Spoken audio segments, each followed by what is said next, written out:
to Dub Nation. Steph Curry from downtown again. And to those who bleed orange and black. It is out of here. Good morning.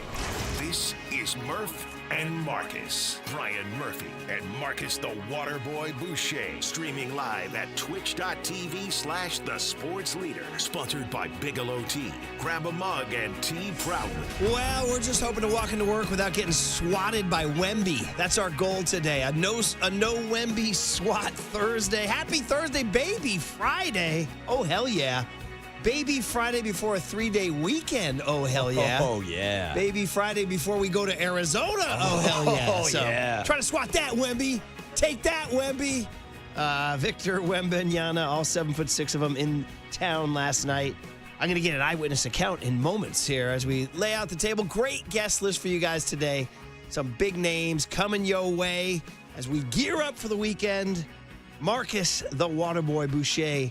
You gear up all the time, buddy, because you're out and about. Yes, I am. Good morning. Murph. You were out. You were in the scene. You saw the 7'6" creature from what planet is he from? Great question. Wembyania? Wembyania? Is that what you saw? Good morning, brother. What's up, Murph? Doing well on a Thursday morning, a baby Friday. Just getting excited thinking about the fact that 1 week from today at 6 a.m. we'll be saying hello, good morning from Scottsdale, Arizona. But let's talk about last night, Chase Center. The French Freak showing off each and every limb, just swatting balls. I mean, this guy is a freak of nature. It was hilarious from the jump last night, just seeing him match up against Draymond Green for the tip-off. Maybe one of the biggest size differences I've ever seen from an NBA tip-off. My kid says Draymond didn't jump. No, not at all. Why even bother at that point? Why even bother? When is a jump ball not a jump ball, right? When one guy doesn't jump. By the way, French Freak, early on, just shout out Le Freak. Say chic, young Tone. If you give me a little chic, Le Freak. Le Freak, You don't have to, but if you want to look it up just for fun. Baseball. How come he isn't nicknamed Le Freak? Good question, because I guess the Greek freak has already taken that name, and if you put Lay in front of anything these days, people think you're talking about LeBron. But there is actually a song from the late 70s produced by the great Nile Rodgers and the band Chic. Le Freak, say chic.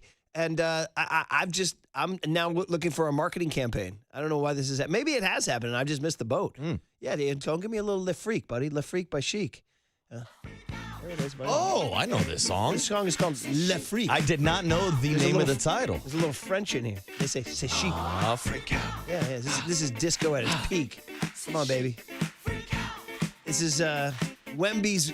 By God, this is Wemby's music. This is Wemby entering the chat late third quarter and all of fourth quarter as the Spurs erase a 16-point lead for the Dubs last night. Yeah, 16 points. And then they outscored them by 13 in the fourth quarter. And it was just kind of funny because, the Warriors were ahead the whole game. They were up by 10 early and just kind of maintained it, got it to 13, got it to 16 briefly, maintained it at 13. You were like, yeah, they're going to lose. Yeah, they're going to lose. Yeah. And they did. And it kind of felt like Wemby and the Spurs were playing with their food a little bit, and then they, put the Warriors in a to-go bag and took them away from the facility like Jonathan Kuminga's entourage. Shout out doggy bags. How many times have you taken a doggy bag and then left it at the restaurant? That happens, too. Yeah, that happens. You walk out, you're like, I left the bag there. And 808 KMBR, doggy bag, low-class move, high-class move, debate, 808 KMBR. I'd say it's an efficient move. That's it. What did Young Tony ask today? Yeah. Are you above the doggy bag or are you below the doggy bag? I've never really understood the people who are too good for leftovers. Well, there you go. Right? That's what I'm asking. Like, food is food. That's my question. I'm trying to eat. You're all in. Oh, yeah, and bag. especially as a bachelor living in the city, like, my fridge is just leftovers. I mean, on paper, you paid for the food. Yeah. You didn't finish the food. Why would I Let me waste take it it? home. Then other people were looking at that guy over there with his doggy bag. Oh, yeah, this guy's cheap as hell. He's taking food home with him. I was like, kinda I paid for the food. What kind of low life Of course is this I'm guy? going to take it home. And shout out the just the good old-fashioned name doggy bag because they think you're going to go feed it to your doggy. No. You're going to feed it to me, baby. Nah, they ain't going to the me. dog. No. But God bless dogs' eternal optimism, which I was just thinking about last night. When you go to the dishwasher, they just trot over and they wait. And the patience of a canine, just hoping for that one scrap. That's it. It's like an autograph seeker. Just you know what I mean? Just need something to drop. Just hanging out in a tunnel for like 6 hours, waiting for that team bus to pull up to the hotel for 6 hours just to have Wembanyama walk right past you. You know what I mean? That was like Pete, Kirk, Herb Street's dog at the Yeah. charity dinner Yeah, last yeah, week. yeah, yeah. Just kind of snooping around Yeah. the entire event, just looking for one little scrap, That's one it. little chicken bone, one ground ball with eyes. And then you're in the show. Yeah. And then you're eating in the show. Then you're eating good. So anyway, how was the crowd last night? How are the Warriors doing these days? I would say the crowd, it was good. It definitely amped up. I heard a "Let's Go Warriors" chant at one point. I'd say fourth quarter felt like there was some energy. Early on, the first half of the game, I'd say there was definitely some Well, empty seats. I mean, first half NBA energy on any, You're not wrong. and then you throw in a team that's, just kind of on the road to nowhere. Yeah, and there's no Steph. Then you get to halftime and nobody's in their seat by the third quarter. So it was kind of a meh kind of atmosphere for the first three. And then things started to pick up a little bit. And then next thing you knew, it was over in a flash of eye because the Spurs went on that run. Any pockets of Spurs fans coming out like No, Wemby? I didn't really see any Spurs fans at all. So it's really. not like a Wemby's. I thought there would have been like a Wemby traveling army or something. What would they be? Wemby's Wagglers? I don't know. Wemby's winners? I don't know. Wemby's Road Warriors? Wemby's women? I Yeah, don't know. hey now. Yeah. Are you a Wemby woman? Hey. Yeah, there you go. I'm sure there are. Well, I'm glad you got to see him. We talked yesterday, and what did young Tony ask today with him coming to town? Who is box office? Like, who do you change your plans to go see?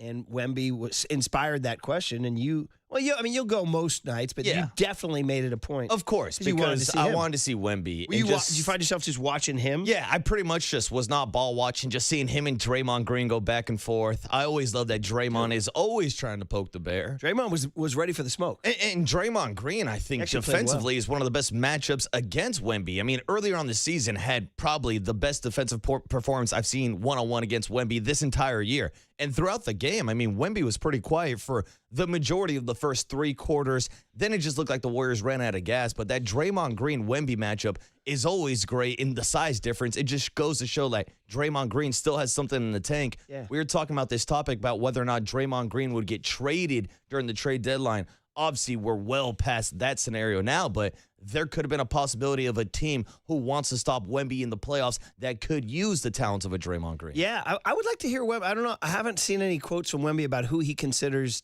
difficult defenders because he's obviously impossible to defend.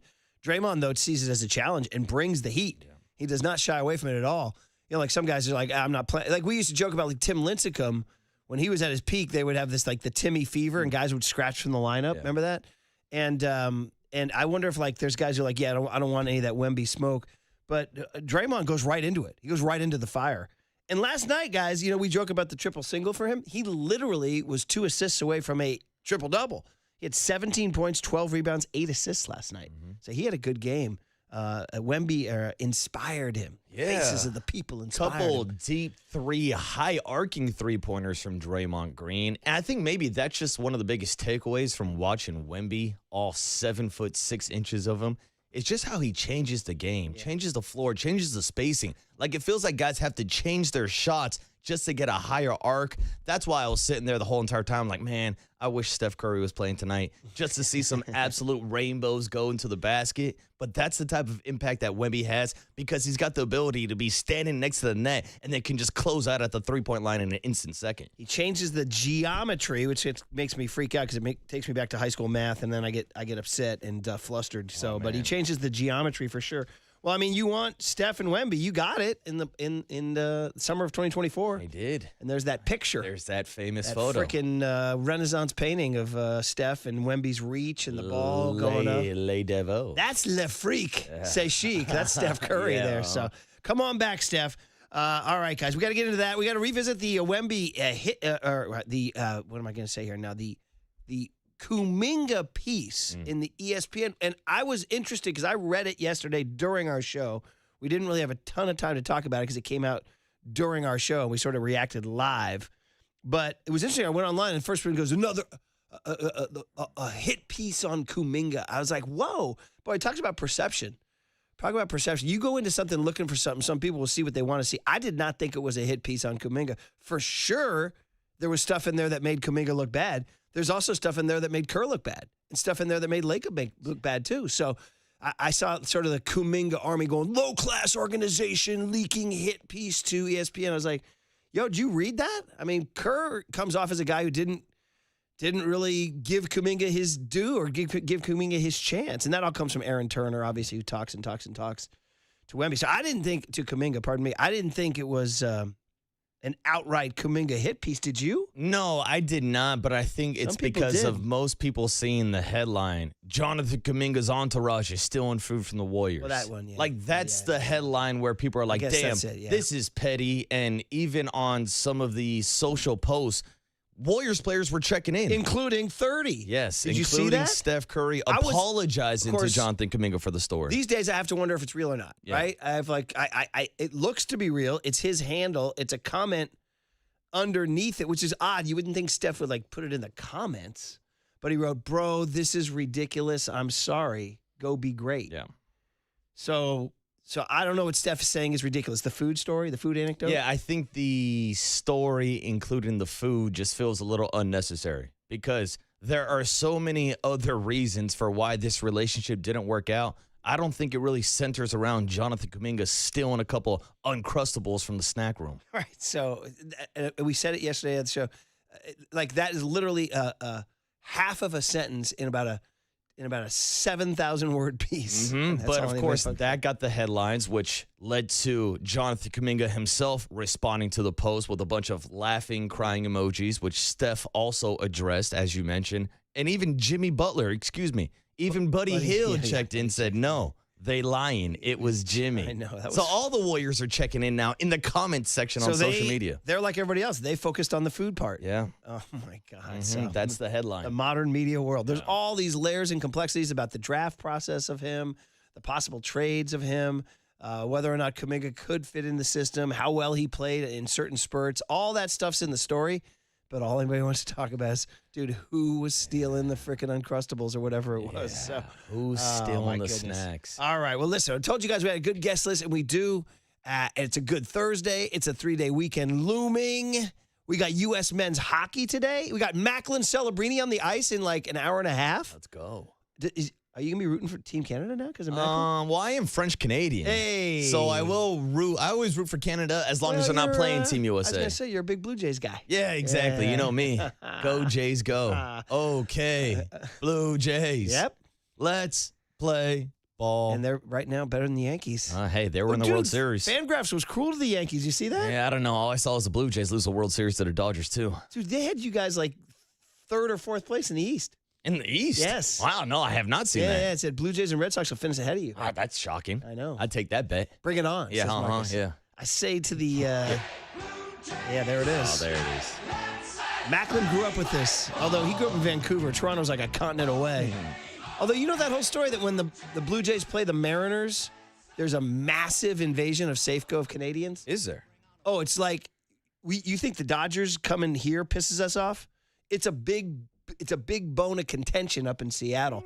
When the Blue Jays come to town, an entire army of Canadians, they buy multiple sections, they bring the Maple Leaf flag, they completely take over, and it pisses off Mariner fans. There's beef. There's real beef. Good. Yeah, there's Send real them beef. in.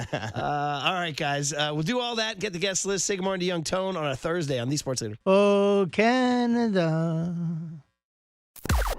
Now, from the O'Donnell Financial Group Sports Desk. Learn more at odfigroup.com. O'Donnell Financial Group, because planning is a process, not a product. That was the one and only Ralph Barbieri. In case you missed that, here it is. Oh, Canada. Give you a little tease of the guest list this morning. Buster Posey, ladies and gentlemen, my favorite player growing up, but the president of baseball operations for the San Francisco Giants joins these very airwaves, joins Murph and Marcus at 7:50 this morning, 7:50 a.m. Stay tuned. Keep it locked right here on the Sports Leader.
And now it's time for the Protect Your Assets Business and Technology Report with me, David Hollander.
Now back to Murph and Marcus on The Sports Leader. Streaming live on thesportsleader.com and KNBR. The Sports Leader app. Murph and Marcus is sponsored by Bigelow Tea. Grab a mug and tea proudly. The internet today obviously globbed onto that one detail I had within there Which about detail? one of his friends taking too much food, and the Warriors in a tense meeting with Steve Kerr on December 10th in his office. One of the things that he was kind of dinging Kuminga about, and it was just an example of the toxicity of where this relationship had got to. Petty was the term many people used, and it had deteriorated to this point over 5 years because what I tried to lay out was two reasons. Number one, the coach and player just had completely misaligned views of where he was going. Jonathan Kuminga wants to be, an advantage creator, a guy with the ball in his hands. Steve Kerr over the last few years has made it clear he wants him to be more in the Andre Iguodala role. He's mentioned Sean Marion, Aaron Gordon, those type of players.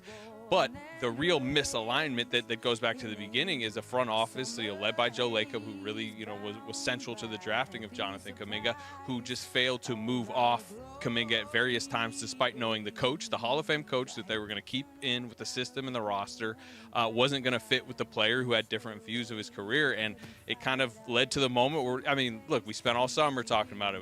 We're still talking about it to this point, and it dragged on way too long, and that became very clear.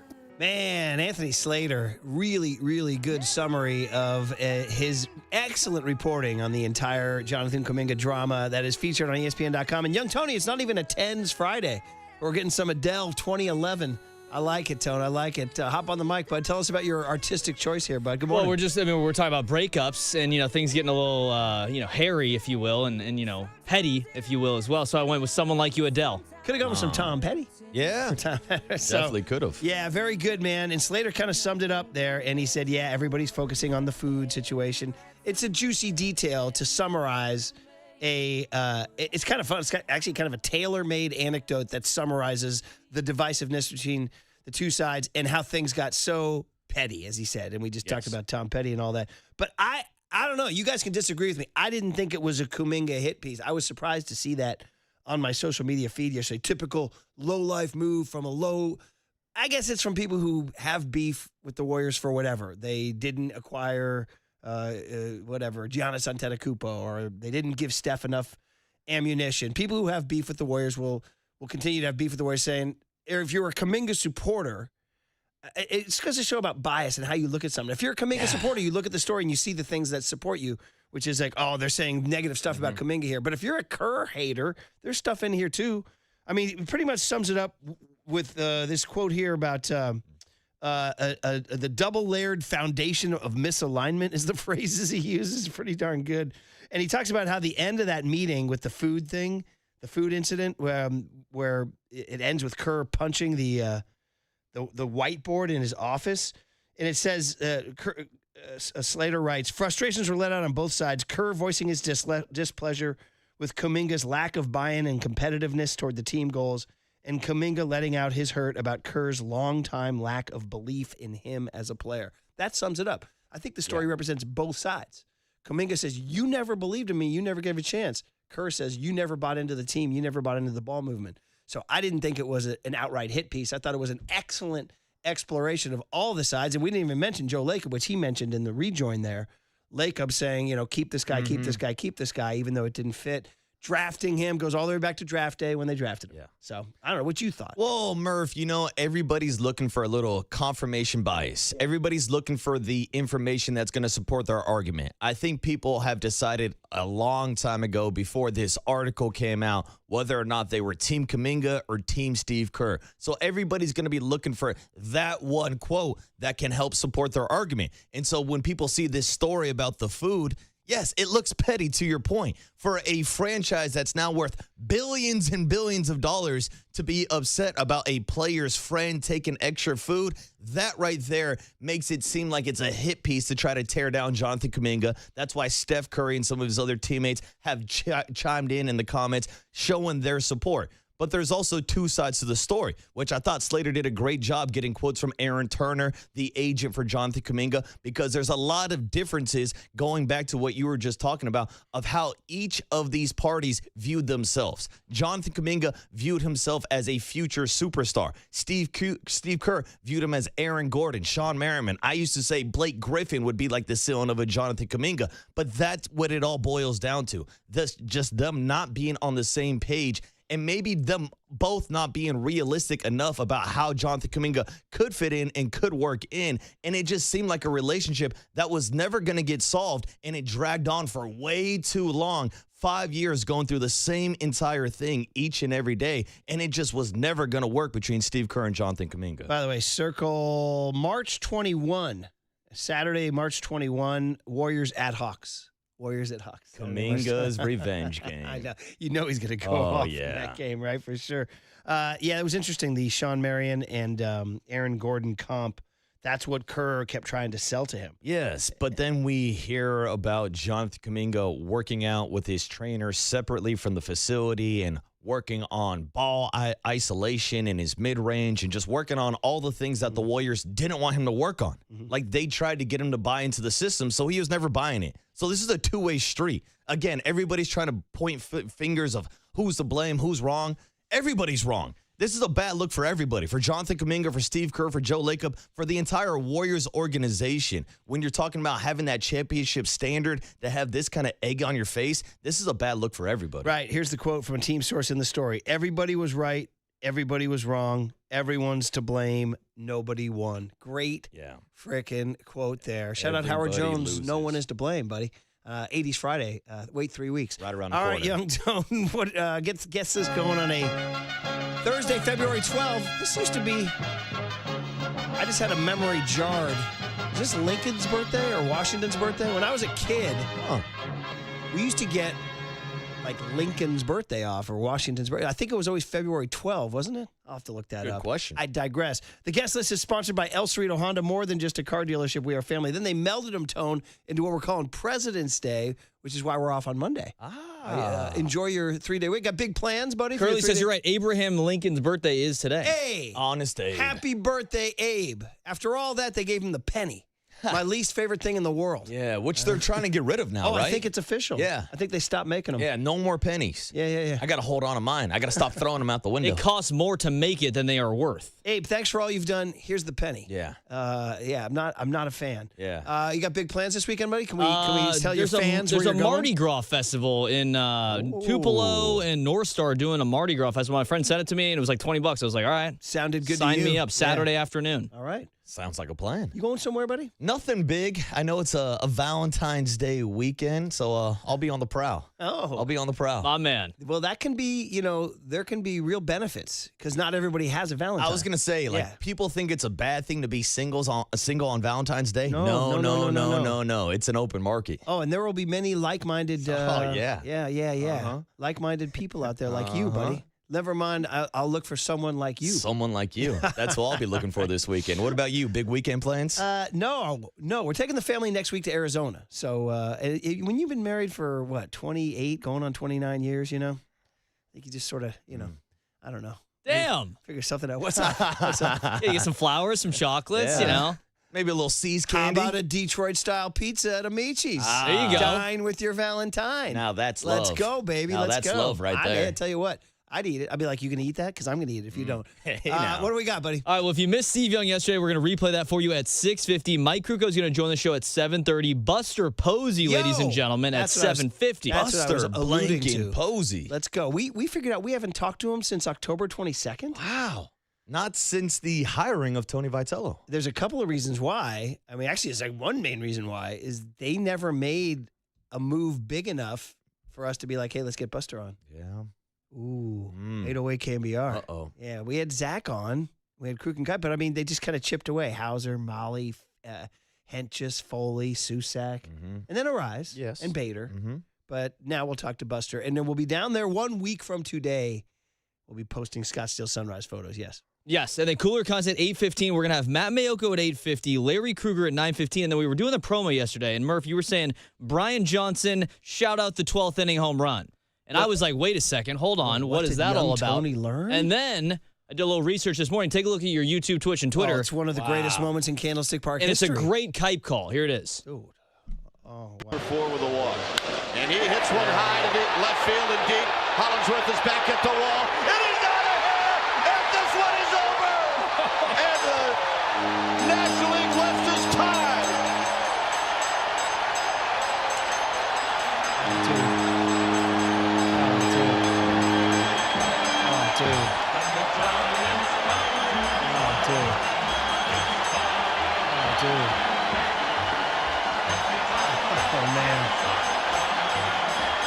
Dude. So you don't even know, brother. What? No, look at that. Oh, dude. Oh, man. Look at Dusty. Dude, that game was a freaking. Bro, that game had. Hey, see Rodbeck right there? See Rodbeck? Rest in peace. With that ball, that mullet. Oh, bro. I got that Brian Johnson with his 10th home run of the year sends everyone home happy. Nobody's leaving, buddy. And this baby is Still shooting beat out tied. now. Yeah, coming out.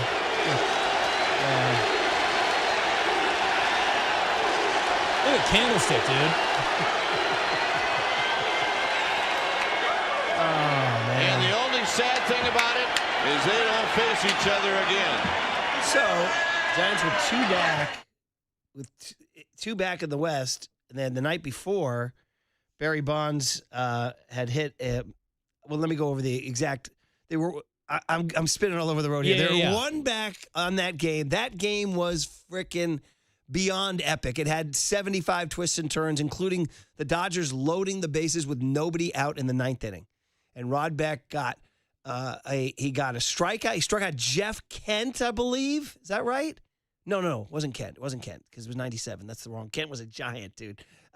It was Eric Karros, Mike Piazza. Anyway, the point is, with one out, a guy hits a ground ball back to back. Beck goes home for 2, and they go to first base to get out of the inning. He gets out of a bases loaded, no out jam. He had been scuffling really badly, and when he came in the game, some people booed him a little bit. And when he gets out of the bases loaded, no out jam, he thrusts his hand up in the air, and it looks like he's pumping his fist, but he's actually giving the Vafangul to the fans who had been booing him. The blank It's you, Tony. incredible, dude. I can't believe I biffed the play-by-play on who it was. Karros? I want to say it was Eric Karros. It was September 18th, 1997. You want to check the box score. Paulie Mack was at that game. I went the night before.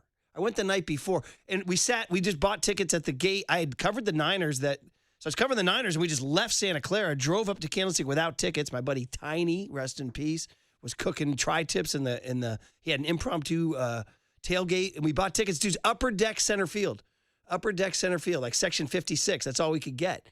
And the Giants won that game to close it to 1, and then the next day, the matinee. And Brian Johnson hits the walk-off. Dude, see, people are checking out. People are checking in right now that we're at that game. So saying Karros and Raul Mondesi both struck out. Is that in the 9th inning? Ninth inning, no, yeah. but it was a double play that got out of the inning, wasn't it? A double play. Give me the Pro Baseball Reference.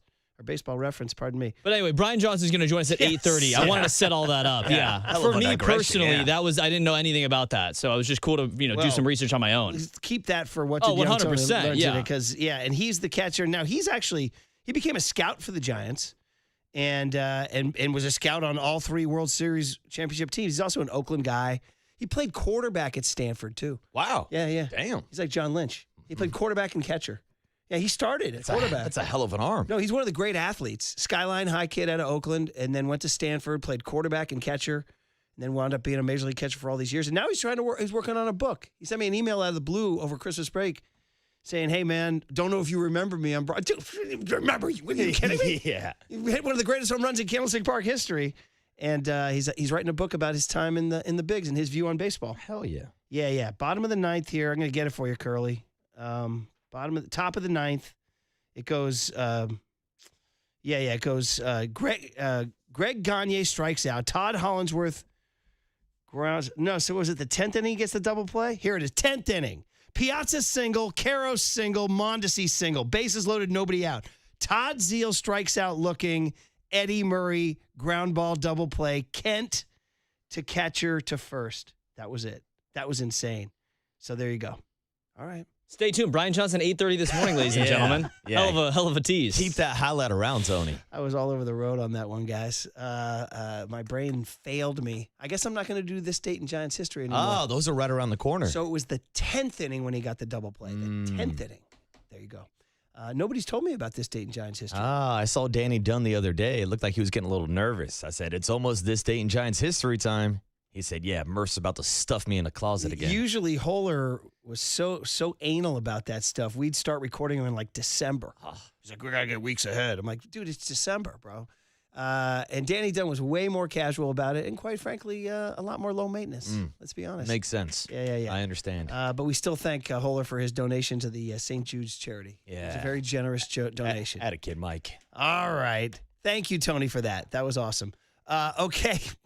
Buster Posey at 7:50. Steve Young replay coming up on the Sports Leader. Hollingsworth is back at the wall. It is out of here, and this one is over. And the National League West is tied.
Now back to Murph and Marcus on The Sports Leader. Streaming live on thesportsleader.com and KNBR. The Sports Leader app. Murph and Marcus is sponsored by Bigelow Tea. Grab a mug and tea proudly.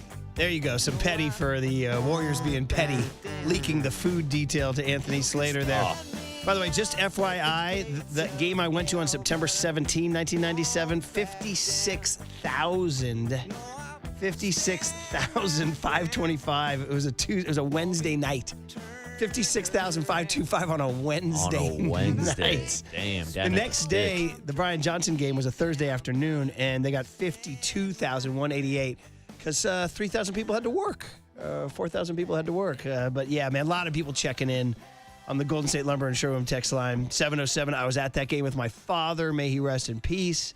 831, I knew a guy and his coworkers left work to go to that game. A lot of people saying when I was floundering Murph, it was Eddie Murray who grounded into the double play. Thank you, guys. Thanks, everybody.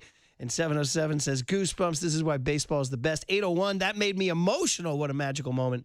And 209, I forgot Stan Javier was on that roster. Stan Javier was one of those Dusty Baker guys, man. He just loved Stan Javier. You could play him anywhere. And he would just kind of hit 280 for you, you know?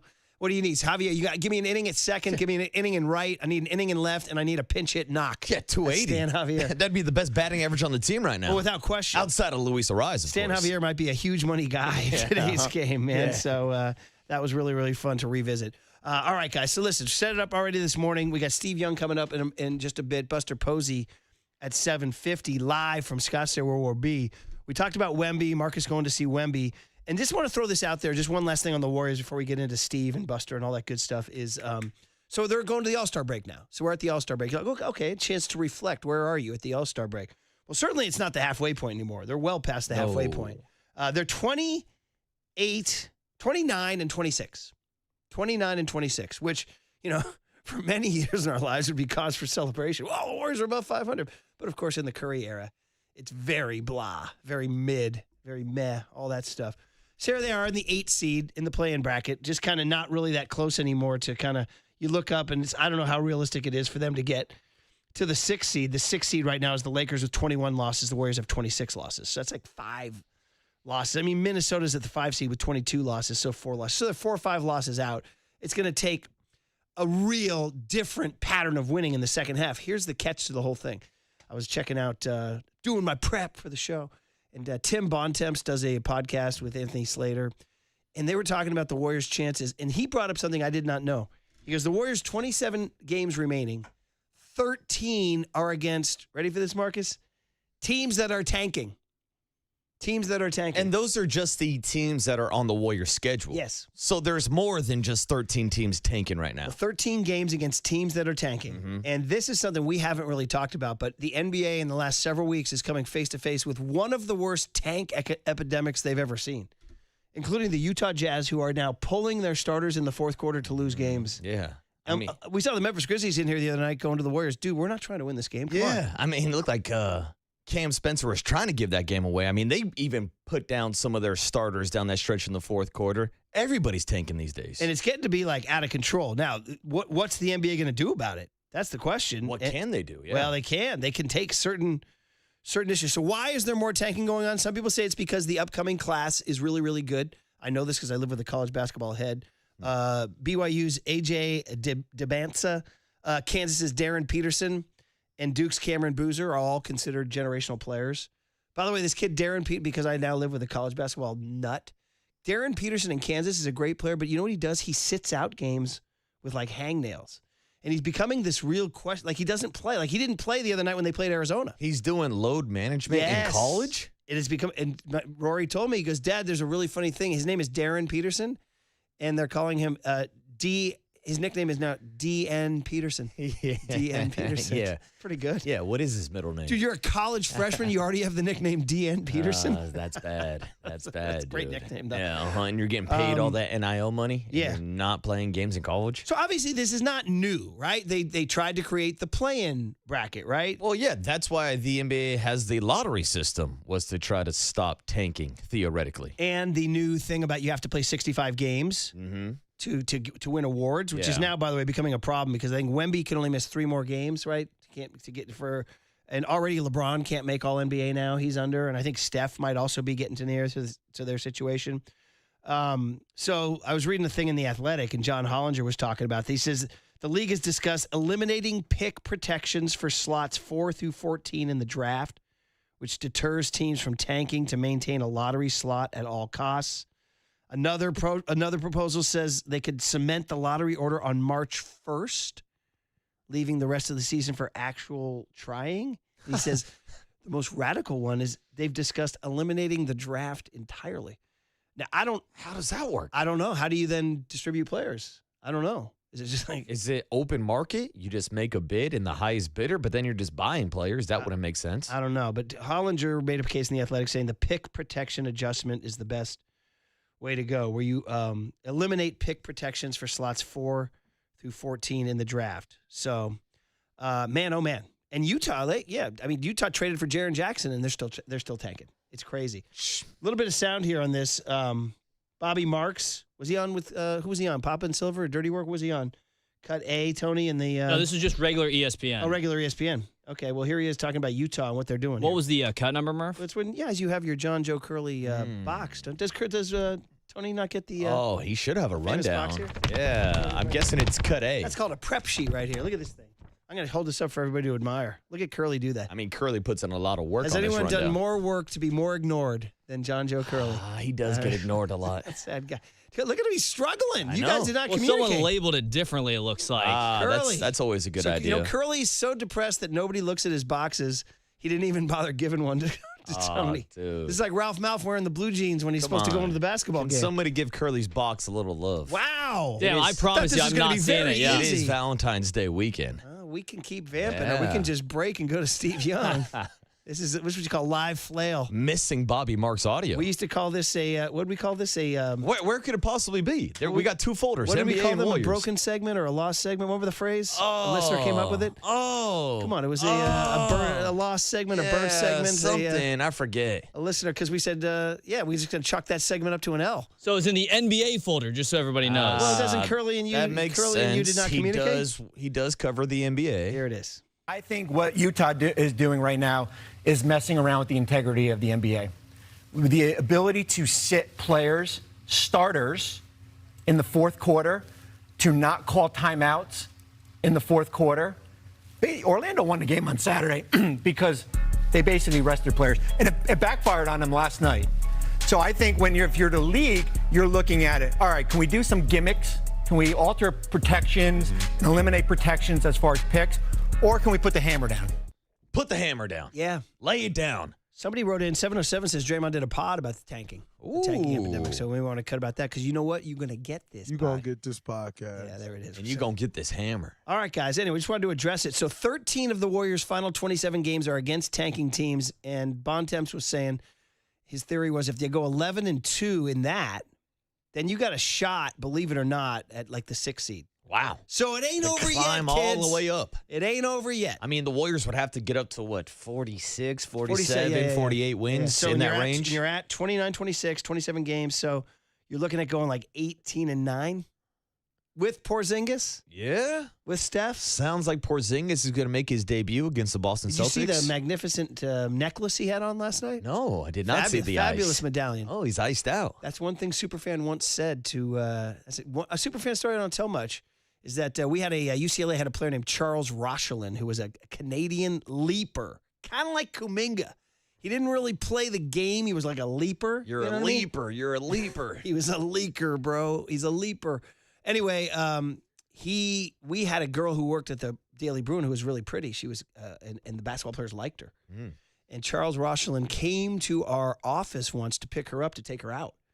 And so we were all thrilled because Charles Roshan walked into the Daily Bruin office, and he was wearing a big medallion, big silver medallion. I don't even remember what the design was, but it was a big overt medallion. And Superfan, as we met him, shook hands, and he said, fabulous medallion, Charles.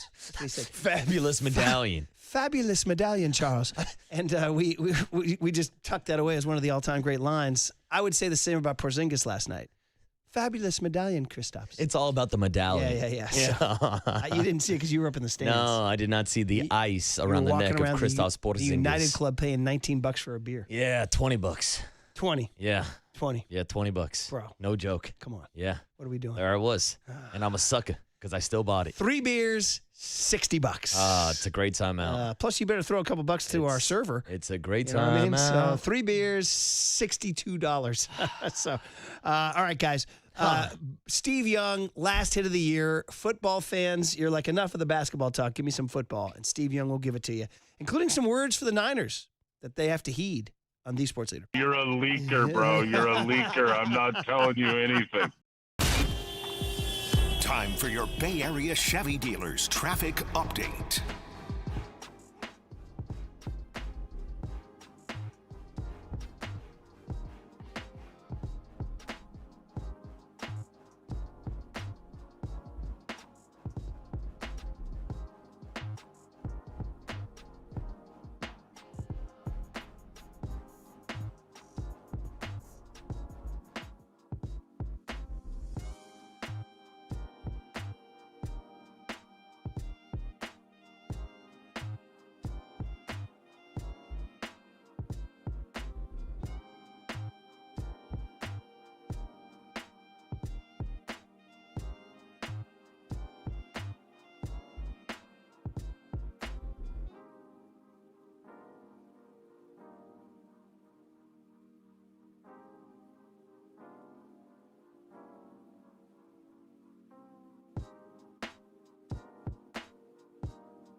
for KNBR's Opening Bell Report. Sponsored by Protect Your Assets with David Hollander. Concerned inflation will ruin your dream retirement? Learn more. Listen to David's show every Saturday morning or call 1-866-PROTECT.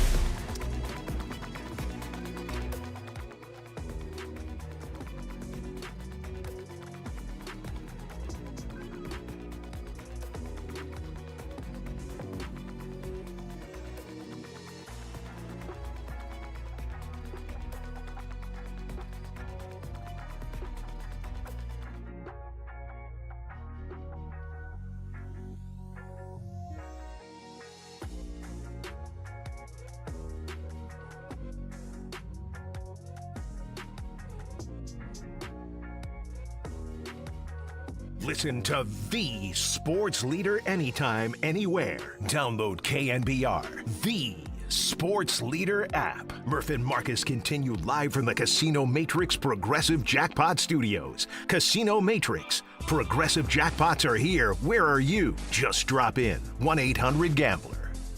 All right, Steve Young, one last time. He was so great to us and the Afternoon Boys all year long. It was great to have him back, man. The voice. And it ended big, too, with the rise of the 49ers documentary and then the Super Bowl at Levi Stadium involving Steve and all those greats. He was backstage with Tom Brady, Joe Montana. He was on stage with Green Day. There it is. So we talked about it all on the Uma guest line. You're listening to KNBR AM and KNBR FM San Francisco, the sports leader, Cumulus Media Station. Don't forget, Mike Krukow at 7:30, Buster Posey at 7:50, live from Scottsdale. But first, a last blast of 49er football for the 2025 season. Then everything's going to be about the 2026 offseason. So, Steve, welcome back on the Uma guest line. Thanks for everything. Great seeing you at Levi Stadium, and very cool pictures backstage with Joe Montana, Tom Brady, Peyton Manning, the whole crew, wearing very cool NFL Letterman's jackets too, Steve. How was that? Good morning. That's the best part, is seeing everybody and reconnecting and laughing a little bit. And there's not many humans that have had the same experience, or you've been through, or they know what you've done before. And so in that way, there's a lot of connection, and it's fun to just chop it up for a minute and be together. And the conversation is free and easy, and guys are, there's no, I don't know, there's not a lot of attitude in there or anything. It's just a lot of good guys just, enjoying the fact that, things went well for everybody. And there's a lot of guys that we know there's a lot of guys who played the game that didn't go well, or it didn't go as well, and didn't have the support, and so there's a lot of humility in the room despite all the success. So it was good. It's good. Yeah, I'm looking at the picture. I mean, there's Peyton Manning, Tom Brady, Emmitt Smith, Jerry Rice, Joe Montana, Steve Young, on and on and on. I mean, was there anybody in the room that you had a little funny moment with or caught up with that you hadn't seen in a while that you can get a little anecdote from the room? Well, being in San Francisco for the Super Bowl, I saw Joe a lot. I saw Jerry a lot. Jerry's a neighbor, so we see each other all the time. It's seeing Tom, that we were friends way back when he just got started playing, the connection of the Bay Area, and, you don't see each other as much. And then I always enjoyed talking to Peyton. Peyton and I remember when he played for the Colts in our in 1998, he was a rookie, and after the game, he walked, we said hello, and he said, "Does it get easier?" And I go, "Yeah, bro, it gets easier. It takes some time, but it gets easier." And he always laughed about that. Well, Steve, you mentioned hanging out with Jerry Rice. I got to ask, with your background and your knowledge of flag football, how'd you let Jerry Rice outcoach you in the AFC Pro Bowl game? Bro, the Pro Bowl is like a Baton Death March. It goes forever. Oh my gosh! I have my guys; they were fired up. It's hard to get them fired up. By the way, it's hard to get them but we had them fired up for a little while, and then what felt like the end of the game was halftime. The dog races came on, and all my guys are just like, "Yeah, we're out," And I'm like, "No, we still got another 3-hour tour," and we couldn't hold it together. Joe Burrow, he said, "Look, bro, it's fourth quarter. I got this." I go, "You do got it," but then it didn't work out. So I don't know. If you put Joe Burrow, Jamar Chase in, that's your best shot. Man, oh man! So it eventually came to an end a few minutes ago. It just ended, right? Yeah. So man, Yeah, just barely. Oh my God! Barely. I don't know what they're going to do with that thing. I mean, usually you guys get on a plane and go to Hawaii this week, right? This was in the past. You would be. Yeah. Yeah. Yeah. It's just there's too much invested in the players that just the risk of going and playing another game. It got too much. So that makes sense. I got a feeling that the Pro Bowl. I don't know. The flag is coming on so much worldwide, and it's becoming such a, on its own merit. And so the flag used to be kind of, football light and kind of, I think, a joke for the guys. This year, I think they started to think about, I talked a lot about the Olympics in 28, and do you want to get an Olympic gold medal? And, I would, all the years we'd watch basketball, the Dream Team, and baseball and golf now and hockey. And, you're like, man, football, we don't get a chance to go do, because that looked like the greatest thing to do in the world was to go win a gold medal for your country in your sport that you love. And now flag allows for that to happen. And we talked about that with the guys. And there's, T. Higgins and Joe Burrow, they were on it. They were like, look, I want to do that. I want to get a gold medal. So that changes, I think, into the future of the Pro Bowl. I think they could continue to do the game because as the flag becomes something, it might make it less, I don't know, not a joke, but not something that is just for fun. But it's hard. It's hard to put the greatest players in the league, at risk. And the league doesn't really want to do that. That's why the skills, the tug of war, and it becomes kind of just, they probably should call it the pro. I don't know what they got to do. Pro Bowl summer camp. The pro campfire. Yeah, exactly. I was going to say campfire game. Yeah. I have a really dumb question, and I did ask AI it, so maybe I got my answer. But when we were kids, you had to say like 5 Mississippi, before you could rush the passer. What is the rushing the passer? Because immediately when you said win a gold medal, I was like, well, I'd take Steve as my QB in 2028. But I don't know about avoiding pass rush. So what is the rule? Do you have to start 7 yards back and I raise your hand or something? What is the rule on rushing the passer? No, the game that we played the other day was probably the game that I like the best, where you can blitz from anywhere once a quarter. But you can rush every play from 7 yards deep. That allows you to at least run a play.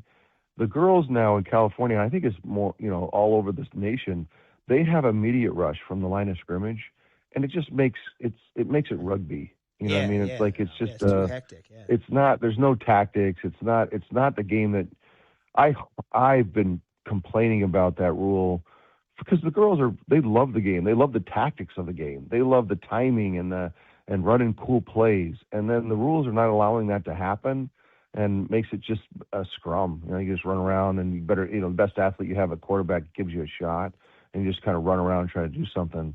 And I've been complaining. They got to change that rule so you can run plays. Yeah. And in 20 years, when the girls are really, really, really good at it, the game is not going to be football. It'll be, I don't know what it is. It's just it's fast break something, And I hope they change that, because the rule they played the other day is the right way to do it.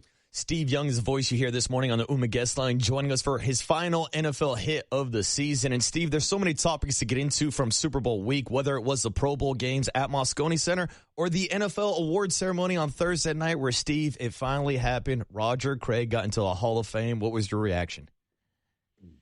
We were all just ecstatic about it. Roger's an easy guy to love, and playing with him, he smiled. That's all he does is smile. I've never seen Roger Craig mad. Never. And so there's that part. And then there's the part that he was amazing. I mean, he was before his time. He's a pioneer. We all know that Bill Walsh introduced the modern passing game, like in what it's now today, 30 years later. And Roger was the guy that introduced how that game was going to change. That you could be a 1,000-yard receiver and a 1,000-yard rusher, and no longer is really the prototype going to be a guy that lines up in the eye and just smashes it off tackle. And so in that way, not only being a great guy, but a great player and a pioneer, it was really fun to see him, get that honor, and we all loved it. Yeah, it was great, and you're right, just to see Ronnie and Charles and the hug and the smile and all that good stuff, which leads us to, and we still haven't even asked you a question about the game, but getting back to the other stuff, did you finally get to watch all 4 episodes of Rise of the 49ers? I need the Stevie. No, I have not. Okay. I've still got to see it. Is that? And I look. When they did it, I was like, whenever I've done anything on a national scale, whether it's a national writer, and this, Murph, 60 Minutes, name any national kind of TV or. They're always going to look for drama. Right. They're not going to tell the story straight up. There'll always be something. And so when you talk about Joe and I, you could create all kinds of drama. And I was like, I don't know. And what I would say is, when I watch it, I'm hopeful that they recognize that the drama was really just in the facts. Like the drama was those two guys just jammed together with one job, and that's its own drama. But as far as interpersonally or people always kind of scratching each other's eyes out, it never happened. Like we didn't do it, and actually tried to support each other. And so anyway, I don't. We'll see how it goes, but I'll definitely watch it soon. So you not watching it is kind of deliberate, like you don't really want to go there. Is that what I'm No, getting? I haven't had time. I saw the first episode of the red carpet. I just haven't. Bro. I've been busy, bro. I've been busy. Easy, boys. Easy. All right. See, I was looking for drama. No. I was looking for drama. See, I'm looking forward to the drama. I was trying to create drama right there. That's what I was trying to do. No, well, first of all, I think what you're going to love is, and you saw it in episode 1, is first of all just skillful filmmaking. And I love, and you tell me if this is what you experienced. The Zagaris pictures are like Renaissance paintings. They're like and you all walk through and look at these pictures, and it stirs something in you guys. And is that the? And then they show you guys those home movies on the wall or whatever, and you guys are like watching them, and they film you from the side, and they get kind of your organic reactions. Was that what it was like? That was good. I liked it. It was shocking. We went up to sit for it, and they had this museum kind of put out, with all the pictures and different things and I think that was very evocative, right? Like it made you go back into that moment and describe it. And I thought it was a great way to do it. I thought it was a brilliant tactic by the directors. Also, just the sentiment. I agree. And listen, I mean, we get sentimental as we get older, and just the reliving the passing of Bill Walsh. I mean, you'll see on the film, guys get emotional. Even Joe. I swear to God, if you look at it, Joe kind of tears up, which you never see. And, everybody, in the end, Steve, I think the entire thing was almost about Bill, the entire thing. Yeah. And as it probably in some way should be, right? Because he was the one, like that first episode, it was crazy that Paul Brown was trying to blackball him, right? Like was trying to keep him out. And like, I never knew that. And like, here's a guy that is 50 years old and been around for a while and knows that he's got something really special, and he wants to go prove it. He wants to show it. And then they, we end up, he's 3 generations ahead of everybody. And it wasn't until he gave it to Mike Holmgren and Mike Shanahan that it started getting around the league. And as that started to happen, then it's since the last 30 years, it's exploded. But and Bill was, I always said this when I joined, he was talking about mental health and hydration and sleep and nutrition, and he just, you think about it, it's just the West Coast offense. No, it's everything. He was a pioneer in so much stuff, and even how he did it. He was funny, he was biting, he was sarcastic, he would get pissed. He had every bit of what I loved about him as a coach. He had all these gears that he could run, and I always laughed. Whenever he'd call you in the office, you'd walk out and you're like, I think that went pretty well. I've said this before, but I think it went pretty well. And you look down and blood's dripping from your side. You're like, like he was subtle. He inspired. Look, for me, early on, nobody wanted to coach a lefty. Like it was a thing. And no one thought it was a positive. I remember Ray Perkins, when I took over the job in Tampa, he's like, I hate lefties, I'm like, oh, great. That's super. And then, and then I could run around. That was always a negative. Oh, I just scrambled. And the first time that Bill called me about coming, he says, look, man, I want you to know that I think left hand is a huge advantage. And in my offense, if you can learn the subtleties of it, having legs is going to make it superpowered. So I just remember him, for me, the empowerment, like just seeing me as the oddities that I was as a positive. So I have a personal thing about that too. Just someone who could see you as a great player. Like, I was like, really? Great. And so it's personal. It's the team. It's the experience. It's what it's done for the league. I say many times, this is the Bill Walsh league today. You watch Seattle, you watch what they do, you watch what 30 teams in the league are doing right now, are just innovations off of the West Coast offense. And the OGs of all innovation, and Sean McVay and Kyle and Andy, they're all essentially sons or grandsons of Bill Walsh. Yeah, and Steve, since we are on the topic of dynasties, it feels like this is a topic that pops up every year after the Super Bowl, and we ask the same questions about every Super Bowl winners, but it's literally the lead questions on ESPN First Take right now, so I'll ask you, after seeing how dominant that defense was by Seattle, are we on the verge of a Seattle Seahawks dynasty? Well, the thing about the league today, even opposed to the Patriots run and the rule changes, and they're really not allowing teams to stay together. And not only that, but even when they're together, they're not together very long. You have an OTA here or there. You have kind of a quick summer camp, and then you play ball. And so I think it's harder than ever to hold it together. And then with the way the salary cap works, you got this run where you got, rookie contracts that are the stars of the team. And then all of a sudden you got to get them paid, and then you got to transition. So it's hard.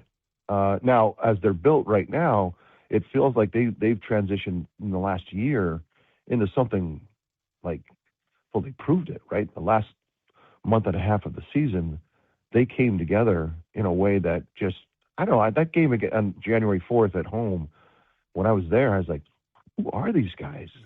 Like not only defensively, but offensively, Jackson Smith and Jigba, I think can make the case not only is the best player on the team, like he's one of the best players, but they don't really need him. Like, that's how good they are. It's like, yeah, bro, we'll call you when we need you. Don't worry about it. Don't worry.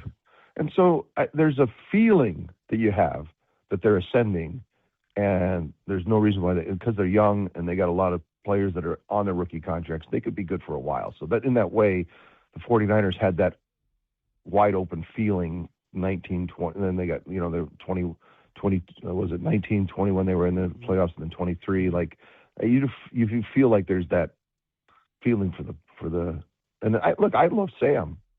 I think Sam's ascending. I think he's gone through the scars. He's gone through the anxieties of not, answering the bell, and now he's done it, and now he's done it in the biggest way. It just changes you. And I think he's going to be a great player in the future. He's 32-7 over the last 2 years on two different teams. Yeah. I mean, come on. That said, Steve, I'm looking at the Seattle Seahawks season totals, and I'm looking at their defensive performance. They held the Carolina Panthers to 139 yards in Week 17. They held the 49ers to 173 yards in Week 18. Bro, there are two nuclear outliers. The Rams in Week 16 gained 581 against them, and the Rams in the conference championship gained 479 against them. Dude, what are the Rams doing? They're down there going, yo, dude, it's not that big a deal. We're going to gain 500 on these guys. And literally, it just came down to like a weird bounce or two that prevented the Rams from being the story. So what is it? Is Stafford that good? Is McVay that good? Is it Puka and Devontae? Like, how can the Niners get to where the Rams are? Well, you have to have, look, Matthew's taken advantage of he learned the game in a more sophisticated era. You've heard me talk about that. And so now he's got a great innovative play caller, one of the OGs, right? So it's like those two are, as long as they stay healthy, are going to be in the mix no matter what. And they can attack. And Matthew's smart enough and been around long enough that, he understands what the Seahawks are trying to do, and can kind of lean into it and put them on their heels. That's the thing. Once you get a defense on their heels, I don't care who they are, you can start to knife them up. And that's what's happened the couple of times that they played, and that's how good they are. And I think they can get better as they add more and more young rookie contracts that, as they draft. But yeah, the Rams are all of that. That's why the Super Bowl was an NFC championship like the old days. It did feel that way. And that game was epic. That was an epic game. And I give Sam Darnold the credit for answering the bell and beating down the Rams, because that was the Rams were as good as anybody right now, and the Seahawks proved that they were better. So, and then here, thanks for the NFC West. We appreciate you guys, putting us in a vice. And that's why for us, I really want to make sure that we don't just have a light retooling, like we were there, and if we just didn't get hurt, like we've got issues, and we've got to look them in the eye, and we've got to look for another 5 or 6 or 7 guys to come out of the rookie contracts and be above average players. And Alfred has to become a real force, and Upton's going to have to be a force, and these guys have to grow into a place where they can be and go up to Seattle and play them with who they are today, and answer back and snap back. And we're going to need offensively, we're going to have to do all that as well. So I want a little humility from all of us to say, look, we did win 12, but we've got some work to do to get back there. Steve, circling back to Sam Darnold, he made sure to give a lot of praise and credit before and after winning the Super Bowl to Kyle Shanahan and Brock Purdy and that PhD that he learned here in Santa Clara sitting as a backup quarterback, which brings us to the conversation of Mac Jones and what his future is going to look like and how maybe the trade market has increased, seeing the success that Sam Darnold has had outside of Santa Clara. What's your breakdown of what the 49ers should do this offseason in the trade market with Mac Jones? Yeah, no, I heard him say they don't want to trade him, and I agree. I've said many times the quarterback room is solid. There's not going to be a problem. I think you get the best out of both of them. The quarterback is the position in the league today. That would be a great luxury to have them both. I know that we'd be giving up some draft choices you suspect that people would give, but I just feel like you had this opportunity, a luxury that really, I don't know. I think Mac's going to get better. Like anyone who comes here, they're going to find out how really good they can be. Sam used that as a catapult and stayed within the family in Minnesota and Seattle to go find out. And Mac's felt that now too. And so I feel like I know there's going to be a couple of draft picks but I think they both together give us that luxury that we could really use to try to beat back the Rams and Seattle this year. I hope they stay pat on it, but I understand if they don't. I'd get an asset for him. I feel like Kyle's proven between Darnold and Brock and you get Mac. Somebody else. Yeah. And they need, you just talked well, about there they is need a plug to take and play field. Yeah. Well, you just talked about they need assets to catch the Rams and the Seahawks, right? So yeah, very fair. That's fair, very fair. And you're right. I mean, it does feel like with Jimmy Garoppolo goes to the Super Bowl and can't find a job somewhere else. It's like, what is it about this place? What are we doing? It's kind of where we've always talked about it. We know it's something special. Kind of brings, like, as we come to an end here, kind of how we started in week 1. I mean, I remember talking to you from the very first week. You're like, bro, you run to play for Kyle. You run to be in this offense. We didn't know the defense was going to get so crushed by injuries, losing 2 of the best defensive players in the NFL. But you've always said that, so that's kind of where we end it, is you rush to play with Kyle, but you got to beat now the Seahawks and the Rams. So like you said, I like what you said there. They got to take it seriously, man. This is it's a big well, yeah, job. And then the rest of the leagues, I mean, Chicago made a jump, and they're not going to get worse, and Green Bay had almost a down year. And that's the other thing, is the NFC used to be a little easier because they didn't have Patrick Mahomes and Josh Allen. You didn't face Lamar. You didn't face all the guys until the Super Bowl. But the NFC's getting like tougher, and it's in that way it does feel like it's hardening on us, and we've got to answer back. We've got to clap back. Steve, you are the best. We did local heroes all through the year. You shined a light on the community, great. And we connected. We chopped it up.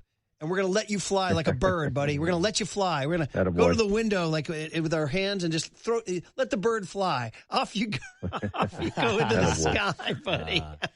You guys are great. I'll be listening throughout the Giants season, the end of the Warriors season. Yes. You guys that's awesome. I love listening to you, and so it's fun to be a part of it. It's so great chopping it up. All the best to your family. We will catch up down the road, and many, many thanks for all the great radio, Steve. Yeah, you're the best. Thanks, Steve. Okay. Love you guys. See ya. He loves us. We love him, too. He loves us. And he's going to be listening through Giants season. It's funny, my buddy P1 Chuck, who still listens out in South Carolina, sent a bunch of pictures from days yore in Pebble Beach, because Pebble Beach is going on right now. A couple of celebs are playing, like Steve and Travis Kelce, but other than that, it's not, just completely changed. But in the picture, Steve's wearing a Giants hat. It makes you think like he would have been. Please put him out in center field, maybe? Oh, get him on the bump. Where do you want him, on the bump? A little lefty action? Right. Oh, yeah. We're talking about lefty specialists and lefty closers. Get Starter Steve Young. You want him out of the pen? I want Steve Young out of the pen. Okay, trotting in. Yeah. Trotting in with that light show. Anyway, all right. Well, listen, Mike Krukow at 7:30, Buster Posey at 7:50. So we switched from football back to the Giants, including a new left fielder? Question mark? Next on the Sports Leader. Time for your Bay Area Chevy dealers traffic update.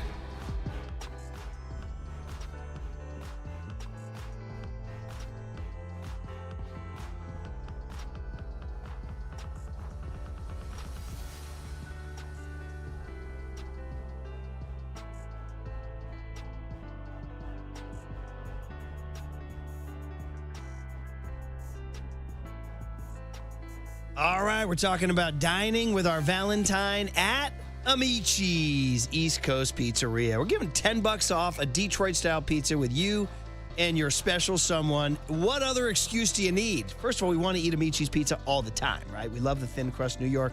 We love the Detroit style. Those crispy, cheesy edges, light and airy in the middle. I love their Detroit-style pizzas. I've had them on multiple occasions. So we're going to offer that with $10 off. So all you got to do is go on Valentine's Day. That's Saturday. Go take your special someone in there and say, hey, tell the server, heard about the Valentine's Day promo, boom, $10 off. Or maybe you're dining at home. Maybe you're watching the Olympics or something like that. I don't know. You want it to bring to you. You order on the app, by the way. Download the app. That's a no-brainer. Or if you are a laptop person, go to amicis.com, order from the website, and then you type in the promo code VDAY, V-D-A-Y. VDAY, V-D-A-Y at the time of placing your order, $10 off. It's a no-brainer, y'all. By the way, while you're there, you can still order the pastas, which I love, and the wings, which I love, and anything else good. How about a little dessert? They got a little like New York-style cheesecake. Yeah. Now we're cooking. Now we're cooking with gas. Valentine's Day special, $10 off. Dine with your Valentine on the Detroit-style pizzas. Let's go. It's all set for Saturday. You're all taken care of. You're welcome. Amichi's delivers. I just want some pizza.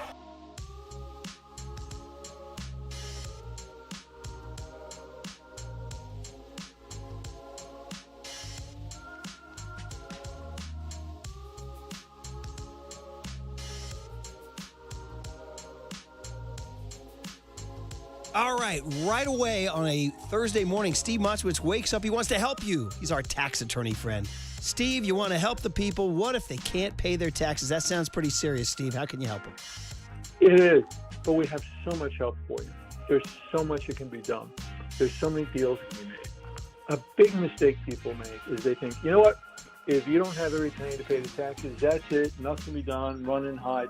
Terrible way to live. Big mistake. Instead, we'll talk to the IRS for you. You don't talk to them. We do. That's our job. We negotiate a deal, and then we come back, and we hand you back your life, a normal life.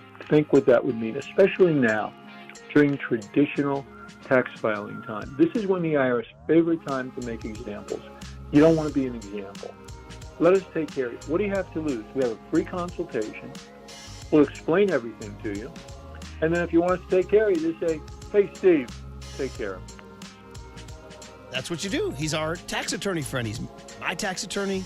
He should be your tax attorney. Tax attorney Steve Moskowitz. Give him a call at 888-TAX-DEAL, 888-TAX-DEAL, or go online to moskowitzllp.com.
And now it's time for the Protect Your Assets Business and Technology Report with me, David Hollander.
Now back to Murph and Marcus on The Sports Leader. Streaming live on thesportsleader.com and KNBR. The Sports Leader app. Murph and Marcus is sponsored by Bigelow Tea. Grab a mug and tea proudly.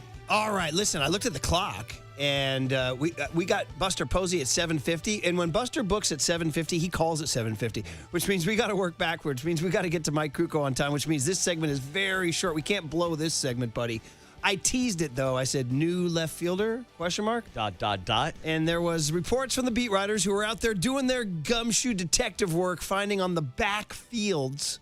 They got to walk around and see what's going on the back fields. And there was Bryce Eldridge taking fly balls in left field. 808 KMBR, everybody. 808 KMBR. We've lived this before. Yeah. Cepeda, McCovey, two guys, two Hall of Famers are both, I'm playing first. No, I'm playing first. No, I'm playing first. No. McCovey going, okay, I guess I'll go to left. He goes out to left. It's not awesome. They eventually trade Cepeda to the Cardinals. He wins an MVP in a World Series in St. Louis. McCovey goes to first, wins an MVP, and becomes a Hall of Famer. So, I don't know. I mean, it's a joke. We're not going to get to that stage just yet.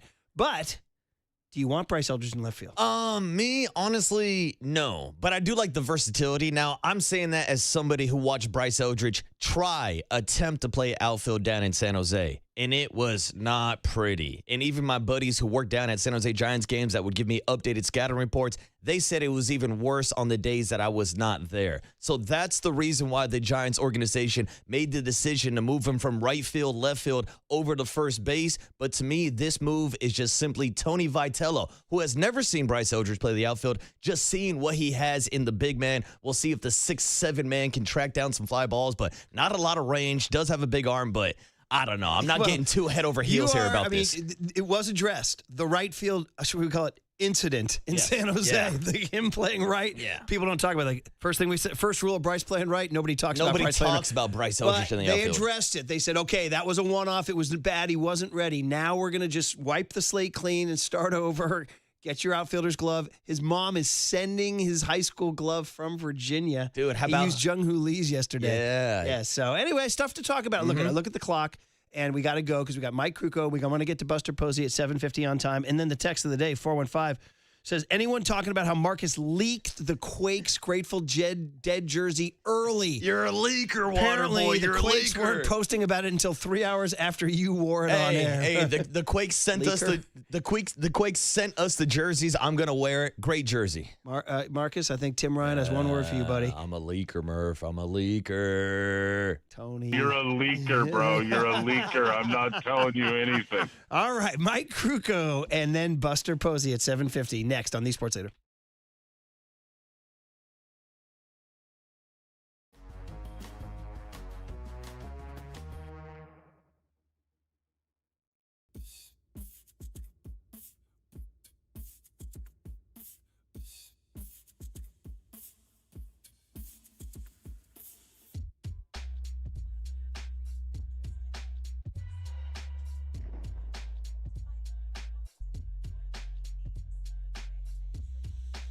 El Cerrito Honda is the place to go to get the best deal, the best service, the best Hondas. I have my 2025 Honda CR-V Hybrid from El Cerrito Honda. I love it. It's a beautiful car. It was great to go there in El Cerrito, right off of 80 on San Pablo Avenue, meet Sharif, Sylvia, the whole crew. And they said, what color do you want? I said, well, I do like navy blue, but I don't see it here. They said, don't worry about it. They brought it out. There it was.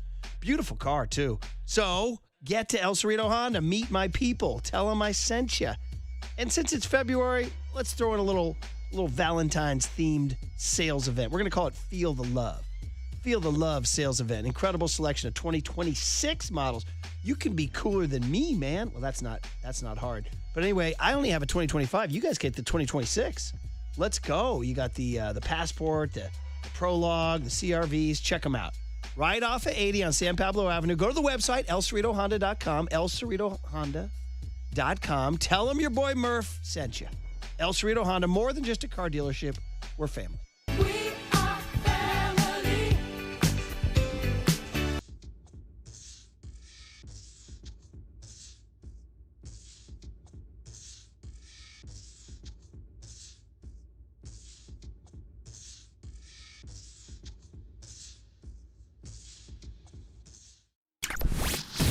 There's no question we've got the best in the booth. That's why Murph and Marcus catch up with Kruk right now. On KNBR 104.5 FM and 680 AM.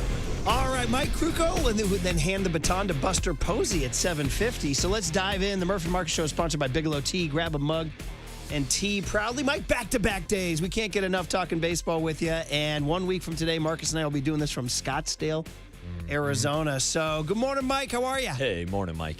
Yeah, good. It's so much fun. So much going on. I mean, the Olympics, spring training starting out. I mean, this is a good time of year. And you're going to get some Reno snow, right?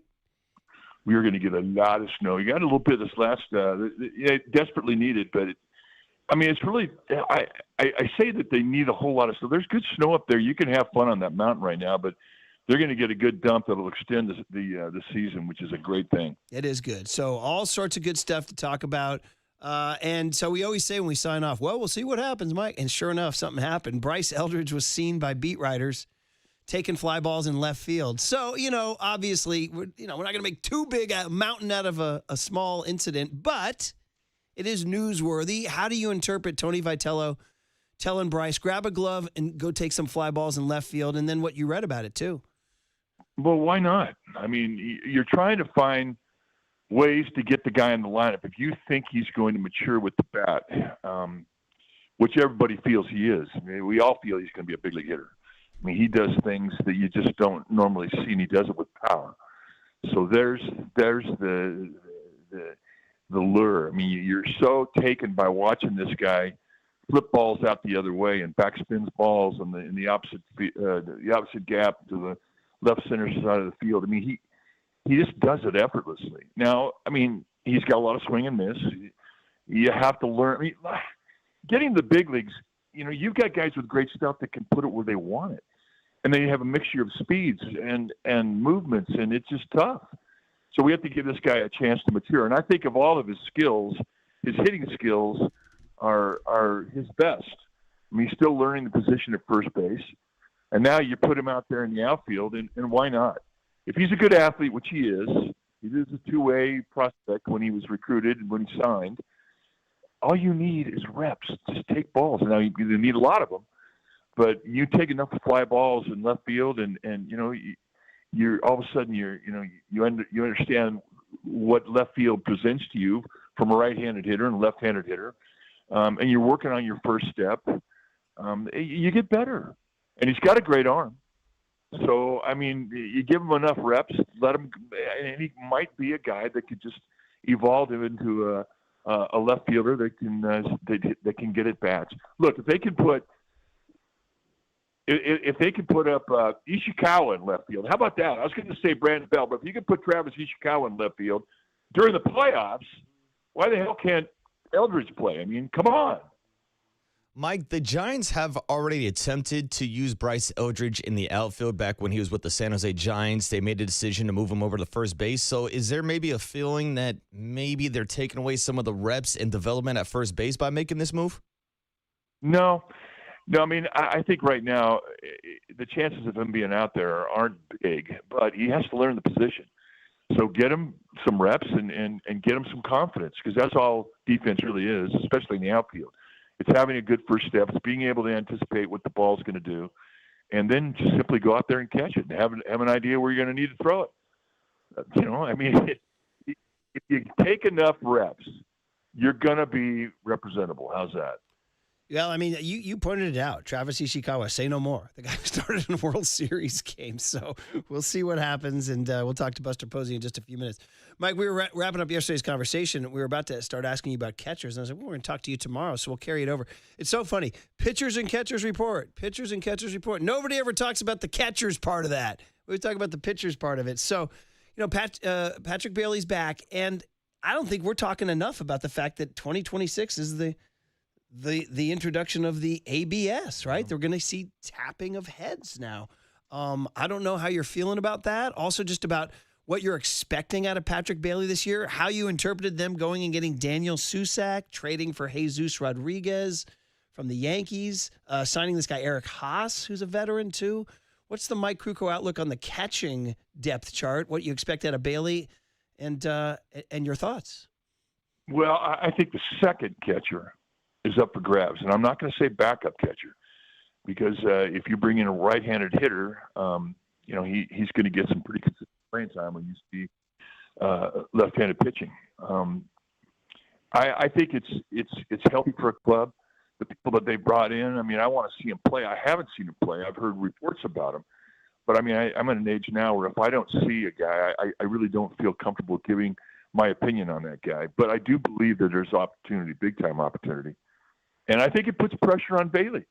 I mean, Bailey really struggled with 2/3 of the season last year. I mean, he started to pick things up at the bat late. But I do think that, it's healthy for him to be prepped. You're only going to get the version of yourself when you have competition for your job, where somebody really good is trying to take your job away. That's what makes you better. And I think, he's positioned to where he can improve in his game. And this healthy competition might be something that is very beneficial for him. Mike, we talked to Patrick Bailey last spring training about the ABS system, and he talked about the advancement in the chess game, how maybe now he'll start reverse deking guys into maybe making them want to challenge. Like, how do you think that changes the element and the overall value of Patrick Bailey's Gold Glove with now the implementation of the ABS system? I think it's a great point. I mean, nobody really knows how it's going to be received and applied at the big league level. I mean, this is the level of baseball where you have a lot of guys that are very smart, especially behind the plate. So if there's a way to find an opportunity, they're going to find it. I still haven't seen enough of it. My sampling size was last year in spring training, and I was intrigued. I, at first, really didn't understand it, and I didn't know that a pitcher could challenge, which I think is like the greatest thing ever. So, I mean, the fact that a catcher, a pitcher, and a hitter all have the opportunity to take advantage of it is something that I think will be very interesting as the season plays out. Plus, you have to learn how to use it. You only get two. I mean, if you get one and it's successful, you maintain the right for two. But if you lose one, well, now all of a sudden you have to save it. I mean, and so I'm going to understand the strategies of how it's applied, watching it and seeing how the big league players and managers, manage to use this as part of the strategy of the game. So to me, it's intriguing at this point. It's really interesting. I think we've sort of undersold it all off season, and we're going to just see it in real time, and we'll all kind of figure out how it plays into our experience of enjoying the game or not enjoying the game. So, Mike, Buster Posey is going to join us in just a little bit, and we talked about catchers, and he's going to be having opinions on that. But also, his teammate Pablo Sandoval once broke his hamate bone. And that's in the news now because Corbin Carroll, who's one of the better players in baseball and a rival of the Giants, broke his hamate bone, and as did Jackson Holliday, the young Baltimore Oriole, Matt Holliday's kid. And, Mike, this is like I know this caught your attention. What'd you think? Well, and Francisco Lindor with the Mets. Oh, really? Mm-hmm. Jeez. Hamate bone. I better bone up. Yeah. I hadn't seen that. You better hamate bone up. But I don't think I've ever seen three significant players go down at the same time. I mean, it's something that's out there with, and it kind of hangs over the head of every hitter. Pablo Sandoval had it done on both hands. And the one thing that I've witnessed when I've seen it, in a bunch of them, is when a guy comes back, they all fall victim to the same thing. They all come back too early. They're all game. They're all, guys who have learned how to play with pain or they wouldn't be in the big leagues. But the hamate bone, they come back and their hand still hurts, and it affects them. They say 4 to 6 weeks, but I call BS on that. I think it's twice that long before. And sometimes they'll play an entire season and they won't be quite comfortable. So it's a very significant thing, and it's a little hook on a little bone in your hand. It's a pretty simple surgery. But the ramifications on it, they run well past what they say a guy can come back from. So, it'll be very interesting to see how these things evolve. I think they're stories, and it's pretty funny. These things are epidemic. Once they start, you'll start seeing more and more of these things around the camp. The hamate bone. Bob Brindley said, everybody should just have them take them out the first day you sign from your professional career. Just sign your contract and then go have both hamate bones removed. Oh my gosh, Lindor, that's a big deal. They say maybe back by opening day, but as you point out, it may linger. Corbin Carroll's not going to miss the World Baseball Classic. He wasn't going to play for Team USA. There's a funny a quote from, not that funny, but Torey Lavillo, the Diamondbacks manager, said, "I walked by Corbin yesterday and asked how he was doing. He said, I think I just broke my hand. I thought he was kidding, and he wasn't." So, yeah, Mike, man, let's knock on wood that the Giants are taking care of those hamates. Yeah, the one more thing, too. When you get pain, you play around that pain. For a pitcher, if you have a little feeling at the end of throwing a pitch, that little twinge in your elbow, your shoulder, or wherever it is, you find a way to throw around that pain and keep going. It's just what you do. And that's what the hamate bone injury represents to these hitters, because they're going to feel like they come back, but the reality of it is you just can't be yourself. You're not going to be 100%. No, and we'll watch to see how Carroll and Lindor and Holliday play early in the season. So, all right, Mike. Well, we got the president of baseball ops coming on next. What do you want to ask him? What should we ask Buster Posey? Ask him about the hamate bone. Take care of the hamate bone, man. All right, well, listen, you hunker down and enjoy that Reno snow. It's good for business up there. We like that. Enjoy the Winter Olympics and a long weekend. And Mike, we will talk to you next Tuesday. Out a bit. Mike Krukow up there in the snow on The Sports Leader. Buster Posey next on The Sports Leader.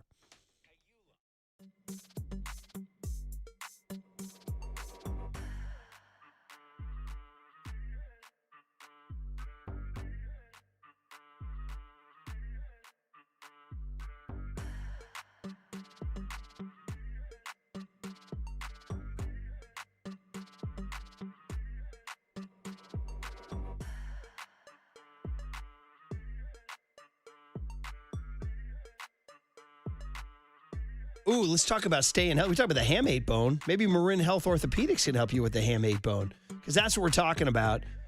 Bay Area wants to know, where do I go if I have joint pain, a sports injury, arthritis, or back trouble? Ooh, sounds a lot like our lives, doesn't it? Well, Marin Health Orthopedic Care, right across the Golden Gate Bridge in Marin County.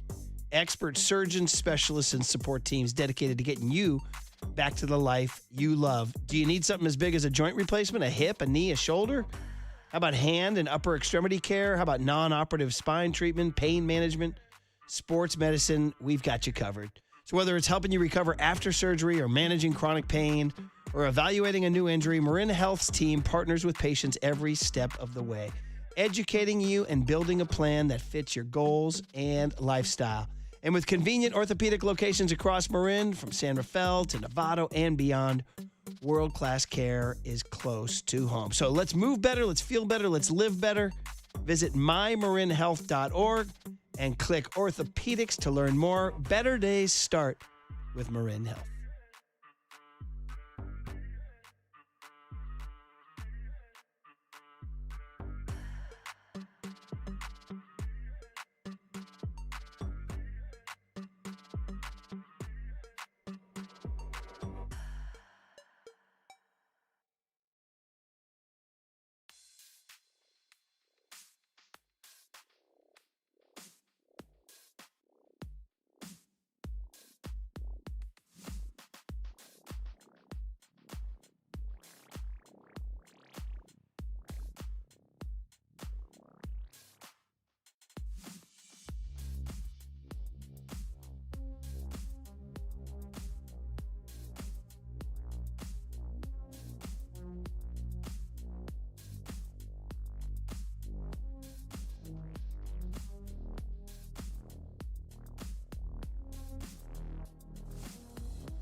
This is The Big Hit, sponsored by Benjamin Moore Paints. Experience the Benjamin Moore retail difference at our independently owned authorized retailers today or at benjaminmoore.com. Murph and Marcus continue live from the Casino Matrix Progressive Jackpot Studios. Casino Matrix. Progressive jackpots are here. Where are you? Just drop in.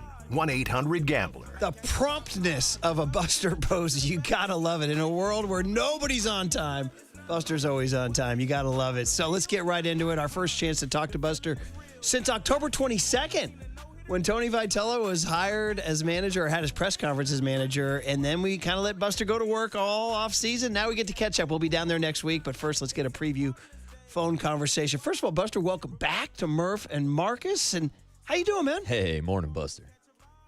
Good morning. Doing great. We're day 3 of pitchers and catchers down here, so we're rocking and rolling. We got some, I think, a little bit warmer weather than what's in the Bay Area right now, so it's nice to have some sunshine and warm air. Let me ask you a non-baseball question. You're a very prompt guy in our experience. Does this cause problems in your life because you're the only guy who's on time and nobody else is? No, Kristen's kind of the same. I think the only one who struggles with it is our 14-year-old son. So we're hoping he'll grow out of that a little bit. How about Tony V? Is he showing up on time? Oh yeah, he's ready to go. I mean, Ron Washington, I think, beats everybody to the building, but no, it's good. It's been fun to see these guys out. Obviously, there's not a ton going on right now, just with bullpens and a few position players here getting some work in. But it's always great to hear the sounds, the ball coming off the bat a little bit, the catcher's mitts popping. So all is well. Yeah, well, I did see Tony Vitello was a few minutes late to his first media scrum because he was rambling on, as he put it, to the team. So let's start there, Buster. What was your first takeaway from seeing Tony's first interaction with the teams with pitchers and catchers reporting? Well, I mean, I think I knew early on. You can kind of tell. I could tell before even really getting to know Tony a little bit. He's a talented speaker, and his self-deprecation of rambling certainly did not feel like it was rambling. But he's good. He's very engaging. He gets his points across well. He'll mix in a little bit of humor. Again, some self-deprecation in there, but you can tell he's the type of leader that has a vision of the way that he wants things to go. But at the same time, he's talked about this a lot, that he wants our players to be themselves and get the most out of themselves, whatever that looks like. Yeah, we enjoy him on the radio for sure. And obviously then fans are like, oh, does that translate? One of the things we've been sort of touching on in the offseason is whether it's Harrison Bader or whether it's Tony V, like adding guys maybe with a little bit of an edge. I wanted to address that with you. Like, is it your desire to have a team that's a little edgy, maybe not making friends? Tony V gave us a quote saying, I want teams to be uncomfortable when they play us. Is that part of your overall plan for the team? Is that the kind of team you want? Yeah, I think that's fair to say. I mean, I think it's important too. Is like that stuff has to happen naturally, right? That's not something that you can just manifest. You have to have certain personalities. It starts with leadership, and Tony talks about it a lot too. As cliched as it is about the importance of team play, and I do think when you bond well as a team, sometimes that does create an edge. It's us against the world type of mentality, and I got to play on some teams that were always considered the underdogs. Within the clubhouse, we felt, and it was proven that we were really talented. But you're always looking for certain things you can use and latch onto that gives you a little bit of an edge. Because it's important. It's important to be able to go out and it's 162 games. You gotta have something that keeps you going throughout the year. Buster, how does that mindset and mentality translate to the game of baseball? Is it more of an aggressive approach at the plate, on the base pass? How does that translate for Tony Vitello? Well, we'll see. I mean, we'll see how it translates for him. I think it's like what you guys said earlier about it being uncomfortable, that was a thought that I had as a player, and one that I'd love to see. I felt like we actually did a pretty good job. We had our lulls last year, no doubt. I think if we could have come out of those lulls quicker than we did, we would have been in a better position. But for me, I want the opposing team, win or lose, you want them to feel it, or like you said, Tony said, uncomfortable. When they come into San Francisco, or we're coming into their city, you want them to know it's like, man, we're in for a dogfight right now with these guys. We know that there's, no matter what it is, we're gonna have to play this game out. And I've seen teams when I was playing that if you jump on them early, they'll kind of roll over. That's the opposite of what we want to be. I say this only sort of half joking, but are you going to have to put a limit on Willy Adames' pregame hugs then? Hey, again, you got to let guys be themselves. Right. So there's always a balance in things. Right. He's like the one guy you got to let Willie be Willie. Okay, so then I can hear the fans now. Yeah, well, great. What about the players? Who are the players? Who are the players, right? Because we can talk about themes for only so long. Then you got to actually play the game. So you're off season, Buster. I think it's fair to say there was no gigantic move a la trading for Rafi Devers, signing Willy Adames. Those were gigantic moves. Adrian Hauser, Tyler Mahle, all due respect to those guys. Harrison Bader, Luis Arraez, all due respect to those guys. I don't think any Giants fans thought that there was a signature blockbuster move. At least that's the feedback we're getting here at the Sports Leader. So what's your view? Did you guys make enough signature blockbuster moves, or were you thinking, I don't need to make a signature blockbuster move? In other words, is it okay you didn't make a blockbuster move? Yeah, well, first I'll start off, defending those guys you talked about, because I think they're all great big leaguers. I mean, you don't stay in the league as long as they have without being great big leaguers. So everybody's entitled to their own opinion. So we feel like we really got better defensively with Harrison in center. He made some big strides offensively. Haven't talked to him. I think there's staying power there. Luis Arraez, 3 batting titles by age 28. We know that he's got his work to do at second base. I was watching him 20 minutes ago out there with Ron Washington, so he's already, getting all that off the ground and running. And it's kind of same Hauser, similar thoughts for me as Bader is. There was a bit of some tweaks and changes he's made, so we're really excited about having him in the rotation. And Mahle, big thing is for him, his body to be in a good spot. I mean, the first 2 months of the season last year, he was about as good as it gets out there, and then unfortunately was injured. So, look, I get it, right? I mean, from a fan's perspective, they want us to go out and sign every marquee free agent. That sounds great in theory, but that's not reality. So we're happy with the group that we have, and certainly feel like that we've got the talent on this team to go out and win a lot of ball games. That's what makes sports great, and our sport, I think, more so than any other, people love numbers and projections, but ultimately, until we step on that field and see how things play out, nobody really knows. Buster, focusing on the Luis Arraez signing, I think some Giants fans were a bit surprised that he was even available this late into free agency. And this might sound like a crazy question, but in today's day and age of baseball, it seems like he's not the modern type of baseball player, but it also seems like you're trending in a direction where you're trying to focus on more high-contact bat-the-ball skills. So would you say that maybe you guys in your organization values a skill set like Luis Arraez more than other organizations around the league? I don't know how other organizations value it. We certainly value it, but at the same time, I think when you're looking at any player, you're trying to, estimate how they're going to fit into your lineup. And with some of the other bats in our lineup, we've got big homer guys in Adames and Devers and Chapman, and I think Ramos is going to be one of those guys as well. So you balance that out a little bit with a guy like Arraez, a little bit more bat to ball. It fits really well. And I got a chance to play against him and have watched him now for a long time. And he's a pest. I mean, he's one of those guys that just you don't really, at least being on the other side, you don't want to see him come up. Like the worst case scenario to me is runner on third with less than 2 outs, because most likely you're not going to get a strikeout.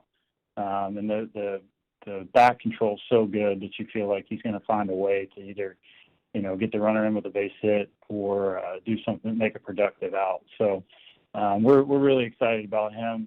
Same with Bader, as I alluded to already. Kind of some of that confidence he's going to bring out there in the outfield, we think is going to play really well as Ramos continues to develop. And by all accounts, I want to say that I just keep hearing report after report how hard he's been working defensively this offseason. And same goes with Jung Hoo. So always, I get it, rosy tinted lenses this time of year, but they should be. I know, right? That's the whole point. We're going to come down. Nobody's going to be in a bad mood. Buster Posey's a voice you hear on the UMA guest line, kind enough to hop on from Scottsdale, where Marcus and I will be next Thursday and Friday, giving you those traditional preseason broadcasts. And then, of course, the first Giants broadcast is Saturday, a week from Saturday, Dwayne Kuiper and John Miller, Giants, Mariners, and Peoria. And then the very next day, the Giants will be at Scottsdale Stadium, also on The Sports Leader. One more bit of business. You're listening to KNBR AM and KNBR FM San Francisco, The Sports Leader, a Cumulus media station. Buster, you are an icon in the city because you caught a pitch from Brian Wilson in 2010. You caught a pitch from Sergio Romo in 2012 and a pitch from, Madison Bumgarner as a reliever in 2014. That's my way of setting up the bullpen question, because you closed out 3 World Series with quote-unquote, I'm counting Bum as a bullpen guy there. And so people are saying, wait, how could a guy like Buster Posey, who knows the value of the bullpen, go into a season not really knowing his bullpen setup? I saw you say in an interview, there's opportunity for guys. And that sounds good, but is there also worry that there's not enough definition out there? Well, I think bullpen's one of the spots on a roster that can really take shape quickly, and it can really change quickly too. I mean, I don't think that's just related to us. I mean, you look around baseball historically, and how many relievers have been able to sustain being an elite bullpen arm. It's a hard thing to do, right? I mean, it's a volatile position. We're really excited about Ryan Walker's bounce back. Guerrero took a big step forward last year, having a healthy Eric Miller. Some of these guys that logged a good amount of innings. I mean, Bivens probably unheralded with 80 innings last year. And then we've got some non-roster invites, some internal guys that we're going to take a look at. And again, nobody really knows. I'm not going to sit here and say, going into this season that you could say the Giants are going to have a top 5 bullpen in the game. But also on the flip side of it, I think it's completely realistic too. Just again, like I said, because of some of the unknowns and volatility of that position on a roster. So I think competition's good. I think competition brings out the best in people. And would we love to have a Romo and Casilla and Lopez and Affeldt quartet? Hopefully I'm not leaving somebody out there that I shouldn't be. Yes, of course, every team would. But again, part of sports is the fun of it to me is watching people blossom into great players. So is it safe to say then going into the season, or I guess I should phrase it like this, would you say that there are any set or defined roles in your bullpen going into spring training, or are all options on the table? All options are on the table. Okay. All right. So we'll watch it unfold for sure. Buster Posey, a few more minutes here with him as we go over this entire all-encompassing team. Everybody's fascinated. Tons of interest in the Giants. One of the guys who draws so much interest is there's nothing like a prospect, Buster, Bryce Eldridge. And, the big news that the beat reporters reported that he was on a backfield working out in left field. How serious is that? And how serious are his chances of making the opening day roster? I give him taking fly balls in left field, I think, is a conversation he and Tony had a couple of weeks ago when he was down here getting some early work in. And I think as much as anything, it's like if we're going to stand out and shag during BP, let's see what it looks like. So I don't think that it's anything that's extremely pressing, but also you never know. There's a chance that Bryce goes out there and gets really comfortable, and then it opens up another door for him and for us.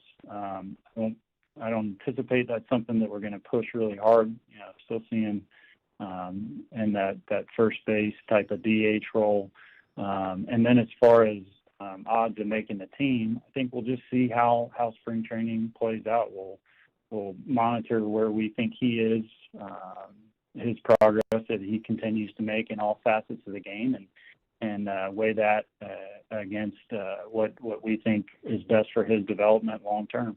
There's this player performance index, this new thing that it incentivizes teams to call players up, because if he finishes as like top 3 in MVP voting in the next 3 years or something like that, that you guys get an extra draft pick. Like they're trying to incentivize that. You, as president of baseball ops, how do you view that program? Is that something that you're like, hey, that's a good program and it does incentivize me to maybe lean towards Bryce making a team? Yeah, honestly, I don't think about it that much. I mean, draft pick aside, it would be great if you have a player come up and play that well. I think anybody would take that performance regardless of the draft pick. So how much does it incentivize? It's hard to say. I mean, I think sitting here today looking at Bryce,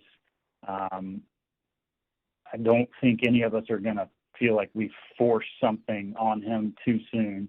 And that's not to say that, we come March 25th that he's not there and on the roster, but I don't think we're going to force him into action if we feel like it's not right for him, just for the chance to grab a draft pick. Buster, you mentioned earlier in this interview the focus on improving defensively in the outfield with Elliot Ramos, bringing in Harrison Bader to play center field, which means Jung-Hoo Lee is going to be moving over to right field. Now, I know you spent some time this offseason out in Korea. Was that part of the trip, having those conversations with Jung-Hoo Lee, or how did he take the news about moving over from center field to right field? So the trip out there had nothing to do with talking to him about that. But I will say he was a true pro about making the move. He gets it that it's he's a team player and wants whatever's going to be best for the team. So he took it great, and is already getting some work in, and he has experience there in the past. And Jung-Hoo's a team guy, and he's another one I'm really excited about, just because of injury a couple of years ago, and then last year, come back from injury, kind of feeling your way through a full season of a new league. Still, essentially, it was kind of a new league for him last year. So, high hopes for him, and I think he's going to be in a good spot. Buster, I mean, so many things to ask. I know we got to let you go here, but just a couple more to squeeze in. One is, you mentioned Ron Washington earlier, and listen, he was with the A's for so many years. Many of us in the media dealt with him. We love him. He's one of the great talkers, one of the great baseball guys you could ever talk to. I think he's going to be on with Papa and Silver either today or tomorrow. But the other ironic thing is he was managing the 2010 Texas Rangers, so I don't know, do you hide the ring around him? How's the Buster Wash dynamic? I've mixed in a few jabs. He takes it pretty well. No, he's great. You're right. I mean, I've never had a chance to really talk to him, and man, he's one of the treasures in the game, just because a wealth of knowledge, still just so tremendously passionate about baseball in general, but specifically, he's so confident in his work and preparation as far as getting infielders ready. And that's for where we are. I mean, I was talking to Matt Chapman a couple of days ago, and he was telling me a story about his first year with A's and how Walsh had him out there 6:30 every morning, and they'd go through their routine and their drills. And Chappie, even at this point in his career, he's like, I know he's going to make me better even now. He's going to demand certain things out of me that maybe have slipped through the cracks. And so, like, when you have a veteran that has that type of respect for a coach, it's impossible for everybody else not to just fall in line. So we're thrilled to have him in the Giants uniform, and as you mentioned, I look forward to my interactions with him because sometimes they come with laughs, and then sometimes it's just full on intensity. So it's a lot of fun. Yeah, and I got to say, it's already great seeing those photos of him working with Luis Arraez and Bryce Eldridge and those type of guys. But, Buster, we also found out that he will not be coaching third base. Instead, it will be Hector Borg. How much of that decision is based on having guys like Ron Washington and Jace Tingler right next to Tony Vitello in the dugout for guys who have actually made those decisions and made those moves in real time?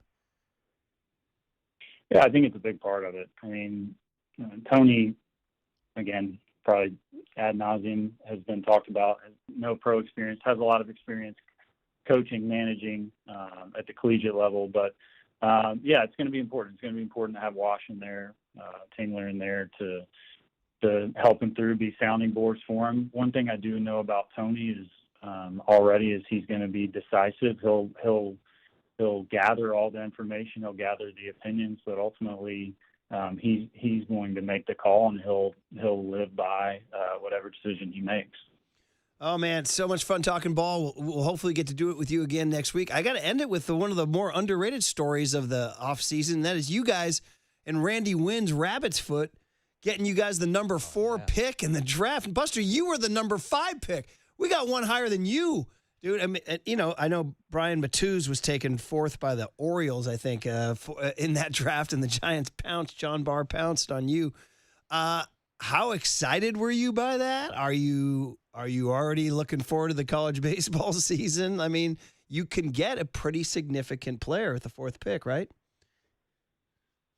It's exciting. I mean, when you get to pick that high in the draft, there's definitely opportunity to land a franchise-altering type of player. So, yeah, I mean, Michael Holmes and his group, regardless if we're picking 4th or, we hopefully are picking much later than that going forward. But it is really exciting. So, Holmesy and his amateur group did a tremendous job just with preparation and gathering information and background info on players. And I think as much as anything, when you're picking that high in the draft, it's not, I don't think it's going to be that hard to see talent. I think that the challenge is you want to really feel good about who the person is. And that's where we're going to have to spend a lot of our time, because so much of baseball is between the years. And I got to witness it firsthand. Players that I felt like were equally as talented or even more talented than me, maybe it didn't pan out just because of one thing or another cropping up over the years. So we're excited. It's going to be fun, and having an opportunity to add that type of talent to our system is a great thing. Yeah, Marty, people are already scouting, and unfortunately there's no obvious Florida State Seminole up there, so we can't do that. But we'll see what you do. By the way, as it ended on that, did you guys see your alma mater secured a big commitment from Tiger Woods' kid to go play golf? I did see that. Yeah, that's pretty cool. So it'll be interesting to see if Tiger's spending some time up there in Tallahassee. And I do have to give a little bit of love to another former Seminole in Cal Raleigh. What a year he had last year. And I'm biased. I think he should have taken home the MVP award. It's just too hard to sit behind the plate and put up those type of offensive numbers. So I'll end with that. I remember we asked you about that last year, and I agreed with you. And then somebody actually presented me Aaron Judge's numbers. They were like Barry Bonds type numbers. Like, I think we're kind of sleeping. I get it. But he's not sitting behind the plate. He's not sitting behind the plate. I'm with you. The big dumper was pretty cool, man. All right. Well, listen, we're looking forward to you and Tiger. Yeah. Maybe in the owner, Mr. Johnson. He has a cool golf club. Maybe you guys could all get out there and play. All the Tigers played there a bunch. So I digress. Buster, it's great, man. All encompassing, and we can keep doing it. We'll try to chase you down when you're down there, and another week of news, and all the listeners appreciate you coming on and talking Giants baseball, as do we. So have a great day. Thank you. Yeah, thanks, Buster. All right, guys. Have a good one. Thanks. Buster Posey. We'll talk about it next on The Sports Leader. Now, from the O'Donnell Financial Group Sports Desk. Learn more at odfigroup.com. O'Donnell Financial Group, because planning is a process, not a product. If you're just getting in your car and you missed any of the interview with Buster Posey, stay tuned for the full recap next. Or if you're real savvy, you can go on our YouTube channel and actually rewind the live stream to hear the whole interview. All of it is right here on The Sports Leader.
And now it's time for the Protect Your Assets Business and Technology Report with me, David Hollander.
Now back to Murph and Marcus on The Sports Leader. Streaming live on thesportsleader.com and KNBR. The Sports Leader app. Murph and Marcus is sponsored by Bigelow Tea. Grab a mug and tea proudly. Yeah, well, first I'll start off defending those guys you talked about because I think they're all great big leaguers. I mean, you don't stay in the league as long as they have without being great big leaguers. So everybody's entitled to their own opinion. So we feel like we really got better defensively with Harrison in center. He made some big strides offensively. Haven't talked to him.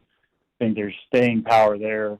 Luis Arraez, 3 batting titles by age 28. We know that he's got his work to do at second base. I was watching him 20 minutes ago out there with Ron Washington, so he's already getting all that off the ground and running. And it's kind of same Hauser, similar thoughts for me as Bader is there was a bit of some tweaks and changes he's made, so we're really excited about having him in the rotation. And Molly, Big thing is for him, his body to be in a good spot. I mean, the first 2 months of the season last year, he was about as good as it gets out there, and then unfortunately was injured. Buster Posey, very generous with his time, came on 20-plus minutes, talked about everything.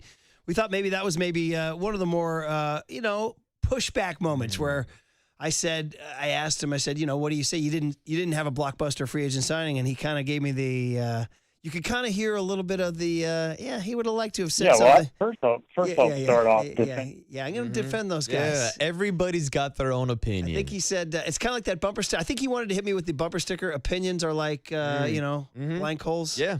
Everyone's got one and they all stink. Yep. One of those ones. We know what it smells like.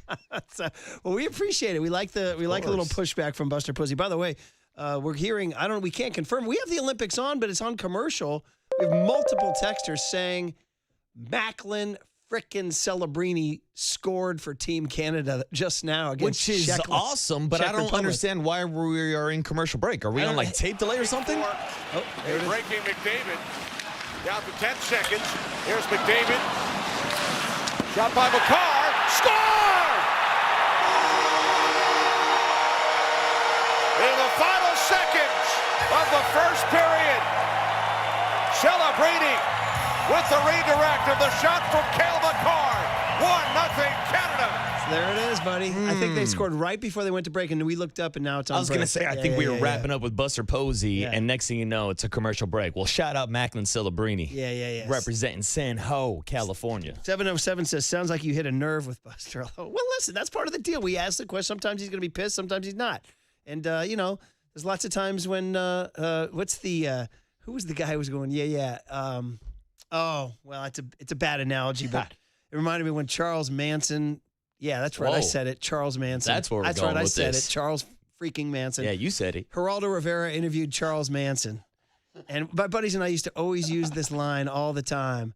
And Charles Manson was saying how he would beat up Geraldo Rivera.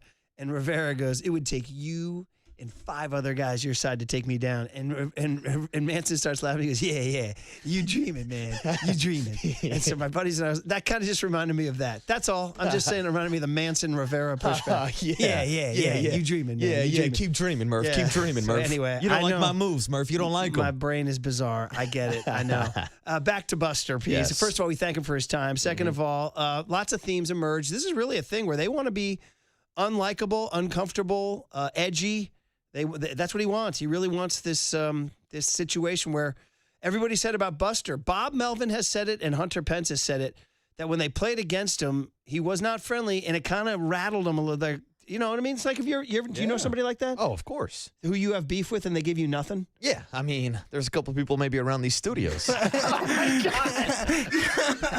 Well, I know a guy you had so much beef with. You once applied for a job that you didn't even want because you wanted to block this guy. I was just trying to ice this guy out. I do remember that as well. I was like, there's no way in hell they're going to hire this guy over me, so I might as well apply. Hey, man, there's beef. I just saw a thing. I have to say this about our great mayor, Daniel Lurie, who we appreciate so much, but he's got a situation on his hands with this school strike, by the way. But he was at a ribbon cutting somewhere, and one of the supervisors and he have beef. And Lurie tried to offer his handshake, and the guy just walked right past him. Oh, yeah. Left him hanging. Yeah, he left the mayor hanging. So that's kind of like, there's going to be beef in life. Now, Buster's great. He's a pro. No doubt. He'll answer these questions. And he's saying, but here's somebody who texted in. 925 says, it's Buster's job to defend his free agency signings. But the reality is, they were crap. Were they crap? No, I don't think they were crap. Were they crap? Is Harrison Bader crap? Is Luis Arraez crap? Come on, 925. No, and I agree with his assessment. They got better defensively with Harrison Bader, bringing in that Gold Glove. They got better offensively with Luis Arraez. But there's a lot in between that I feel like Giants fans are grasping for more, especially when it comes to the starting rotation in Tyler Mahle and Adrian Hauser. 415 says, I hate to say it, but listening to Buster, I am less confident in this team. Says it's hard to get excited about this rotation and bullpen. Of course, he knows more about baseball than I'll ever know, but I suspect he's under some budget constraints, and he won't mention that led to these low wattage signings. And as president of baseball ops, he has to say he's excited about these signings. Well, I mean, that's, everybody's take. I mean, listen, the Giants, as much as we rag on the Giants about their payroll, and listen, we'll all rag. We're not... Everything, you guys are homers, man. That's not. Sorry, buddy. We rip the Giants as much as anybody, and we'll knock them. we're also hopeful and optimistic. We want them to win. It helps us when they win, but we also get upset at them. And my God, how did we treat Farhan and Gabe the whole time they were here? We were incredibly negative about them. Exactly. And even I've admitted that all my hopes and dreams with Bob Melvin did not come true. So I love what Buster. Every time people rag on Buster, the guy traded for Rafael freaking Devers, literally the biggest trade in 30 years. And so you honestly, like almost strips you of all your ammunition right there. Like the fact that he did that is such a ballsy move, and it was such the move you got. He's never going to get a slugger here. No free agent slugger is going to sign here. He went and got one of the better sluggers in baseball, top 10, top 20, wherever you want to put him. Signing Willie Adames before anybody would. He's done big things. So we're not here kissing his ass. We're saying he's done big things. Now, this offseason, they didn't. Now, that said, I was going to say, for us, as much as we rag on him, they still are spending over $200 million on this team. I mean, they're not the A's, they're not the Pirates, they're not the Rockies and all that stuff. It could be way worse. But I think fans are saying, yeah, I need more. Yes, fans don't want to hear about luxury tax and going over a certain threshold where you have to pay more. Fans want to win. Fans want all the players. They want all the blockbuster names that you're talking about.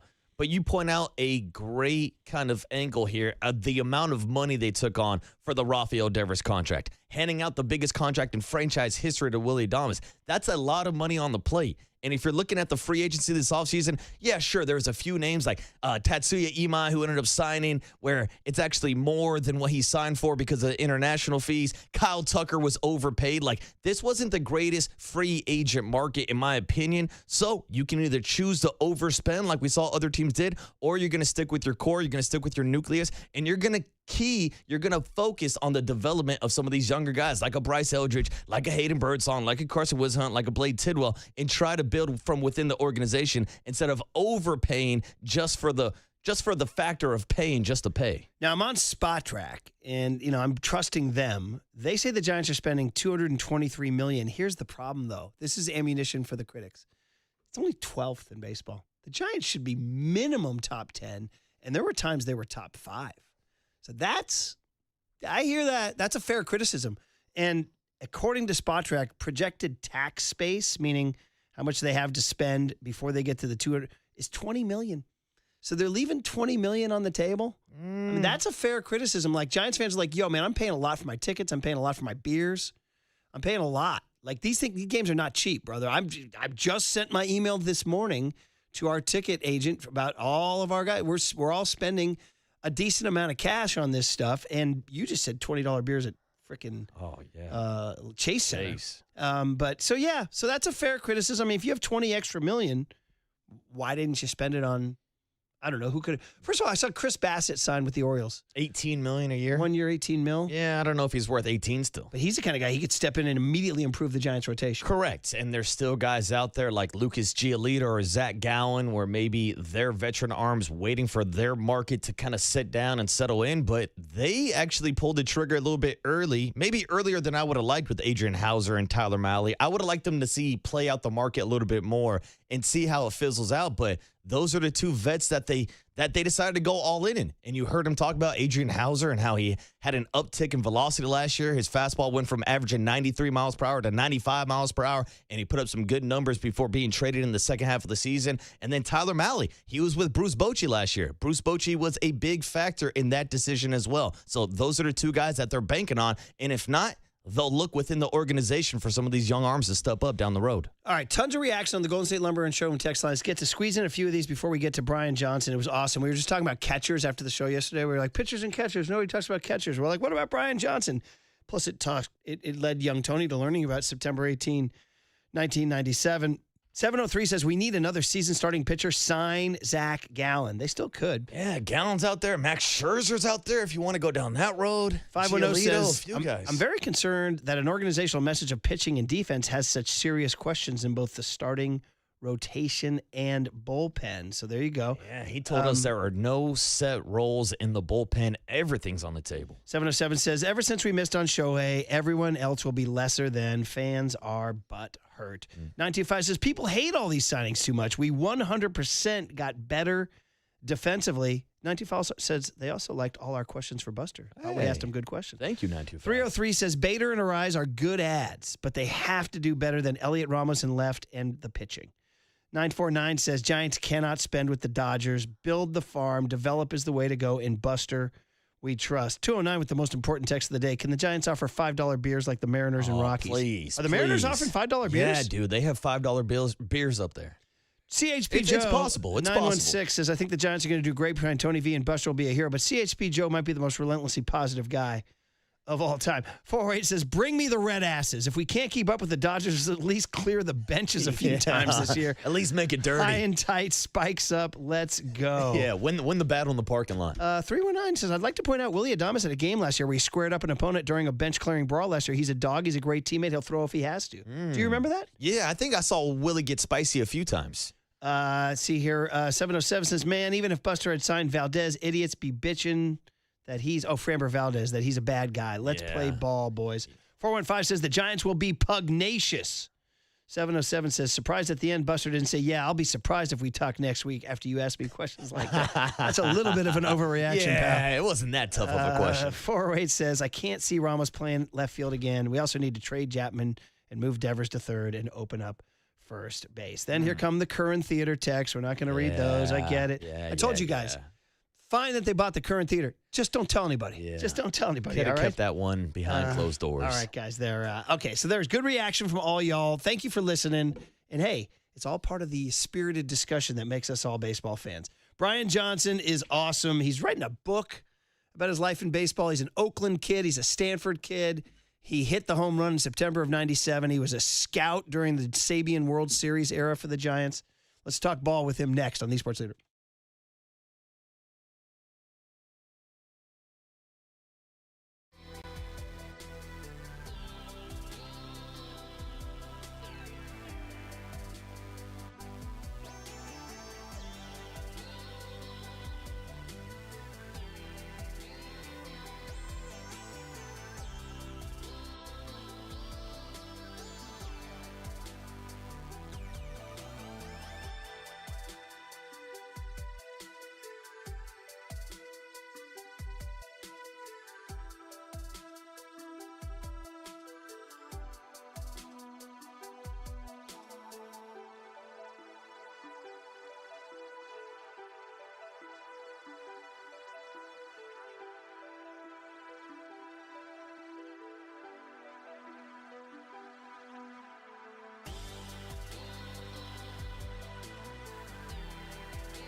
Now back to Murph and Marcus on The Sports Leader. Streaming live on thesportsleader.com and KNBR.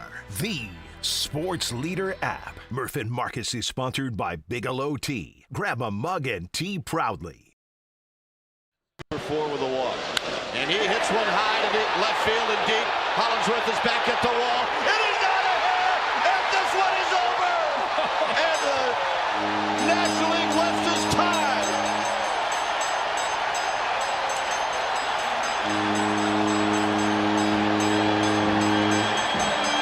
Every time we have Brian Johnson on, which isn't enough, by the way, we get to play that as a rejoin, and I know on the other end of the line, Brian Johnson's smiling. The kid out of Oakland, Skyline High, Stanford quarterback, and the man who hit the home run on September 18, 1997, which was a lot of people's favorite home run in Candlestick Park history. Brian, it's great to have you back on KNBR. You got your buddy Murph here. Got my guy Marcus Boucher. I don't know if you've met Marcus yet. So it's Murph and Marcus. How you doing, Brian? Hey, what's up, Brian? Hey, how we doing, guys? Yes, I am smiling. It's I don't hear that very often, so it's always fun to be back on to be able to hear that one more time. We'll have you on every day just to replay it. So Brian, I've been doing this business so long now. I work with these young kids, and the guy who's running the board was born in '98. So he literally wasn't alive. And he's like, "Whoa, this looks pretty cool." Like, yeah, dude, it was cool. Right? They played games at Candlestick. Cool. Yeah. You have a family. Do your kids even appreciate it? My kids are grown. They're 22 and 24. Yeah, they appreciate it, but it's kind of the far, far away thing. It's kind of like, oh yeah, it's just kind of dad. But I don't know. They don't really appreciate, all the nuances of it, right? We were coming off a strike. People were mad at baseball, mad at players, mad at the owners. The Dodgers were the perennial champions, and we came up and punched them in the mouth, and it worked out pretty good for us. So they don't appreciate that, but they appreciate that picture of when it happened. I love it. Like I said, I could just do the whole interview on this, on the game. So there's one more on that, and that is you caught that whole game, right? All 12 innings? Yeah. And so you had Rod Beck for the final 3 shutout innings. Any chance I get to talk about Rod Beck, I do this date in Giants history for the Giants radio broadcasts, and anytime we talk about Rod Beck, I just get transported. One of the guttiest Giants of all time. Rest in peace. We lost him too soon. Remember, he was struggling. He was scuffling, Brian. Dusty tells the story that some fan a little girl told him before the game, don't put Rod Beck in. He gets out of the bases loaded jam in the 10th, the ground ball. I don't know, you can tell me what it was like catching that guy that day, knowing that he had very little left in the tank, and he still goes 3 shutout. Yeah, you know what was special about that moment, actually on the mound at that point, because the fans are booing, got the bases loaded. Rod's been struggling a little bit. He gave up a big home run to Atlanta in the series before. Dusty comes out because he knows that Rod is, he's struggling with his confidence like any human being would at that point. But he still got a little bit left in the tank. And so he just talked to us on the mound. And really, in essence, he just gave Rod a little bit of encouragement. Basically said, I'm your guy. You're my guy. I'm in your corner. We're going to do this together, and let's go get it. And that's all he needed. And what a great job by Dusty, knowing as a good leader should, because he has a relationship with each one of his players, he knows they're a little bit different. He gave Rod Beck exactly what he needed. Just a little bit of encouragement, just a little stabilization to know we had his back and Dusty had his back, and Rod came out and just busted it out and just pitched great for those 3 innings. Brian, everybody that we talked to about Dusty Baker describes him as just the coolest guy in baseball. So what was that experience like for you playing for a manager like Dusty Baker? Well, Dusty and I go way back. When Dusty got his first coaching gig with the Giants under Roger Craig, because he was the black guy on the staff, he was asked to take care of or to manage Kevin Mitchell, who was, kind of a different type of personality. And Roger didn't know how to handle him, so he asked Dusty to do it. And so Dusty was first time new to coaching, and so he needed some advice. So he knew Bill Walsh, and so he got some advice from him. But the biggest advice was from our track coach at Stanford University, Brooks Johnson, black guy, just been around forever, a veteran coach of every level, and like 8 different Olympic athletes. And so when Dusty came down to meet Brooks, I had gotten to know Brooks Johnson at Stanford as well, because I was going through some stuff there, some political stuff there on campus, because I had a black girlfriend. And so racially, Brooks and I were locked in and knew each other pretty well. So he was like, hey, I got this guy, this baseball guy I want you to meet. And he kept telling Dusty the same thing. Hey, I got this baseball guy I want you to meet. And so one day during the summertime, I was training. We would go down and train on the track with the other track athletes. And Dusty happened to be there. And so Brooks Johnson introduced the 2 of us. We walked back to Dusty's car and ended up talking for like 2 hours and just hit it off that day. It was, and then lo and behold, probably 8 years later, I played for him. So Dusty and I have a very special friendship and have for a long time. I was just with him actually a couple weeks ago in Sacramento. My mom moved up to Sacramento, so I went there to visit her, who's 87, playing golf 3 days, playing 18 holes of golf 3 days a week. And so Dusty and I had breakfast, and it was great to see him as well. Now we know where the athletic genes came from. Mom, right? That's right. Yeah. That's awesome. Yeah. She thought about playing pro golf as a young woman back in the day, but there's no money in it. So she went to nursing instead. So. Oh, she thought about the pro golf tour. Wow. That's incredible. Well, Brian is an athlete. Brian played quarterback at Stanford, too. I mean, there's a lot to get to with Brian. We can talk so many things with Brian Johnson, who, of course, was an 8-year big leaguer and, of course, a Skyline kid, Stanford kid, hit that home run for the Giants in 97, then scouted for Brian Sabian and found those 3 World Series teams. He was a part of that. He's got those rings. By the way, on a very somber note, it was asked by my friend. He said, did you know and play for the late Coach John Beam, who we lost tragically? Yeah, thanks for asking. Yeah, Coach Beam and I were good friends. Actually, I gave one of the eulogies at his funeral, I just went back to, a little while ago. But yeah, John Beam's first high school coaching gig was as a defensive coordinator at Skyline High and under our head coach, Tony Fardella. And so I was, a quarterback and he was a defensive coordinator. So we knew each other, but didn't know each other well until after I graduated and I went to Stanford, and I was a 5th-string quarterback and trying to win that number 1 job. And so I needed somebody to catch the ball for me and to work out with me in the summertime so I could, try to win that job.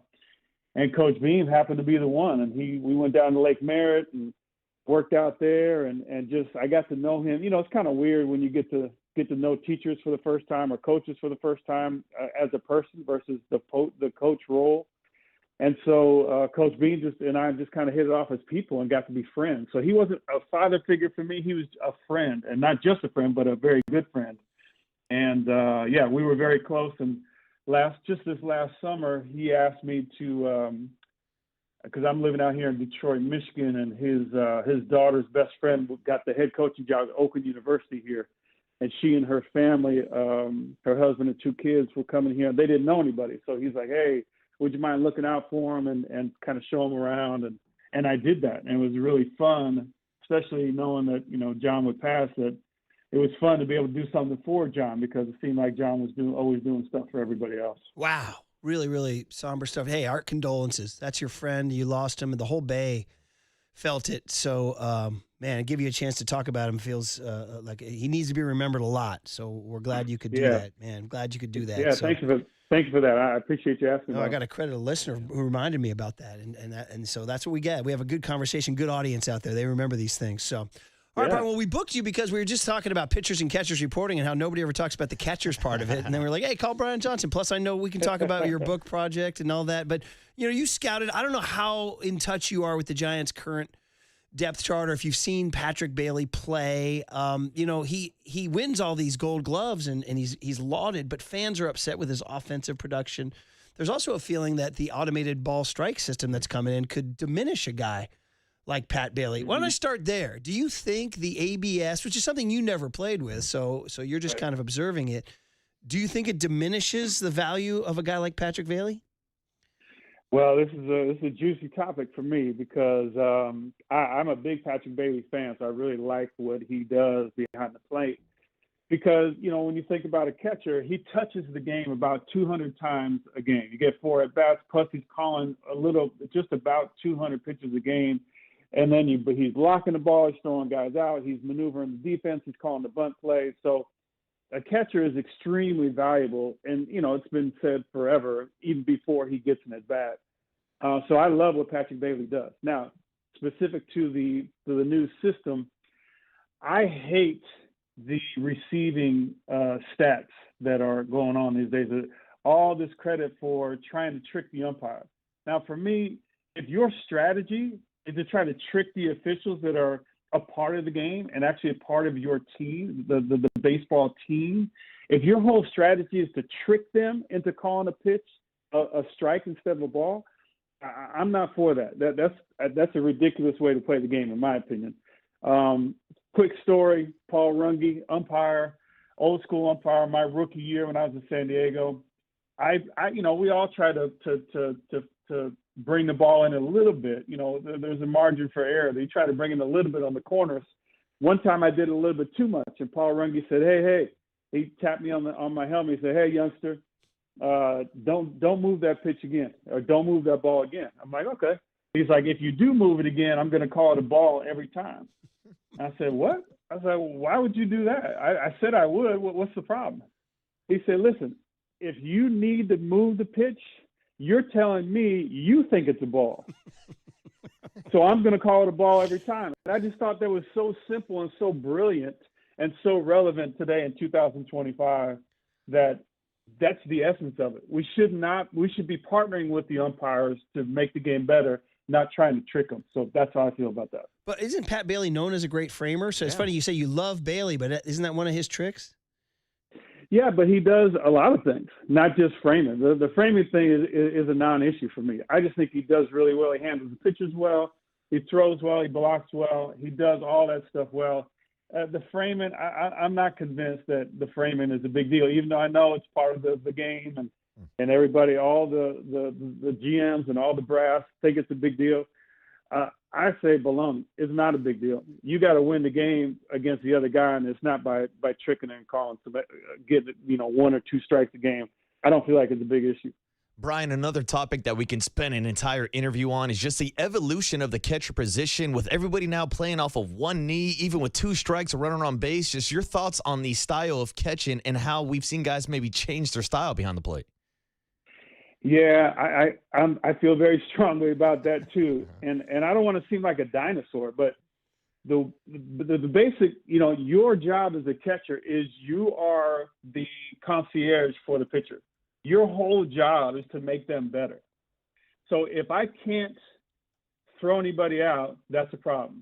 If I can't block every pitch, just about every pitch, 90% of the pitches that come in the dirt, that's a problem. So if you want to stand on your head and do a headstand behind home plate, as long as you can block and as long as you can throw and receive the ball, I'm good with that. So whatever, 1 foot, 2 foot, 1 knee, 2 knee, I could care less as long as you can do those 3 things. Now, the athletes behind the plate today are so good that they've adapted to the 1 knee thing. So some guys, a few guys, are able to still block well. The majority of guys today cannot block well. So the quality of catching nowadays is awful because of that. If you let the ball get by you, you're giving up a base. And so you're hurting your pitcher, and your pitcher has to work that much harder to overcome that. You only have to win by 1 run, right? It's not travel ball where you get an accumulation of how many runs you scored in the whole series.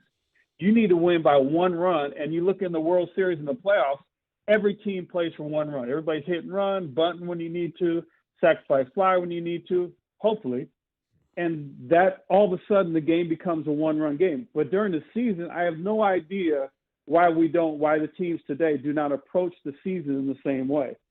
Just get that 1 run is so valuable, but for some reason they don't, and I don't like that. Wow, man, you and me, we're dating ourselves here, Brian. You played from 94 to 01, pre-StatCast era, all that stuff. And that leads us to one of the guys the Giants signed, Luis Arraez. Now, I know you're a catcher, but you're a baseball player too, who stood in the box over 1,500 times. So Luis Arraez wins 3 batting titles. The Giants sign him, and man, you should see the fan reaction. It was very negative. Oh man, his metrics are bad. His bat speed is slow. He doesn't drive. He doesn't. What was it? What was the big complaint, Marcus? Doesn't hit home runs. Doesn't hit home. Exit velocity, launch doesn't angle. Walk enough, maybe. I don't know. Where are you with a guy like Luis Arraez in today's game? Do you still see the value in a guy like that? I do. I really like the signing. For me, you're either a baseball player or you're not. I mean, one good thing about the modern day game, and kind of touching on catching just for a quick second, I love that the catcher is valued much more, and you're able to evaluate and quantify what the catcher does behind home plate. So I love that part of the modern game. But with Luis Arraez, I think your hitting and the offensive guy is just so important. It doesn't matter if it's power or not power. Certain guys in your lineup, you need to have power. 3, 4, 5, 6 in your lineup, you need to have power. Outside of that, to be able to have a guy that has 3 batting titles at the top of your order or the bottom of your order, I think that's valuable. My concern is at a really tough position at second base. Is he going to be able to hit in more runs than he lets in at second base? We'll see. I think he's going to do really well. But I think it was a great signing. I think Buster's done a great job of putting together a balanced team, and we'll see how things go. I mean, Giants fans are saying they didn't sign the blockbuster guy. You know, they went Harrison Bader, Luis Arraez. The 2 starting pitchers were veteran guys, journeyman guys, Adrian Hauser, Tyler Mahle, a couple of bullpen guys who are sort of coming off injuries. There was no blockbuster move Giants fans are sort of angry about that. What would you say about that? I can understand that from a fan standpoint because I'm a fan now, right? I enjoy the blockbuster moves. I enjoy my teams to be busy at the trade deadline, but it really doesn't matter at the end of the day. At the end of the day, you got to put out a good team, especially with the Dodgers and the Padres in your division. You got to be able to play well every day, like all year. And so building the team is not that easy. For me, I think the fans we as fans need to get over ourselves, right? We're not going to be able to win every trade deadline. We're not going to be able to win every offseason. And it really doesn't matter if we're in the playoffs at the end of the season. So that's all I care about. Everything else, I can get by all the noise. But again, with all the stats out there's so many things you can pick apart, so many criticisms you can give of everybody. That's just the way the modern game is. Everybody's going to get criticized. Everybody's going to get blown up on on Twitter, which I refuse to call X. But that's just the way of the world, and that's okay. That's good for the game. People talking about it, that's a good thing. Well, that means that we have to check in with you sometime this summer and see how you think they're playing ball. I'd love to hear your opinion on that, too. You know what, Brian, hearing you talk about a ball, I think you should write a book, buddy. I think you should write a book. Well, it's funny you should mention that. No, I appreciate that. I've always wanted to write a book. I feel like I've had a unique journey in baseball or in sports in general, in life in general. And my story really hasn't been told yet. So I've been working on it for a couple of years. Hopefully it'll be out the next year or so. But I appreciate that. It's going to be called Outspoken. And we'll see how it goes. I'll keep you posted as to when it's coming out. Well, I'm happy to. I'll be your guinea pig. Keep me in touch. Keep me in the loop. So I appreciate you reaching out about that earlier over Christmas via our buddy Blake Rhodes. So that was kind of fun, man. And I know you're working hard. You're restarting the whole thing. You're doing the writing thing. You're doing the writing thing. Just write a little bit every day. Keep chopping that wood, right? A little bit every day. That's Just right. keep chopping that That's wood. right. Well, Brian, a lot of people on the text line say they love hearing from you. You know, you're still, even though you live in Michigan, you're still a Bay Area guy at heart. We can ask Brian. Do you think the word hella originated in Oakland or somewhere else in the Bay?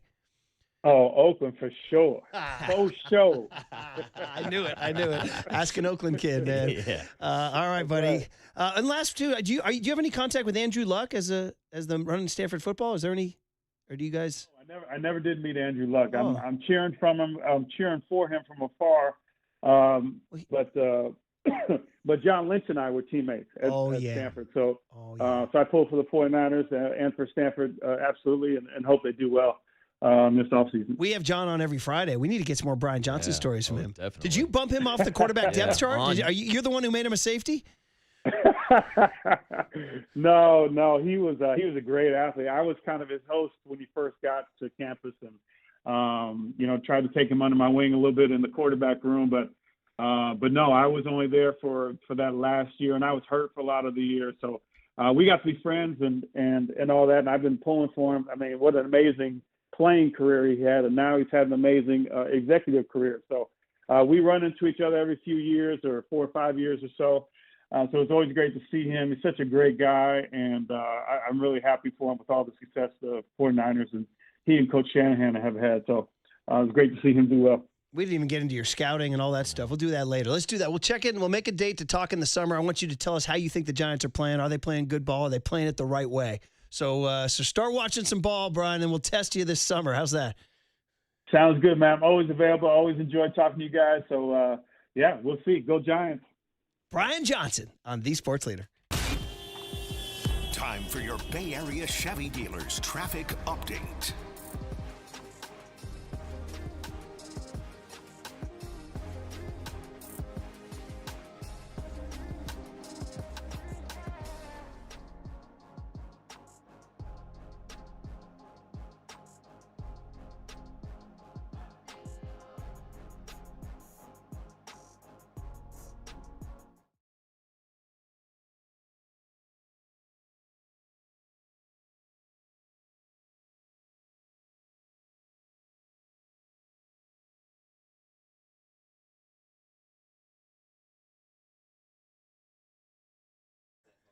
All right, let's talk about Provident Credit Union. Just like Brian Johnson, a local institution. Brian Johnson's not a local financial institution. He's just an institution. Provident Credit Union is the financial institution. We have our mortgage with Provident.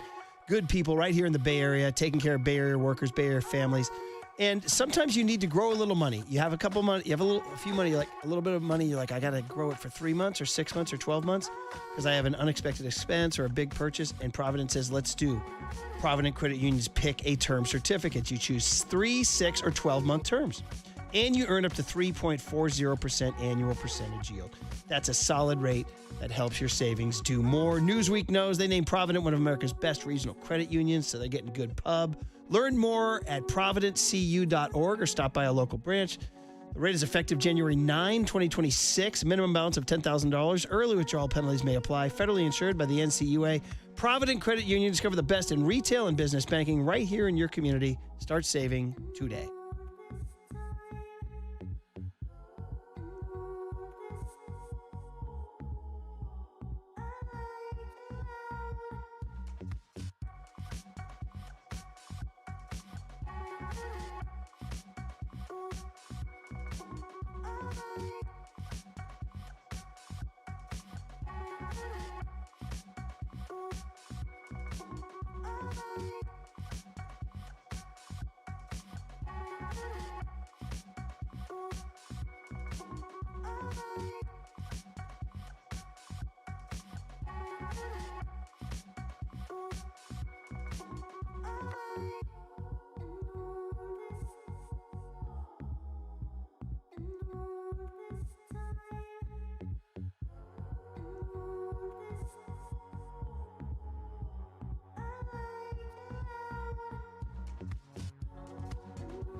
Listen to the sports leader anytime, anywhere. Download KNBR, the sports leader app. Murph and Marcus continue live from the Casino Matrix Progressive Jackpot Studios. Casino Matrix. Progressive jackpots are here. Where are you? Just drop in. 1-800-GAMBLER. He's not just on the phone. He's on your YouTube screen. The handsome Matt Mayoko. You're listening to KNBR AM and KNBR FM, San Francisco, the sports leader, Cumulus media station. Maddie, you're looking well. And we just talked to Brian Johnson, who I know means something to you. That's why we're so late getting to you. So thanks for your patience. Where were you? I know where you were on September 18th, 1997, when he hit that home run. You were standing next to me in the press room watching it on a TV, and I think we were late to George Seifert. That very well might have been. Or Mooch. I think George understood. Mooch. Yeah, it would have been Mooch. We were late to Mooch. Yeah, that was back in the old portable bleacher days, right? At Candlestick Park, right behind the left field fence. Did you go the night before? I went the night before when they beat the Dodgers 2-1. You know what? I don't remember. You don't remember? I don't. Can you believe that? Usually I'm a steel trap when it comes to those kinds of things. I don't think I did, or else I would have remembered that. I just told the kids here, and they are kids. Yeah. You could really make an argument that that's the greatest Giants home run in Candlestick history. Yeah. It's like Sam Darnold, the greatest thrower in 49ers. I'm trying to think. The greatest home run in Candlestick history. Joe Morgan, 82 to knock out the Dodgers. Oh, that was so. I was there for that one. Were you? We made the drive. A group of four of us made the drive from Corning for that one. And after that game, Fernando Valenzuela flipped me off. Yeah. He was in the back of the team bus. I think it was the airporter. The buses would roll in there. Now, granted, I did something to, let's just say he returned the favor. Maddie. Rest in peace, Fernando. One of his last thoughts on his dying day was that kid in San Francisco. Mm-hmm.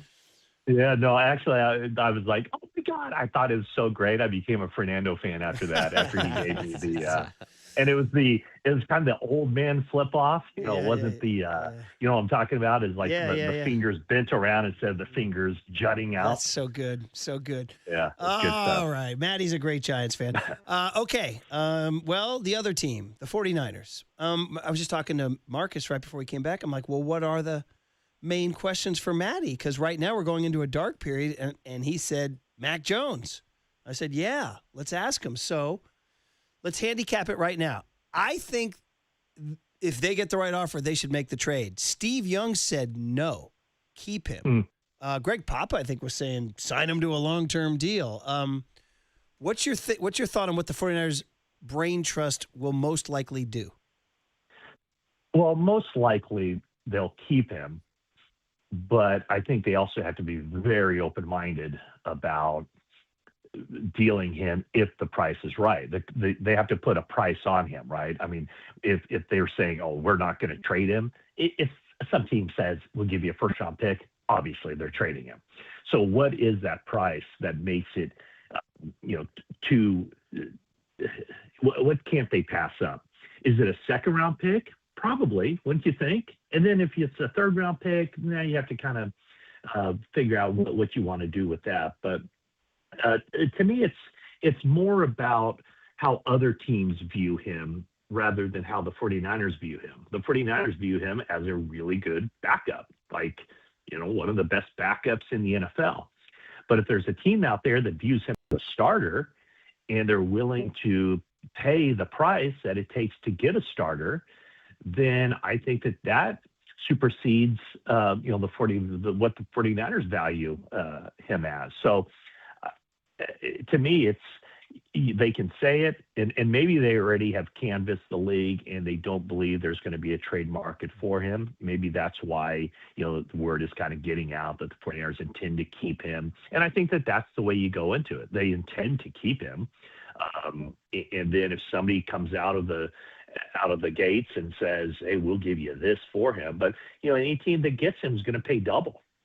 They're going to give the 49ers draft pick compensation, and then they have to reward Mac Jones by giving him a new contract that is more in line with what a starting quarterback is. So my question has always been, he was available after 3 seasons with the Patriots. There weren't a whole lot of takers. Jacksonville traded for him to be their backup. And then he was available again as a free agent a year ago, and no team wanted him to be the starter, and the 49ers signed him to be their backup, and he accepted a 2-year contract.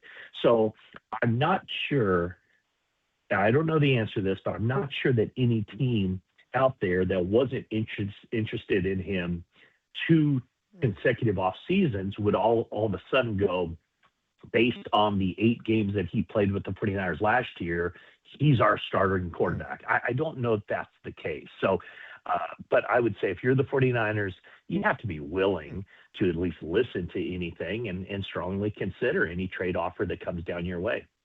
See, Matt, that's interesting to me because we've obviously seen the success that Sam Darnold has now had up in Seattle, and he's made sure to give credit to Brock Purdy and Kyle Shanahan multiple times for all the knowledge that he acquired here in Santa Clara. So do you think maybe that Sam Darnold success story will change the perception in the market for Mac Jones?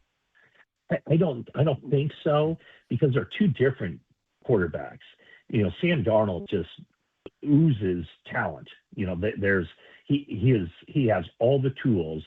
What he needed was a reset mentally and just getting around good coaching. And, the year in San Francisco was really good for him. The year in Minnesota was even better for him. And so Seattle got a more polished Sam Darnold than the Sam Darnold of the, previously. Mac Jones doesn't have that eye-popping talent that just, that jumps off the screen. So I think they're totally different.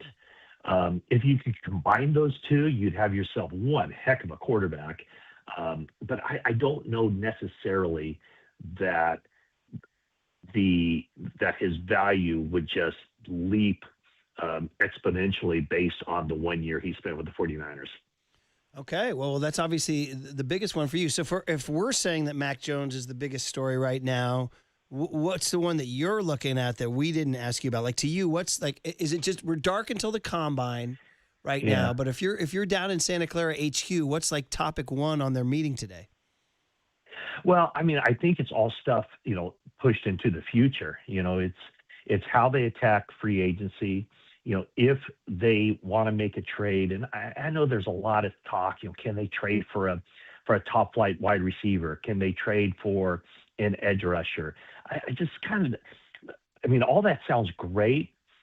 The problem is that I think the roster is in a spot where it is now, where they had the worst defensive line in the entire NFL, and tell me I'm wrong. It's in that spot because of the trades they made. One, which was a really good trade, getting Christian McCaffrey, and then the other one was a horrendous trade in trading up to select Trey Lance. And so those 2 trades stripped away the 49ers of so many top draft picks that it was very difficult to have that next wave of players ready to take over. And it especially showed on the defensive line, where, this last draft, the 2025 draft, was all about making up for lost time, taking 5 defensive players with their first 5 picks, including 3 defensive linemen. So when I look at the team this offseason, it's to continue to do that. I mean, you look at Seattle, there were so many difference makers on that defense, so many that really none of them stood out because they had like 6 or 8 guys who all made huge differences in that game defensively. So the great thing about the defensive line is George Seifert, to quote the great George Seifert, you can never have too many defensive linemen. And every year I watch the NFL, that just gets reinforced because you can play 9 defensive linemen through the course of a game and just keep rotating those guys in and come at offenses in waves. And, those guys don't slow down because they're playing 50% of the snaps or 60% or 40% of the snaps. So to me, that's where the 49ers really have to hit. They have to get development. Michael Williams has to come back strong.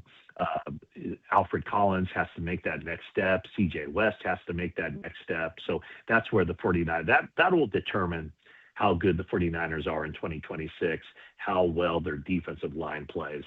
Matt, George Kittle was on a podcast earlier this week and threw out the idea of a Deebo Samuel reunion. Is that a path the 49ers should go back down? No, I don't think so. I think that ran its course.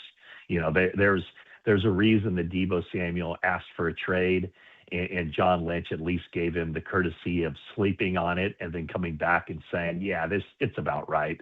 I don't see that happening. I think that both sides were ready to move on from Deebo Samuel. So that'll be curious. I mean, asking you guys, who would you rather have on the team in 2026?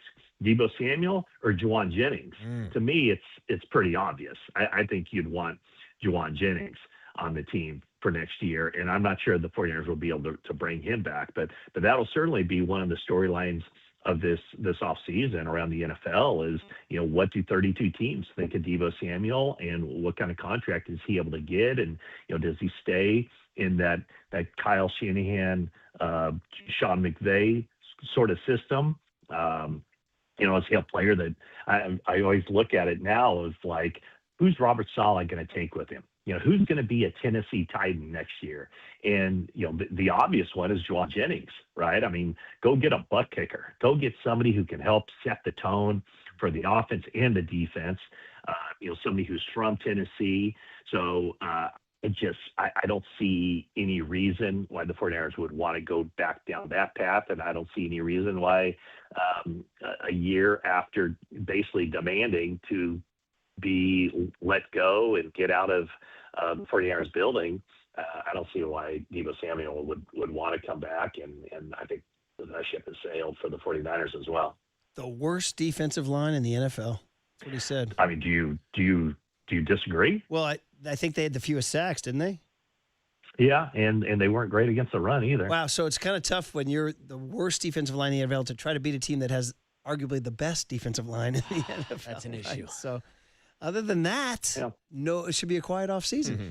Maddie, you're awesome. I was thinking, you know what? Is Mike Ivy's pinch hit granny against Don Sutton bigger than Brian Johnson? That was darn good. That was darn good. So I think it's three. It's Ivy, Joe Morgan, and Brian Johnson. Yeah. These are candlestick only now. Candlestick only. Candlestick only. My mind goes to, and I didn't have, how about Bob Brenly? In the game where he had the error game. Yeah. That was so much fun. That was a great home run. Very fun, but not as epic as a Brian Johnson, Mike Ivy, Joe Morgan. But good one, good pull. Absolutely, it's funny we're not saying Mays McCovey because unfortunately they never won. They never won.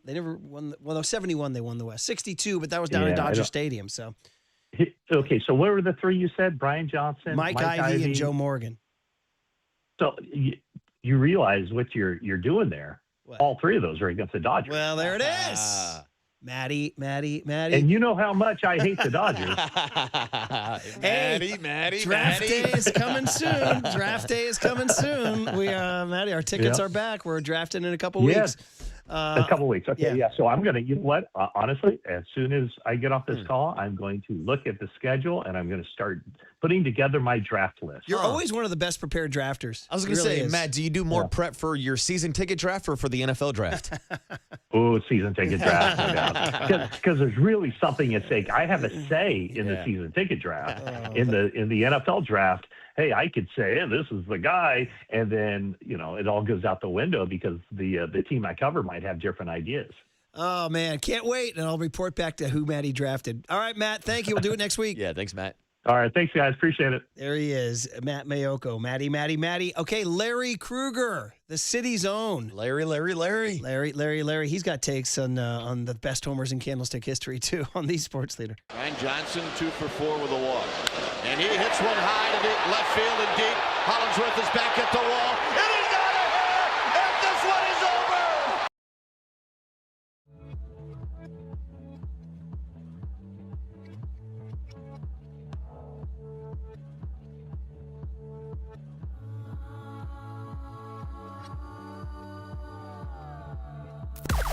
Now, from the O'Donnell Financial Group Sports Desk. Learn more at odfigroup.com. O'Donnell Financial Group, because planning is a process, not a product. Good morning, everybody. If you missed it, Murph and Marcus talked to Buster Posey at 7:50 this morning. If you're just getting in your car, you missed any of the interview, stay tuned. We're going to recap it all around 9:30 after Larry Kruger. Or if you're real savvy, you can actually go to our YouTube channel and rewind the live stream to hear the whole thing. Or you can just stay tuned after the show when I upload the podcast. Whatever you want to do, it's all right here on the Sports Leader.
And now it's time for the Protect Your Assets Business and Technology Report with me, David Hollander.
Now back to Murph and Marcus on The Sports Leader. Streaming live on thesportsleader.com and KNBR. The Sports Leader app. Murph and Marcus is sponsored by Bigelow Tea. Grab a mug and tea proudly.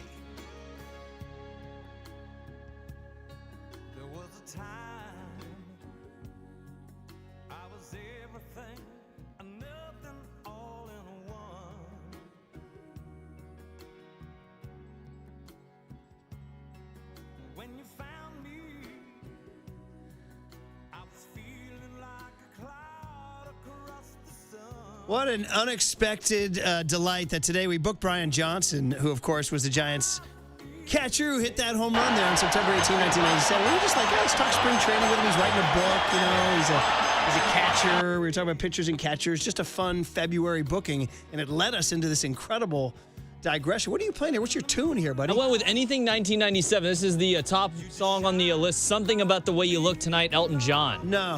No, I just went 1997. This was at the top of the chart in 97? This was not at the top of the charts in 97. This is not setting the vibe here, Tony. Terrible. But other than that, you're doing great. You're having a good day, Tony. Other than that, you should have asked me, buddy. Don't kill the kid. He wasn't alive in 97. Well, he's been doing great today. It's just one mistake. We're not going to call it a blown segment. Larry Kruger is on our video. He's on YouTube, Twitch, and Twitter. Niners Nightly, our man. And you know we're talking Niners. But Larry, we got to get your vote, buddy, because we had Brian Johnson on. He's great. He's great on the radio. He's awesome. Quarterback at Stanford, Skyline High. Memories of Coach Beam. He shared with us everything. But you know, you're a Candlestick kid. Yeah. Is it? I suggested that you could make an argument. I'm not sure if I'm going to put a stamp on it, but you could make an argument that it's the greatest Giants home run in Candlestick history. Not Travis Ishikawa, not JT Snow off Armando Benitez. This is Candlestick. And the only ones I can come up with, Larry, are Mike Ivy pinch hit Granny off of Don Sutton 78. I was thinking about that. It was a Chevy Chevette inning, I believe. Man. But when we do that one, May 28th, in this date in Giants history, I have to leave the room sometimes. I have to leave the room. Joe Morgan knocks out Tommy Lasorda in 82. Off Terry Forster, who had more than a boiler going at that point. He was literally the fat cat. David Letterman called him a fat tub of goo. Remember that? It became national news. Remember that? And then Forster went on Letterman. And then that Brian Johnson. So those are my three candidates. Unless you have one I'm forgetting. Ooh, well, you know, first of all, just all those years at Candlestick. I mean, I saw McCovey. And McCovey hit some unbelievable shots. Yeah. Jack Clark hit some unbelievable shots into the teeth of the wind, like a 3-iron. You know, just an unbelievable 3-iron. Matt Williams hit some, but that would the Brian Johnson probably would be number one. I'll say the most impressive home run I've ever seen at Candlestick. It was from a Giant. It was Darryl Strawberry in a Giants uniform. In 1994, hit a ball, Murph. This one was amazing. He hit it out of a relatively new introduced out-of-town scoreboard that dangled from the upper deck. Yeah. And it went to it went to center field. It went from mid-right field to center field at an angle. Yeah. He hit it off the far left, almost dead center, only about 3 or 4 feet above the facade of the upper deck. I'd never seen anybody go upper tank anywhere from like section 35 over. No, you had to pull it. Whatever it's 41. You had to pull it. Nobody went upper deck in center, and Strawberry hit a line drive that without that out of town scoreboard would have hit the upper deck. Well, so, he'd be one of the most physically gifted strong mans of the 90s, 80s, and 90s, and he was on Giant for a brief time. And, yes, 1 year. just 1 year. The I'm going to say less Giants than were a year. running down the Dodgers in '94. They had Mitchell, Bonds, and Strawberry. But I got to give you the one that really comes to mind because I can remember it like it was yesterday. My dad signed us up for Orange Crush Little Giants. All right, which just basically meant you got a T-shirt that said Orange Crush Giants, and you went to like a bunch of games and you sat in section 39 upper reserved in right field. Right.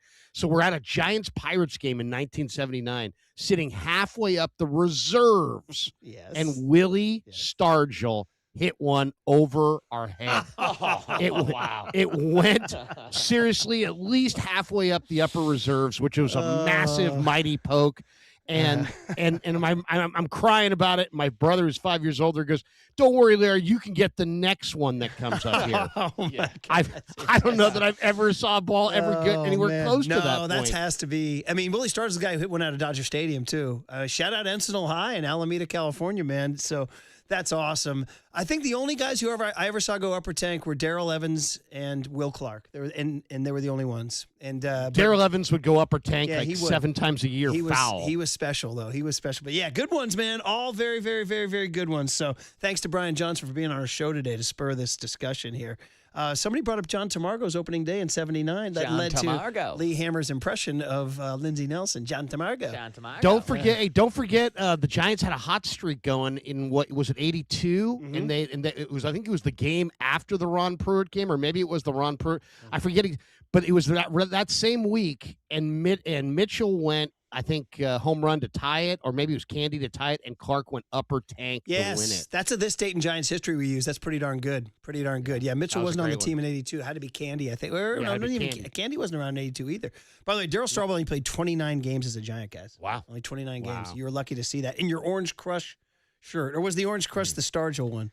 The Orange Crush was Stargell. It was '79. The Orange Crush Giants. Your dad filled out a form in the paper.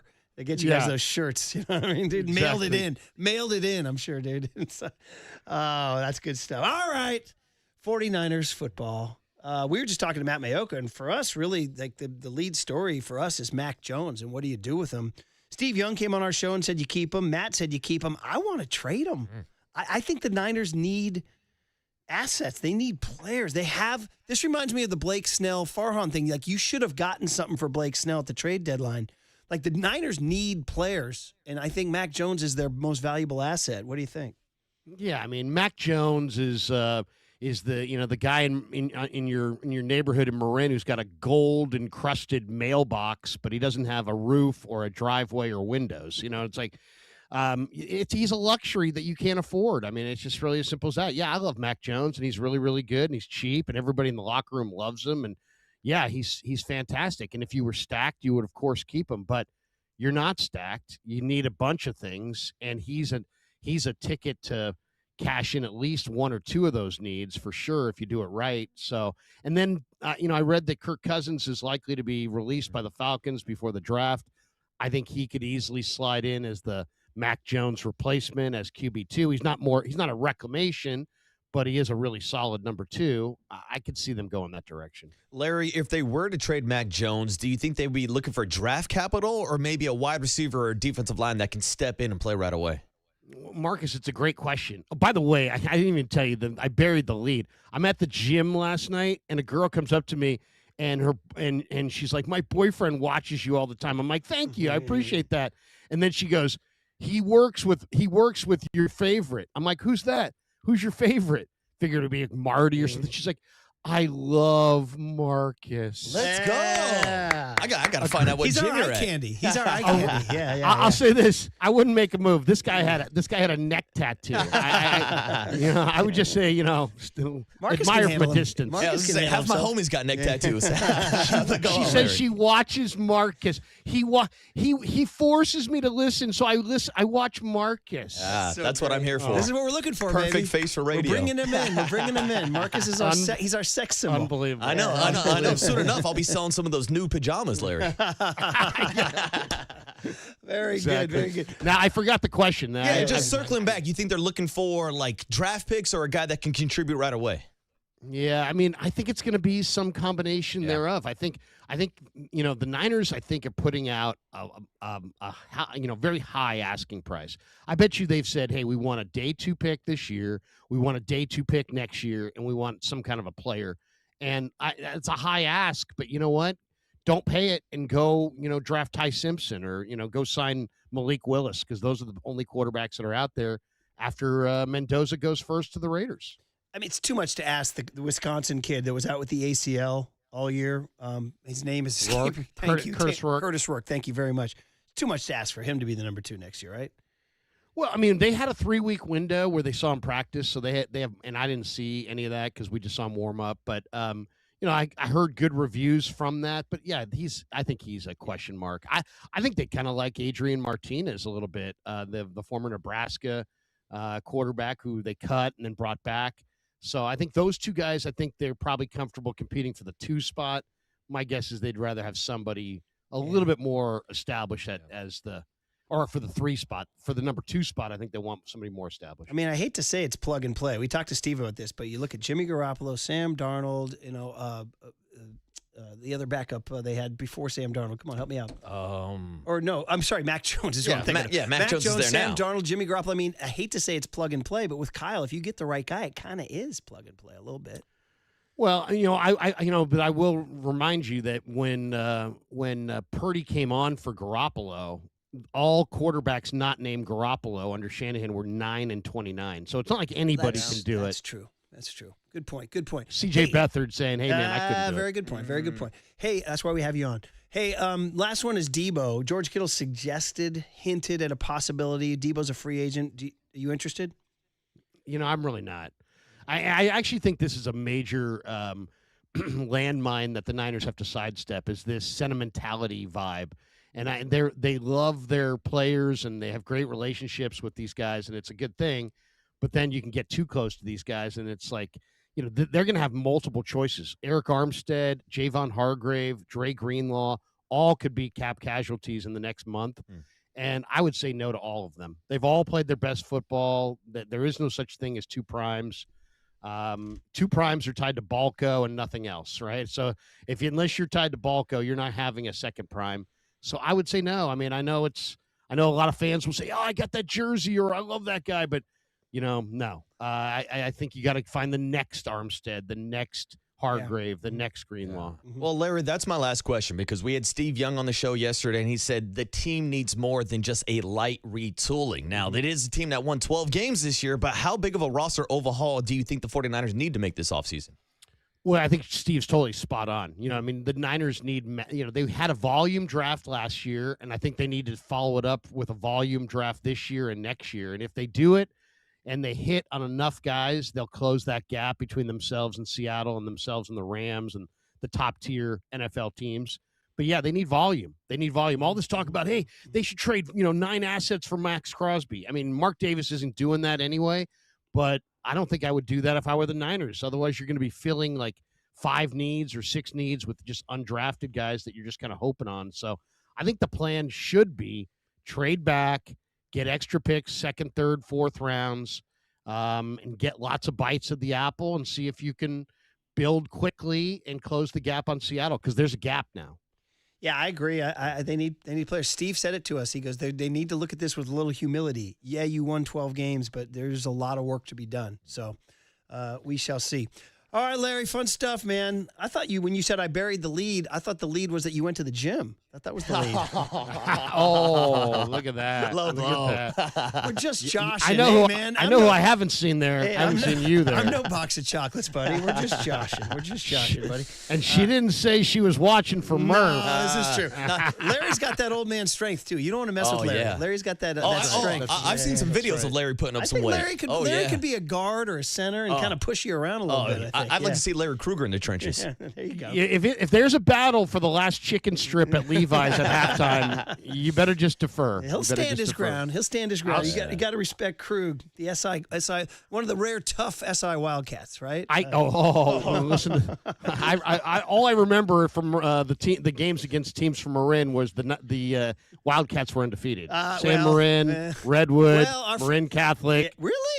Yeah. Back in the day. MC Wildcats beat everybody in everything: basketball, football, baseball. The Marin schools. And you know what? By the way, your SI basketball team is unbelievably good this year. Really, really, really good. Like top 5 in the Bay good. And your best player, Mill Valley kid, Alex Moore. Sadly, knee injury. He's out for the rest of the year.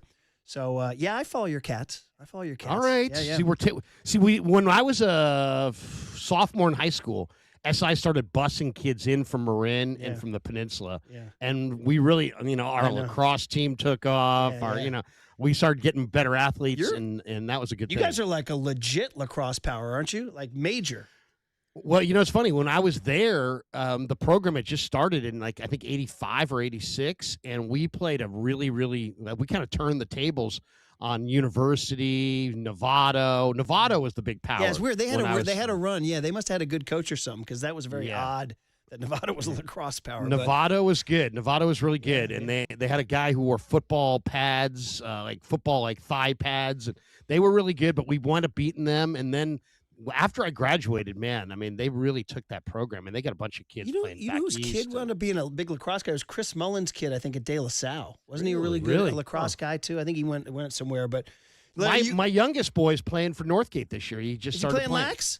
See, yeah, he's playing a little You're lax. like me, Larry. I'm a little older than you, but we are definitely the generation that grew up in the Bay that did not have lacrosse. Like I came back from college one day and I looked around and some kids had these. What is this? Huh. So what is this thing? What is this I was sport? playing catch with my kid the other day in a park, and a lady came up to me. What exactly are those baskets? And I'm like, well, you were playing lacrosse catch. You can play lacrosse catch.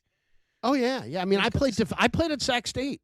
You played lacrosse? I played lacrosse at Sac State. I freaking what did I learn today? We buried the lead. What did old Murph learn today? Larry's a lax freaking bro. You're I was a crease defenseman who liked to take cheap shots, and it led me to this radio career. Drop the mic. Crease defenseman who took cheap shots. I did not know you were a lax bro. Everything changes. Yeah. Everything if changes. you were looking that way, the good chance I was going to hit you. Ear hole. Well, gets back to the Larry Kruger, rare tough SI Wildcat. Right? Exactly. There you go. Here we go again. All right, buddy. Great stuff. Enjoyed it, Larry. Thank you. Thanks, Larry. All right, guys. Have a great one. There he is. God, did you know he's a lax bro? I had no idea. You know about lax bros, too. They're all named like Tanner I've and heard. all that stuff. They're all named Pat Spencer. Yeah, well, that's true. Yeah. We should get Kruger and we Pat got Spencer together. Some lax knowledge. All right, man. Young we got Tony dab a little bit I with played the in high lacrosse school. world. Yeah. I was an attackman. Young Tony's a lax midfielder bro and attackman. too. Yeah. I only heard ultimate frisbee and wrestling. I still got my old spoon too. I hang on to it. Yeah, Old absolutely. Spoon. What about you, buddy? No, we would play in middle school PE and stuff like that, but my high school did not have a lax team. So when I came back, so I'm the oldest guy here, so I'm literally graduated high school. You couldn't spell lacrosse. It didn't exist. I came back sometime in the 90s. I looked around and said, what the blank is going on here? I still can't spell it. So when I was coaching Little League, thank you. When every team I coached on Little League, I would warn the kids about lacrosse. I'm like, you guys do not want to play lacrosse. I said, I see those sticks? Those are the wands of Satan. Whoa. I would call them the wands of Satan. HE double lacrosse sticks. so thank you. Very good. Some parents would be like, Johnny has to miss because a lacrosse tournament. I'm like, oh, no. Put down that wand of Satan. Come back to baseball. The wand of Satan. Back to baseball. All right. Sounds like the magic wand we used to talk about. Man, dude, people are checking in on Larry Kruger, the Pat Spencer of KNBR. There it is. Yeah, there it is. All right, man, we messed with the clock today. Oh, yeah, Boy, did we mess with the clock. We'll squeeze in a cooler of content, give away those Quakes tickets on the Sports Leader.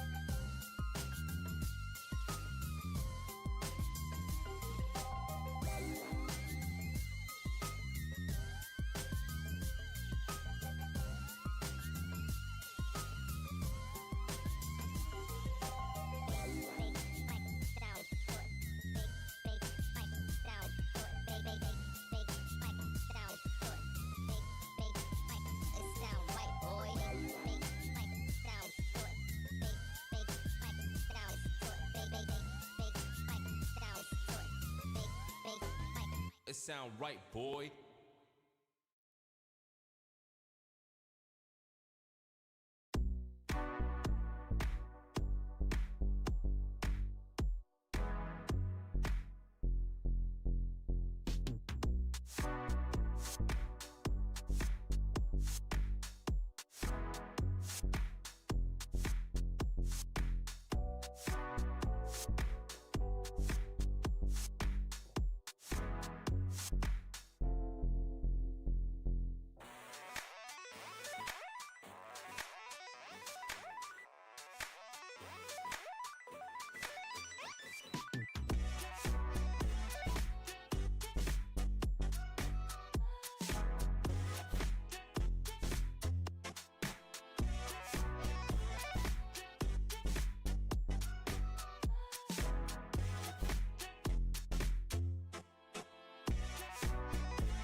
All right, everyone, chill. This is the cooler He's bitten a cooler of content.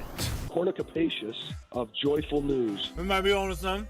Yeah, baby! Murph and Marcus is sponsored by Bigelow Tea. Grab a mug and tea proudly. Good job, Tony. You're making up for your 97 mistake there.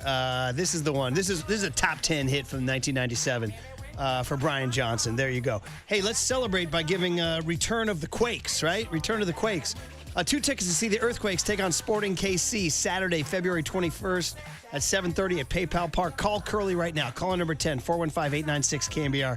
2 tickets to see the Earthquakes at Sporting versus Sporting KC at PayPal on February 21.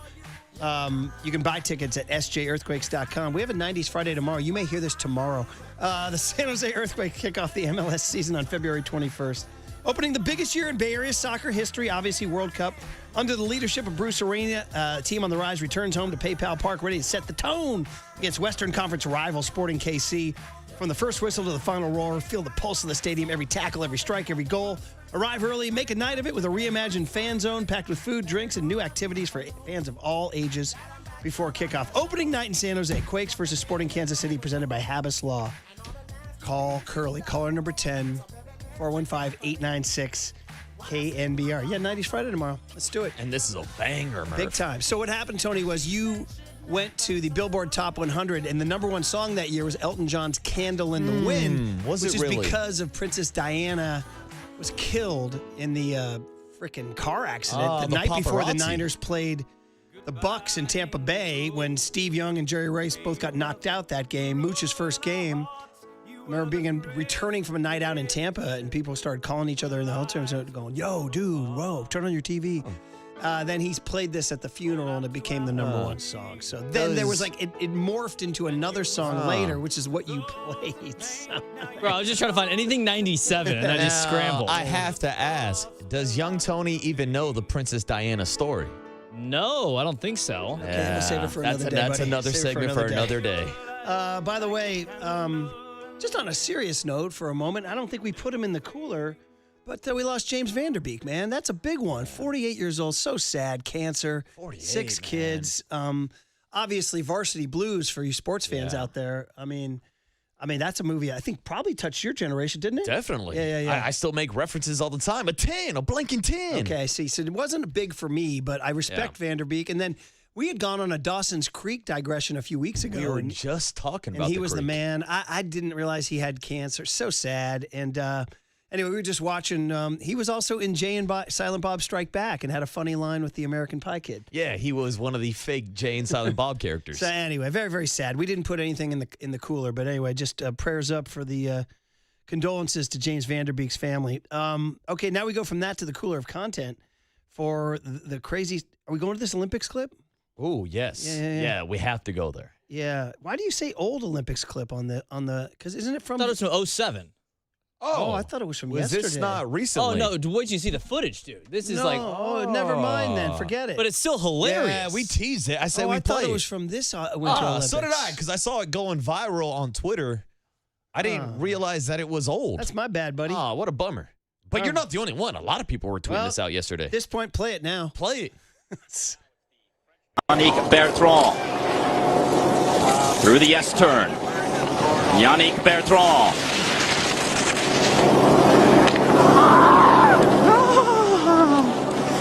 Oh, the gate to the groin for Yannick Bertrand, and you could hear it. And if you're a man, you could feel it. Wow, watch this again.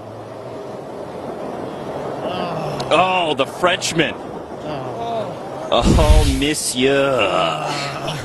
Wow, the boys took a beating on that one. Yeah, I guess I should have known because it wasn't Dan Hicks. That's my bad. My bad, but it was. Now it's the Frenchman. I mean, you can hear it. You can hear the impact. You can hear the screams. Isolate his scream? Can you isolate his scream as the pole snaps into him? As one pole runs into another. He's going 90 miles an hour. Yeah.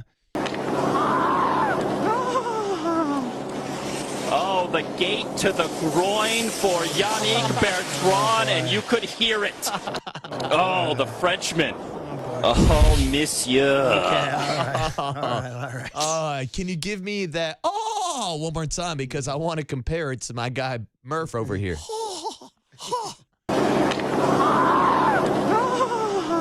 Not bad.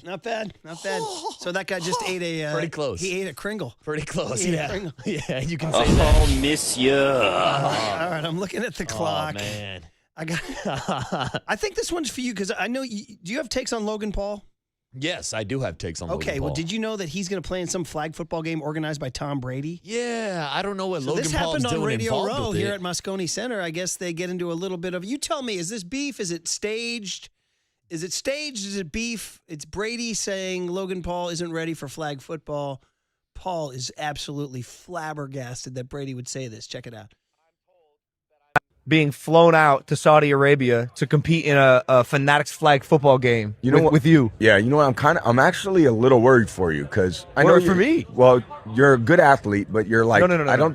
These guys are another level. I am the highest level. I am the level. No, you're not the level. I am the level. You're a good athlete, but honestly, when I'm thinking of Saquon Barkley and I'm thinking of like can Saquon Odell Barkley Beckham and Justin a Jefferson, flip off the top rope? Have you a not 180 seen him moonsault jump off the top over rope someone's onto head? LA It's Knight? cute. It's a great. I love WWE. It's very cute. But honestly, this is like real football. This is real competition. I was an all-state linebacker. I rushed for 1,200 yards, 19 touchdowns my senior year. Well, let's see what you can still bring it. I mean, look, we all had a great pass. I won 7 Super Bowl. Who don't gives a shit? You know what matters? This game, March 21st in Saudi. I'm glad you're going to be there, and I'm glad you're finally going to participate in like a competition that matters. This guy's insane. The audacity of Tom Brady. I can't believe it. Wins 7 Super Bowls, thinks he can just go around and talk about his flag football game like it's going to be the Pro Bowl. It's going to be way better than that. Okay, was that real? That seems Did like Logan a little Paul bit get of a little beef. chapped? He definitely when Brady did when questioned Brady said, it's just a little cute. It's a little cute. Yeah. Okay, so give me the difference between Logan and Jake. So Jake is the boxer. Yeah. He's the one that's boxing guys right now. Logan also has a history of boxing, but now he's in the WWE. And I got to give him credit, even though I don't like the Paul family. He's one of the best heels right now in WWE, and he does have some high-flying maneuvers off the top ropes. So there's no question that he's athletic, but you shouldn't be flexing your high school football stats to Tom Blank and Brady. Well, Brady was great. He goes, "Oh yeah, you got your stats. I mean, I won 7 Super Bowls, whatever." But also, Tom Brady's saying this is real football. This is real football. No, it's not. You're playing flag football. I would love to see Logan Paul and Jake Paul put on the pads and actually go against NFL players. But what are we talking about? This is flag football. I mean, here. so obviously they're doing it to promote the Yes, thing. Yeah. and of course, like I just said, Logan Paul is a heel. This is what he does. He talks S. He gets people mad at him. He gets people to tune in because everybody wants to see him lose. 925 says the Pauls are just rage baiters. Yeah, they are. They will rage bait a lot. Is rage bait just another word for being a D? Yeah. Just being a D? It's basically like the evolution of trolling. Like trolling, at least there's some humor there. But yeah, you're purposely just putting out takes and content just to piss people off. Okay. It's a hell of a way to make a living. The Pauls are rage baiters? Oh, that's how they've made their entire career. Okay. Yeah. So that's accurate. Mm-hmm. Shout out Tim in Santa Rosa who won those Quakes tickets.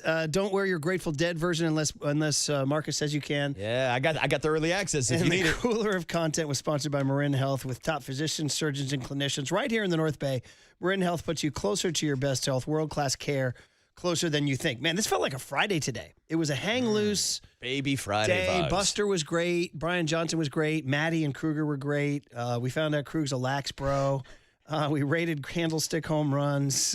We got there. Tony learned a lot today. Yeah, found out there's a couple at Kruger's gym that likes to watch us in the morning. Yeah, sexy Marcus. We found out Kruger goes to the gym. Yeah, These are all breaking news. I had to riff. Is that okay? Nah, of course. Can I riff? Of course you can. Can I riff? This is a riff-free zone. As they like to say, I'm the bad guy? Riff I'm the bad away. guy here? Riff away. All right. Well, young Tony learned a lot today, and we'll play some sound for you on the other side. Hand it over to Papa and Silver on the Sports Leader. Oh, monsieur.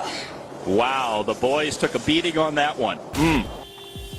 Time for your Bay Area Chevy dealers traffic update.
Listen to the sports leader anytime, anywhere. Download KNBR, the sports leader app. Murph and Marcus continue live from the Casino Matrix Progressive Jackpot Studios. Casino Matrix. Progressive jackpots are here. Where are you? Just drop in. 1-800-GAMBLER. All right, wild day. Felt like a Friday.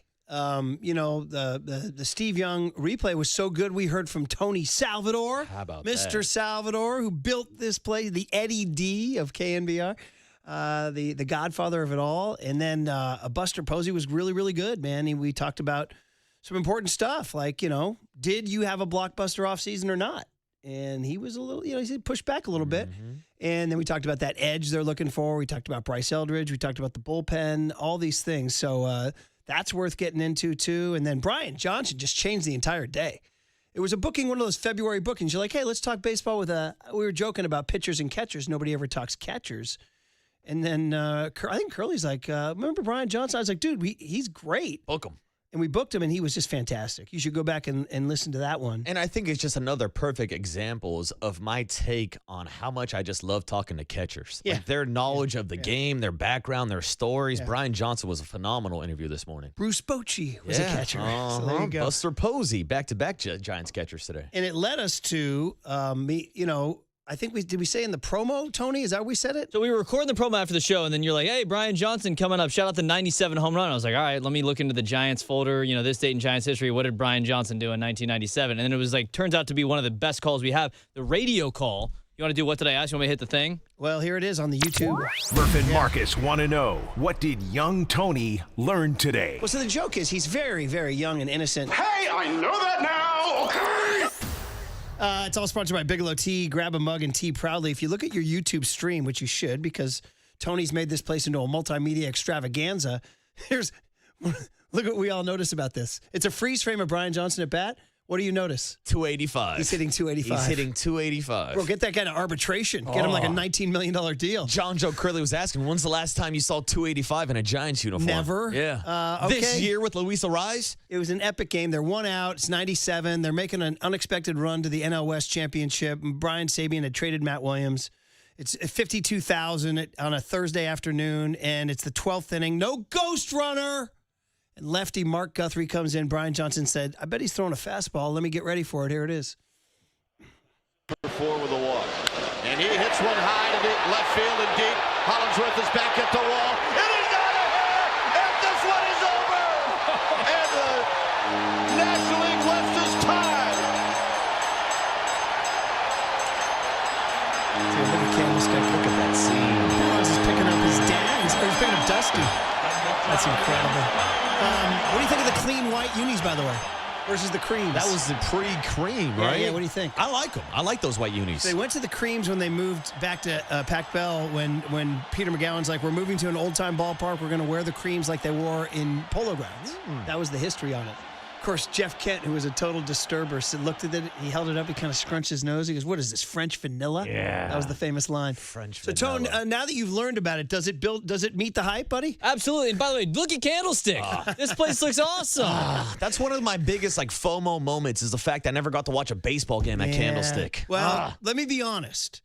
They weren't all like that. Yeah, and let's be honest. It's great watching a game at Oracle Park, but still, different there vibes. There's plenty of Montreal Expos on a Tuesday night, but you know what? That's what made these so good. That's what made these so good. I was there the night before, 56,000, 2-1 win behind Kirk Reeder, and this one tied the West. They're going to win the West. We won't even talk about the Marlins sweeping them in the playoffs that year. So good one, Tone. That was awesome. Good booking, John Joe. All right, we'll do it tomorrow, man. We'll have a great Friday, everybody, and get ready for a 3-day weekend. All right, Papa and Silver is next. You're listening to KBR AM and KBR FM San Francisco, the sports leader, a Cumulus media station. Love WWE. It's very cute. Oh, monsieur. The boys took a beating on that one. That's the end of the game. 4 hours, 3 faces, 2 Gregs, and 1 place to be. Excellent. Greg Papa San Francisco! and Greg Silver. Let me tell you something. There is no such thing as being calm. I am fired up to be here. This is Papa and Silver.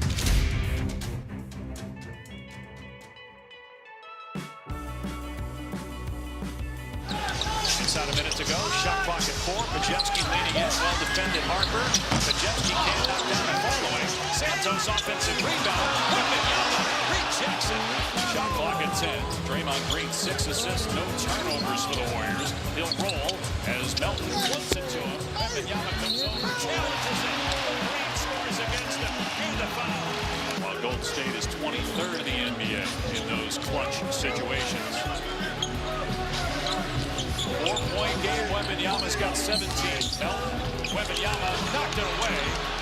And now quickly ahead Fox to Barnes. Comes on the slam. It's a 2-point game. He did have Green wrapped up there. Could have called a foul. And then left arm. As Green gets a steal. A chance here for Golden State. Big possession down 9. Green hit a 3 a moment ago. Nice cut, Pajewski. Green, you know, is going to find him. That's 8 assists for Green, and it's a 7-point game. Elvin Johnson at 18 points in the second half. A 29-point swing in the second half. Warriors were up 16 in the third quarter. The Spurs, though, close it out and win it 126-113. This second half defense by San Antonio, that's what we've been seeing all year after giving up 67 in the first half. Down to 10 seconds. Here's McDavid. Shot by McCarr. Score! In the final seconds of the first period, celebrating with the redirect of the shot from Cale Makar. 1-0 Canada. It's all about the young stars today. Happy Thursday. Thanks for hanging out with us. Greg Papa, Greg Silver, Danny Dunn hanging out for the next 4 hours. And Victor Wembanyama and the San Antonio Spurs, they catch fire in the second half as the Warriors' admirable effort comes up short. And then how about this morning? We knew at 7:40 it was going to be time to turn on the TV. So I'm eating a little breakfast, getting ready. End of the first period. Nice clock management by Team Canada. There's Makar with the shot and a little redirect for the baby, Macklin Celebrini. His first ever Olympic goal goes from number 71, as you can see Greg Papa wearing on the stream, to number 17. Oh, Canada. Celebrini, our home and native land, true patriot love, and all thy sons command. With glowing hearts we see thee rise. I am from Buffalo, which is Ontario to the south, so... Team USA is good. Going to play Latvia. I'm going to be highly distracted today. I'm going to be in and out. I'm watching right now. It's 5-0. But Macklin got the first goal with 4 seconds to go in the opening period. Kenny Albert, by the way, he's marvelous. The best of all time in any sport. But I think Kenny's actually even better at hockey. and Kenny Albert does them all. And Al Albert, Marv's brother, and Steve, Al Albert was a hockey goaltender, so hockey's in that family. But anyway, we've seen Macklin Celebrini score all different ways. We've seen Macklin Celebrini set up his teammates all different ways, but he is playing left wing as a left-handed shot in the Connor McDavid line. So it's just different when you get into the ultimate all-star competition. It is the Olympic Games. This is the greatest collection of talent maybe Canada's ever put on the ice, and that is insane to say because they've got so many great players throughout the decades, and they've had so many, I don't know if it's the best ever, but they are that good. And Team USA has improved so much. We'll see Jack Eichel and the Tkachuk brothers and watch them at, I think it's a 120 against Latvia today. But anyway, that was a deflection, as they call it today, a redirection. That is so hard to do. We're going to have Ron Washington on later. Major League players can't get bunts down. That is a teammate taking a shot, but to be able to tip that puck and redirect it in the goal, there was one they had later to make it 5-0, where it was more of a flip redirection. But this is Macklin Celebrini's complete game. He's obviously great in the high slot, the mid-range, they call it, the mid-zone in hockey, which is like basketball, and just being able to one time and then just, set up teammates. But to get in the middle of the rink in the dirty area, a little like the Sharks, where you got to clear, you can't let a guy just go right down the slot right in front of your goalie with 4 seconds to go in a period. But anyway, he was able to redirect it in, and now it's just on. I mean, you got Sidney Crosby, Sid no longer the kid. You got Connor McDavid, and then we got Macklin Celebrini, who was the part of the new generation, just a baby. So we are going to be distracted, but they're on their way. The game over? Is it 5-0 final? I think that game just ended. I think it just ended. Just ended seconds ago, so they're off to a 1-0 start. I am going to be a bit conflicted when Team Canada takes on Team USA. Jack Eichel was a Sabre and left us and was not great about it. We'll see how it all goes, but we are going to root for Macklin Celebrini to score a lot of goals and pick up a lot of points, but ultimately we want Team USA. But it is on. Loving the Olympic Games, to be sure. No, it's amazing. And by the way, it's not just Team USA playing a little bit later. They're playing against Latvia. I might be a little bit compartmentalized in that one because I'm thinking, do I have to have a little Kristaps Porzingis alliance? Do I got to have a little support here?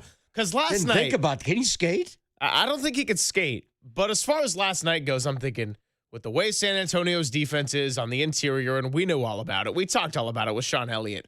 But I'm like, man, if Kristaps Porzingis can give you 25 minutes, if he can be somewhat consistently healthy, that's what the Warriors were lacking in a lot of ways. And Draymond Green, I mean, his 3 best defensive performances this year, I think, have all come against the San Antonio Spurs. And so I know he has had wild inconsistencies.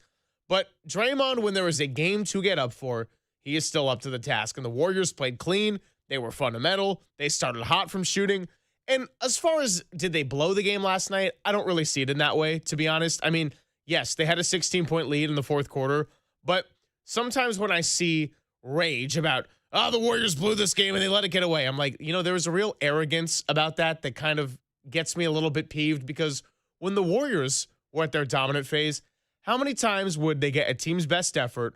They would come out, they would play really hard, they would play clean, all of a sudden be like, oh, by the way, this is the NBA. It's hard to go and win games. And then the Warriors had another gear they could kick it into. The San Antonio Spurs, at the same time the Warriors got cold offensively, and sure, they had some mistakes that you could go without. But the San Antonio Spurs had another gear that they could kick it into.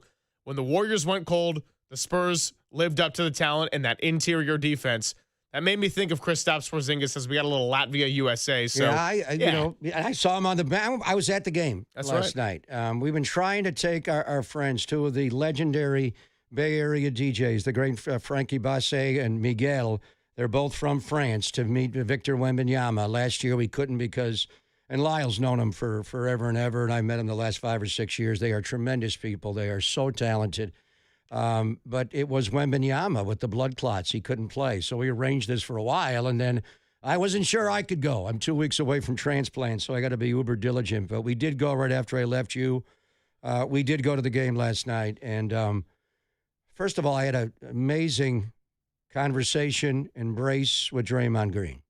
He is a quality individual. And I'm all masked up. I can't get an infection now, and I got a hat down, and nobody knows who I am. But Draymond He saw me, and right when he finished his warm-up, we hugged it out, and he wanted to know everything. And there's a different side. And Frankie and Miguel were like, wow, that's a different side of Draymond Green that we've ever seen.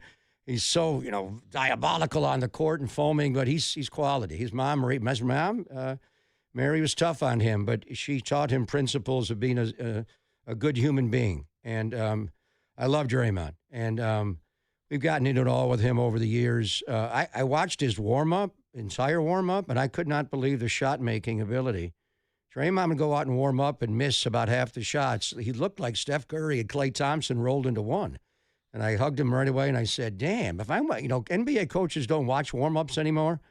If I'm watching a warm-up, I'm not sagging off of you tonight. He goes, it's a little easier when no one's out here. I go, but if I give you, and I say, you're the best 6:30 shooter I've ever seen. For the problem is the game starts at 7:10.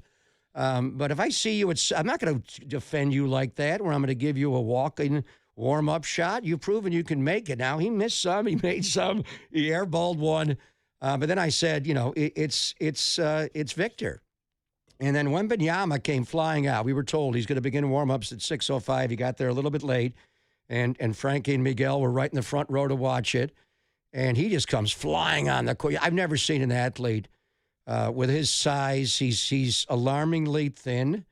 But he just does a lot of hopping maneuvers around. Every time he hits the deck, you think, damn, Sam Bowie, he's just going to brittle and break. And I thought he was dragging a little bit last night. He didn't run the floor. He didn't rim run. A lot of defensive possessions. He stayed back and laid back. The Warriors came out and made shots, and San Antonio cut the lead down at halftime right away to start the third quarter. It's 86-70, and you're thinking it's on. But I was telling Miguel and Frankie, we did go down to see Wembanyama after the game. It's probably better if the Spurs win the game for our likelihood of hanging with him and getting a picture with you three Frenchmen together. So I don't know how we were rooting, but I said, my thought was at some point San Antonio is going to take the game.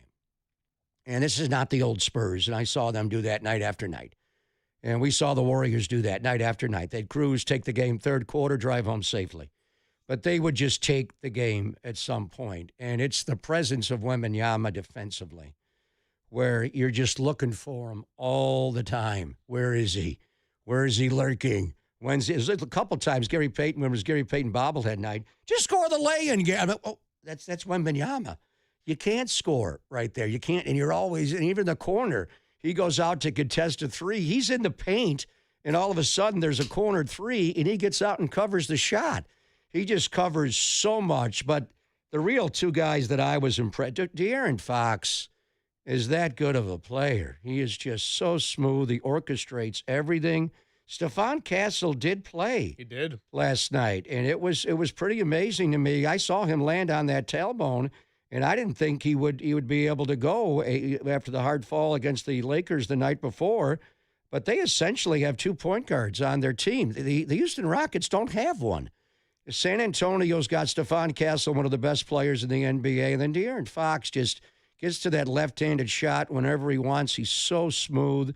Shoots the three ball better. He got bumped off a spot at the end of the third quarter. It didn't matter. Still made the bucket to tie the game. He is strong. And then, Harrison Barnes going back to the 2023, 7-game series against them. But anyway, and then the other guy that I didn't know a lot about was Keldon Johnson, who, young player. They got so many good young players on that team. But he coils up these baseline threes, and he was having a hard time. He looks like Keith, Silk Wilkes meets Jack Sikma, where he coils it up behind his head, and he shoots it high like Purvis Short, and he was missing a lot of wide-open corner threes. But then later in the game, his body, and he's got a little bit of a pot belly, looks like a 3D Dennis Scott, but he's strong. He took one right into Draymond's chest and just scored right over him with a jump hook. I was like, whoa. No one does that to Draymond. And he wound up with 21 points, and obviously, De'Aaron had 27, and Wemby, had a calm game, but still impacts the game, got to the free throw line, and went 26-9 in the game. But and we'll talk a little about what the NBA is going to do with the All-Star Weekend this year. It's going to be different. Wembanyama represent the world. But as we were talking about yesterday, Victor Wembanyama, I assume he's done growing. I don't know. He's 22.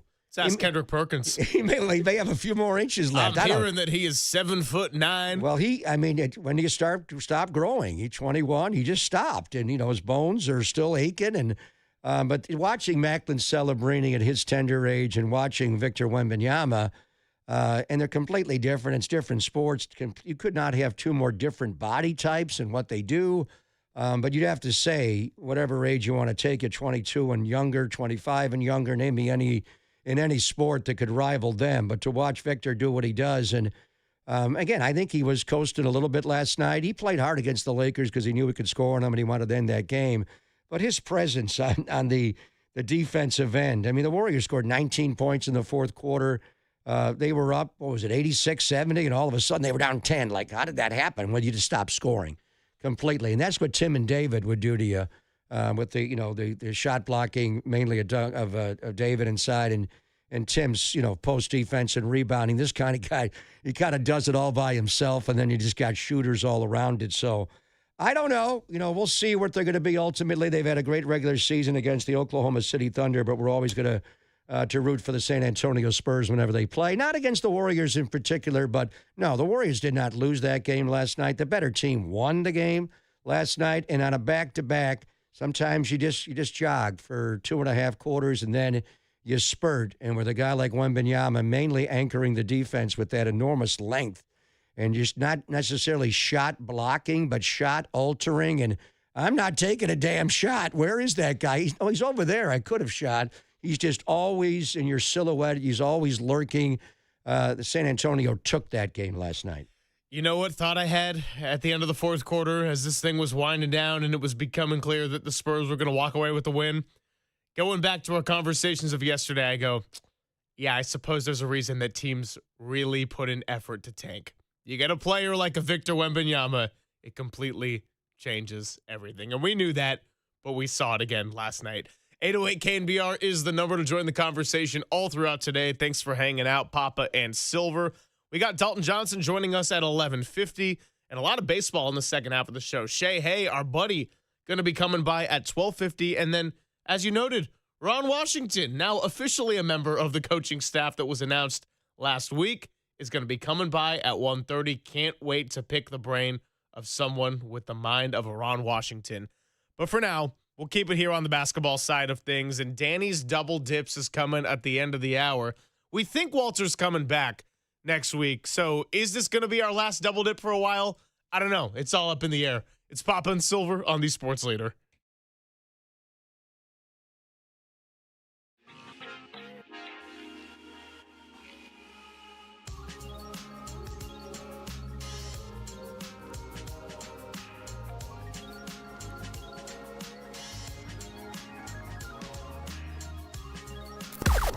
Now, from the O'Donnell Financial Group Sports Desk. Learn more at odfigroup.com. O'Donnell Financial Group, because planning is a process, not a product.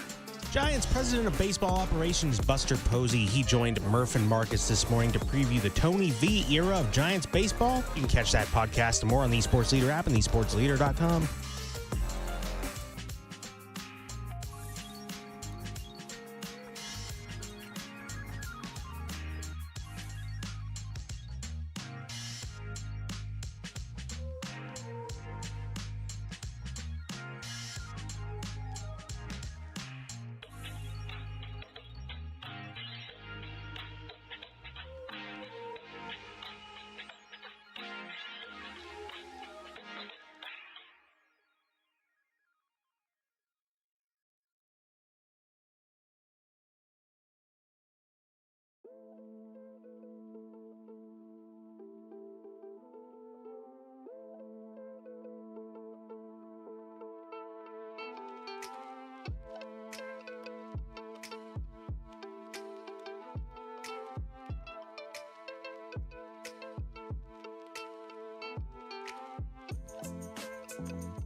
Hey, it's Silver, and I'm here to talk to you about the Dolan Law Firm. Did you know that many of the attorney ads you see or hear out there are not based locally? That's right, sometimes not even in the state of California. But Chris Dolan and his team, they've been here for more than 25 years, and they take care of you inside and outside the workplace.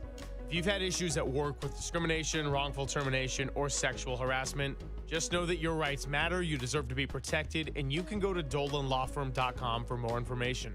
And then outside the workplace, Chris Dolan and his team have seen an increase in no-fault injury accidents. So with all the people, motorcyclists, pedestrians, children, Waymos, whatever the deal is, it is a busy place out there. Please be careful and do what you can to make the Bay Area a safer place. And if you need the helping hand, just know that you're in the best of them, because the Dolan Law Firm has secured more than $1 billion in verdicts and settlements on behalf of their clients like you. You don't have to pay anything up front or stress about the hourly rates, and they don't get paid until you get taken care of first. So they live here and they work here, but most of all, they win here. DolanLawFirm.com.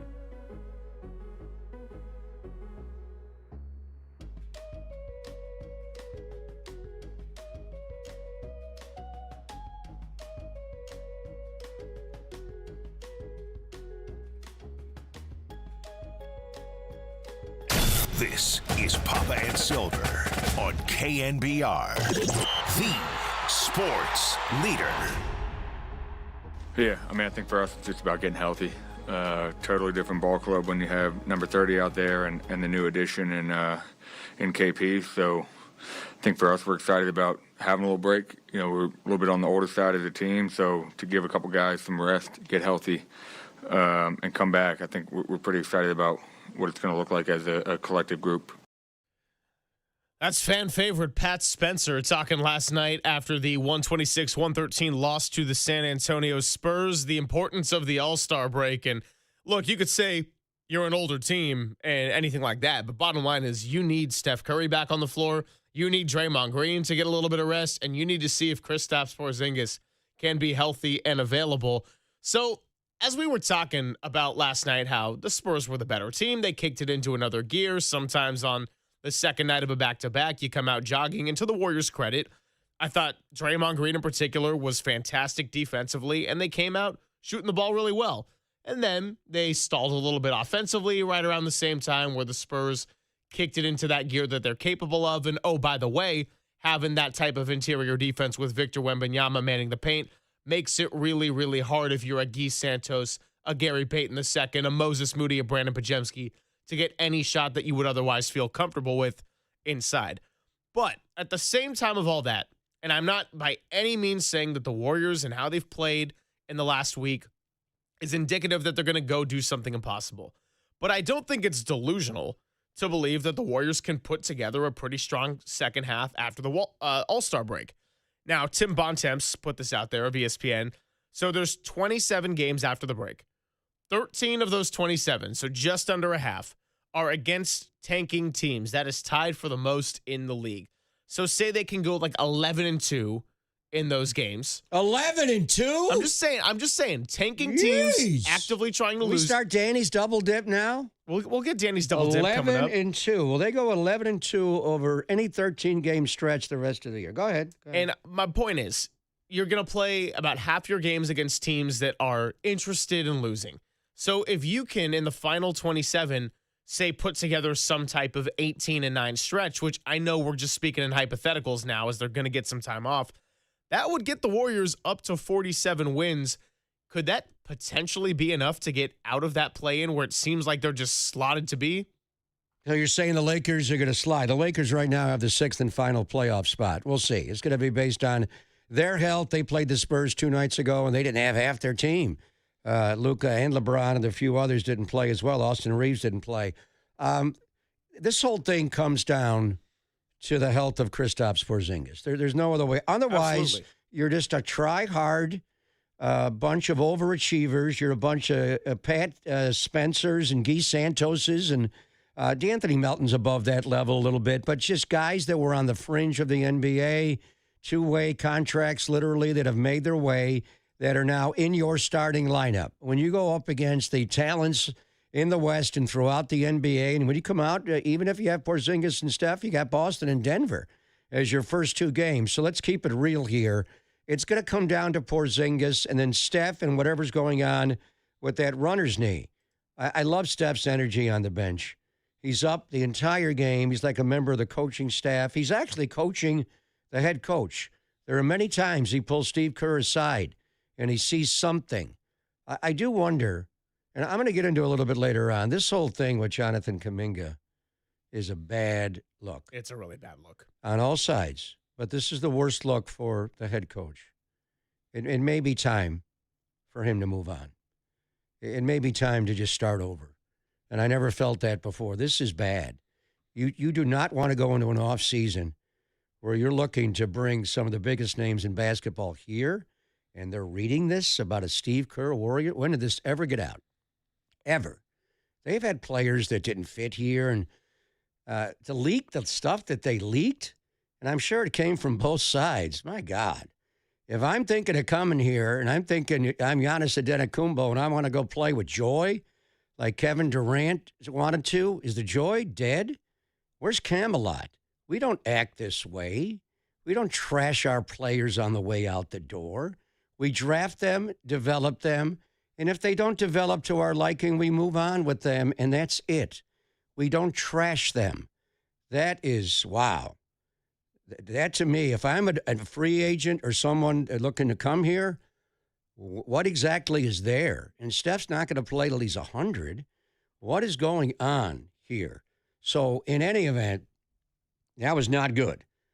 But with where they are right now, they have to try hard. They have to outwork you. They got some shooting, but some nights it looks painful for them to score on the floor. Let's just keep it real.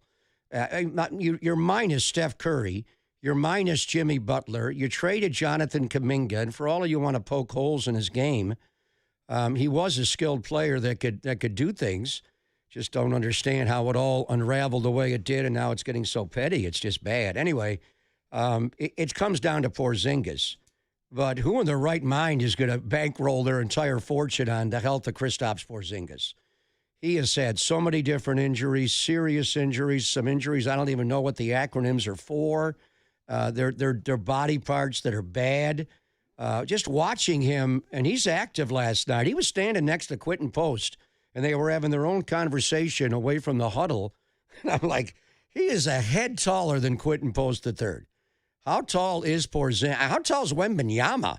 They list him at 7'4". He's the biggest guy I've ever seen. He's like Manute, but he runs differently. When he was doing the interview with George Sedano after the game, I was like, this is the funniest visual. Every post-game interview he does. Yeah, because George is so small. I actually look big next to him. But anyway, I mean, Wembenyama is just, he's 7'5", whatever the hell he is. Wow. How big is Porzingis? He's so much bigger than Quentin Post. So if he plays, There are moments, and then how does he play when he's on? And the one thing about Wembanyama, man, he catches the ball quickly. He's got the high release. The shot comes out fast. So does Porzingis. A lot of Wembanyama's skill set, when he's right, actually was the unicorns initially in the NBA. So whatever they do in the schedule and this and that, I think they're going to be in the play-in. We'll see. How many minutes can Porzingis actually play, and how effective can he be?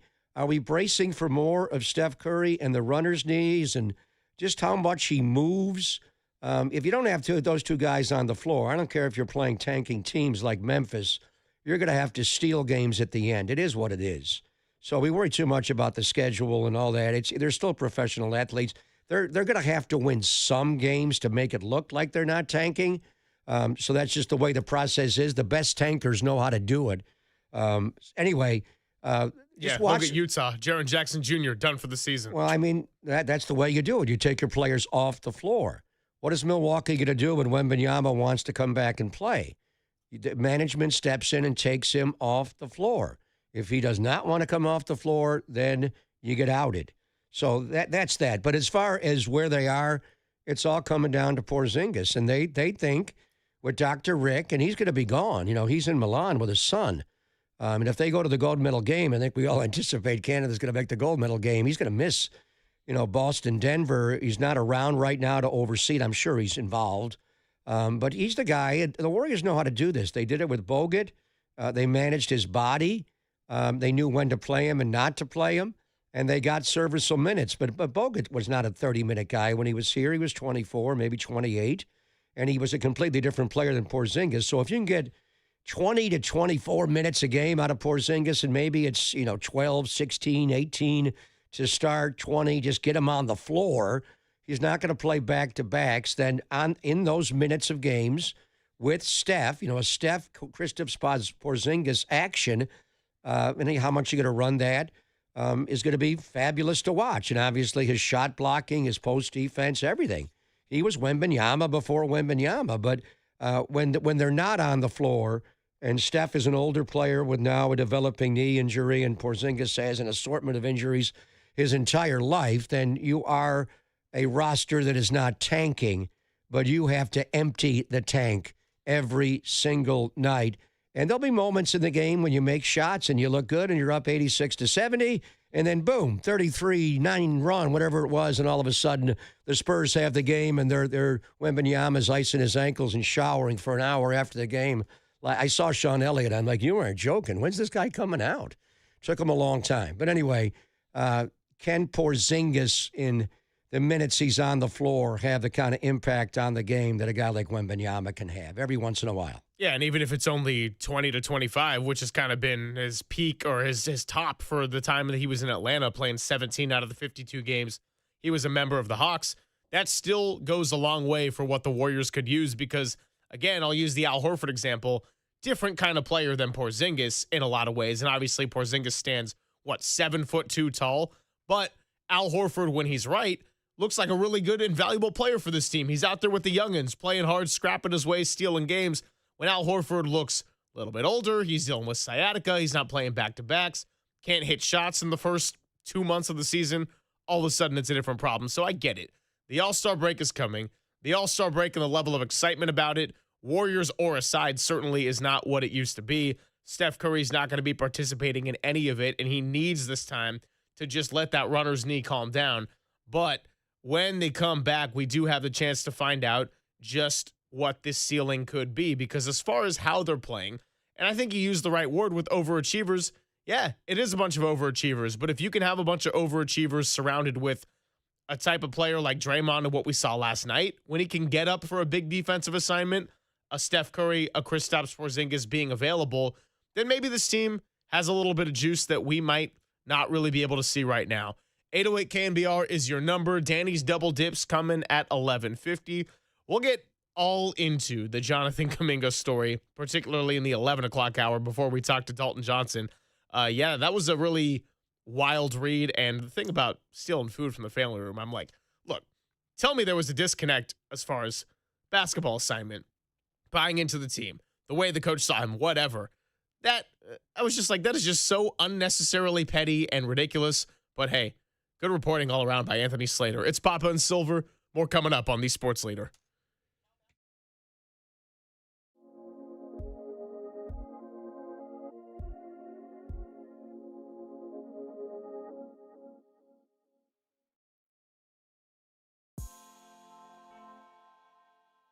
If you hassle with glasses and contacts, you may have considered modern vision correction procedures such as LASIK or EVO ICL to see clearly again.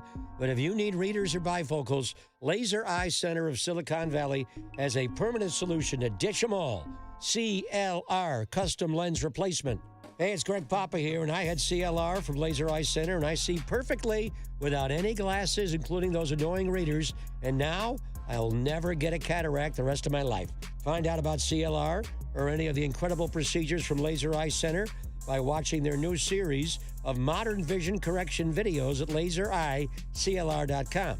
You'll hear directly from the surgeons as they answer your questions about these life-changing procedures. See the new modern vision correction videos and schedule your free consultation at lasereyeclr.com.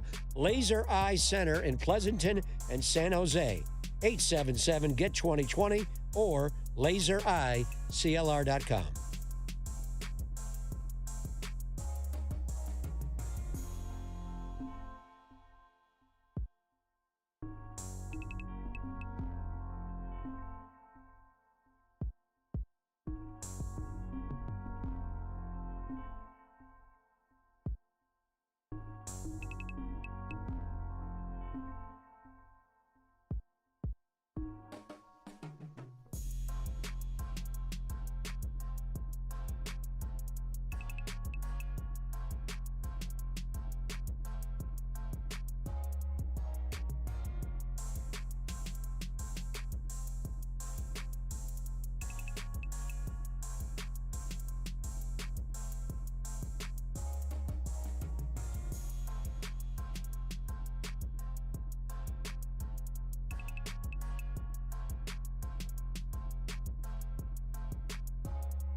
Greg and Greg, Papa and Silver. This is KNBR, the sports leader. All right, Papa and Silver moves on, getting into some Dubs basketball here in hour number one. Danny's double dips coming up in about 15 minutes, maybe the last edition for a while, or hey, maybe it'll be back next week. By the way, you know I lost to Derek last week. He filled in when you left early on Friday. What'd you lose to him in Danny's double dips? Yeah, we did an How do those impromptu work double again? dips. Have I been involved in those? Yeah, he just asks us questions and You then beat me too? No, and then he awards the point to not it. me. That's how it works. Got it. It hurts me. How did Derek beat you? What was the topic? I don't know, Derek. I think Danny gave Derek the final point because he's like, well, he's probably not going to come back and do this. And I was like, that is a horrendous justification. But either way, When did you do it, on Friday after I ducked out? yeah, it was like 1:50 Friday. Radio Row's like packing up, breaking down, and so were my emotions. So that's You coming lost up. it. I lost it. Get it together, Draymond. Yeah. So look, as far as last night, again, you know, we can't be so naive as to watching the Warriors of the last decade and understanding that when teams are better coming into an arena, sometimes it doesn't always look that way in the first half. No, I will commend the Warriors for not committing a turnover through the first quarter and a half. I mean, Draymond Green, and it is a real thing. Yes, he still is capable of playing at the high level that we saw last night.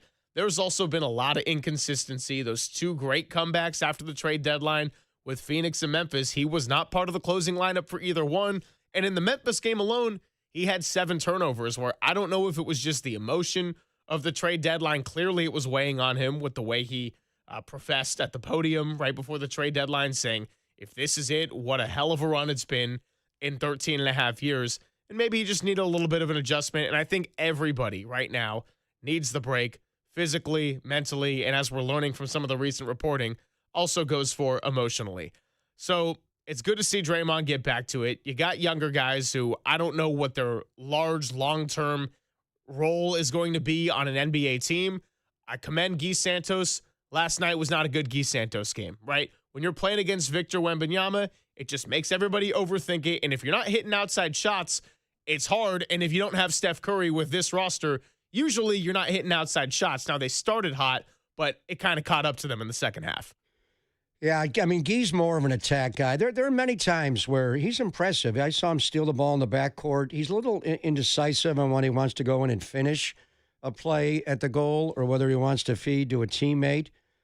He does aggressively attack the rim in the half court against Wembanyama. It's hard, but there were a couple of times in the fast break last night where I thought he was indecisive and he wound up getting a shot block. But he's fine. Guy plays with energy. He's more than just a try-hard guy. The guy can help you in a variety of roles.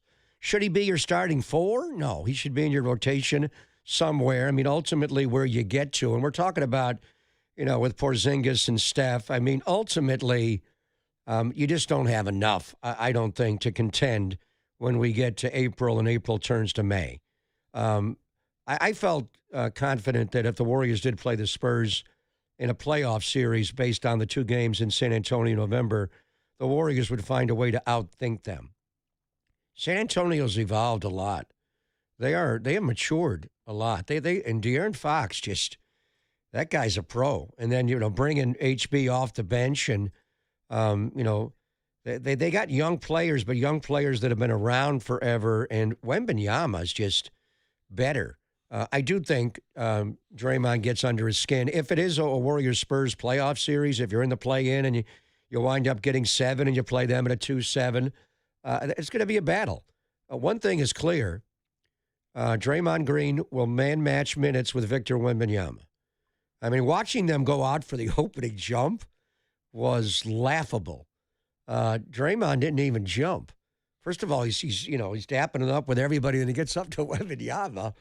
And he's just like, what am I going to do here? Didn't Steph go against Wemby in a preseason game? That was awesome. The ultimate one was years ago. Remember, Big George Murasan was playing for Washington. Rod Higgins was starting at center at the Warriors. And I don't think anybody had thought it out. At least I hadn't before the opening tip at the old Cap Center in Landover. Rod goes up and he's looking at Murasan. And it's like, wow, how am I going to jump this guy? It was a little bit like that last night with Draymond. Just take the ball. Hopefully he'll win the tip so decidedly, like, Macklin, and he's not taking faceoffs with Connor McDavid line that, he pulls the puck back so much it goes in the back, the other side. And maybe goes out of bounds, and it almost did. I went to the sideline, but it's like, wow. But he guards him well. He's the low center of gravity, and the way he arm bars guys and moved him out, and he goes right at him. Right after the opening tip and they got the ball, he went to get Wembanyama, and he chased him down, and he bodied him, and he got into it. And I'm thinking, Draymond, you got 6 fouls. Don't use up one at midcourt 4 seconds into the game. But Steve Kerr man-matched the minutes. When Wembanyama went out of the game, Draymond Green went out of the game. When Wembanyama came in the game, Draymond Green took off those goalie pad ice packs that he's got, that Harryhausen, and it's one time it took him so long to get the ice packs off, he couldn't get into the game before, they re-entered the ball and he had to wait a possession. One time Wembanyama was waiting about 2 minutes to check back into the game at the end of a quarter, and I think maybe the end of the half, and he never got back in. But that's what he does. There are certain matchups where you want Draymond Green and just his, I'm going to climb in you and bump you and scream at you. And he took a technical last night and he kept coming. That was a close play. I don't know how I viewed that one. It was so far from the bottom of the circle, the restricted circle. It was like right at the nail where, was his body moving? I thought, who initiated the contact? Wembanyama was driving into Draymond. I think that block charge rule, and I know Mully hates it, they got to clean that up in the NBA. I don't like it. Mully likes it more, dislikes it more because the one they challenged. Yeah, the one they didn't over. It was early in the game, but I think it was Draymond's 4th foul, actually. It was later in the game. Anyway, Mully doesn't like the fact that they run under a player. This was a different situation. It was out on the floor where Draymond was trying to block him, cut him off at the elbow or just inside the free throw line. But Wembanyama dropped his shoulder and head, and he was clearly initiating the contact. Draymond had a really wide base. He got there fast and he completely set and stopped. By the rule book, it was probably a block and not a charge, but I think that's one that the league to me, that's a no call. Just let him go.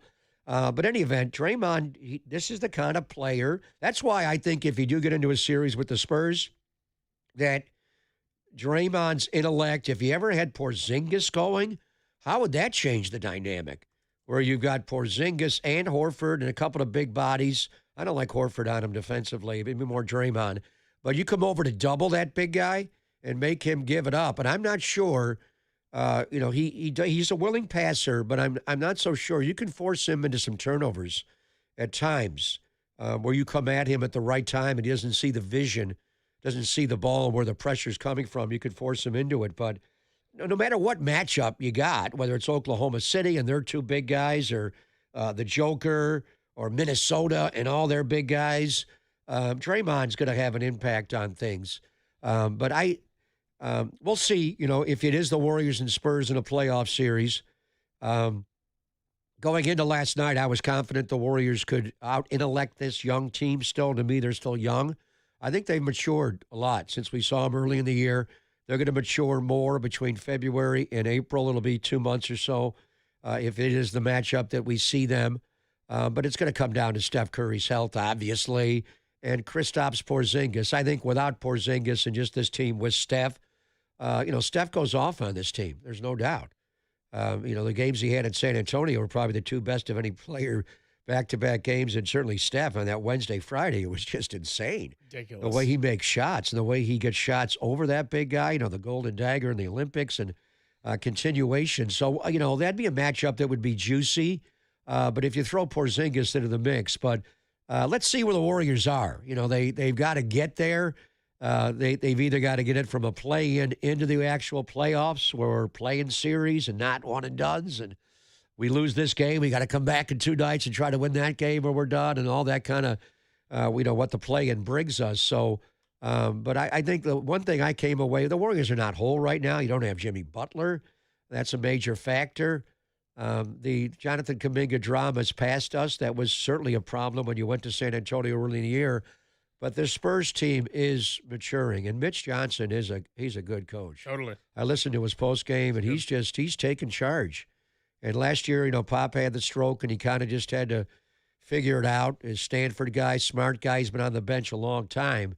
He's got that coach's voice where you can't quite hear him. He's always perpetually with a sore throat and laryngitis like Steve has been. But this team, how he grows this team around Wembanyama is the key. And you see the pieces, and they're not going after Giannis. They are not going to blow this team up to go take a shortcut. Pop always said, in basketball, there are no shortcuts. Fundamentals, there's a step. Playing basketball is a process. Building a basketball team is a process. They could put 3 or 4 of these guys in or, package some draft picks and go blow it up. Could you imagine Wembanyama and Giannis together? But Giannis is an older player, a little bit older. He'd look kind of short, too. Could you imagine them together, though? I mean, I don't even know if you'd run a 4-5 pick and roll with the two of them. The two of them together, it'd be a different version of a twin tower. But that's not who they are. They're not going to do that. They're not going to take a shortcut to blow it up. So it's really the maturation of the young players around Wembanyama. He's smarter. He is playing better. I think the key to their team is De'Aaron Fox. The way he guards, the way he controls the tempo, the way he settles that team down. And then even Stephon Castle, he only played 20 minutes last night, and his numbers weren't great as far as the plus-minus. The fact that he showed toughness to get on the floor after landing on his tailbone, blocking a shot the night before. But with the two of them on the floor, Castle's a point guard. And De'Aaron can shoot the ball, but he obviously is a point guard. When you have 2 ball handlers, but they're not overt, I got to monopolize heavy usage of the basketball constantly. They can play on and off the floor. I like this team. I don't know if I don't like them this year to win the championship, but I do like them in a couple of years to certainly contend like the old Spurs teams every year for a championship. But the question is, if we do play them in a playoff series, is their young, up-and-coming escalation of a future force going to arrive in time to take down the old guard Warriors? I don't know they could do that. Then again, they're the only team that's given severe trouble to the defending champions, Oklahoma City Thunder. So I wouldn't pick them to win a championship this year, but I don't think it's impossible by any means. I could totally see them doing it. Well, they're going to be 1-2, so if they meet, that would be in the Western Conference Finals. They got a lot of work to do before they get in the way. If they get to the Western Conference Finals, then we'll see. And they do match up well because Shea Gilgeous-Alexander wants to back you down, get bottom of the circle. Oh, I can't. The new version of the French rejection is waiting for me, so I can't get to the bottom of the circle. I better go out above the three-point line.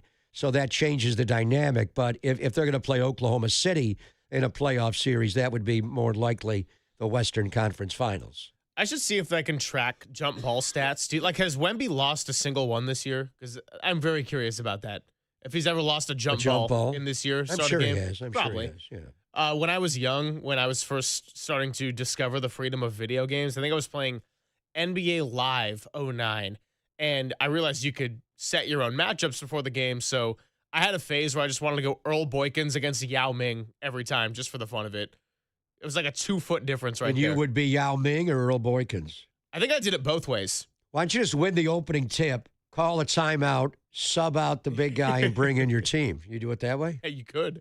I guess so. Or do, what was it, when Clay came back, Draymond got hurt, the calf strain. And 9 seconds into the game. 9 seconds, so he just jumped. Then he's like, all right, I'm fouled. I'm done. Yeah, have a guy that's going to be a late scratch anyway, or someone that's not going to get your minutes. Kind of like a Jonathan Kuminga could have been that guy for him. We'll get into that story in the next hour. Danny, your double dips when we come on back. I know Jonathan Kuminga's got some friends that probably did more than just double dip based on the frustrations about the family room and the food. Ridiculous story. It's Papa and Silver on the Sports Leader.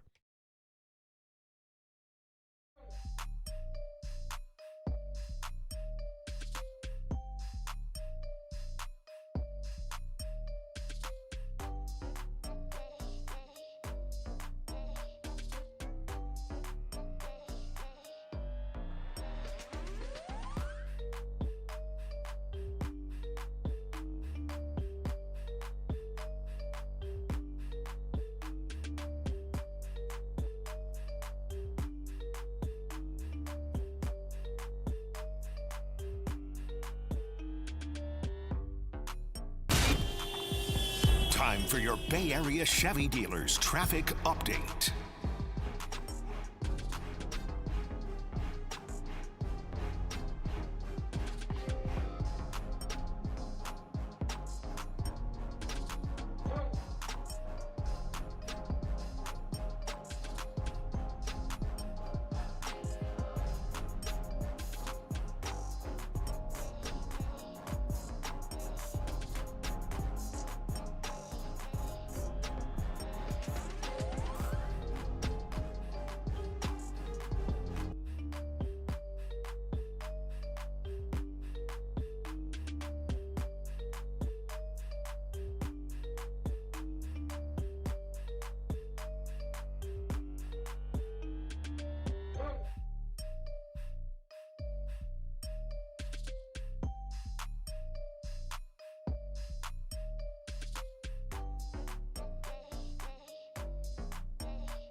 Papa and Silver now continues live from the KNBR Casino Matrix Progressive Jackpot Studios. Casino Matrix. Progressive jackpots are here. Where are you? Just drop in. Please play responsibly. 1-800-GAMBLER.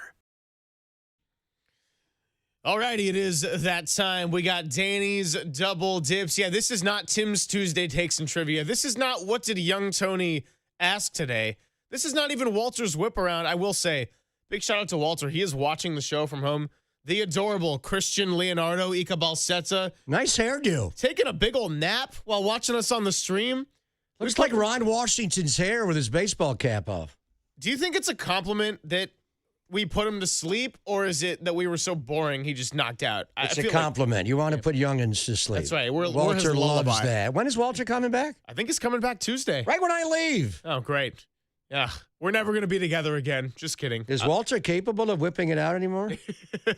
After you've whipped it out once, it don't come out much after that. That's a question. So how does Danny's Tuesday. Double Dips? Have I done this before? How are we doing this? This is the one where we get 90 seconds and you actually talk for 90 minutes? Correct. Is that what it is? All right. Yeah, so Timer now. I'll ask you guys a question. You guys will get about 90 seconds or so to answer. And if you go over the allotted time, I'll hit the buzzer. Silver will be eliminated. All right, let's get started. So yesterday was the Seattle Seahawks championship parade. Yes. And the players and coaches gave the usual, speeches. No one believed in us. Blank everybody. We did it for the city of Seattle, etc. Yeah.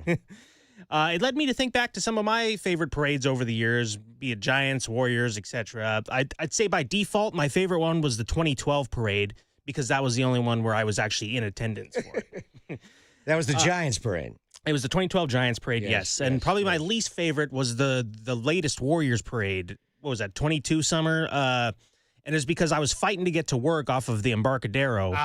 And I was stuck on there for an hour and a half going from Oracle Park all the way to Broadway and Battery there. That's a toughie. That was rough. But it led me to the question, what was your favorite championship parade? Silver, why don't you go first? All right. Well, I obviously have a smaller sample size of my lifetime. I mean, again, with the Danny logic of the default going, I was there versus not there. I was in attendance for the 2015 Warriors parade, as well as the 2017 one. That was incredible. I will say, it's really going to be a competition here between 2010 Giants, which I was not at, and the 2015 Warriors parade, just because that was the first one after a long, long wait, and it impacted two cities who were thirsting for it, two different cities across the Bay. The emotion of San Francisco getting it done, the magic of that team, torture never felt so good, and the way it impacted all generations. For that one, I love the nostalgia on the fact that my grandparents were lifelong Giants fans. My grandfather no longer with us. My grandma still listens to KNBR, so they were KNBR heads well before I even was a part of this world. And so the intergenerational connection, 2010 Giants finally getting that was incredible. But the beautiful day with the confetti and young-looking Steph Curry and Finals MVP Andre Iguodala and the sarcastic speech of a Steve Kerr, being out there in that environment, the in and out I had on the way home that smacked so hard. It was beautiful. And I'll say for bonus, Danny, in my final 20 seconds, least favorite parade, how about 2020 Dodgers? Yeah, the world, the country, the world's baseball, it was all going through such a great time at that point. And I'll probably lose the point for even bringing that up. But I guess I'll go 2015 Warriors for the act of being in attendance. All right. I'm impressed. You got it done in less than 90 seconds. I hosted every single one of those parades in a TV studio, 10, 12, 14 Giants and all the Warriors parades. The 10 parade, the comedian Rob Schneider was my co-host. I inadvertently confused him with a backup catcher for the Washington Nationals, Brian Schneider, and he didn't like that. He had a very high-maintenance girlfriend who slept she was hot in the green room, but she had to have special foods. I'm like, how long are you going to deal with her? Anyway, the copy man, making copies, knew so much about Giants history, and it was amazing. I remember leaving the studio that day, and the streets of San Francisco smelled like the streets of San Francisco. We had Michael Zagaris on talking about the Niners' first championship parade in the marijuana supermarket. It was everywhere. It was incredible. As far as the Warriors parades go, it was the first one with Draymond Green, And Draymond had a little too many of those red Solo cups. And that's great. We looking down on who they went in the first round, Memphis. We're looking down. No, it was, are they champions? Nope. Is Cleveland champions? Nope. Draymond was litty, and he was all over the place. But the best ever was Jordan Bell looking for the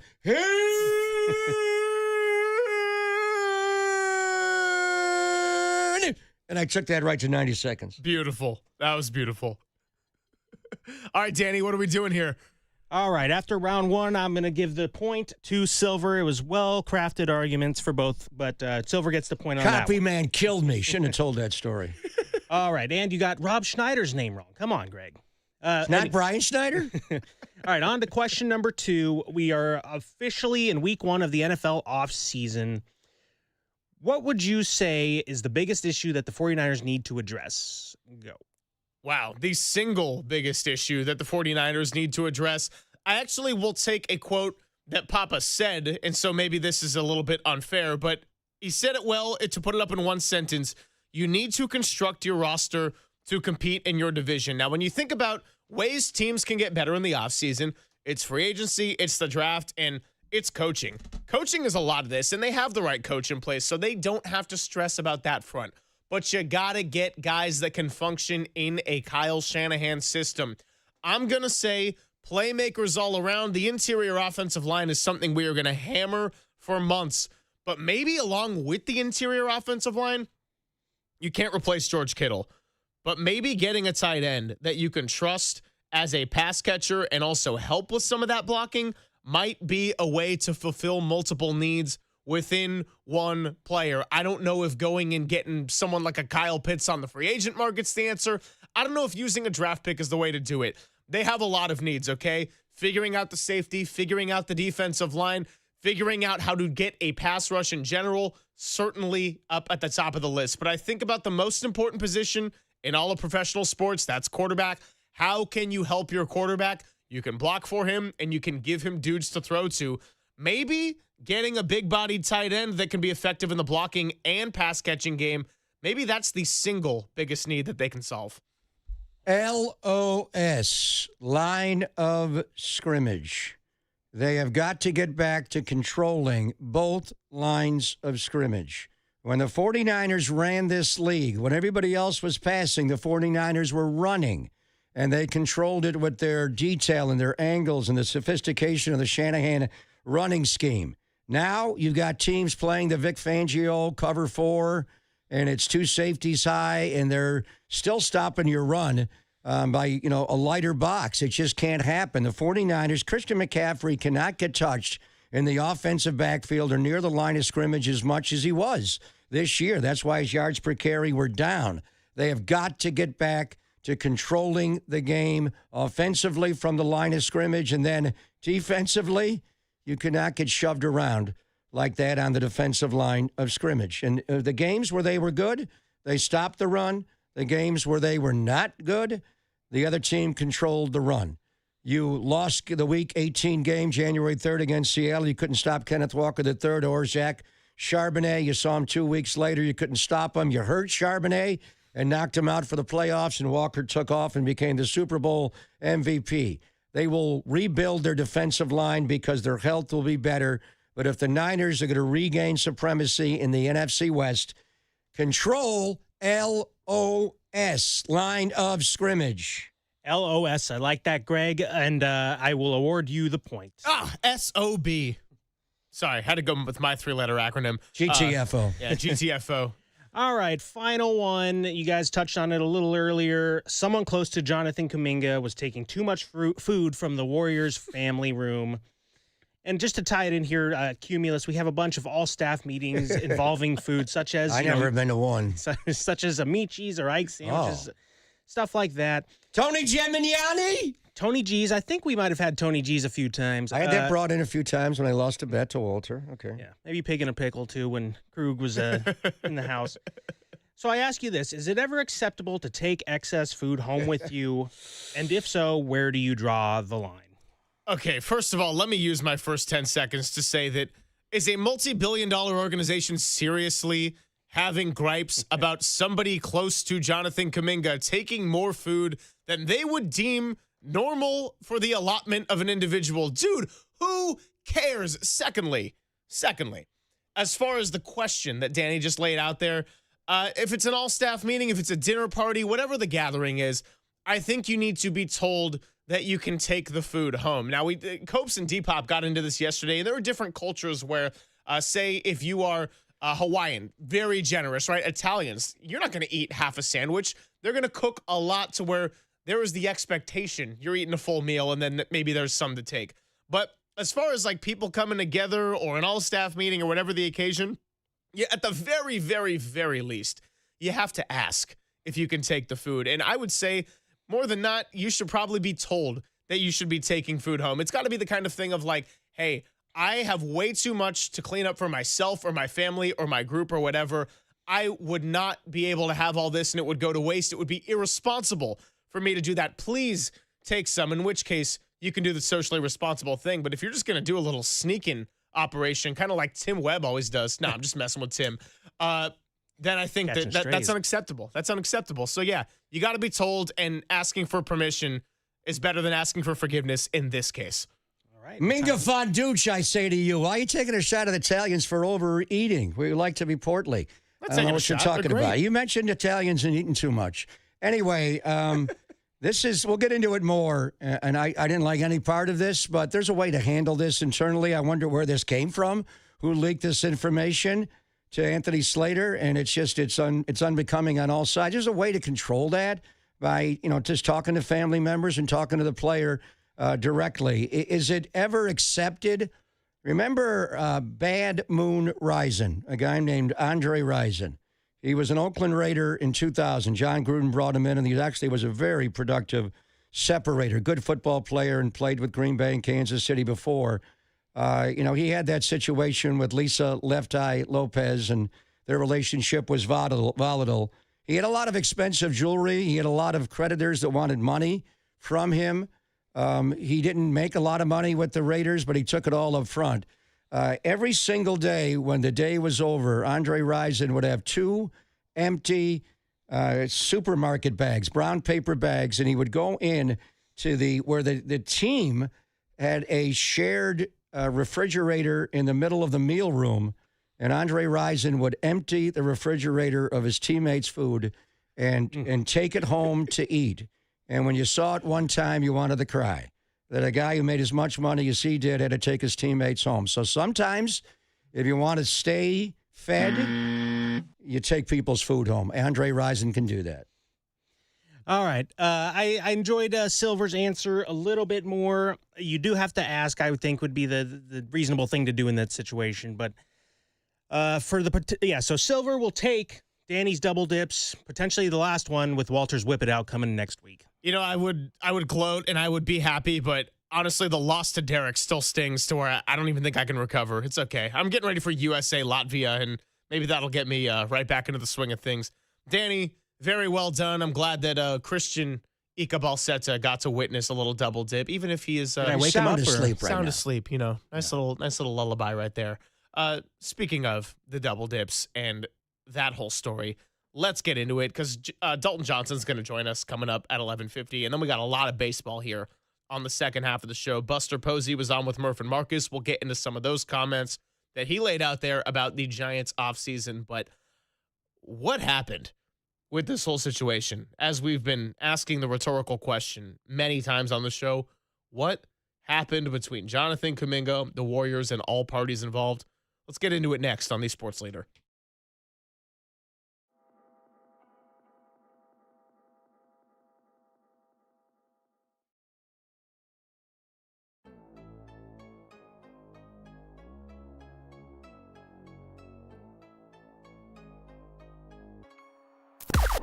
Now, from the O'Donnell Financial Group Sports Desk. Learn more at odfigroup.com. O'Donnell Financial Group, because planning is a process, not a product. The Warriors fell to the Spurs last night, 126-113. They finished 29-26 heading into All-Star Weekend, 8th in the Western Conference. What are your expectations for the home stretch of the season? Let us know in the YouTube chat or give us a call at 415-808-KNBR.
Now back to Greg Papa and Greg Silver on KNBR, the sports leader. All right, Papa and Silver rolls on here on your Thursday. You know, I can't tell if this week is going slow or fast. Like, it's going slow in the sense of we're past the Super Bowl, pitchers and catchers report. We are eagerly awaiting spring training. A week from Saturday, we're going to have Giants baseball being broadcast right here on the sports leader. NBA All-Star break, which, I mean, that in and of itself is kind of a non-event, but even lesser so with Steph Curry not going to participate. At the same time, we've already made it to Thursday, and watching Macklin Celebrini and Team Canada having the Winter Olympics, there's always something going on in sports, and that's what makes this so cool to be doing these shows. 808 KNBR is the number. We will talk a lot of Giants here on the second half of the show today. Let's play this cut from Anthony Slater on ESPN yesterday, speaking about his story with the Warriors front office and Jonathan Kuminga misalignment in the 5-year relationship that finally came to an end at the trade deadline. Yeah, the internet today obviously globbed onto that one detail I had within there Which about detail? one of his one of his friends, taking too much food in the Warriors in a tense meeting with Steve Kerr on December 10th in his office. One of the things that he was kind of dinging Kuminga about, and it was just an example of the toxicity of where this relationship had got to. Petty was the term many people used, and it had deteriorated to this point over 5 years because what I tried to lay out was two reasons. Number one, the coach and player just had completely misaligned views of where he was going. Jonathan Kuminga wants to be, an advantage creator, a guy with the ball in his hands. Steve Kerr over the last few years has made it clear he wants him to be more in the Andre Iguodala role. He's mentioned Sean Marion, Aaron Gordon, those type of players. But the real misalignment that goes back to the beginning is a front office, led by Joe Lacob, who really, was central to the drafting of Jonathan Kuminga, who just failed to move off Kuminga at various times, despite knowing the coach, the Hall of Fame coach that they were going to keep in with the system and the roster, wasn't going to fit with the player who had different views of his career. And it kind of led to the moment where, look, we spent all summer talking about it. We're still talking about it to this point, and it dragged on way too long, and that became very clear. It absolutely dragged on way too long. In hindsight, it's going to be 2020, but I also probably could have told you 2 years ago that this relationship was one that seemed like it was never really going to work, even when there were stretches of Jonathan Kuminga playing well and fitting nicely within the system.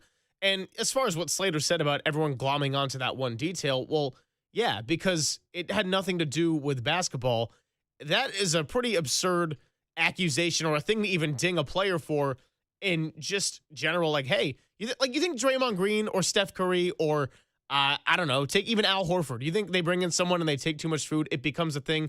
You're a multi-billion-dollar organization. When I read that, and that was early in the story, I just thought, man, why are these details coming out? This thing has gotten way too petty, and it's dirty laundry season. Because the smear campaign is on.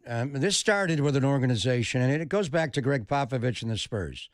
And the Spurs did fly home right after the game last night because it started the All-Star break, but they didn't get home till daybreak. I mean, that's a long flight to San Antonio. You lose 2 hours. But the way the NBA and even the Giants, and they've been doing it with Larry for years, and what's the best way to maximize sleep. And teams do stay over, and they don't necessarily fly to the next city immediately. When charter aircrafts came into being in the NBA, everybody just got on the plane right after the game and flew to the next city. even if you were off the next day. The Spurs were one of the few to stop doing that, and Pop would have elaborate dinners.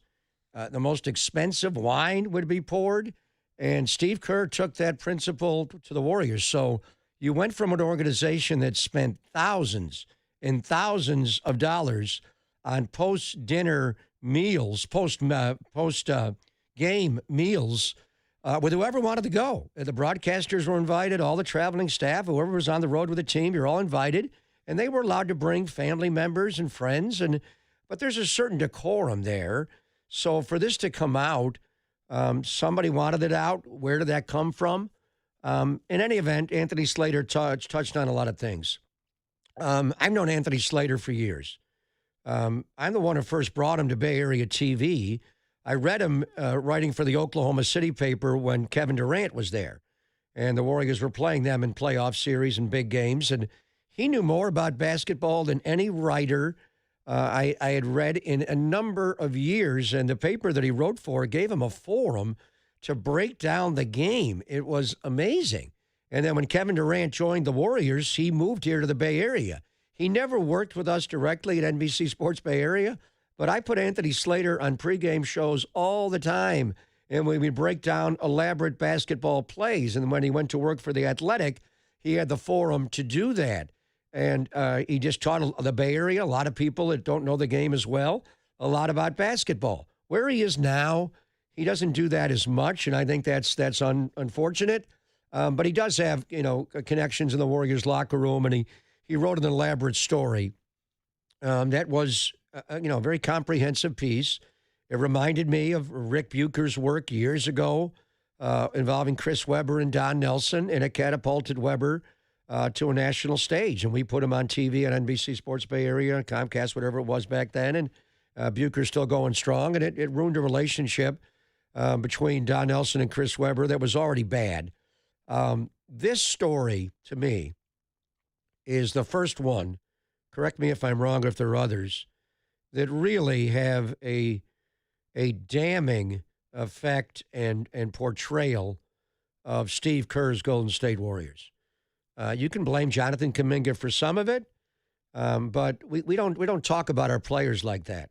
We draft them, we develop them, they get better, or they don't. And if they don't, we move on from them, we do the right thing. Let's see how the 49ers handle when they're in limbo with the Brandon Ayuk situation, because he's still under contract. They haven't released him yet, and I'm sure there's some pushback here and there on guaranteed money. It seems like it's going all peacefully. We'll see where that goes. Or at least quietly. There's going to be pushback on money, but they're not going to say anything. But even when he is removed from the roster, that's just not their style. They're not going to start ripping play. And I didn't think it was Steve Kerr's style. And there's no quotes directly from Steve in this. I'm not saying that. But if I'm the owner of this team, if I'm Joe and Peter and the ownership, I don't like any part of this. And I have to assume, based on some of what was leaked, it came from the team or people that are on the payroll of the team. So if you're upset about a TMC video leaks out of one of your players sucker punching another player in a practice, I'd like to know who in my staff is doing this. Was this done at any level from the PR staff? Was this done at the highest levels of the organization?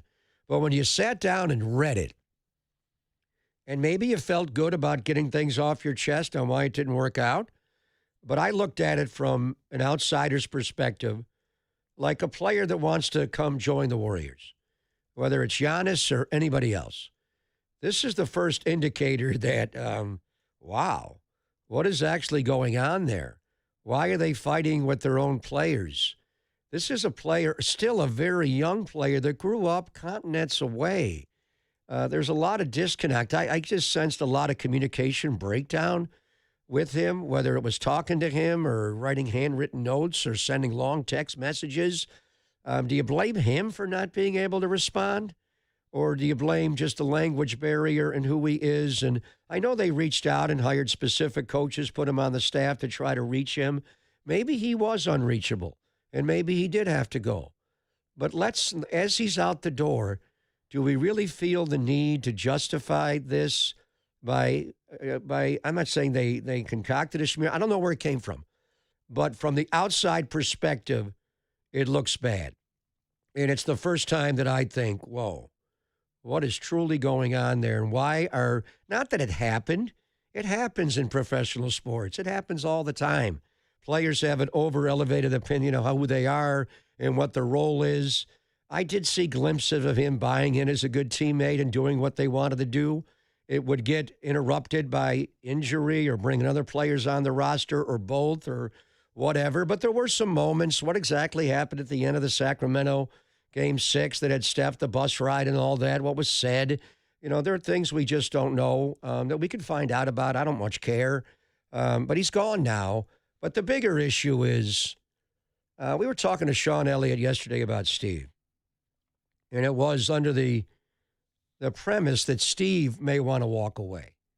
And honestly now, he's 60 years of age. He's been doing this a dozen years.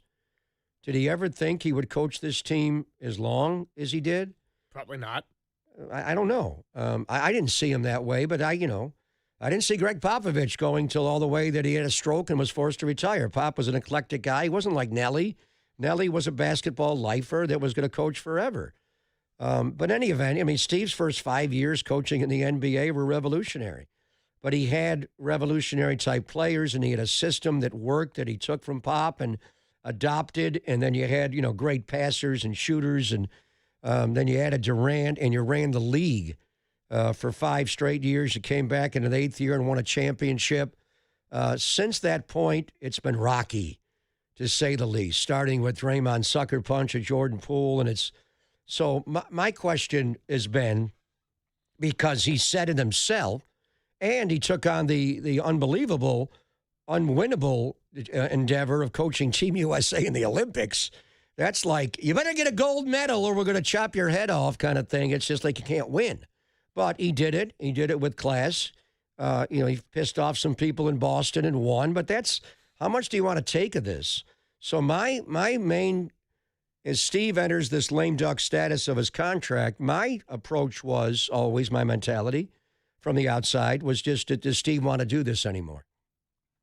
I think after reading this article now, the question should be also asked, do the Warriors want him to be their coach anymore?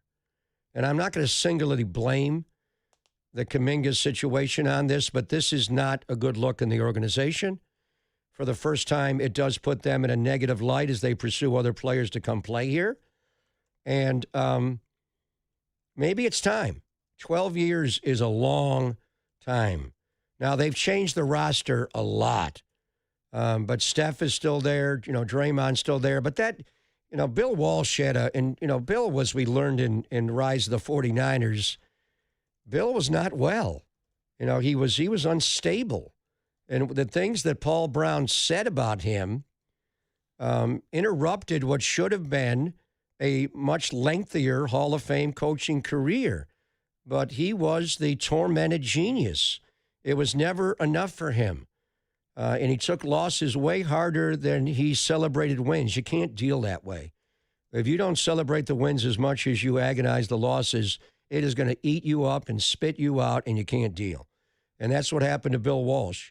Bill Walsh was tormented. But I bring up Coach Walsh because he just had 10 years is enough.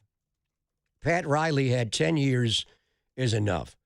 If you're around an organization, and they do change players in basketball, and that's not always the same ears that are listening to your message, but just 12 years for coaching one team is a long time.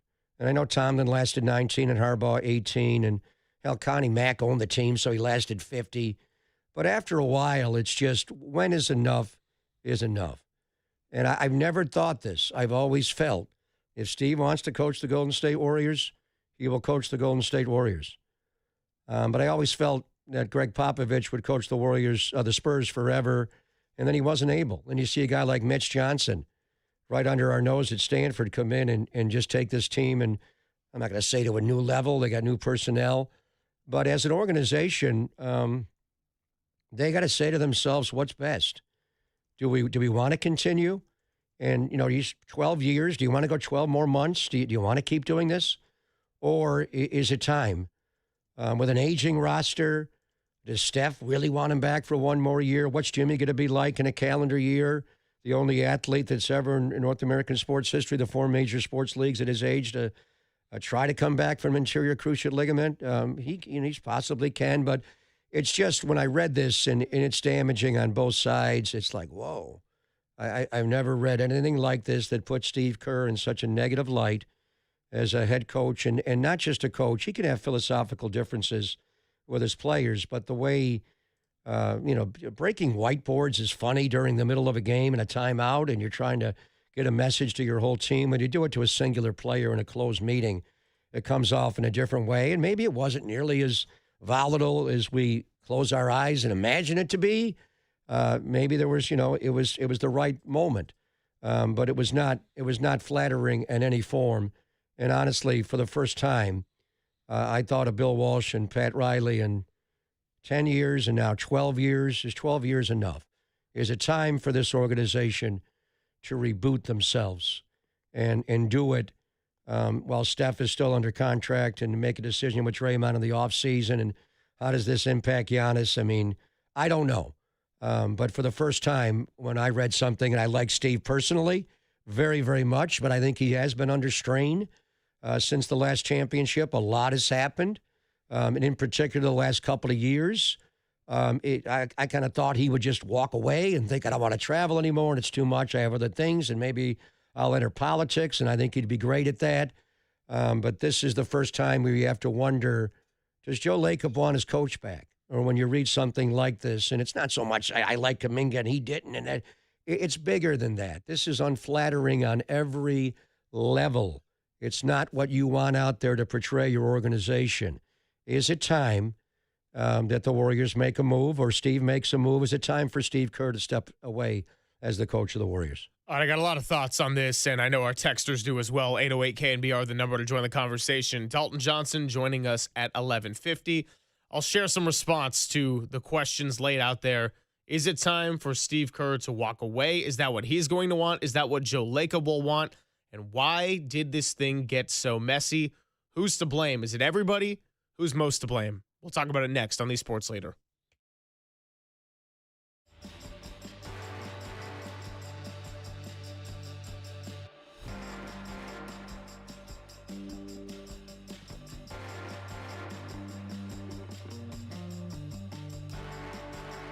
How do professional builders and contractors finish projects faster at a lower cost? By partnering with Golden State Lumber and Showroom. They have a well-trained staff that knows the ins and outs of the construction business. Their large fleet of trucks that can receive and deliver materials the next day, if not the same day, keeping your project moving and your crews working. From framing and decking to windows, doors, and hardware, Golden State makes it easy for contractors, builders, and homeowners to find exactly what they need. This time of year, Golden State is fully stocked with materials for outdoor projects for homes and businesses, so you can complete your summer builds on schedule. Start today at GoldenStateLumber.com. Click brands to see their trusted partners. Over 70 years of success is the result of always wondering, how can we do better for our customers? Golden State Lumber and Showroom truly believes, when you succeed, we succeed.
This is Papa and Silver on KNBR, the sports leader. All right, Papa and Silver continues. We got Dalton Johnson coming up shortly, and we are talking all things dirty laundry, the mess and the split of Jonathan Kuminga and the Golden State Warriors, and, of course, the piece that Anthony Slater of ESPN put out there yesterday, revealing more details, including one of Jonathan Kuminga's buddies taking too much food from the family room, which was one of the headliners and caught a lot of traction. But the larger picture of it all is the extreme disconnect in this. And you just spoke about Steve Kerr, 12 years. He's been here a long time. What's strange about what we learned yesterday is we've known the relationship hasn't been right for years.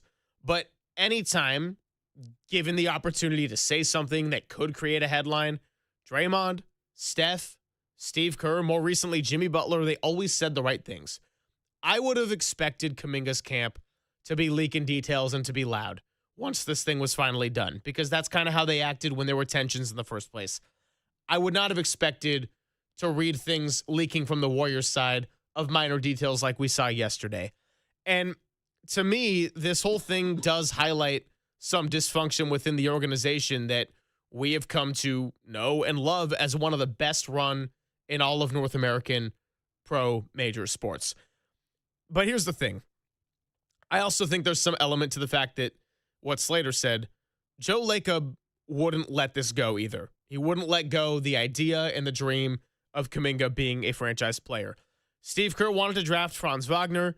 Kuminga also didn't want to play a certain role. And by the way, being a Sean Marion or an Aaron Gordon and being a great role player on a championship level team, that's not so bad, by the way.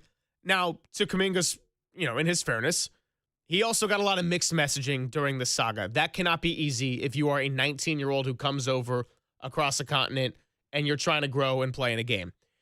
Now, my question, though, is why did Joe Lacob let this whole thing drag on for as long as it did? Because ultimately, he's the one who would sign off on Kuminga being traded, and he's also the one capable of making a change at head coach.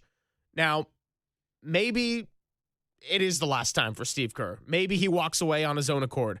And Joe Lacob's aggressiveness helped spark the greatness that we witnessed over the last decade. I'm not calling him a bad owner by any means. But a lot of this also does start at the top. And so we can look at Steve Kerr. We can look at Jonathan Kuminga. We can look at the many parties involved. I'm ultimately looking at the man who's very involved and very competitive at the top in Joe Lacob. Why did this thing go on for so long when it seemed like this relationship was not right dating back to 2-3 years ago? Because he saw the ability of the player and he didn't want to move him. So, and I do agree with that.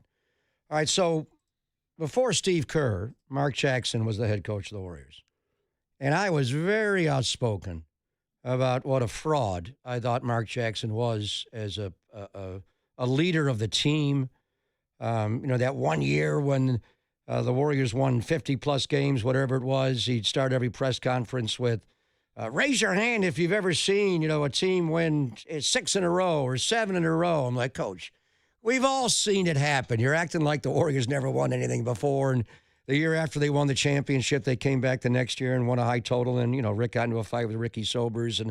But it was all, and it was, a lot of it was because he was going into a contract year and he was holding the frame. He wanted to get extended. But I think the Warriors won. And Mark, he had people on that staff, Darren Erman and Brian Scalabrine was here. He had Michael Malone. It was here. They put in a defensive plan that did flip a little bit. But the offense was so ridiculous compared to the skill of the players. I thought Mark Jackson held the Warriors back. And I was very outspoken that he needs to go. You just get anybody in here, this is going to grow. And people were like, Steph Curry loves Mark Jackson. Well, Steph Curry loves everybody. You get rid of Mark Jackson, has he ever been hired as a head coach since he was let go? And so he is who he is. People know who he is. But anyway, and then Steve Kerr came up. And Steve Kerr never coached before. He was a GM. I knew Steve Kerr personally in San Antonio. He would sit on the bus right behind me. And he climbed onto that Spurs bus. And now, obviously, he had reasonable success where he was previously, but a very veteran team anchored by David Robinson and Tim Duncan and Avery Johnson and Jerome Kersey and Sean Elliott. they all deferred to Steve. What does Steve think? What does Steve want to do? Steve was regal. Steve had a way about him that belied his age and his place on the team. Was he the best player on the team? Hell no. He got picked on a lot defensively, but he fit in. He was a Spur because of who he was as a person. So when the Warriors went to that airport hangar in Oklahoma City to hire Steve Kerr, I was all in. But I didn't know if he could coach. I know what he could do was manage men. And they would not miss Mark Jackson for 1 second once they were around Steve Kerr. He was that good of a person. And then when I watched that first possession, the first preseason game against the Lakers, and they passed the ball 8 times, they changed sides 3 times before they shot it. That's enough. He can coach. He brought Pop San Antonio's system here. Let's go. 67 wins, NBA championship later. You know what he's done.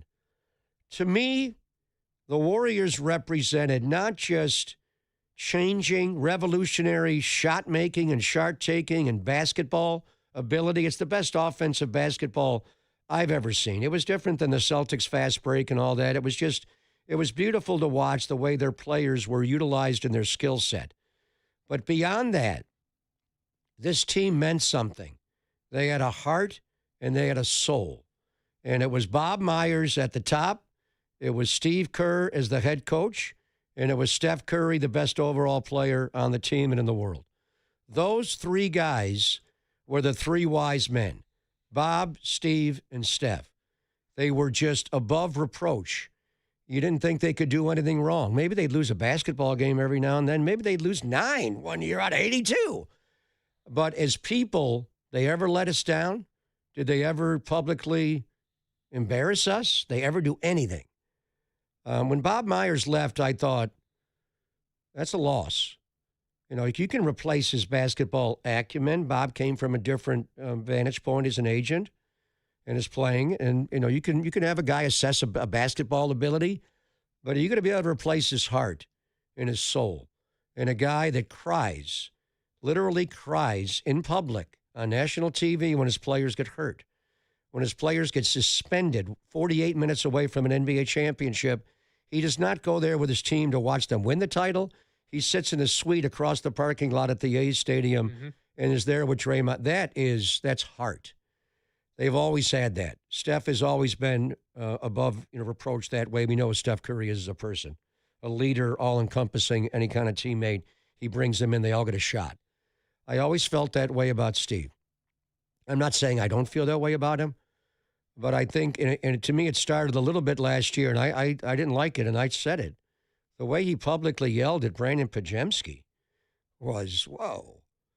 I mean, he's slamming the table, and he's calling him out, and if you were a friend like your dad is with Steve, you may send him a text and say, watch the video back of that and tell me, did you like the way you handled that? And our pods can handle it all, but that's just not, Steve never handled players like that. He just didn't do that. That was Nelly. That was Pop. That was a generation where they showed guys up, and it's just how it had to be. Nelly yelled and berated at Sharunas Marciulionis. I remember, bringing him in when Rooney went into the Hall of Fame and showing him the video. Nelly cried. He was like, what an idiot. I looked like a madman. What am I doing? Marciulionis couldn't speak the language. What are you yelling at him for? How does that make him better? That's a side. So when I saw it, why is he yelling at Pajemski? I don't know. Did he think it would be a way to get him to play better? He hadn't taken that course on anybody. You yell at him in private. You have to yell at him in public. And it did bring Pods out. He did play better later in the year. And the whole Kuminga thing and the way, just the toll it has taken. I don't think any less of Steve Kerr. He's a tremendous human being. He has reached out to me several times, sent a video message. He has heart and soul. I'm not saying, you lost Bob Myers, you lost all your heart and soul. But I think the wear of this job just comes to a point where you do snap. You draft and develop your players. You trade for your players. You love your players. You try to make them better in your system. If it doesn't work out, they move on. There are other teams that are in each league to go play. We don't disparage our players. What team wants to be known as that? If you come play for us, did they call out Kelly Oubre Jr. and say that sucker can't play here? Did they ever call Russell Miangelo or Angelo like I did? You don't do that because we want to bring other players here and we don't want to think, well, if we go there and it doesn't work out, what really is going on there? So I don't want to overreact to one thing, but I think for the first time, really, I just thought, is this the time? Is this the time? What revolutionary basketball are we playing like we played when he got here in 14-15? He brought a system. He sent principles up and the ball movement and the better to best and the good to better to great, the whole thing. That was all, Pop and Steve had a class about him.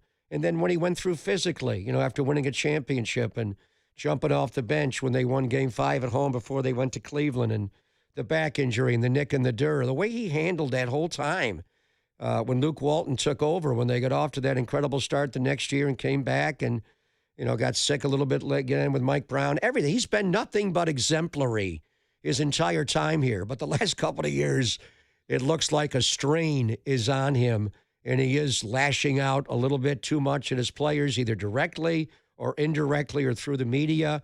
So before we were thinking, what if he does leave and who replaces him? Now, I think as an organization, should they be thinking, should we, and he could do it on his own and nobody has to know, but is it the time, not just for Steve and his mental health and his physical health and what he wants to do? He's a young man. He's going to live 30 more years.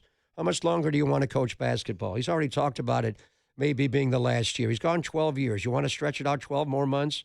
Whatever. You can do that. Or is it the time to break free? And when is the time that you want to do that? Would you want to bring, give him one more year and bring somebody on the staff?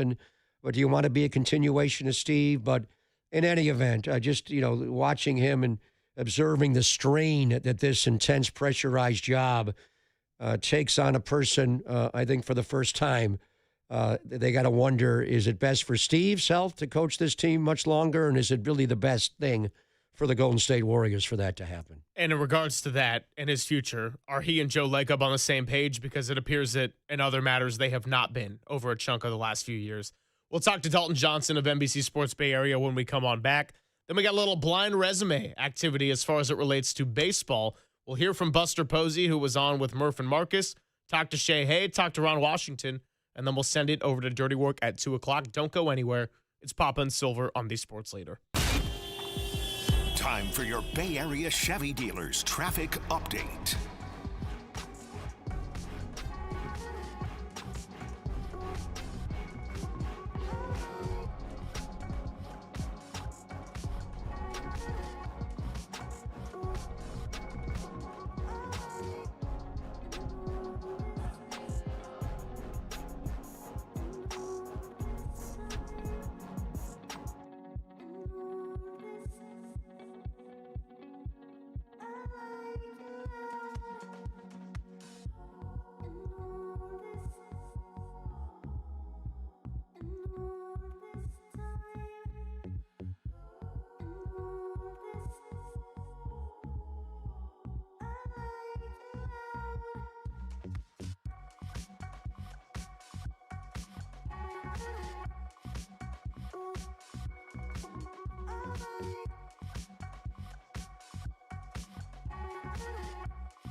Papa and Silver now continues live from the KNBR Casino Matrix Progressive Jackpot Studios. Casino Matrix. Progressive jackpots are here. Where are you? Just drop in. Please play responsibly. 1-800-GAMBLER. All right, Papa and Silver continues here, approaching the midpoint of the show. Been heavy on the hoops in this first half, and that's because we get the chance to talk to the great Dalton Johnson of NBC Sports Bay Area. He has been a busy man as of late, and I hope that the All-Star weekend can possibly give him a little bit of reprieve. Although, Dalton, as we welcome you in on the Yuma guest line, number one, thanks for joining us. And number two, you don't have to travel to L.A., do you? No. I am happy that I'm not traveling to L.A., especially after all the All-Star festivities here last year. It was one and done, fine with having a little break right now. Yeah, the Warriors went from hosting the All-Star game last year and Steph playing so well. There's no representation at all for the Warriors in the All-Star game, although Steph will go down and take part. So just give me your thoughts. I did see you last night. I was there all masked up and hiding, but I did see you lurking and even went in the Bill King interview room before Steve spoke, and you were doing your thing. But just your take on the game. I mean, it was 86-70 at one point, and then Wembanyama's presence you're always looking for that guy no matter where he is, even if he's not in the area of blocking your shot. That certainly was a factor. And I think more than the Warriors losing the game, the Spurs just took the game last night when it was time to take it. But what was your take on the loss last night to San Antonio, Dalton? Well, Papa, I mean, you just said it. The Spurs took the game in the end. I think it was a prime example of kind of where the Warriors are right now. This team is competing, and they're competing really, really hard. I would say the last week plus, you've seen that fight from them. I think they had to kind of recover a little bit emotionally from Jimmy Butler's injury, of course, and it being right around the trade deadline and the emotions with that too. But being in Phoenix after that big-time win where they came back with that, you could feel everything kind of coming out of them, the excitement, because they have been working really, really hard and competing and being part of these games. But then down the stretch, we see that they're up by, I think, 16 midway through the third quarter, and the game flips. Like the Spurs go kind of into that zone, challenge the Warriors to be able to shoot on them without Steph, obviously. And Wembanyama just takes up so much space. It's amazing what he can do, both laterally and vertically. Obviously, with what he does on the defensive end. He truly is his own kind of one of one. We've been so lucky to see a one of one in Steph Curry here for nearly 2 decades, but Wembanyama is just a whole different animal, literally an alien. So they did just kind of take the game away from the Warriors there in the end. The talent of the Spurs, the number 2 seed versus the number 8 seed, just prevailed in the end. Dalton, the Warriors were turning a corner, at least it seemed, not in the sense of turning into contenders after the trade deadline, but certainly the fight, the relentlessness, the joy that was missing for much of the season. And then yesterday with that piece coming out about the messy split between Kuminga and the Warriors after a nearly 5-year relationship. When was the last time the Warriors organization reflected this negatively? I mean, I'm thinking about that piece. I'm thinking about Mike Dunleavy Jr. and the comments that he made after the trade deadline. Like, they haven't always been in contender status with this core that turned into a dynasty, but I can't remember a time where it's reflected this negatively upon them. Joy has been such a core principle of the Warriors with Steve Kerr. and it has lacked this year. It's been tough. I mean, you think about the preseason expectations. I mean, really, it kind of goes back to the playoffs of last year, right? This team truly believes that with a healthy Steph Curry against the Timberwolves, that they win that series. And then when you go on from there, you have a ticket to the dance. Like, who knows what happens when you get to the Western Conference Finals? All they've ever wanted is a chance, right? So that's kind of lingered, and then it lingered in the offseason where we had this weird, awkward offseason with Jonathan Kuminga. It pours into training camp.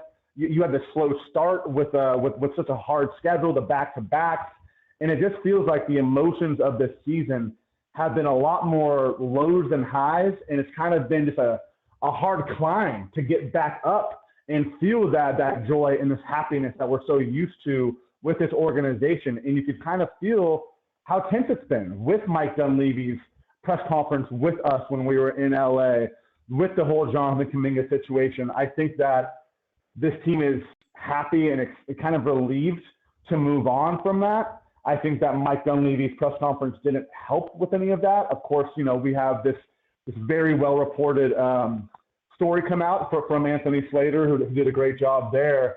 And I think that at the end of the day, that the Warriors just, as any way that they can, they just hope that they can kind of close the door on this situation, move on to getting a healthy Steph Curry, a healthy Kristaps Porzingis, and just see what this thing is the rest of the season. Because we know that, the chance to compete for a championship, that's gone. Like, the moment that Jimmy Butler went down, that really kind of went out the window.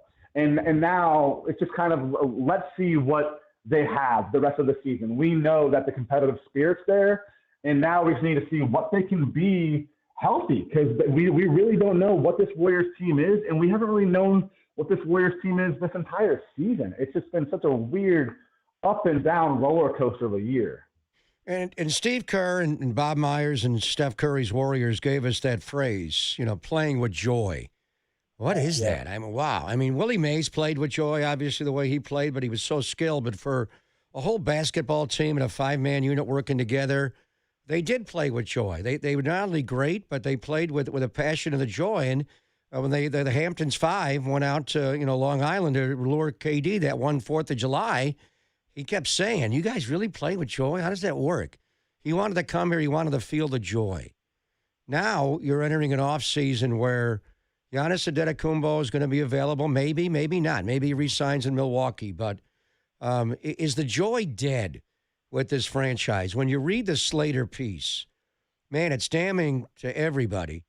But really, for the first time, you have to wonder, what is Steve Kerr's Warriors really about? The Niners called it Camelot. The Warriors called it playing with joy. Is it dead? Where's it at?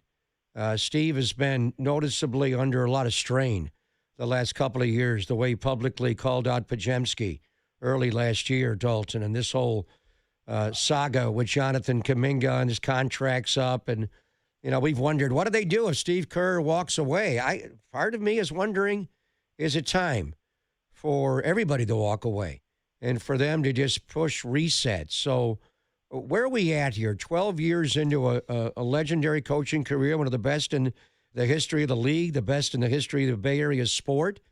Does he get 12 more months? Do we want 12 more months? Is it time to walk away? What are we looking at for Steve Kerr's future as the coach of the Warriors, Dalton?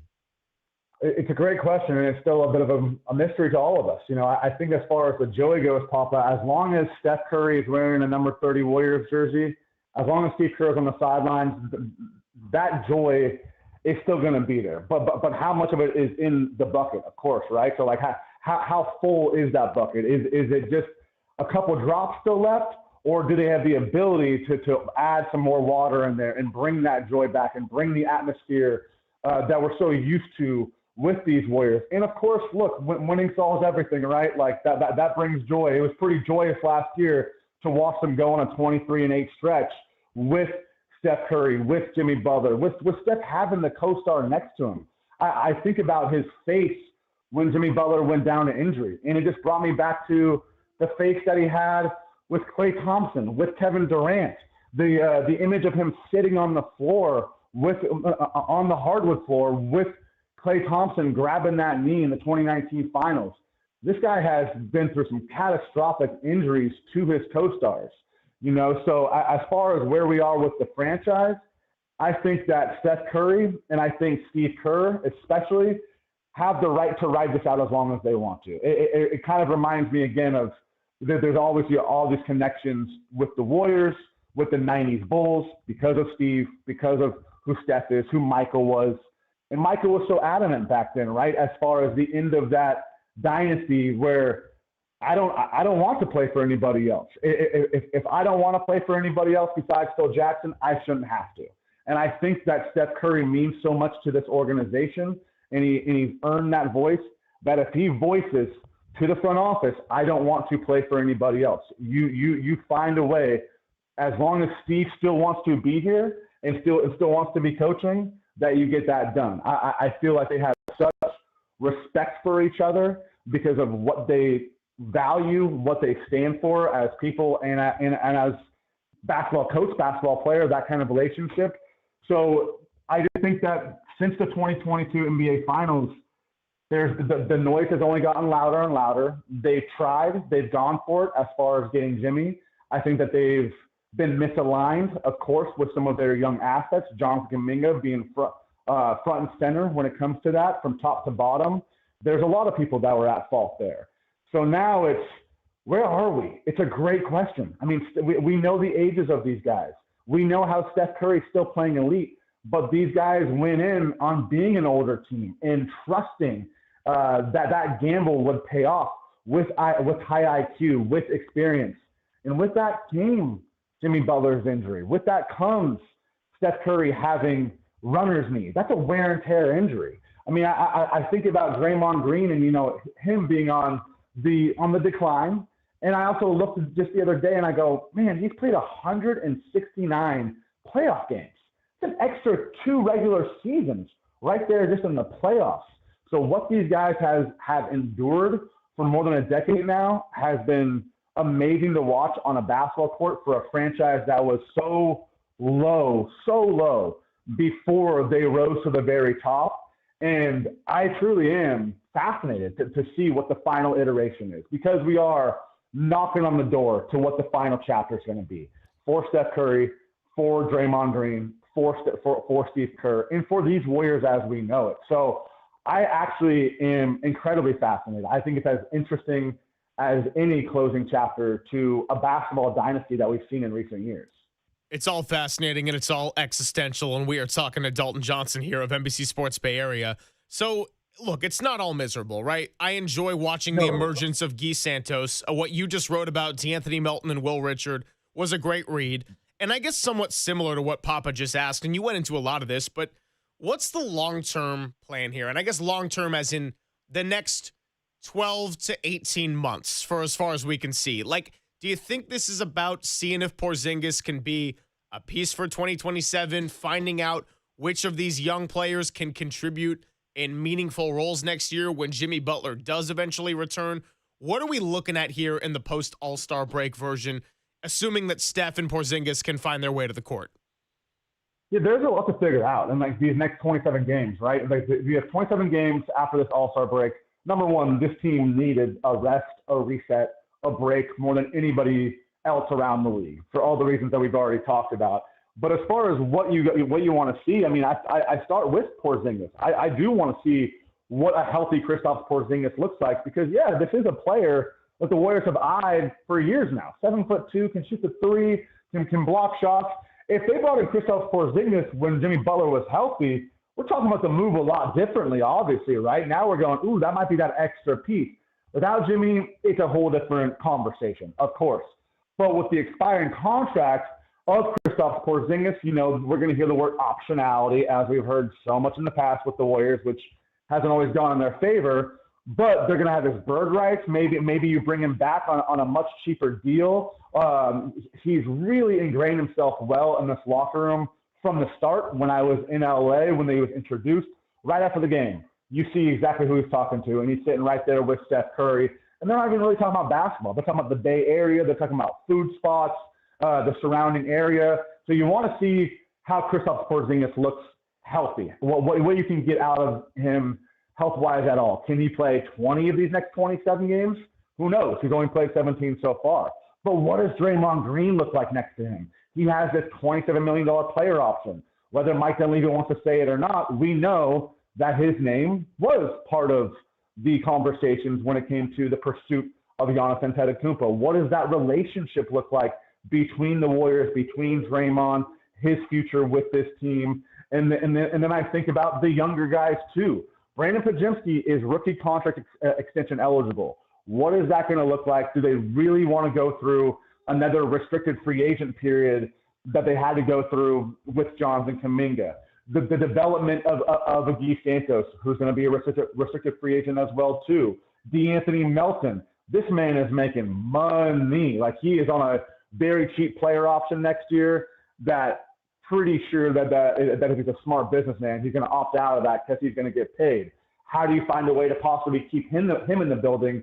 Because he loves being with the Warriors too. So there's financial questions, there's fit questions, there's, of course, the lingering, what is Jimmy Butler even going to look like at what's he going to be, 37 years old, coming off of a torn ACL? So I think the final stretch run for the Warriors is about competing to especially for the young guys, to show that we're a team that still, this is what matters first, is competing, and they're pretty much assured at least a spot in the play-in tournament. Okay, can they get out of that and make some noise in the first round?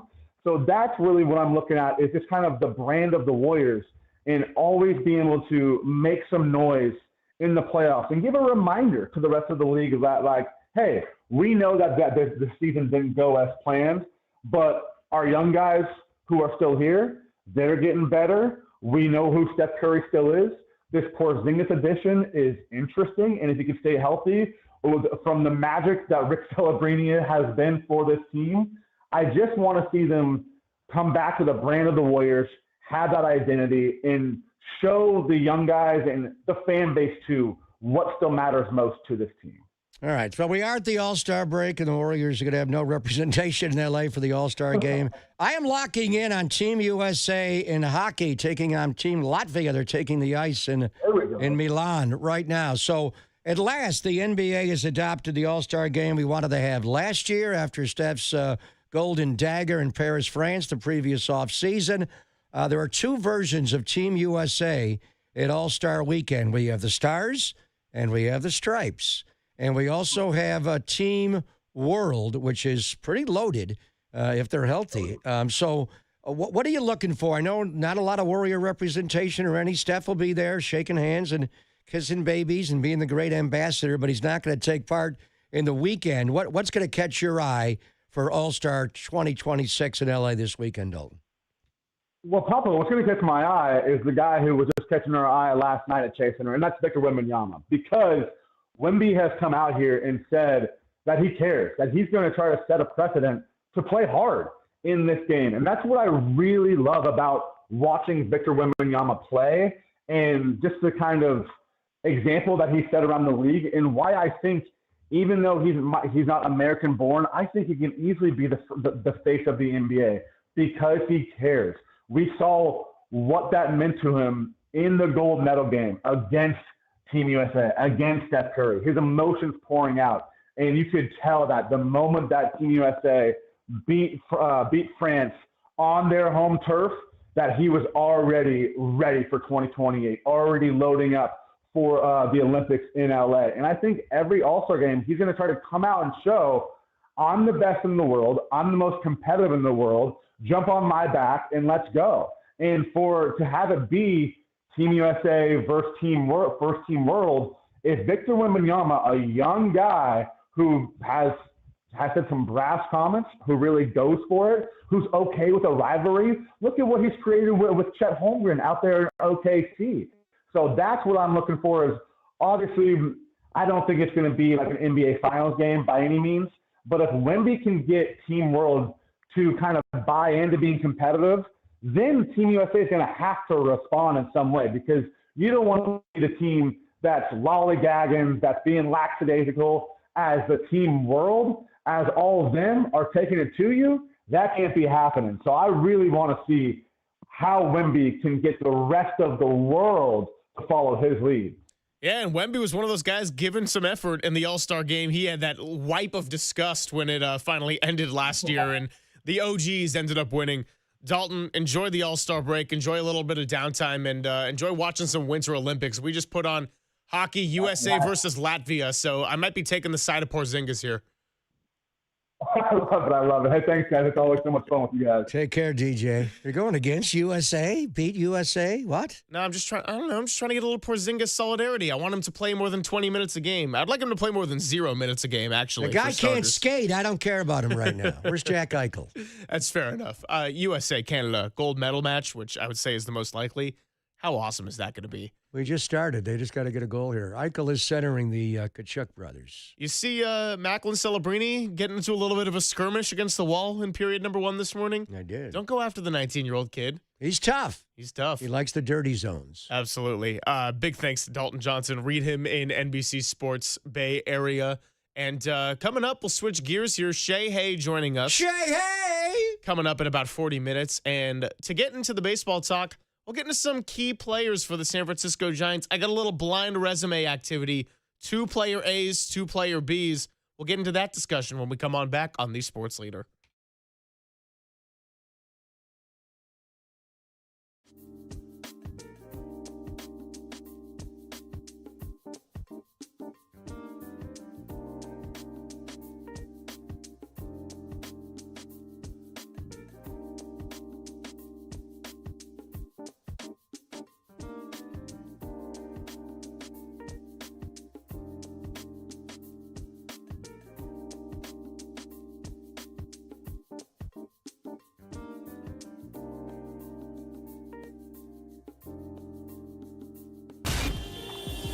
Time for your Bay Area Chevy dealers traffic update.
And now it's time for the Protect Your Assets Business and Technology Report with me, David Hollander.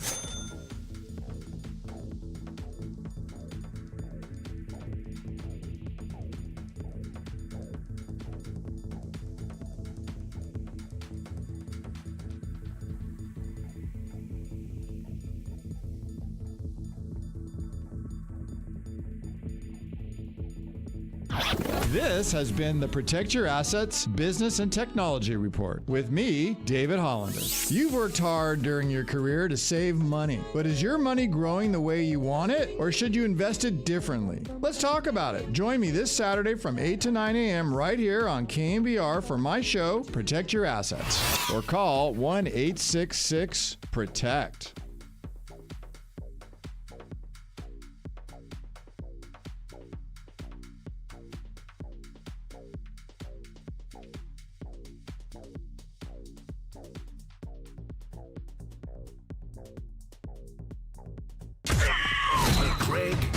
Greg, Papa, and Silver. This is KNBR, the sports leader.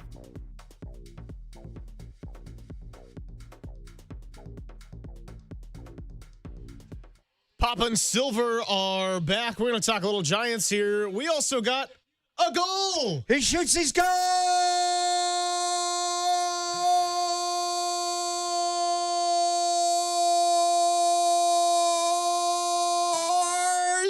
Damn! Matthew Tkachuk. I remember his dad. He was pretty good. What a one-timer. That was impressive. USA all over Latvia. He had an empty net goal. Larkin had a complete width of the entire goal mouth and slid it flat on the ice and missed long side. But Tkachuk with a one-timer. That is Tkachuk from Tkachuk. They both were in on that play. 1-0 USA. I know you said Tkachuk. I go, which one? I'm gonna Brady? Matthew. Yeah. Matthew Younger. Tkachuk. He Awesome. scored the goal. All right, One-timer. All right, hey, you know what? I'm off Porzingis land. Go Team USA. They got me back in the Tkachuks with Jack Eichel there running the top line. We are talking a little Giants here, so I want to go a little blind resume activity. You know, I tried doing this with Carlos Ramirez before the All-Star break because I was like, oh, let's talk about potential fringe All-Stars. I was reading off stats, and he goes, oh, yeah, I know who this is. This is Freddie Peralta. And I'm like, you're kind of ruining the bit here. You're doing all of baseball or just Giants? Just Giants. Right. No, I'm going player A, player B, and as it relates to the San Francisco Giants. All right. And we just got two of them, just I don't know two what we're different doing. A and Bs. Go ahead. Just basically. Save this for Walsh. I wonder if he knows his new guys he's going to mentor. All right. Would you prefer player A, who has a 266 batting average, a 734 OPS, 55 RBIs, 10 stolen bases? Does he have a heart and a soul and a heartbeat? Is he just an analytics player? 266. What's the ops? 734. 55 RBIs. 55 RBIs. 10 stolen bases. 10 stolen bases. Then you've got player B. That is 260. They batting scored average. again.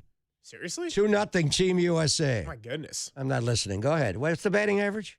I'm gonna like hijack my own segment too. This is riveting. Go ahead.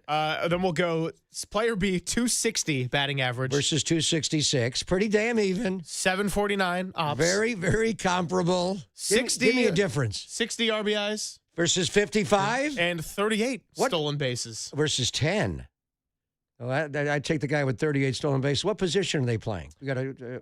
All right, so player A. Yeah. Well, who are you taking? You're going. I'm going the guy with 38 stolen. They're all the numbers are the same. He's got 38 stolen bags versus 10.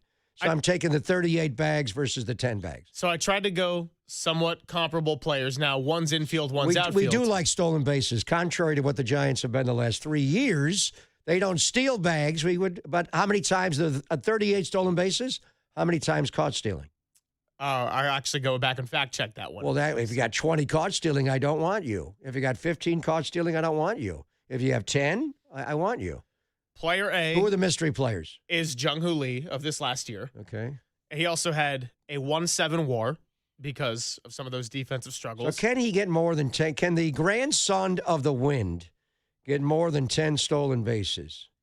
He does not run like he is one of the fastest players in baseball, I got to say. Yeah. In the outfield, he occasionally tracks balls that way. Okay, who's the guy with 38 stolen bags? Player B was 2023 Ha-Sung Kim. You're going way back in time. His former, because that was Ha-Sung Kim's All-Star year. Ha-Sung Kim he was good that year. He was really good. All right. And so what are you saying? Jung-Hoo Lee could be Ha-Sung Kim since they're buddies and country mates? Yeah, no, I know one's infield, one's outfield. I get that. Totally different. My point is, for Jung-Hoo Lee, if he can have a little bit more consistency on the offensive side, but more importantly, play right field effectively, not saying gold glove like Ha-Sung Kim got in 2023, but could he play right field effectively, and can he run the bases a little bit more effectively, steal more bags? That's kind of a player comp I would like to chase here for 2025. I mean, he's got to be a better baseball player all the way around. He showed glimpses last year. His first year was incomplete, crashing the wall. Last year, he got off to a great start. He looked like the best player in baseball when they went to Yankee Stadium. And then he just started to pull the ball too much. When he was effective, he was gap to gap. He was hitting the ball away down the line and hitting it with authority. He also had, of the batting average there, he was driving the ball and getting extra base hits. So you could compensate for, 10 stolen bases by picking up 30 doubles in a year, 30-plus doubles. So overall, he's just got to prove. Ha-Sung Kim, when he first got to the big leagues, was overmatched offensively. They literally knocked the bat out of his hand. As time went on, he got to pull the ball better, and he became a really good player. He could a guy that could hit for power. Obviously, he was a much better defensive player than Xander Bogaerts. That was the beginning of the disconnect between Bob Melvin and A.J. Preller. Bob Melvin did not want Bogaerts to come to San Diego and give him all that money. He wanted to play Ha-Sung Kim at shortstop. So do I think that Jung-Hoo Lee can be at the prime level of Ha-Sung Kim? You'd like that player. But he hasn't shown to be that player so far in Major League Baseball. But I think he has it in him. But he's got to get back to him. We'll talk to Walsh, and Walsh is the best with the infield drills and everything. What's going to be their offensive philosophy? Bringing in the hitting coach from the Blue Jays.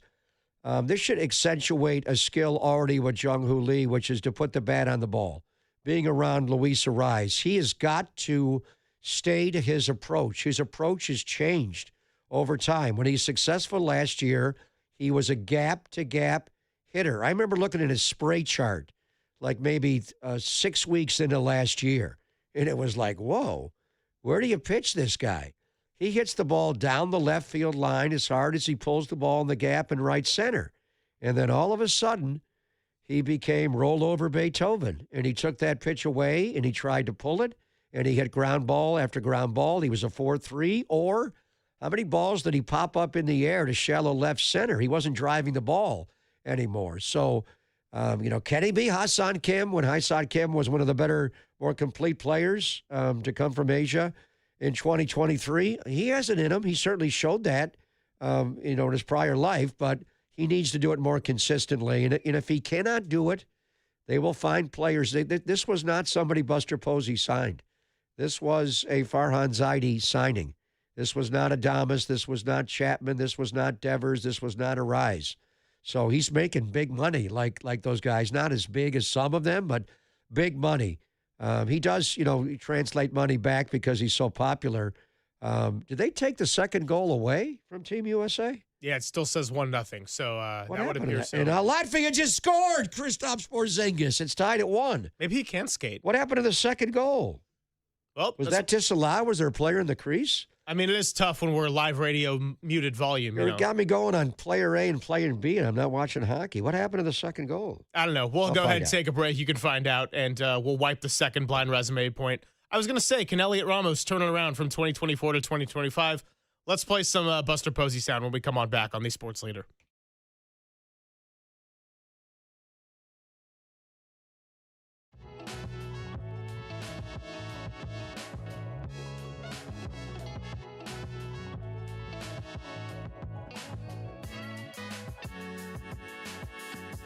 If you hassle with glasses and contacts, you may have considered modern vision correction procedures such as LASIK or EVO ICL to see clearly again. But if you need readers or bifocals, Laser Eye Center of Silicon Valley has a permanent solution to ditch them all. CLR, Custom Lens Replacement. Hey, it's Greg Papa here, and I had CLR from Laser Eye Center, and I see perfectly without any glasses, including those annoying readers. And now I'll never get a cataract the rest of my life. Find out about CLR or any of the incredible procedures from Laser Eye Center by watching their new series of modern vision correction videos at lasereyeclr.com. You'll hear directly from the surgeons as they answer your questions about these life-changing procedures. See the new modern vision correction videos and schedule your free consultation at lasereyeclr.com. Laser Eye Center in Pleasanton and San Jose. 877-GET-2020 or lasereyeclr.com.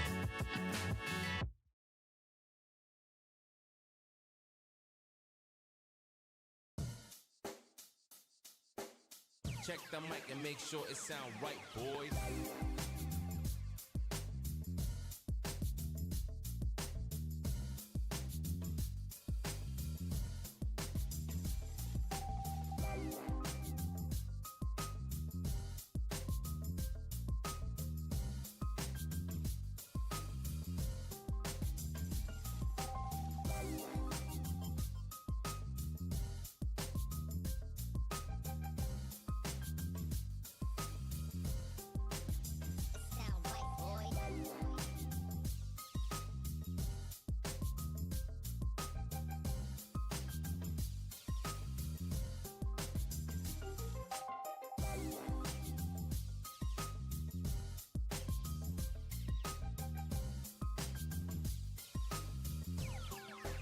It sound right, boys.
Now, back to Greg Papa and Greg Silver on KNBR, the sports leader.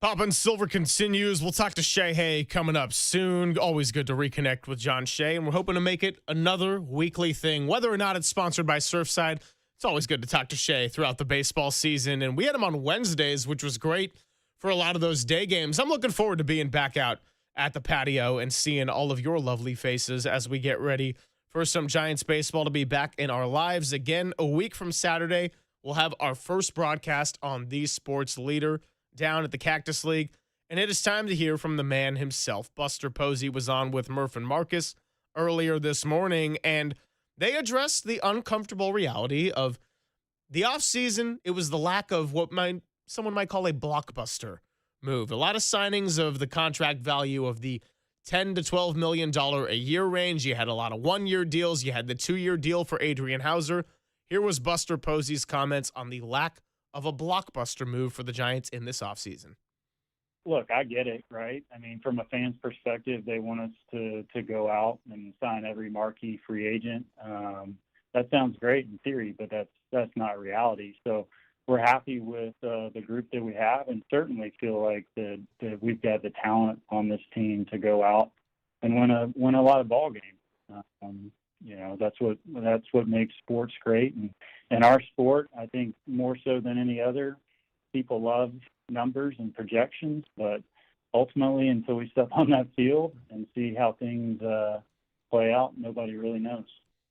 So Buster Posey, keeping it pretty short, and as we talked about yesterday, a lot of it is what he doesn't say relative to what he does say, but I think you could tell he was not necessarily loving the notion out there and getting challenged that the Giants haven't done a whole lot. And look, when you get to this time of year, it's looking at everything through the rose-colored glasses. It's a lot of hope, but I think it's fair to say that despite some of the big swings Buster Posey took, particularly getting Rafael Devers and making this unprecedented hire of Tony Vitello, well, we haven't had a lot of activity leading up to this, and it's been a lot of, are we just going to wait and see? And the Dodgers are the Dodgers, but are we going to try to take advantage for when the Dodgers might not be the Dodgers and they get a little bit older, but they continue to sign and spend money, so maybe that's not going to be the case. They're in a different financial stratosphere. By the way, Team USA's second goal was taken away, and they looked at it for 5 minutes. It was an offsides violation that was correctly called as they entered the offensive end, and then Latvia tied the game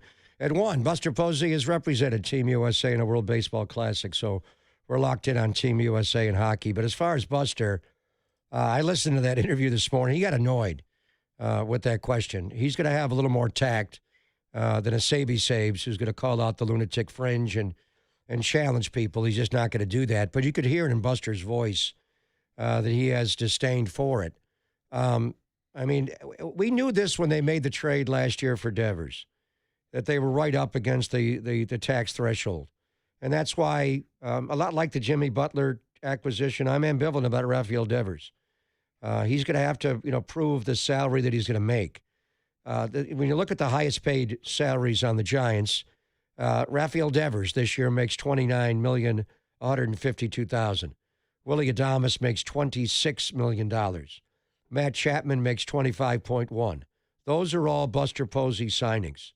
Robbie Ray was a good trade by Farhan Zadi. You moved some salary in a player that was hurt and didn't do well here. You took on a big, financial responsibility in Robbie Ray. And for 1 year, he didn't pitch till middle of the year. He makes 7 starts. Last year, he threw a lot of innings for a guy first full year off 2 surgeries, not just 1. But he makes $23 million. Jung-Hoo Lee, we were talking about earlier. The numbers that Jung-Hoo Lee has put up, is he an $18.8 million a year player? He has got I think he's player A. Yeah, I don't even know. Hassan Kim. Anyway, he's got to perform better. That is a bloated contract for Jung-Hoo Lee. And then Logan Webb's $18 million. Add Luis Arraez, $12 million. And then the guys you added in the offseason check in Adrian Hauser, $11 million. Harrison Bader, $10,250,000. Tyler Mahle, $10 million. They got Foley, who may be your closer later on for $2 million, but he's not going to pitch for a while. We go down the whole list. So they're up against the tax threshold. They're not going to make a lot of other moves. It is who it is.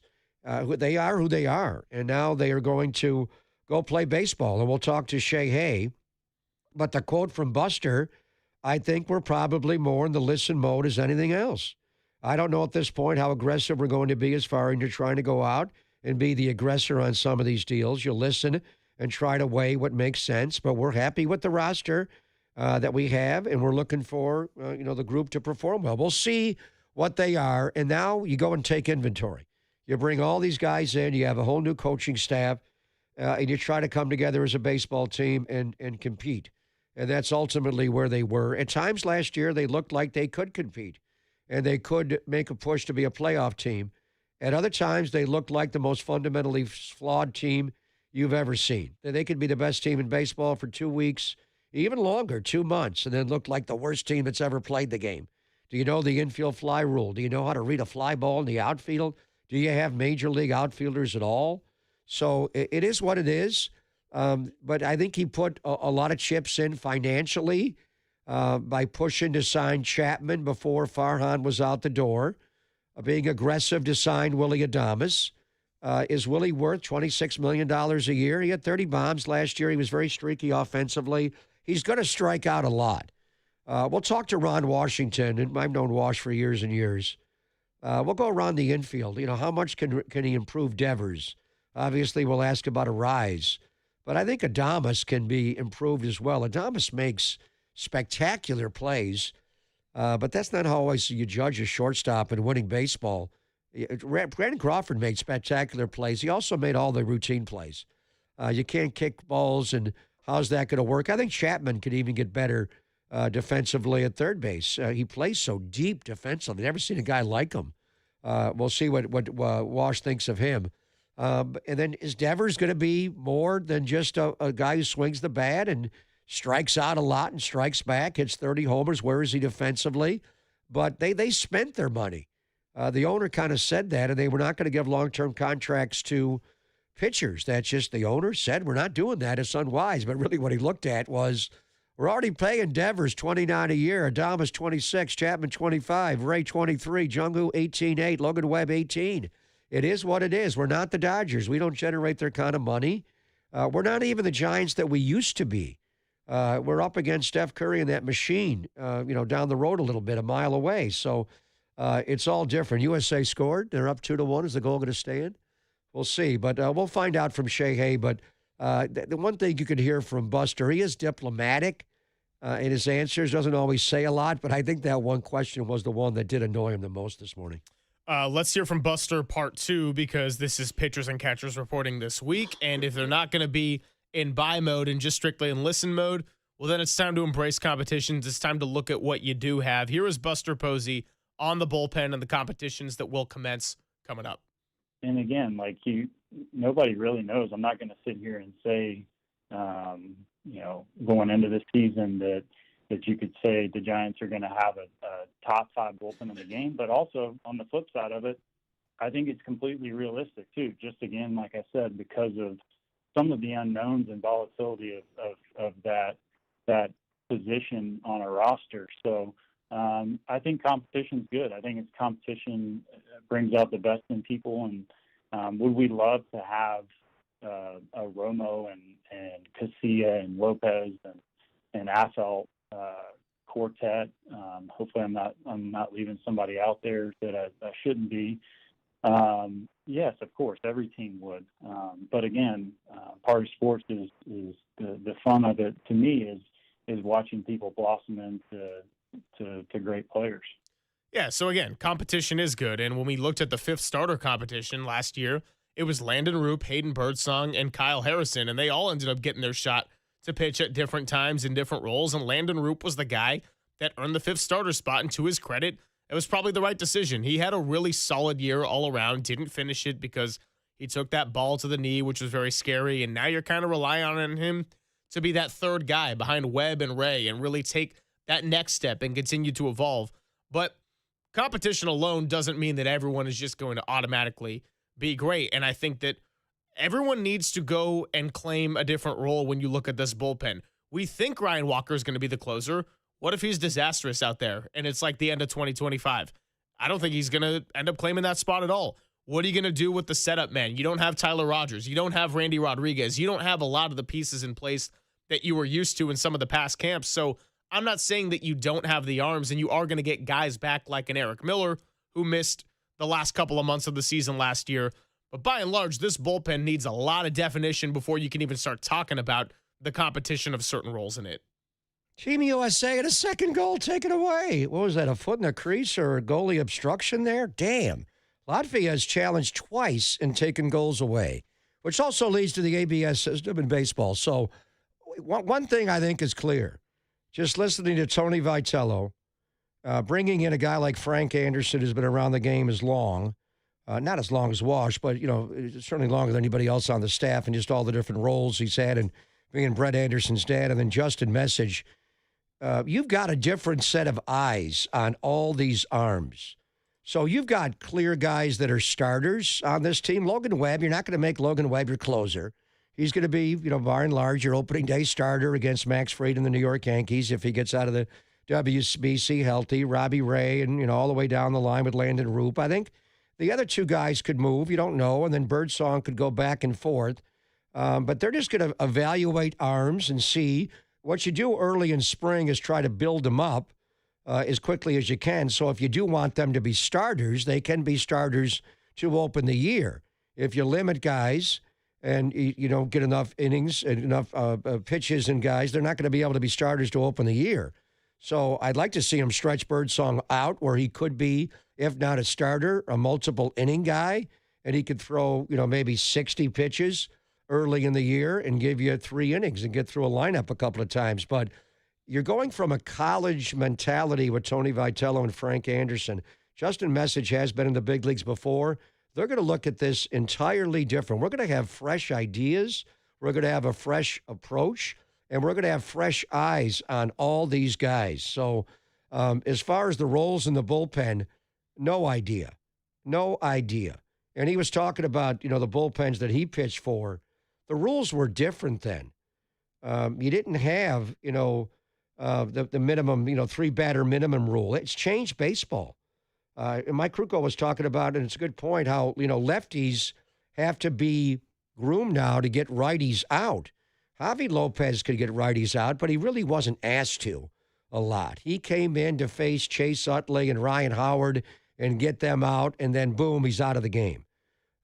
So, the Giants had the pitching clock with a Javi Lopez. He was 9 o'clock coming from the side left arm, and then at 3 o'clock was Sergio Romo coming from the sidearm right side. And then you had all the arms in between. Tampa Bay built one of their bullpens the same way, where they went from 9 o'clock to 3 o'clock with all different arm angles, where they could come in and specifically get matchups against certain hitters, and that's the way you build a bullpen. It's a little bit different now with a 3-batter minimum rule. It has changed things, but I think it's just anything we know about how pitching has worked, I think is open to interpretation. We'll ask Shay Hay about it, but where Tony V comes from, what they did in college, and then the pitching coaches that he has here, you could move guys around. What is Tristan Beck? What is Spencer Bivens?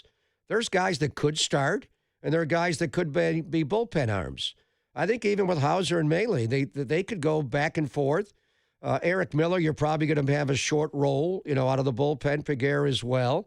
But I think they're open to anything right now. They are learning their players now, and they're going to give them a role. So that's going to be the fascinating part of what's going on here. And again, with Tony and this coaching staff, everything we thought we knew, from what Cap envisioned them to being to what Bob Melvin and his staff envisioned them to being, and there was some carryover because the general manager was in place for a year there, and then you bring in Buster Posey.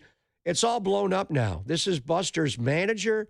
He didn't inherit him like Bob Melvin, and you're bringing guys in with just a different set of eyes. The approach is all different. These guys could be in all different roles. I think the fascinating one will be Hayden Birdsong and ultimately what they do with him.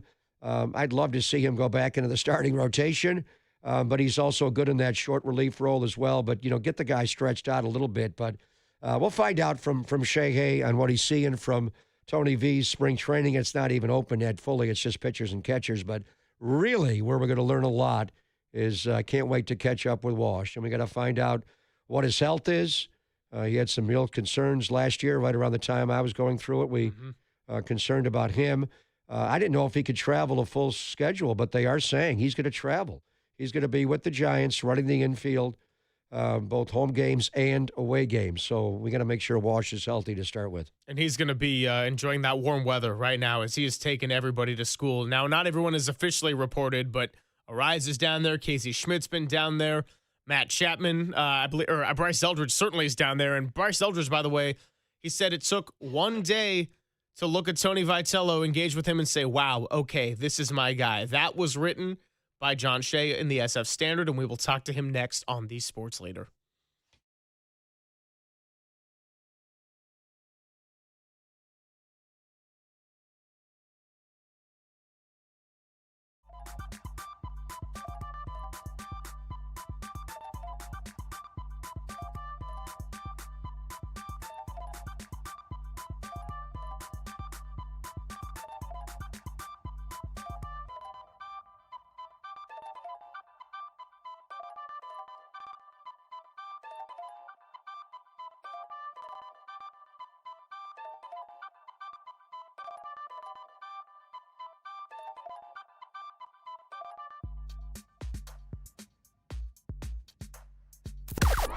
Now, from the O'Donnell Financial Group Sports Desk. Learn more at odfigroup.com. O'Donnell Financial Group, because planning is a process, not a product.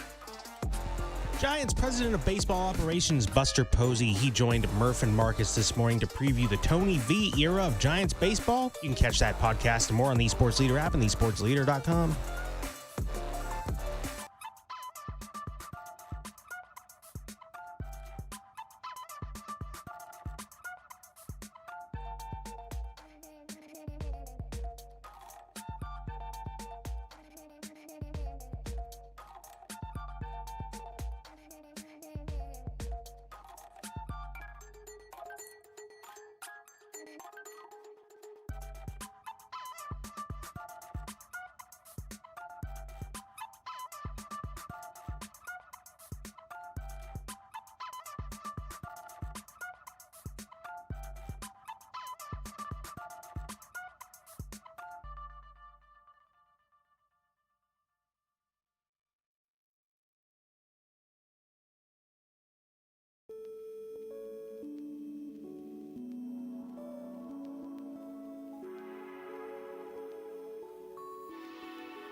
Papa and Silver now continues live from the KNBR Casino Matrix Progressive Jackpot Studios. Casino Matrix. Progressive jackpots are here. Where are you? Just drop in. Please play responsibly. 1-800-GAMBLER. I know who's playing responsibly down at Scottsdale. That's John Shay of the San Francisco Standard. Always great to have him on. We appreciate his time, and we hope to get many, many more conversations all throughout the spring and into the summer. Shay, hey, what's happening, my friend? How are you? Hey, I'm great. How you guys doing? Yeah, we're doing well. Just excited about pitchers and catchers and eventually the rest of the roster coming in. So I'll just start with the big storyline. That is Tony Vitello, because I love the joint column that you and Kerry Crowley did for the San Francisco Standard. And he asked you, what are you going to look at in regards to Tony Vitello? And you said essentially everything.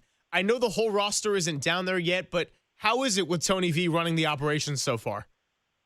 You know, it's quite fascinating. I think this is probably the 16th manager I've covered going back all my years in the big leagues.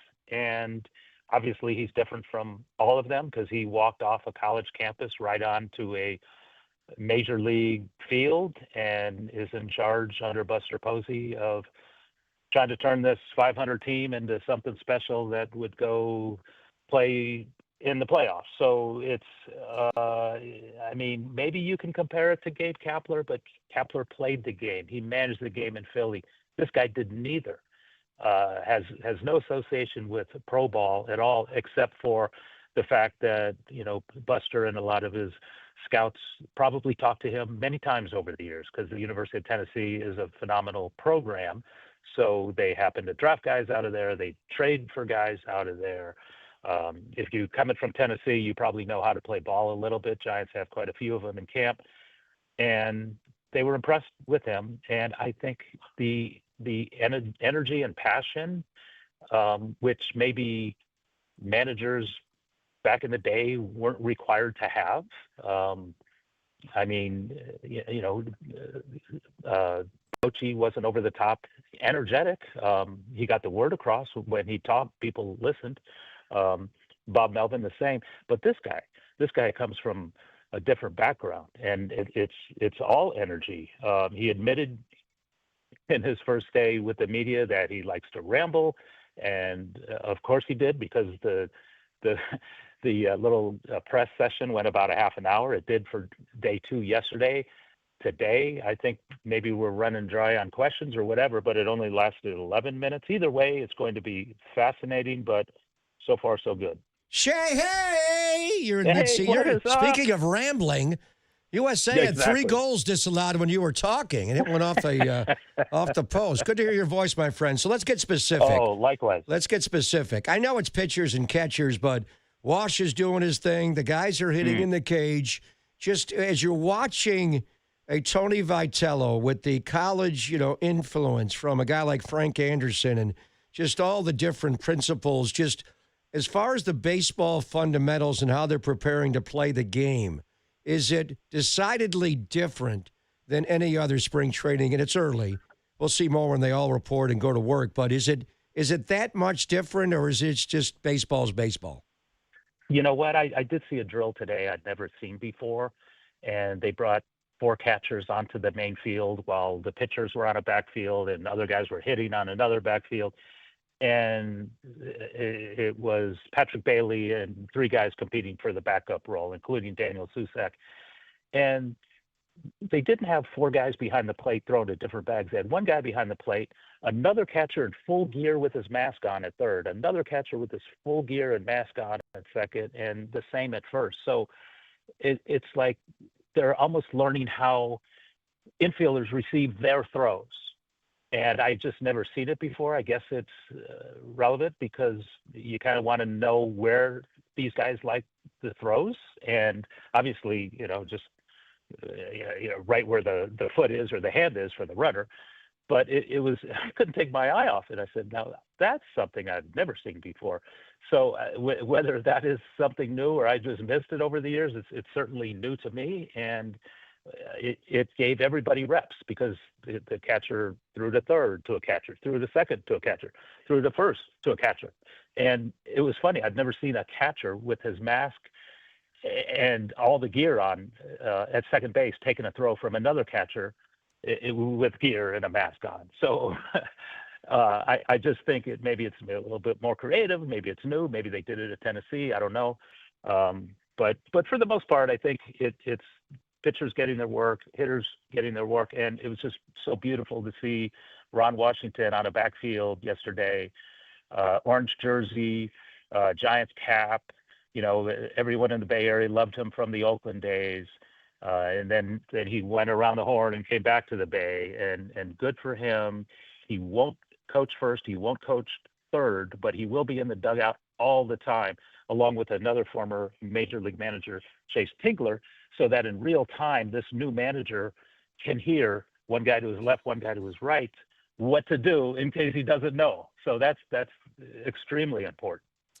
We talk a lot about pitchers with pitchers and catchers reporting. I want to go to the catching side of things. One name that we heard a lot about late last season and not as much over the offseason is Jesus Rodriguez. Now, we know he spent time with the team late in the year when they were essentially eliminated from playoff contention, and we know they really liked his hitting numbers in the minor leagues. Have you heard anything more about how they view Jesus Rodriguez, their plans for using him in spring training, and what exactly they like in his skill set versus what he might need to work on? Yeah, of course. Yeah, they value him so much that they obtained Daniel Susac, who's never played in the big leagues, on a waiver claim or whatever, or a trade. So, we know his brother played for the Giants. He's 9 years younger than his Susac catching brother, and he'll probably be the secondary guy because Jesus Rodriguez, while he hit at every level in the Yankees organization, he's just not refined behind the plate. So I wouldn't be surprised if he spends a majority, if not all, the season in Sacramento, just working on his defensive skills. He's kind of a natural hitter. He's got a little goofy stance, approach, and swing, but it works. So it's not like they want to mess with it. He makes good contact. Buster Posey loves contact. Luis Arraez is here, and no other GM thought as highly of him to bring him in for that amount, 12/1. So they have so many swing and miss guys that, they're drafting contact guys, they're trading for contact guys, they're bringing in contact guys and signing contact guys. And Rodriguez is one of them, but his time is probably not now unless there's an emergency or an injury. But I think it's kind of cool to watch him hit his way to the big leagues. You don't usually say that about a catcher. Tony Vitello, John, just give me your thoughts. What is he? What's his approach during spring training? He was talking about delegating, and he will do it in areas where he sees a blind spot.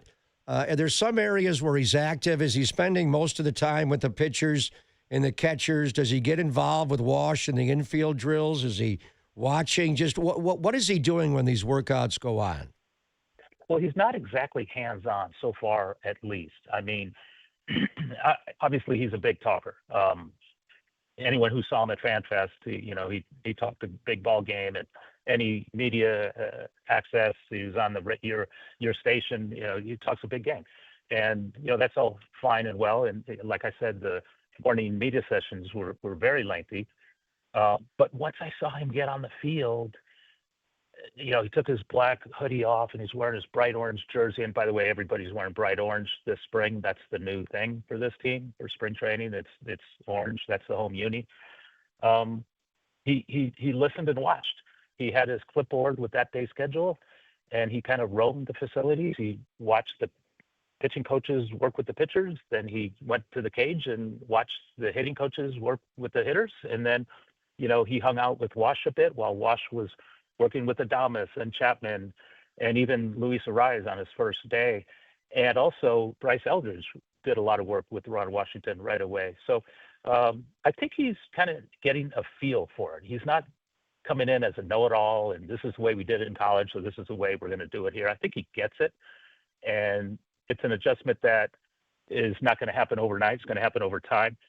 But boy, he does sure like to talk about college. Like he brings it up all the time. And I think that's fine because that's his only thing he can relate to. He never coached pro ball. He never played pro ball. So like a lot of questions is like, well, at Tennessee, well, in the SEC. Eventually he's going to move on from that because he's going to see games. He's going to see players. He's going to have more data about his own team. I think it needs to turn into an obsession of, well, when we beat the Dodgers, well, when I couldn't sleep because we lost to the Dodgers, just go full-fledged the other way. Move on from Arkansas. We don't care.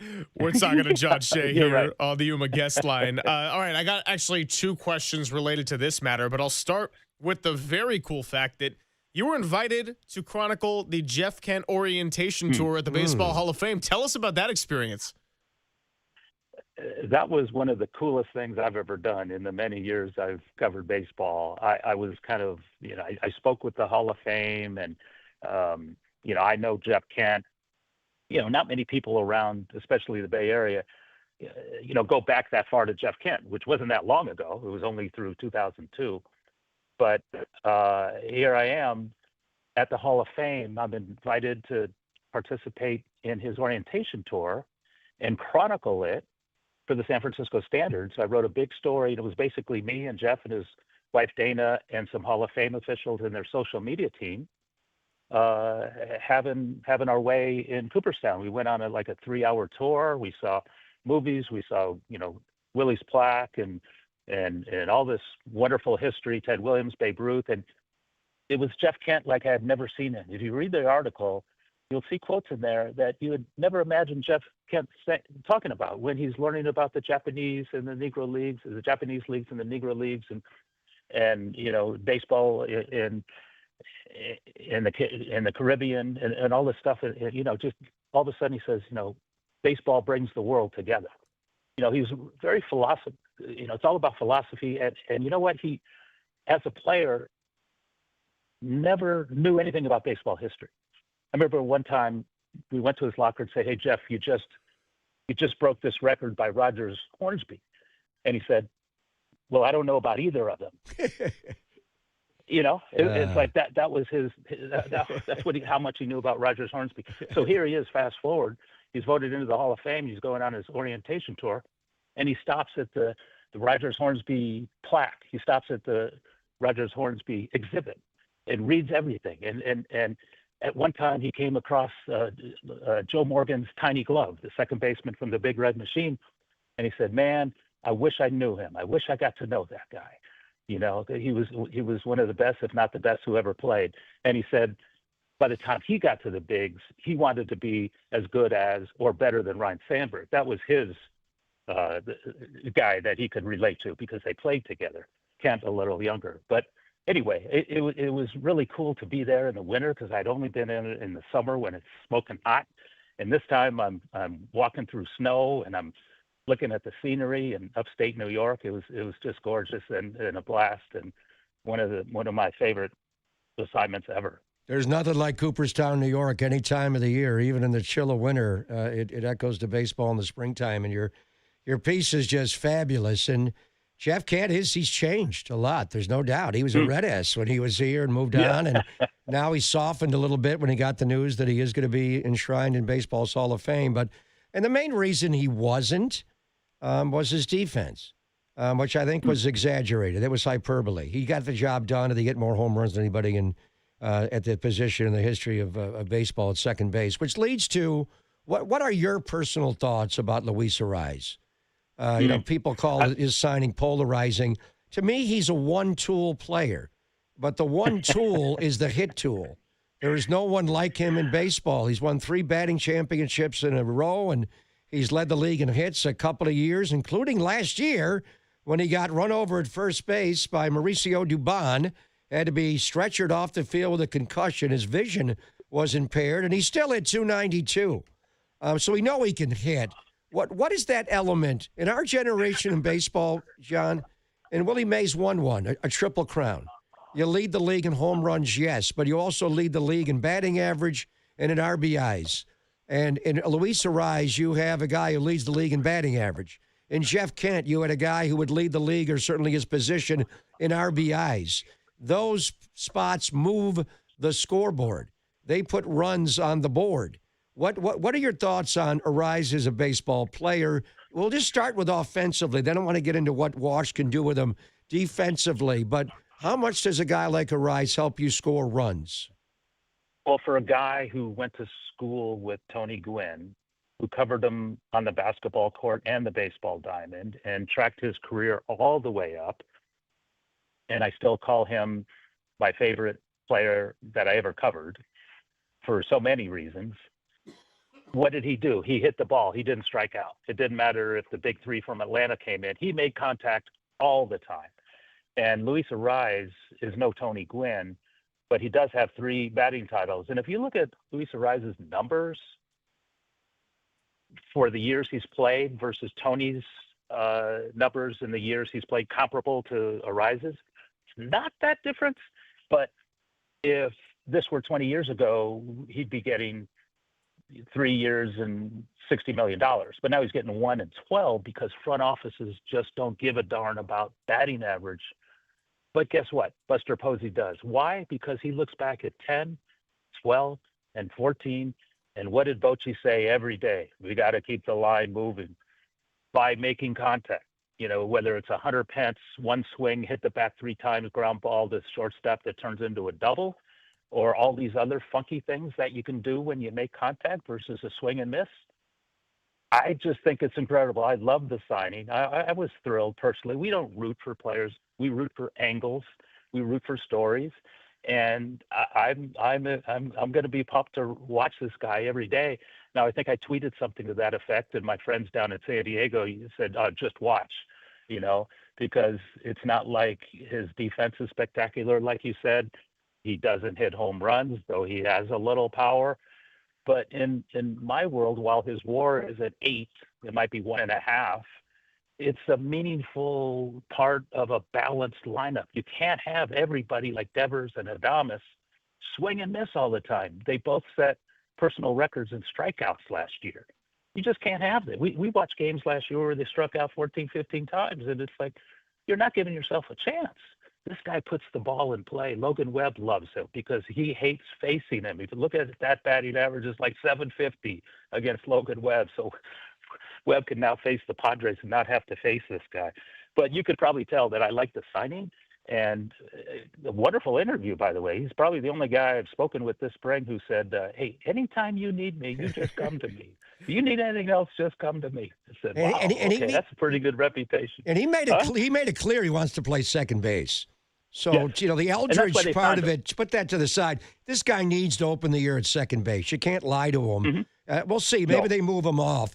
With Ron Washington, and I can't wait. Walsh is coming on, and I hope he's in good health and he can last the whole year. But no one's taught me, not as far as a non-manager that I've observed in all my years, no one's taught me more ball. And not just baseball, but life around baseball, traveling, and just what Major League Baseball is than Ron Washington. But then when you get to the specifics of all infield play, what he did with Simeon, what he did with Shabby, what he did with Hatterberg, you know, what can he do with a guy like Arraez?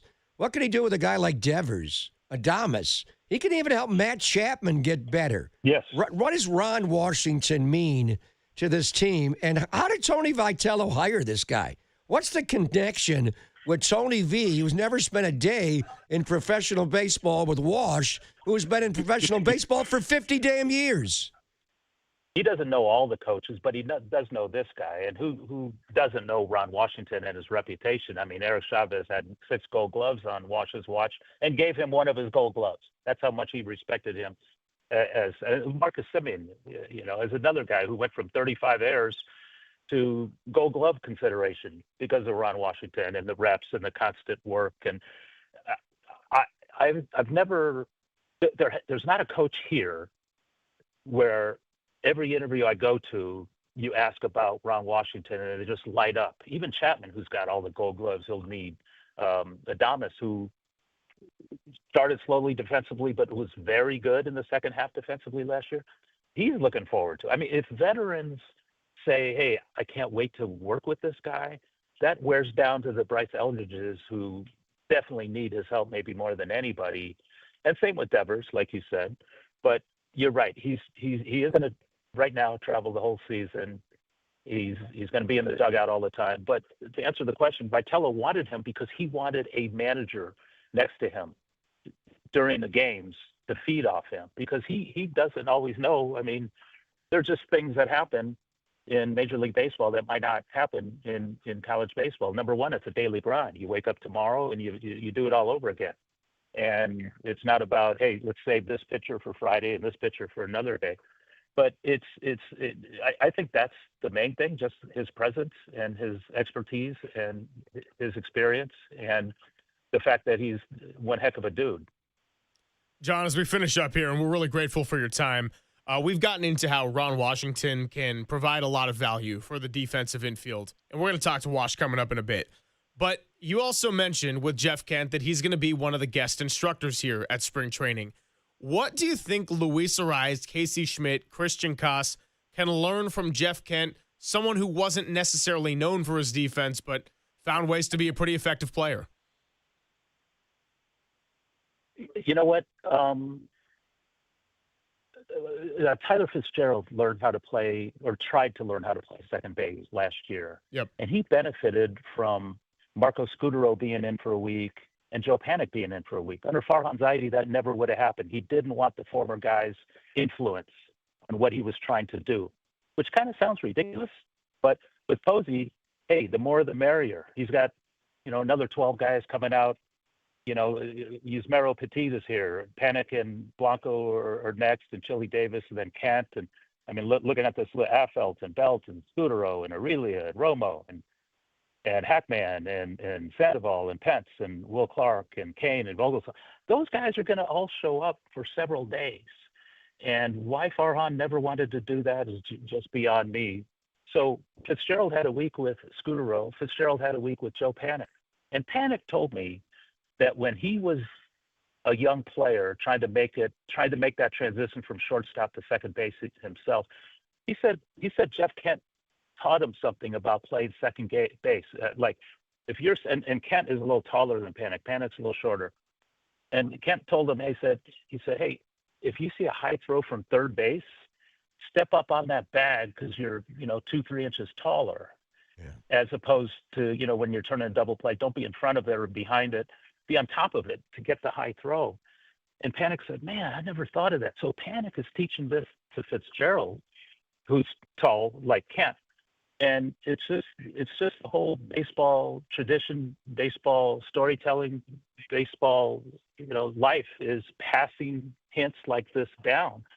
So when you talk about what can Kent do for, Luis, I mean, it's going to be something where, anyone who saw Kent play knew that he wasn't a great defender, but he certainly wasn't a bad defender. He was at least average. I mean, nobody stayed in better on double plays. He dived to his left. He dived to his right. Sandberg won all those Gold Gloves with never diving. Look it up. And they never took Kent out of a game for defensive reasons, right? He was in there in a 2-1 game in the ninth inning, always.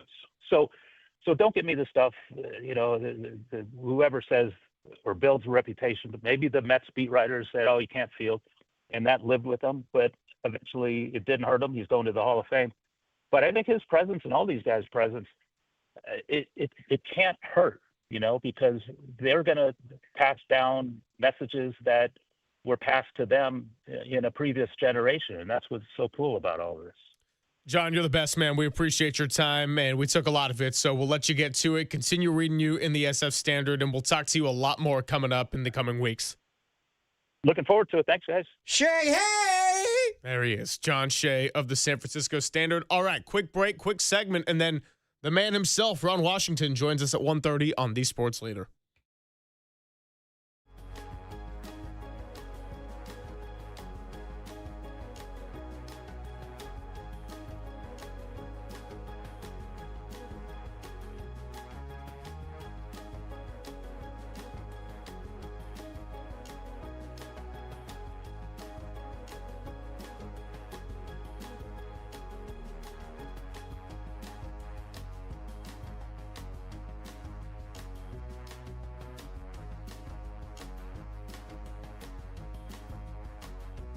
Hey, Greg Papa here. As Bay Area sports fans know all too well, sometimes the season doesn't go the way you want it to. Injuries, setbacks, tough breaks. It's a reminder that life doesn't always go as planned. One moment, everything's on track, and the next, an unexpected challenge turns your world upside down. That's when you need a team you can count on. Habas Law. For over 35 years, Omar, Tarek, and the Habas Law team have fought for people blindsided by life's toughest moments. Right here in our very own community, when the odds are stacked against you, Habas Law steps in, taking on big insurance companies with relentless determination to deliver life-changing victories. Habas doesn't just settle cases, they rebuild lives, fighting with compassion, grit, and an unshakable drive to make things right. When life knocks you down, call Habas Law and 1-800-INJURED. That's 800-INJURED, or visit habaslaw.com. That's habaslaw.com. Habas Law. They will fight to make it right. Time for your Bay Area Chevy dealers traffic update.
I've mixed it.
And now it's time for the Protect Your Assets Business and Technology Report with me, David Hollander.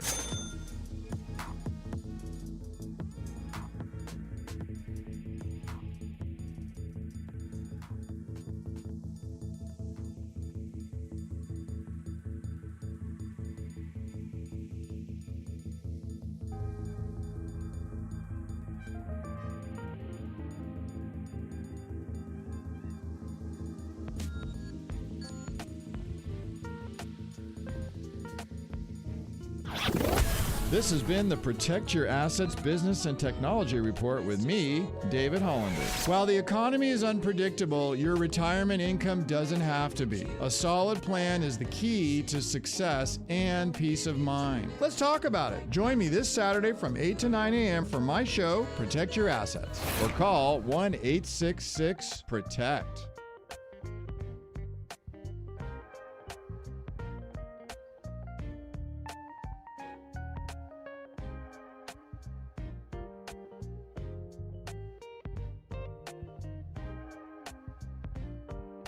This is Papa and Silver on KNBR, the sports leader. All right, Ron Washington, newest member of the San Francisco Giants staff, or I should say one of many with the revamped manager staff, Tony Vitello and his whole crew. He's coming up in about 7 minutes, so we're looking forward to that. And let's hear from Buster Posey one more on the addition of Ron Washington, who will be joining us shortly.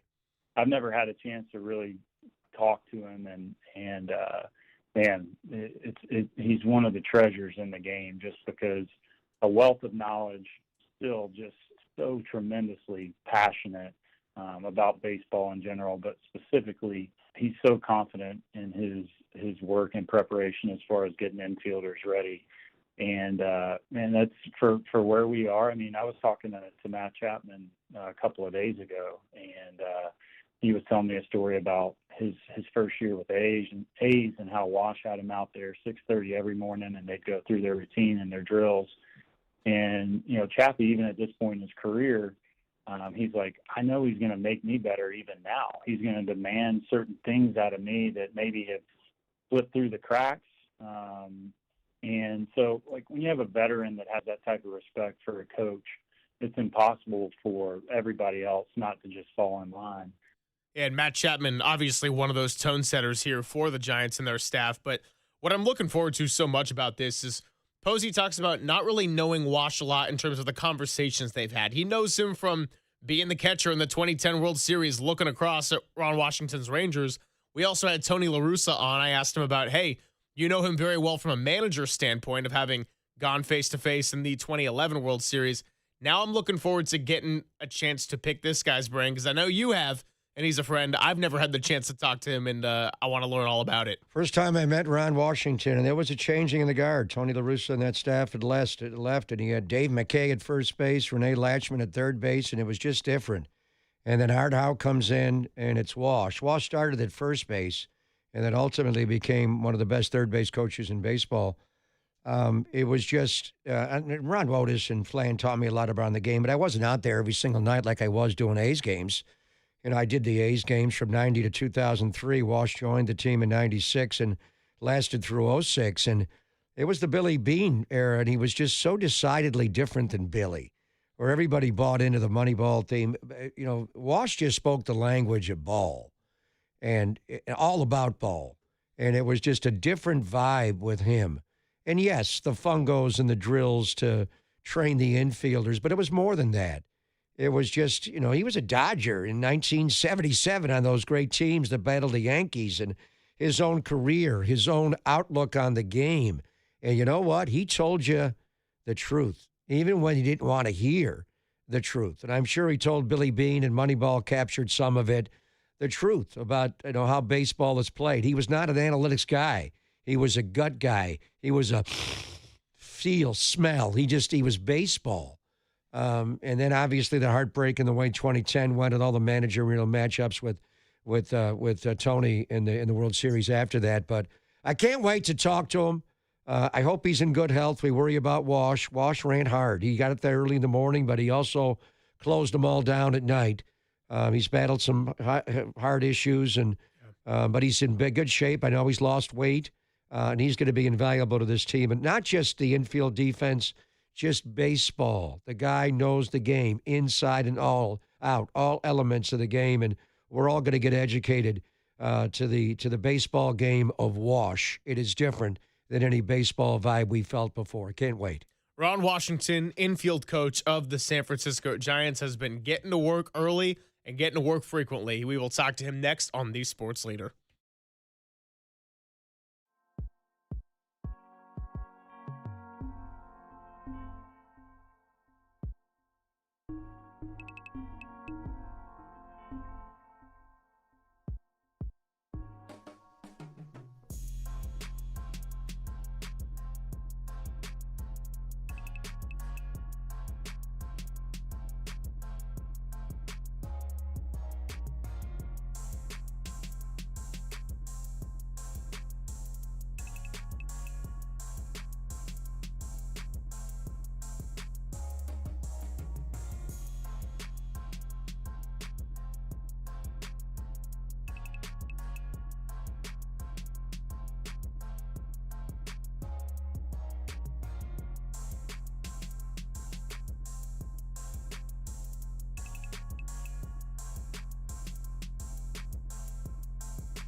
Greg and Greg, Papa and Silver. This is KNBR, the sports leader. And we are rolling along. A half hour to go, then we'll hand it to Dirty Work. And as we've been spending the last hour and a half or so talking all about baseball and the San Francisco Giants, let's bring in not Greg Silver, not Greg Papa, someone you all want to hear from, the newest infield coach of your Orange and Black. Of course, I'm talking about Ron Washington, who joins us on the UMA guest line for the first time in this spring training. Ron, thanks so much for joining us on KNBR. Greg Silver, of course, you know Greg Papa. How are you, man? Yeah, I'm doing very well, and I appreciate you guys having me on. Wash, Greg Papa, great to catch up with you, my friend. Greg, how are you? I am doing well. Good. I'm doing well, brother. Yeah. And just how are you physically? I know you had to step away early last year, and you've been battling some hard issues. You doing well? I'm doing well. I've made it through every single day, and today was the easiest day. So that tells me that I'm getting it together. How much? I worked my butt off. I know you do. And I was looking for this opportunity for quite a while, and so I'm ready to deliver. So when you say today was the easiest day, you're getting better and better, and the days are easier as you do this more back to back, Wash. Yep. I've been doing the same thing since I've been here. I've been here since the 5th of February, and today I did the same thing, and it just went so quick and so easy, so I'm back on the bicycle. How much offseason communication did you have with a lot of members of just not only the infield but the team, and is this your chance to finally get to work with a lot of them for the first time here this week? Well, I didn't really meet majority of them. I know them from competing against them, but I really hadn't had an opportunity to meet with them and talk with them until I got here. I was quoted for about 2 weeks by Tony Vitello. He flew me out to Nashville. We had lunch. We talked on the phone quite a bit. And then right after Thanksgiving, Zach Manasian gave me a call and offered me the job. Man, so up until that point, Tony was real good. He knew how to recruit. He Yeah. never mentioned about me becoming a part of his staff. You know, he just tried to get to know me, and I just tried to get to know him. Well, we know you, and you are the best at what you've done, and you're legendary in the thank you. game. So let's just start. Let's start at first base with Rafael Devers, guy who was a decent third baseman, not great but decent. Made the conversion last year, middle of the year when the Giants got him, and it just started rough a little bit, the hands, but then you could see the improvement in him. When you look at Rafael Devers as just a first baseman, Walsh, we know what he is offensively. What do you see in him? A very good athlete that just needs to be educated on how to play the position, the things you can do, how to make it easier to play the position, and the things you can't do. That's about it. He has the athletic ability to do that, and we just got to educate him on the things that a first baseman should do and help him to do the technical stuff that goes on at first base, like crossing over feeds, backhand feeds, being in the right place when the ball is put into play, those type of things, you know. But Rafi is an athlete, and he's driven, and I'm driven to help him reach his potential. What was your first impression of Luis Arraez at camp? Because when he signed, it immediately divided some of the fan base in the sense of, well, we know he's a big bat-to-ball guy and what he can do offensively, but defensively as a second baseman, the history and the numbers would suggest that he hasn't been the most effective. So naturally we point to Ron Washington and say, hey, maybe it could be a Marcus Semien Part 2 situation where Luis Arraez can really turn it around defensively. I've been knowing Luis for quite a while. And when he was playing second base in Miami, I thought he was a pretty good second baseman. And to be honest with you, I would say, Jesus, I wish I could get my hands on him. And now I got an opportunity with the San Francisco Giants to get my hand on him. Will I turn him into a Gold Glove? We just got to wait and see. But I will turn him into a very good second baseman. He will be serviceable over there. He will make the plays. Will he make mistakes? He's human, so he will. But I think the amount of mistakes he will make won't be that many that will be detrimental to our defense out there. He's going to complement Adames. He's going to complement Matt. He's going to complement Devers, and they all will complement each other. That's the way we're going to work and get it together. Yeah, Arraez obviously has insane hand-eye coordination the way he hits a baseball, so gloving it is it's the range. As far as angles and rolling into a batted ball, how can you help Arraez improve his range, Wash? Well, then we work on range. It's what happens is while we're working on ground balls, there's a technique that we use to help you elevate yourself to the area in which you have to go. And that's what we'll do. And that right there is my secret. I'm not going to put it out there, but we will help him move left and right. And the way they set up defense today, you're already strong on one side. You just got to get to the other side. And the thing is, the side that he will be a strength at is the one that we leave open a lot, because we usually take the middle away, so you don't have to worry about too much on the backhand, which he does have a pretty good backhand. And his strength is to the hole. So it's working out for us the way they're setting up defense today in the game. Talking to Ron Washington, kind enough to join us here on the UMA guest line today. All right, so Wash, you have been experienced, you have been successful in many different eras of baseball. And as we've kind of gone into a more modern version of analytics-driven baseball, I guess that leads me to ask, what metrics or defensive benchmarks will you emphasize most with your players in 2026? Whatever I'm gotten from the analytics guys from upstairs, I just want to make sure that we incorporate it. And the rest, I'm just going to let them, the ability that they have and the work that they put in, just play out there. That's all.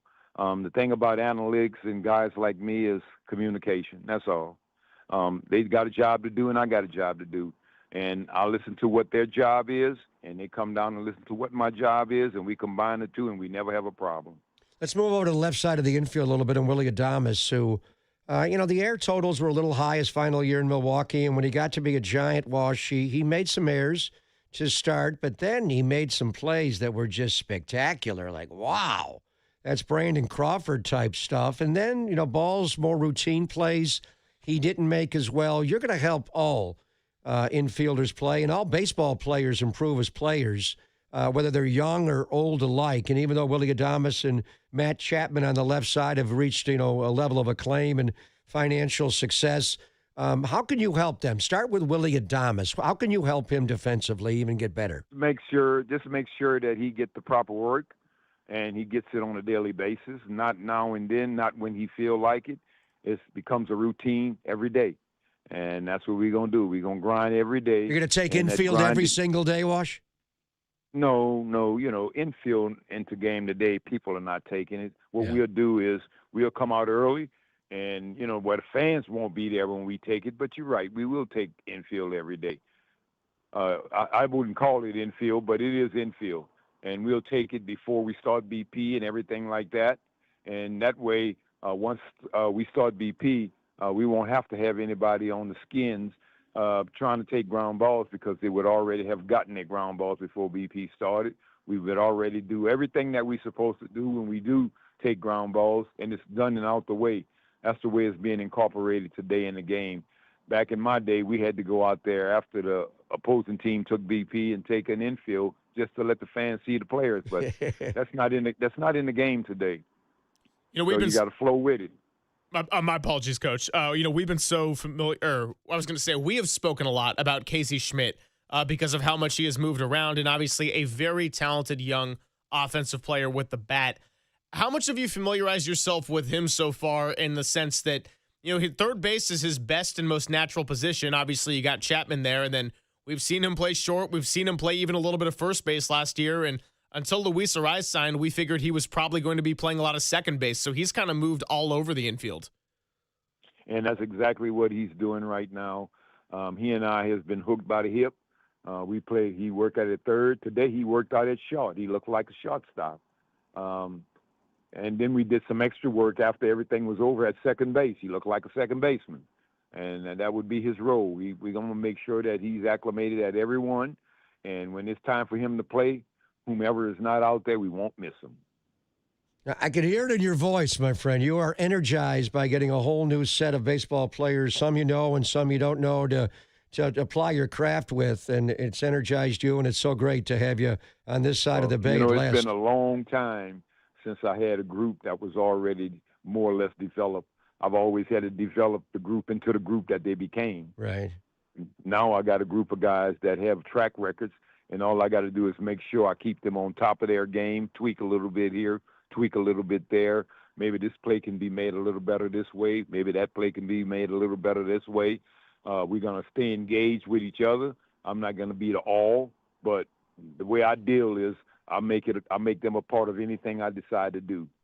So it's going to be all of us out there doing it. Well, one guy who is a youngin that needs a little more development is Bryce Eldridge. What have you seen for him at first base, Walsh? I've been with him the past 3 days, and I can't believe the improvement. He has aptitude. You try to teach him something, he picks it up. He's a big guy. We got to make sure he learns how to stay in his legs so he don't use his size for everything he does. But he's going to be a quality player, and I'm going to have a lot of fun for the next 6 weeks with him, and he's going to have a lot of fun with me. We already done hit it off. He likes to work, so that's right up my alley. And we did a few things already, and he done improved at it. He loved it. He left here today with a smile on his face, and he will come back tomorrow looking to be better than he was today, which will put another smile on his face. And as long as that big boy is smiling, we're going to get him to swing that bat. He's a big boy. He's 6'7". When you say stay in his legs, do you mean bend his knees more and get down lower a little bit and play in the ground more? He's going to have to, learn how to get down and play with the ball down on the ground a little bit. Simply because of his size, he uses his arms to make up for things. And I want him to understand that he's athletic enough to get down there and play with the baseball. Few more minutes here that's what we do. Few more minutes here with Ron Washington. Appreciate his time very much. So, you've led teams to World Series appearances and rebuilt multiple clubhouses. As far as Tony Vitello being a first-time big league manager, what advice would you give to him about patience and the process of building a winning clubhouse? That's exactly what I told him. You got to have patience and be a leader. That's all. Lead his group. He sees something, say something. Just let his team know that he's a leader. Let his team know how he like the game to be played. Let his team know what he expects, and keep on saying that. And when he sees something he don't like, let his team know he don't like it. That's the end of that. Don't do no more than that. He's been around baseball a while, maybe not at the professional level. He's did the X's and O's it takes to run a ball game. He's been a champion. Now we just got to let him come to the ballpark like everyone else, watch his guys play, try to help them to get better every day, and see what happens. I like Tony. Yeah, the Book of Walsh will certainly help. And then, to be at a side during games and actually have all the experience that you've had running the game as a major league manager and being around the game, playing and coaching and just, for 50 years plus you breathe the game. How is it that he will adapt to running a Major League Baseball game, Walsh, versus running a college game? Well, I think what happens is this is his opportunity to adapt right now in spring training, to see how guys go about their business, when he has a conversation with them, to see where their head is, what their thought processes is, and he has a lot of thought processes himself. So, I think he's going to do a tremendous job. He's a very astute guy. He knows a lot of people in this game. He's been a scout in this game, although it might have been at the amateur level. But we get amateurs too before they become pros. So there's a lot in this game that he's already been a part of, and it's going to work well for him because of the people he got around him. Myself, Tingler, and the other coaches we got up in there, we've been around, and we know how to handle players, and we're going to make sure that we help the players do what they have to do on the field, which will make it easier for Tony on the other side. And Tony will get to the point where all he got to do is manage the game because the players are managing themselves and his coaches is taking care of things that he don't need to be worried about taking care of.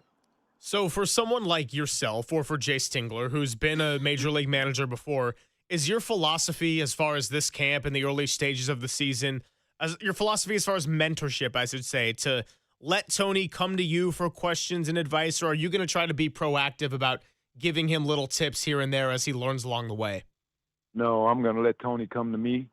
I'm here to be the infield coach.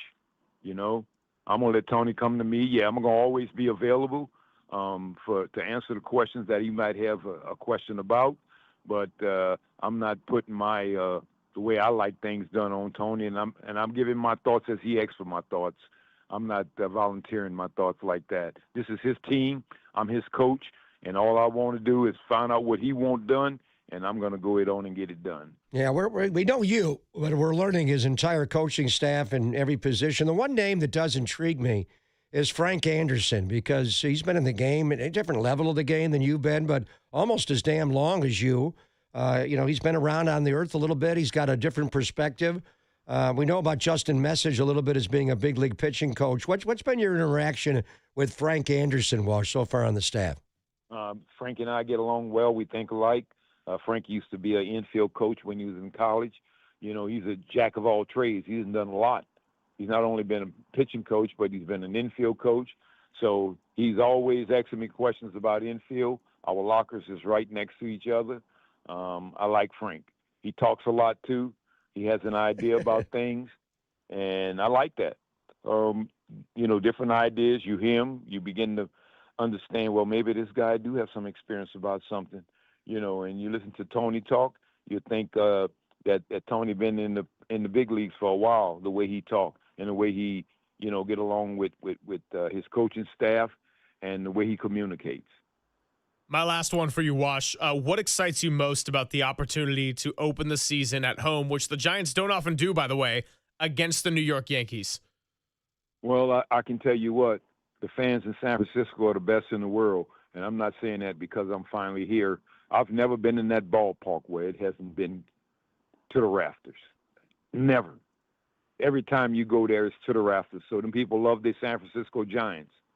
And I just can't wait for opening day to get to hear them cheer for their San Francisco Giants. I've always been up in there when they was cheering against myself being in there, Oakland, and whoever else I came in there with.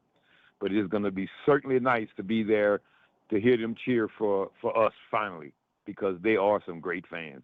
They believe in their Giants. Without a doubt. And you heard them at the loudest they've ever been when they finally broke through and won a World Series in 2010. You were in the other side. Just one word about Buster Posey, because you competed against him so much and at the highest level in World Series play. What's it been like just being around Buster as an executive, Wash? class act, and he was a catcher. And I've never met a catcher that don't know about the game of baseball. He knows about the game of baseball. He has a feel for this game that's second to none. I mean, second to none. The years that he caught those teams that did go to the championship, and all the years he's been behind the plate running the game, he knows a lot about the game of baseball. All you got to do is listen to him in meetings, and when he open his mouth, he like E.F. Hutton. You listen.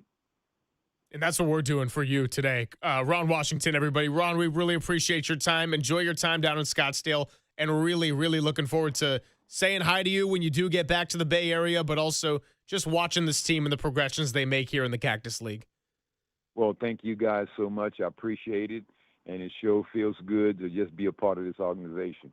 Good to have you back, my friend. Absolutely. Love you, Walsh. I'm happy to be back. Thank you, Greg and Thank Greg. Thank you. Absolutely. Thank you, Ron brother. Washington, and hope to get him on plenty more times throughout the course of the season. Again, one of those cases where never had the chance to talk to him. I'm going to ask my questions, but I'm going to try to really just shut up and listen for the most part. And I hope that a lot of these young Giants, even Matt Chapman, who is a gold glover, a platinum glover, will even find a way to do the same. Without a doubt. And there's certain things that you have to go watch him, go through his infield drills, the special sauce of Walsh to make guys better. But there's also just a street cred factor in this guy. You could feel it. Even when he wasn't, the guy that developed Eric Chavez and Marcus Semien, he was just starting out. It was just his background, his belief, who he is as a person. He does not back down to people. He had a different philosophy than Billy in some degree. He worked with them for years and years, and they were good together, but they believe in all the money ball and the analytics. He's more of a guy who feels from, the gut and instincts and intuition in the game, but he does take all the analytics into it. But now he's Ron Washington. They talk about in football, he's the QB whisperer. What do you say about infield play? He's the infield whisperer. He makes guys better. Luis Arraez came here to get better from Walsh. Rafael Devers had to say, wow, Ron Washington's on the staff. I'm going to get better. Willie Adames as well. Bryce Eldridge, all of them. He has developed guys. He has taken guys who are bat-first guys and glove and throw later guys that they didn't think could be played. I mean, Eric Chavez, no one thought. They thought he'd win batting championships and contend for home run titles. No one thought when he came up that he was going to win a single Gold Glove. He won 6 of them. 6! And he gave one to Ron Washington because Ron Washington made him better.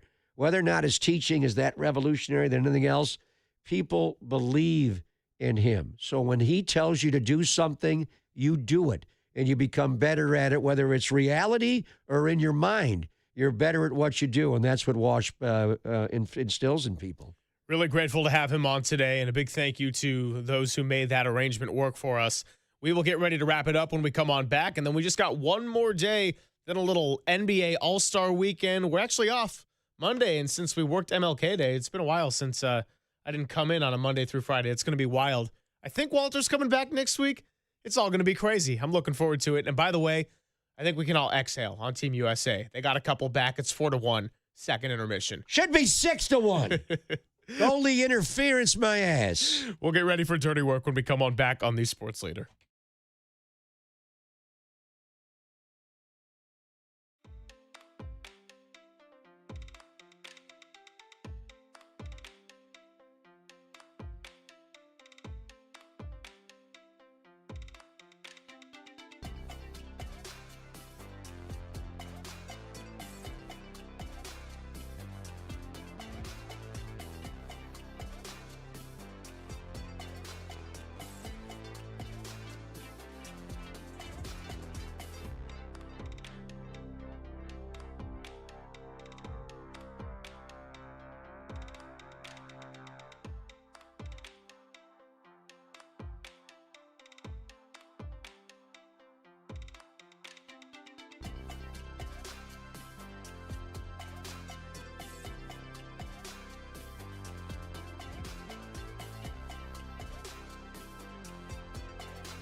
Papa and Silver now continues live from the KNBR Casino Matrix Progressive Jackpot Studios.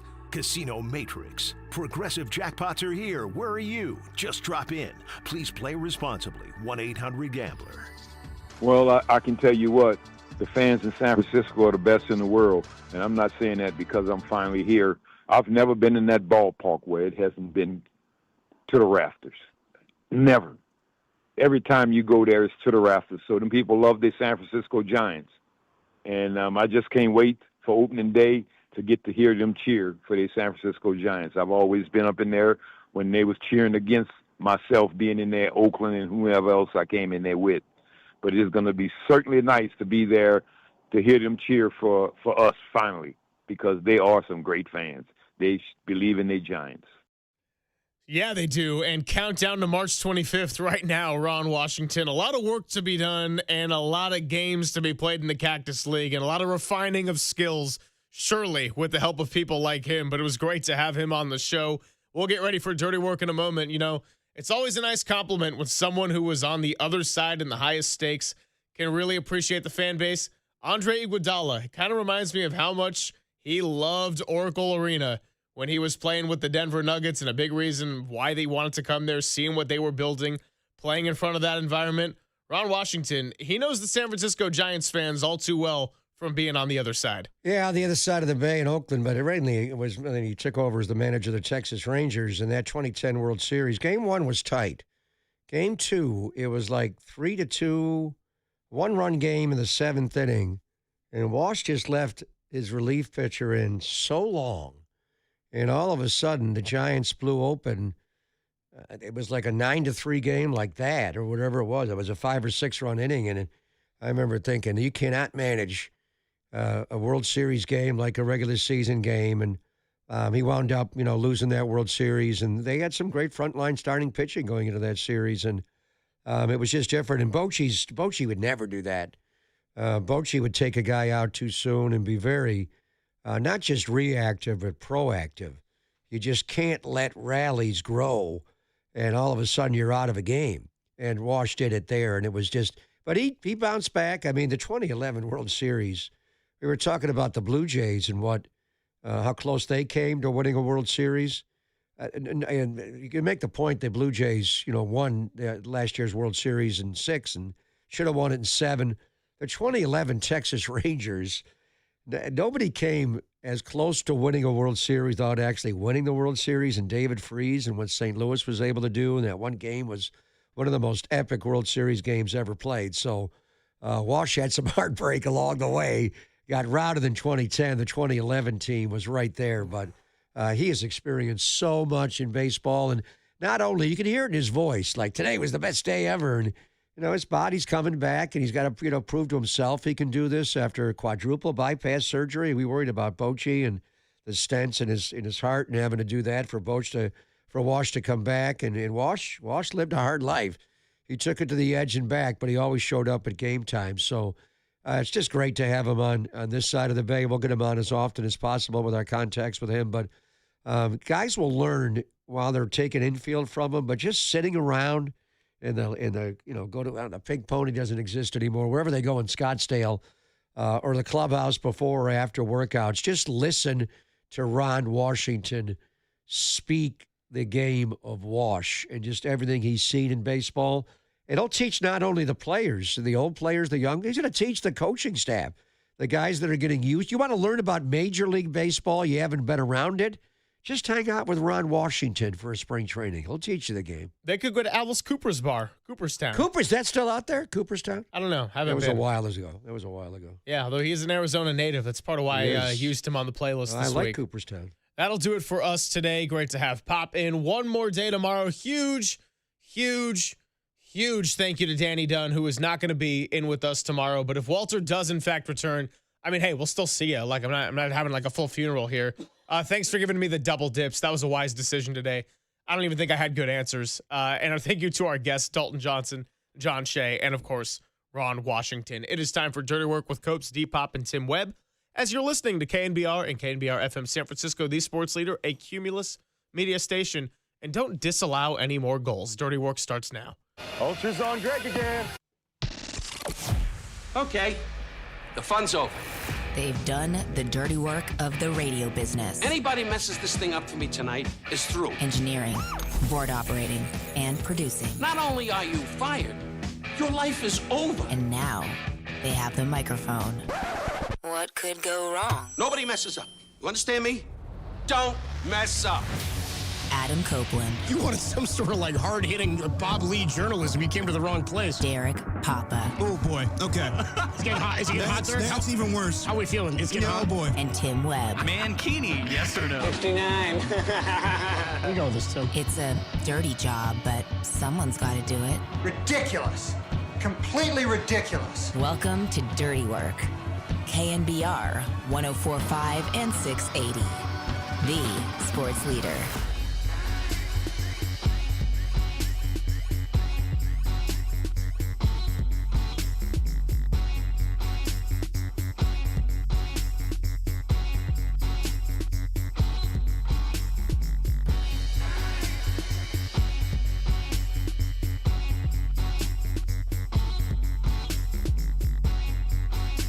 It's Dirty Work on a Thursday afternoon. Adam Copeland, D-Pop, Tim Webb with you as soon as Danny gets his ass away from the board and out of my line of sight. By the way, we are at Jack's Restaurant and Bar tomorrow. Yeah. In Pleasant Hill. Yeah. To see the East Bay Filth. I like getting out there, dude. Yeah, man. I'm excited about that. We'll go East see Bay the is filth. where it's at. Yeah, man. I'm excited about that tomorrow. Go back to my East Bay roots. There you go. Shout out the Oakland Roots. Yes. And just shout out the Roots. They play at the Coliseum. Just shout out the Roots in general. Oh, the band? Yeah, just since I said it. Great band. Shout out the TV series Roots. Yeah. You ever watch the new one, or did you like the original? There's a new one? Well, I don't know if you remember this. I mean, they remake everything now, right? Yeah. Anyway, KNBR, did you think we'd be talking Roots at 2:02? Let's get into this. I'm ready. Dude, Roots. Okay, yeah, they remade it in like, you know what, dude? I think it was out. When did KD sign with the Warriors? That was the summer of 2016. I want to say, because I remember, here's the thing. I had buddies who were living in a specific apartment. Yeah. And I remember when that came out, we watched an episode. So it's not of it. that, I mean, like it's new, but not like in the last few years of the streaming. I said new, and then I like went back. I wouldn't be surprised like Peacock Presents. We're talking like a decade. The Roots. Yeah, we're talking like or 10 Roots. years. 10 years or so. Not The Roots. The Roots. Great band. Yeah. Be funny if they did the score. You know? Yeah. Questlove and Black Thought. So they remade it, or it was a TV series. Yeah. With Your Name is Toby and everything. Yeah, it was like basically the same. Yeah. It's the same You know what's sad is a lot of kids my age, a lot of white kids know Roots from Chappelle's Show. Yeah, well, it may have been funny to you if you saw it from Chappelle's Show, but like it wouldn't be as funny. No, of course not. If it's funnier because my dad made me watch it. You Right. know? My dad made us sit down for a week and was like, every night we watch an episode of this. How long? It's like an anthology Dad, it's series, like right? Thursday Night Football. Son. What are you doing? Not tonight. We're not watching Jags and Titans It wasn't tonight. Thursday Night Football wasn't even a thing yet, dude. Yeah, right. I'm like, Dad, I got Bortles and Tannehill. What are we? We got to talk about Chicken George. Come on, man, and mustard colored jerseys for the Jags. I'm learning about Chicken George. Well, I got I don't know. I got Minuski out here. So how many episodes was it? I don't know, probably like an 8 or 10 part maybe. 8 one, okay, all right. It was like a TV thing. Yeah. It was probably like 10 years ago, maybe a little bit longer. Okay. Something around then. Yeah, so my buddies were living in a specific place. And the reason I brought up KD is I remember I had stayed at their house the night before the KD news came out. And then you got it, And yeah. I woke up and I remember the couch I was laying on. I was like, holy crap. What? It's like this. What are we talking about? Yeah. Anyway, so dirty work on a Thursday. That's where we are. Yeah. What were Hey, we- man, it's February. What were we? Is that why we're talking Roots? Well, yeah. Okay, so we have guests. We That's what do. I was going to say. Dude, how about this? We promised Sharks guests. You think that because Macklin Celebrini is starting games as the youngest player in the history of the Canadian Olympic hockey team, or scoring the first goal of the Olympics for Canada, So impressive what he's doing right now. that we're not talking Sharks hockey right here on Dirty Work? We got it today. We got to talk Olympic Sharks. We're talking Olympic Sharks. Evgeny Nabokov, Nabi, is going to join us a little Hell bit later yeah. in the show. How about Hell that? Longtime Sharks goalie, one of the all-time fan favorites. Evgeny Nabokov joins us at 2:50 to talk some puck a little bit later this afternoon. Also, dude, former he's a KNBR alum. Yeah. A Bay Area sports alum. One of my favorite interviews of all time, Jim Tomasula and Jim Kozimor. How about that? Jim Kozimor. Don't tip your hand, Jim. I was like, why are we getting Jim Kozimor? Because he's calling freaking curling Yes. in the Olympics. Yeah. How about that? I think we're getting him from Milan, yeah. Dude, Milan Kozimor? Yeah. Milan? Yeah. I like that, dude. All right, Jim Kozimor at 350. And then, friend of the show, and we do it every week with him, Mike Silver joins us at 450 today. Nice. Have you caught any Olympics? I caught a little this morning. Watched Macklin Celebrini score the first goal. I watched that. So I watched the women play the other day, a U.S. women's hockey team against Canada. Okay. 5-0. First time ever that Canada, their women's hockey team had been shut out. Ooh. In an Olympic hockey match. Yeah. How about that? That's incredible. Yeah. I mean, it's actually not that surprising to me. They invented the sport. Right. You shouldn't. You know what I mean? It should take till 2026. Right. It should take this long for the rest of the world to catch up. I've been catching up on some of the curling just to get ready for Coase. He called USA versus South Korea, and I didn't notice this before. They're screamers when it comes to curling. Like when you get out there and someone's sitting in the stone and you got. I was watching some curling yesterday. And to get in place, people are screaming just like curl. So I want to know amongst the countries who's the loudest screamers. Okay, so are you saying that the fans are yelling this? No. The players. The players, yeah. Yeah. Would we call them players? Yeah. The athletes. The curlers.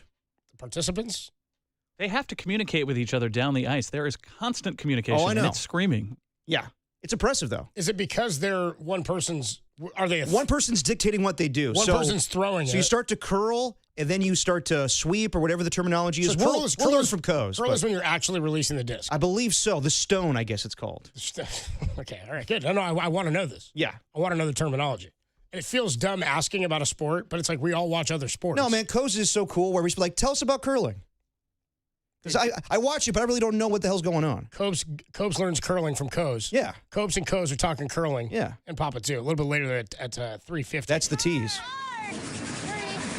hard, girls, all the way out, all the way, go hard, all the way over, They don't want the Japanese team to be able to use that, so they get it over as far as they can. Yeah. Right, that's what it sounds like when they're talking to each other. They're screaming at each other.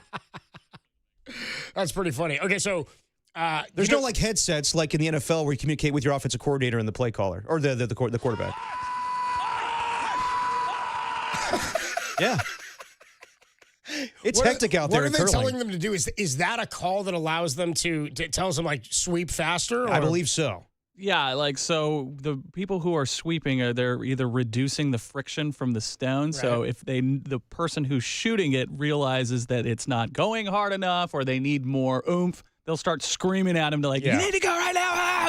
But listening to Team USA and some of the way they scream curl. The hell are you doing out there? Curl.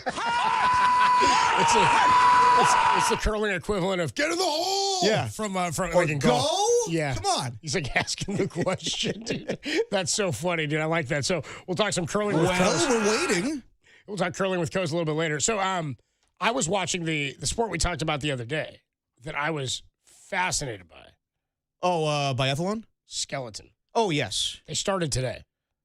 I watched head-first losing. Dude, I watched the start. I watched the number one skeletoner in the world. I don't know what you'd call it. Skeletor. Weston, dude. His name is Weston. Okay. That's his last name. Matt Weston out of the UK.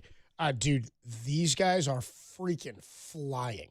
Now, my favorite guy I saw this morning, and it's mostly because of the name. I was rooting for him anyway, and he ended up finishing pretty high. Apparently, based on the broadcast, he's had a career plagued by injury. And I was like, yeah. Your head you first think? through the track they show you. I mean, this ain't a straight shot. You know what I mean? These guys are practically stuntmen. Dude, and my big question was, how do they stop? I'll tell you about that in a minute. Axel Junk is his name. Oh, that's a fantastic name. Jungk.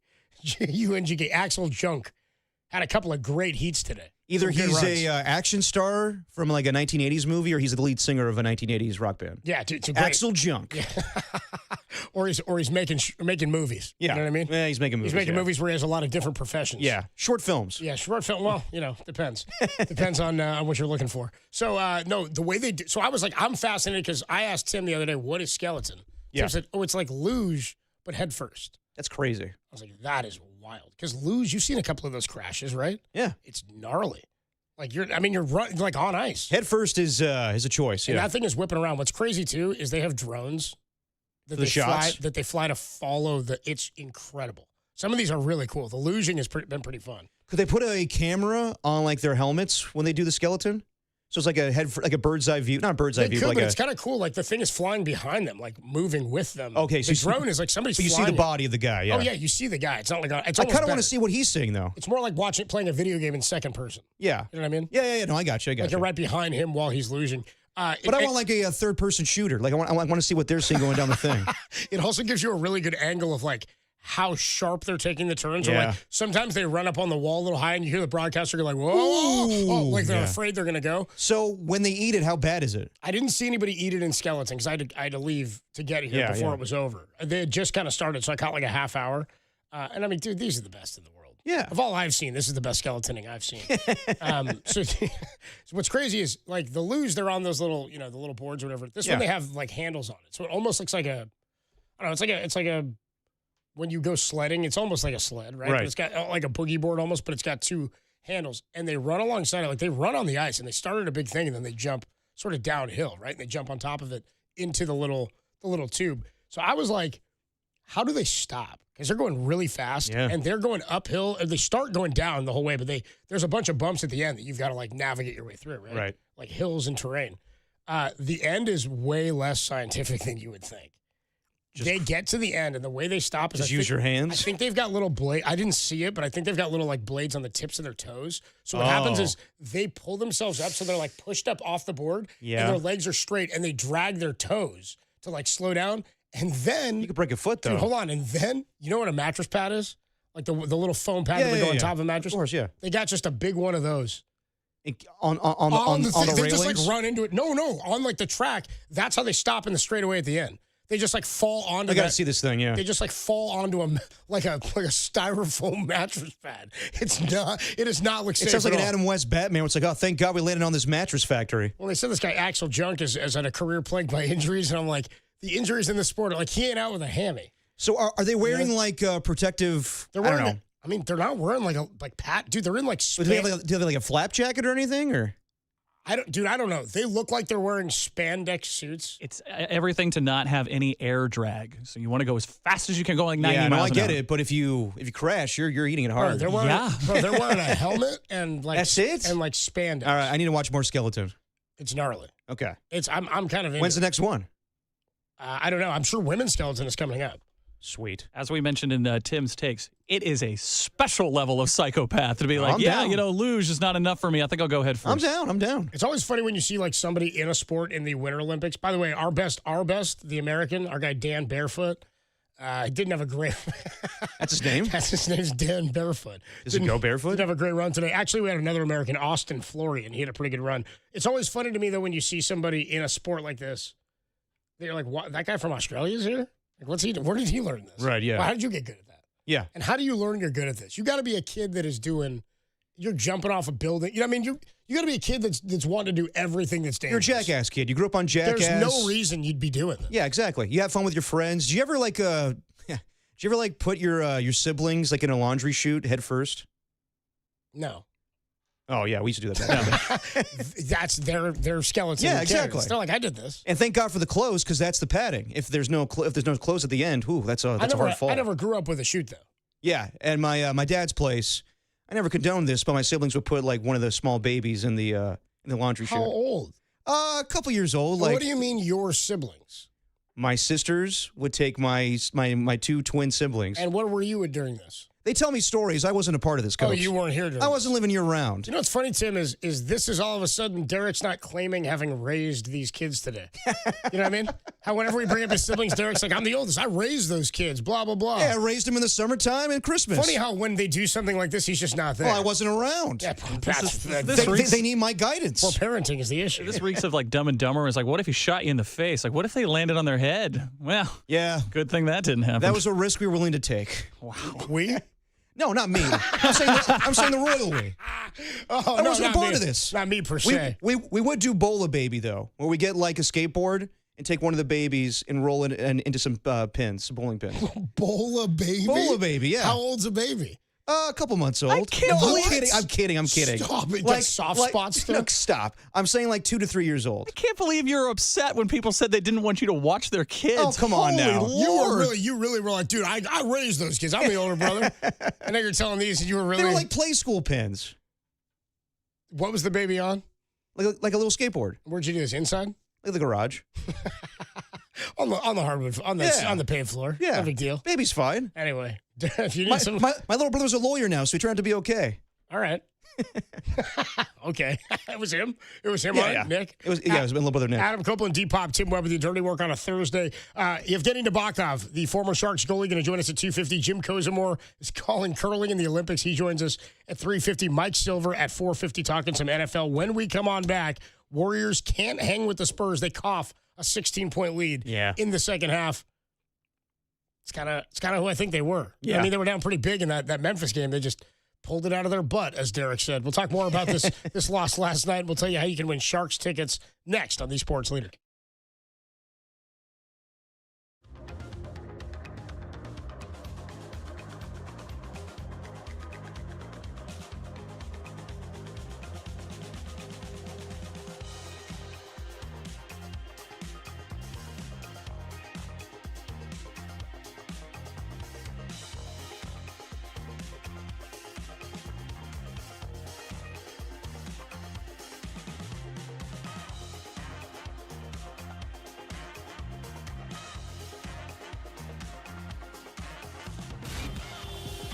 Time for your Bay Area Chevy dealers traffic update.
And now it's time for the Protect Your Assets Business and Technology Report with me, David Hollander.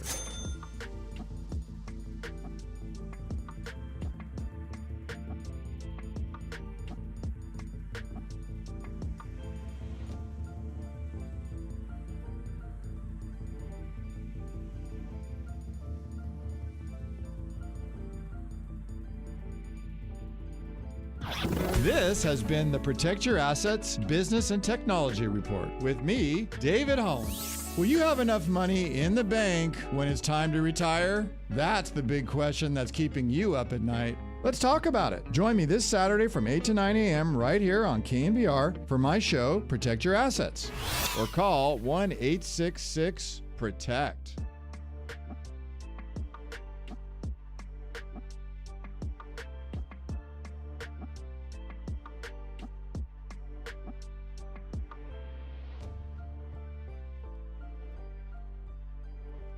Now, back to Dirty Work.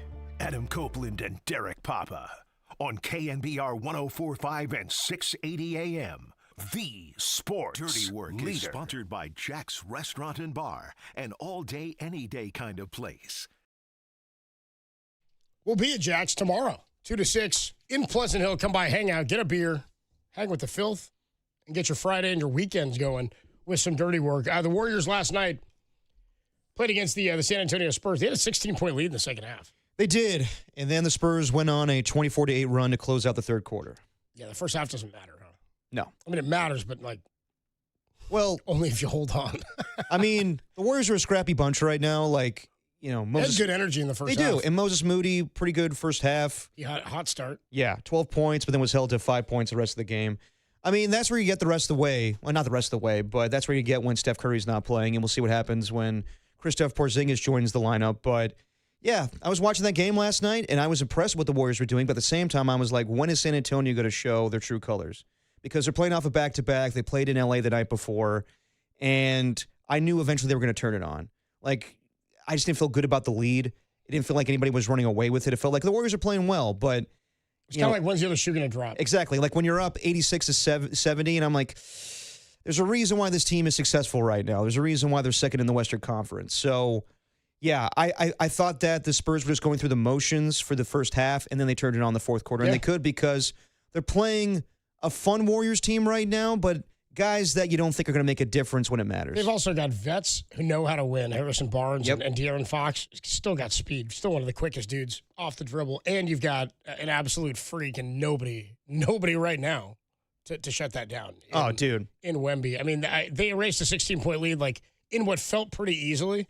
It happened for them in a pretty easy manner, I thought. It happened quickly, and they just kind of put it away. It was sort of ho-hum, it felt like, for them, to your point. I don't know if they were, toying with them, but it was all right. No. Almost like a feel it out. And then they're like, okay, we've got enough. We've got way more firepower than this team, and they're not going to do this. It kind of reminds me of a game the Warriors played against OKC maybe earlier this year, where it felt like they were just going through the motions, kind of dragging ass, and then they turned it on the fourth quarter. Yeah. And, dude, Wembanyama, there was one point where he actually didn't palm the ball, but it felt like he did when he blocked a shot. He stuck it there. Yeah, it felt like Michael Jordan extending his arm in Space Jam. And also, in the post game, I know that he's significantly taller than George Sedano, but, good God. Get that man a box or something, a couple boxes. Get him a ladder to sit on, dude. Yeah. What's wild, too, is, I told you this after the Memphis game. And again, that to me, while it was a fun win, it didn't mean anything in terms of where they can go and what they are, because nobody played. And it was a game that Memphis really pissed away, right? I mean, the Warriors got stops, but they pissed it away. And they, not only physically, but on the court, but with mental mistakes. I mean, at the end, that Cam Spencer got a timeout. It was bizarre the way that one went down. And Horford was bodying and playing really well that game. Horford played well last night too, but I thought so too. But as he said himself after the game, he looked exhausted after that game against Memphis. He said, these games are tough to find ways to close without Steph. Yeah. So they relied on defense there and some mishaps from a Memphis team that's still figuring it out as well, though they can be dangerous. This is a Spurs team that's the number 2 seed in the Western Conference. They've won 6 in a row now. They've got freaks and they've got vets, as I pointed out. Yep. They're faster. They're more athletic. They're bigger. They're longer on the wing. This is a game that if you told me this was the final score and I didn't know they blew a 16-point lead, it wouldn't surprise me. It does it anyway. It just leaves you wanting, and it leaves it pretty clear that Steph Curry's not there when you have a situation like this and there's no threat at 19 points in the fourth that they're gonna make this a fight. No, and I thought that guys played well in the first half. GP2 with a good block before the half ended. Again, like we're seeing, D'Anthony Melton come into his own and Al Horford finally get some footing. But, I like E. Santos. I like Pat Spencer. I like Quinton Post. But these guys aren't going to be difference makers on a championship team. So now you're in evaluation mode, in my opinion, the rest of the way when it comes to Podziemski and Moody and everybody. Who's playing with Steph and Draymond? Or maybe not even Draymond. Who's playing with Steph and Jimmy when it matters most next season? This offseason is crucial for their success going forward. But just watching that Spurs team, I said earlier this year that it would be a fun series if the Warriors and Spurs played. I still think it would be fun. And I'm not sure the Spurs are ready to be a championship team yet. They still got to take their lumps and go into the postseason and learn how to lose when it matters. But this is another team that's going to be in your way. Like when you watch OKC, when you watch the Nuggets, now you guys see the same thing when you watch the Spurs. And maybe they need to go through some trials and tribulations where they learn how to be a championship contender. Well, I think we're going to see some of that. I think for them, because of the vets they have, I think it's going to be in the postseason. It might be this one. I mean, it might be in the playoffs where I think we're going to see some really fun battles, and I hope we do. I hope it's OKC and San Antonio, because San Antonio has, I think, beat them 3 times this season. I just think that when you see Victor Wembanyama, that's another guy. Like we talk about Shea Gilgeous-Alexander and Jokic, that's another guy that's standing in the Warriors' way of Steph Curry winning a 5th championship. And by the way, like Stephon Castle didn't do anything last night. No. And he's a weapon too. Yeah. And De'Aaron Fox had a huge game. Would you get 26 from Wemby or something like that? So that was. I mean, again, I kind of thought that's the way that game would go. It's frustrating when you're up like that, and it would have been fun to steal this one. It would have been nice to have those vibes going into the All-Star break. I didn't really think about that anyway. Like that was going to happen. Because it's going to be a totally different team. Like once Steph and Porzingis start playing, hopefully that game coming out of the All-Star break against Boston, it's going to look totally different. Are you guys with me? Like, is this the least talked about All-Star game we can remember? I mean, if we're going to rank now, I mean, the NBA All-Star game it's got a game, but it's the Pro Bowl nobody cares about because it's not a real game. It's flag football. I mean, whatever. It's for a different type of fan. It's not for me. I like it, Copes. They didn't make it for.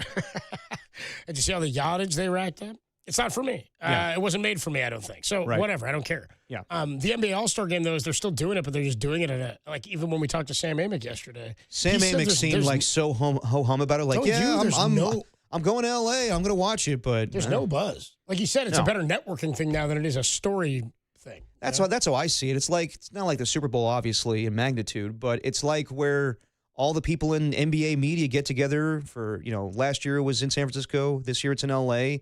It's a networking thing, 100%. It's so light, I forgot it was here last year. Yeah, the 3-point contest, even, like Dame's in it, cool, but... As Amick said, he said, it's kind of cool that Dame's in it, and he said, but it's also sort of a point to, like, where the game's at. We got to get a guy with a torn ACL at the end of his career, or torn Achilles at the end of his career to come And honestly, I couldn't tell you who's in the slam dunk contest. I have no idea. Well, Sam Amick seemed pretty upset about it. Yeah. Because I'm sure it's nobody of significance. I'm sure it's nice names, but... Is it nice names? Like maybe guys, like if you're a hoops head. I gotta head. be honest. If you're a hoops head, there are guys in the last couple of dunk contests where I was like, I don't have any idea who this guy is. Yep.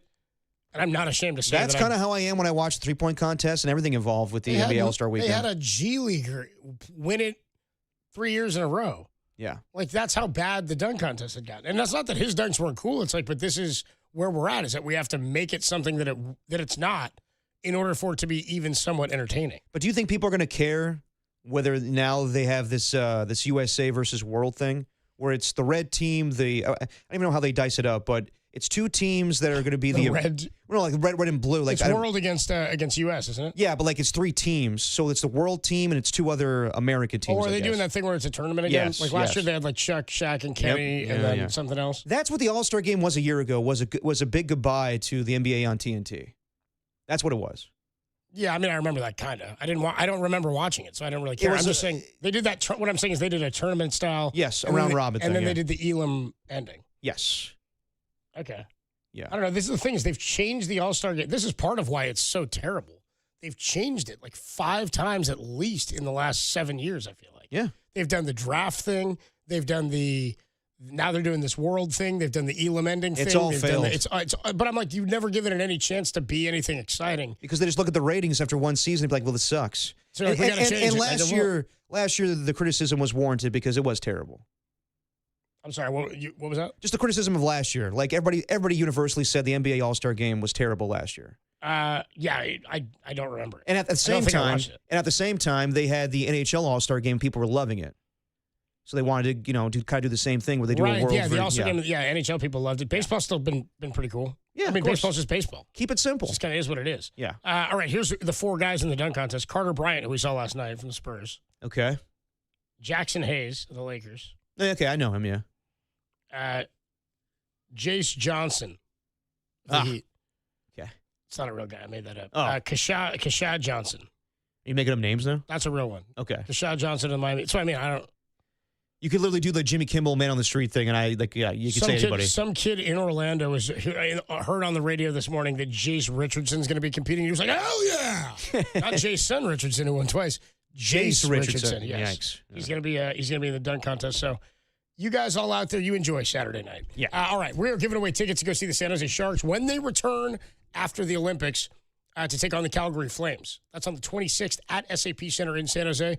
You can go. All you got to do is listen between 3 and 6. We'll give you a cue to call. When you hear the cue to call, be caller 10 to the studio, 415-896-KNBR, and you'll win Sharks Calgary tickets on the 26th. Furnished by the Sharks. Get the rules at thesportsleader.com. Tim, what's the cue to call today? Hey, y'all. It's the cue to call. If you want tickets to Jesse Macklin scored a goal in his first call right now. It'll be something like that. Okay, all right. Something like that will be the cue to call. When you hear that, caller 10, 415-896-KNBR. Speaking of Macklin and what he did this morning in Canada's first game and his first ever this freaking guy Olympic appearance, he's the youngest player ever to start a game for the Canadian hockey team, which is incredible. 19 years old. And he also scored a goal, the first of the game and the first of the Olympics for Canada. It was a little redirect goal in front of the net. Pretty incredible. Here's the question. Are we rooting Team USA or are we rooting for Celebrini? We'll talk about that next. Dirty Work rolls on the Sports Leader.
Now, back to dirty work.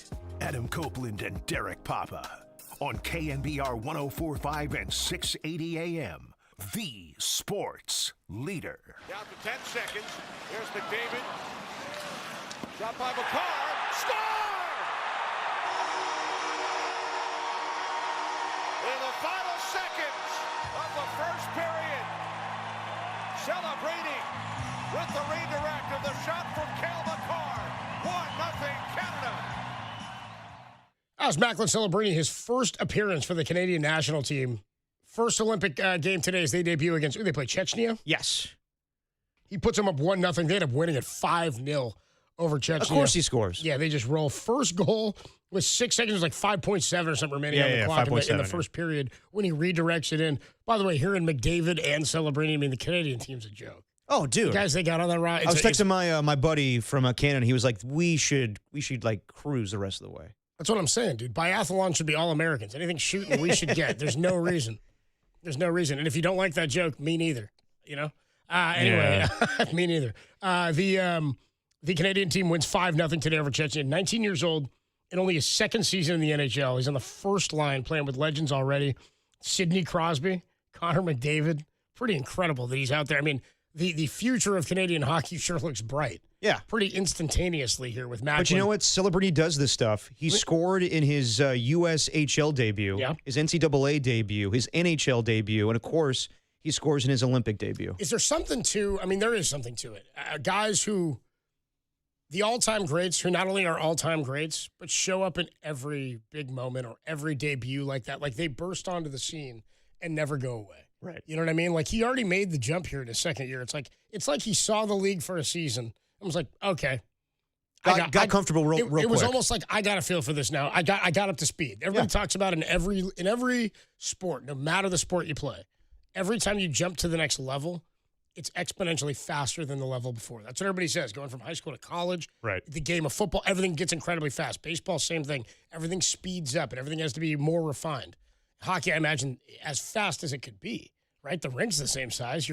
The guys are bigger and they're moving way faster and everything's way cleaner and sharper. And the angles are much tighter. It's like once he got a feel of that, he's like, okay, I can swim in the deep end. And to have that ability to be able to do that, I mean, that's prodigy stuff. But at 19 years old, too? That's why I'm saying at 19, that's prodigy stuff. Yeah, man. It's, again, like, I'm not as familiar with hockey, you know, watching it in my lifetime of watching sports. Sure. But just seeing the way that these guys are embracing him, Sidney Crosby, Connor McDavid, it's kind of reminiscent a little bit. I'm not saying it's on the same level, but like when Michael Jordan came into the league, and immediately Magic Johnson, Larry Bird, all these guys, Patrick Ewing, were immediately like, you know what, this guy belongs. And I know, like, you know, Wayne Gretzky was the same way, and Connor McDavid, Sidney Crosby, all these guys that I talked about were embraced by the old guard. Yeah. But it's just good to see that on a national stage for Macklin Celebrini now that we have NHL players playing in the Winter Olympics again. Well, it's like, I mean, first of all, the national team element of it changes that, right? Like when you play for your country and you're a fellow countryman, and while you compete on the ice in the NHL, you return home and you're 19 and you weren't going to be on this team as of, by the way, U.S. men's team just won. Just beat Latvia 5-1. Nice. Just won final in hockey. So I'm just if you play for a national team and you're as young as he is and you're already impressing at the level that he's at, I mean, this guy's going to play in how many Olympic games? Oh, quite a bit. 4, 5 Olympic games? Yeah. If he's an all-time great and he's 40-something years old and he's still capable or in his late 30s, he may play in like 4 or 5. And that's only going to help the Sharks. At 19, which is incredible. With having the national exposure of him playing on this stage. And now people are like, I want to see this new, you know, relatively new, but this young and upcoming superstar. I want to see him play more. It's going to be a fun team to watch. It'll get more exposure, in my opinion. So this is only good for the Sharks. It's great for Macklin Celebrini to be embraced by the greats in the league right now. Well, and the other thing about this, too, is you mentioned Sidney Crosby, like, embracing him. Like, what's interesting is Sidney came up, and this is my perspective, again, as a layperson and a layman Sharks fan. Right. I would say the era of hockey that he came up in was still more, as he was crowned the next great thing. Yes, he was. We all knew Sidney Crosby's going to be the next great one. He's going to be a Hall of Famer, an all-time great.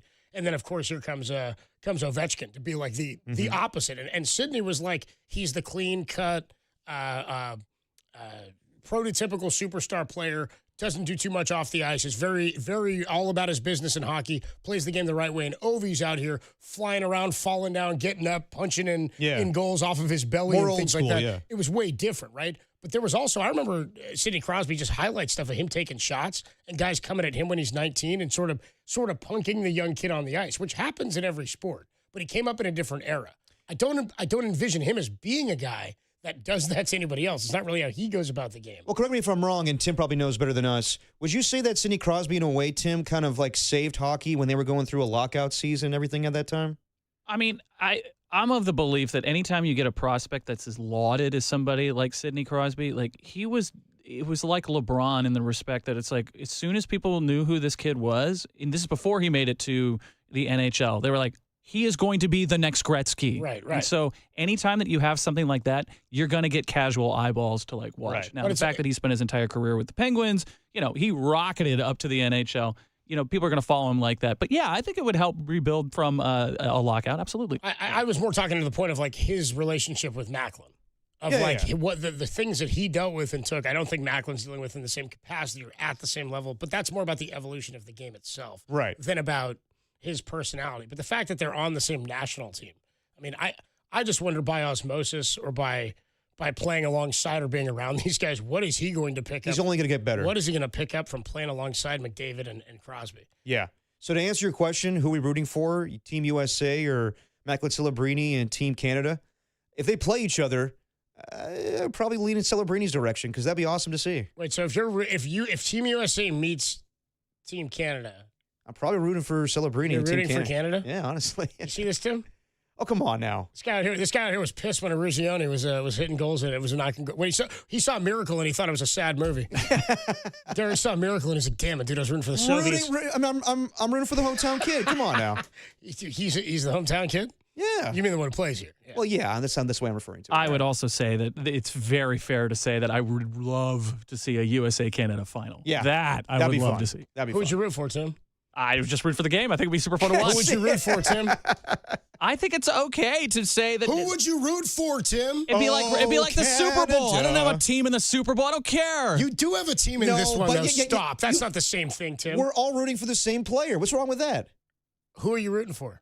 I won't root against Celebrini if that's what you're trying to corner me. You're telling me you don't want Celebrini to have 3 goals and they lose 4-3? Okay, but you could also say that there's a bunch of dudes on the team United States like Jack Eichel who's on Vegas, and I hate Vegas. So you want me to go, oh, I love that. I'm rooting for the game. I think the game will be fun. So Rooting for the game. Yeah, that's. I'm saying it on ground. I'm rooting for Team Canada. You know what, dude? Way more respect to you. At least you picked one. Yeah, that's some. Come on, man. I was rooting for Latvia today. You got me. That's some pretty. You knocked me You got out. to pick a team. You know what I Yeah, mean? come on. Team Canada's got the superstars. Yeah.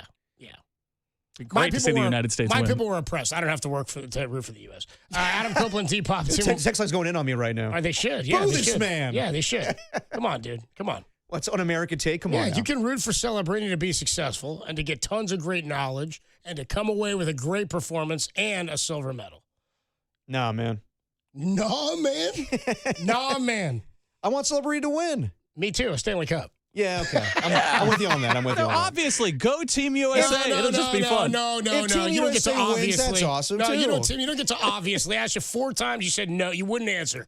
No, come you're on. just a bully. Have a take. I'm not a bully. I said, give me a take. Give me an answer. Said You I won't rooted for choose- the game, and of course, It's not my fault that you won't root for your country. okay. I mean, So have a little respect. when it's the United States versus Canada in the hockey game, I'll come draped in a flag. No, Will you that make won't. you happy? Come on, dude. Don't disrespect the flag like that. Come on. Wear a shirt. We'll take a quick break. Former Sharks goalie Evgeny Nabokov is going to join us, our weekly Sharks guest. Man, people take this seriously. Yeah, Good they Lord. should. I can't believe you did that, dude. Yeah, I know. I'm a terrible person. Terrible. I'm I a mean, terrible person. I mean, 808 KMBR also. I mean, Derek, the un-American Derek and Tim. So un-American. Yeah, I'm the only one who's American here. You love the flag, Cubs. You know how I treat the flag. Really, really good. God bless it. Evgeny Nabokov next on the Sports Leader.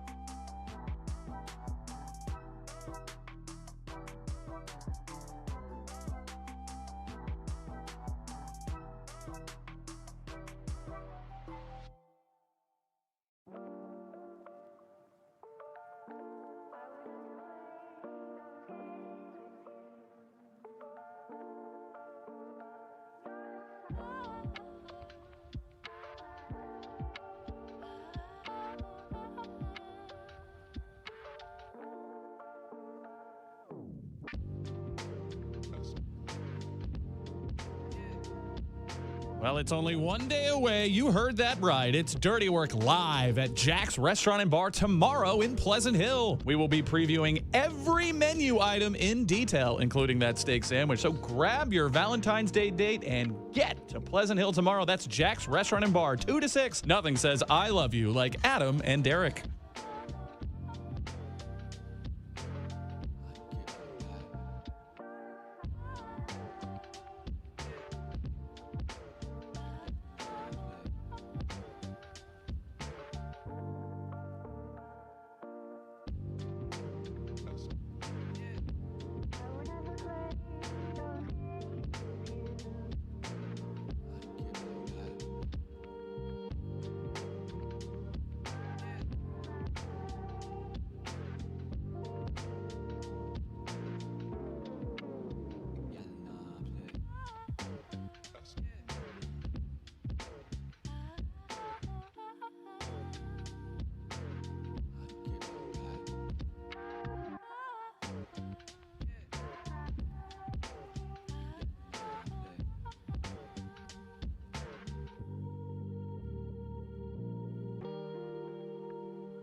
Now back to Dirty Work. Adam Copeland and Derek Papa in the KNBR Casino Matrix Progressive Jackpot Studios. Casino Matrix Progressive Jackpots are here. Where are you? Just drop in. Please play responsibly. Call 1-800-GAMBLER.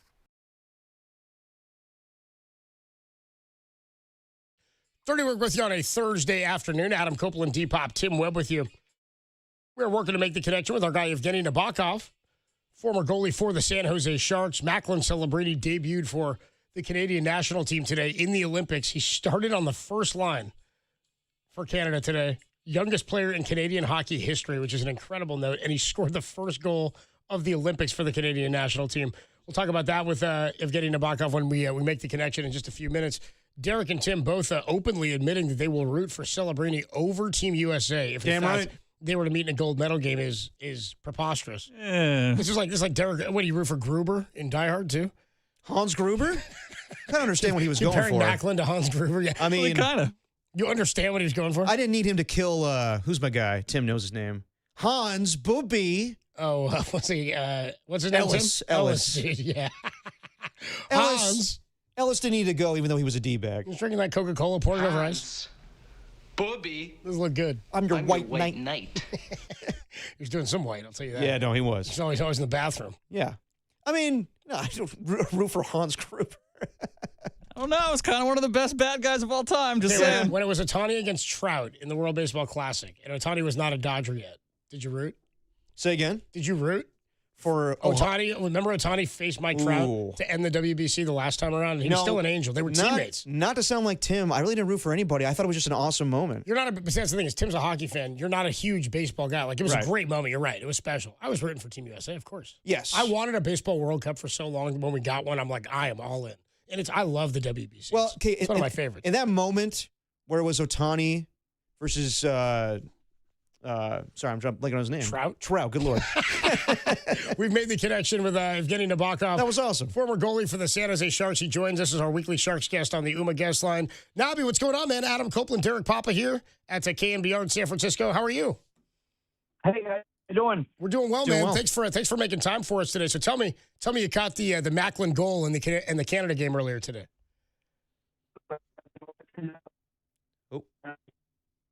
Tim's going to try to reconnect. Yeah, we gotta reconnect We with had a him for a bad little bit connection there. there. Tim's going to reconnect. So Trout and Ohtani. No, obviously I was rooting for Team USA. So you rooted but, for the Soviets in Miracle. Did you know how it ended before you saw it? What, a miracle? Yeah. Yeah, I've seen the call. You thought it was a Russian? Yeah. Yeah. Well, you thought it was translated from Russian. Do you believe in miracles? Yeah, I thought that Al Michaels was a spy. Yeah. It's pretty good. Dan Deerdorf's looking at him during Monday night broadcast, being like, "What's up with this guy?" KNBR, what movies and moments in history would Derek have rooted for? With Terry Shrug, you rooted for the sprained ankle. Come on now. Isn't there some movies though where you root for the villain? Yeah, maybe we'll come back to that. Okay. We've reconnected with Evgeny Nabokov. I was asking if you saw the Macklin goal. Yeah, absolutely. Yeah, it's a great tip. Goes in front of the net and tipping it like Mike Ricci told him to. Yeah, just like Ricci told him to. We're talking to Evgeny Nabokov, former Sharks goalie, who joins us on the UMA guest line. What's the biggest difference in going from NHL play, because we love having the NHL players back in the Olympics, but to international play? I know the rink's a little bit smaller this year, I think by 3 feet, but in terms of style of play, you're seeing teams you haven't seen before and combinations. What's the biggest adjustment? Well, I think it's a lot of different adjustments. It starts with, different rinks, different locker rooms, different food, the travel, the time changes. It's everything starts right there. And then, you know the guys when you play against them, but you never played with them really, or you don't play with them that often. So all these adjustments, and it has to be, pretty quick. So you're trying to adjust, and usually first couple of games, it takes a while to get going. And but today, both teams showing that they're ready to go. How about the emotion? It affect them. Yeah. How about the emotional difference? I mean, playing for your country versus playing for your NHL team. I mean, they're both jobs, of course, but one has a different level of emotion, I'd imagine, and the pressure of a Game 7 to playing for that name on the front that's your home country. How does that compare? Well, it's special. It's I don't know how to find the other word, but it's special. Once you step in the ice, you try to, forget about emotions, and you're trying to win the hockey game. So, but now sitting here and watching, and you definitely starting to understand how important is that for the country. But when you're on the ice, you don't think about it. So how nice is it to see NHL players back in the Winter Olympics for the first time since your playing days? Oh, that's awesome. I mean, I don't know. I may be biased, but to me, that's what makes Winter Olympics is when the hockey, when the NHL guys are there, when it's just a special event. All the other sports are great, the figure skating and then the skiing and all that. It's unbelievable. But hockey makes it special to me. Yeah, it's intense. It's a team game, and it's fun because it's names we know. It's like, I mean, I'd compare it to the Summer Olympics. You get the NBA players playing, and so much international play there now. It's been a lot of fun. Evgeny Nabokov joins us on the UMA guest line. Okay, I know it's going to be a biased answer. I do want to ask you about Askarov and his play for the Sharks, but can a team truly contend in today's NHL without elite goalie play? Well, I think the goalie has to be good in order for the team to compete. I mean, I don't know if you have to be great all the time, but I think the goaltending is such a key position on any team in NHL, and you have to be good. Otherwise, I don't think so. You have a chance to win. So just going back to your playing days when you did play during the Winter Olympics, what is the process like when you're playing in the NHL and you got to pause the season, come back, and focus your attention on Sharks hockey?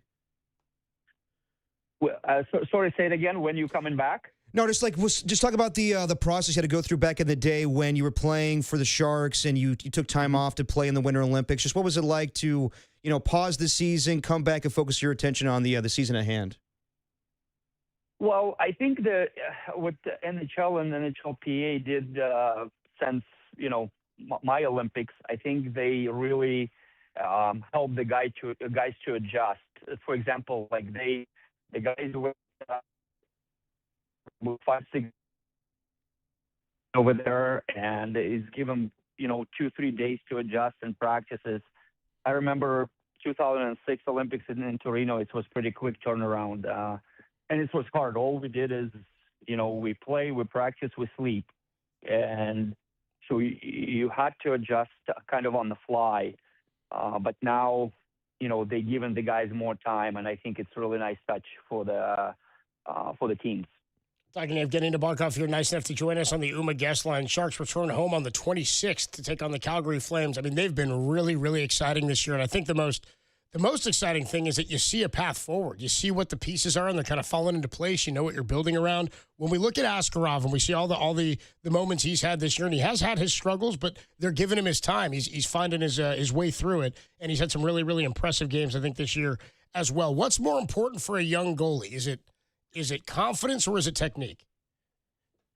Well, I will put it this way: it's his first full year, and he's learning the league a little bit. He's learning the schedule. He's going through the process, so to say, right? He's really talented kid who is again, he needs to get used to it, a little bit of a schedule. But I think he's doing well, and we remember the November he had was unbelievable. December wasn't as great, but still. Like I said, it takes time to get kind of have the idea what to expect, how to prepare, when to practice, when to give yourself a rest. That's where he is at right now. You retired 11 years ago, gone to coaching and scouting shortly after that.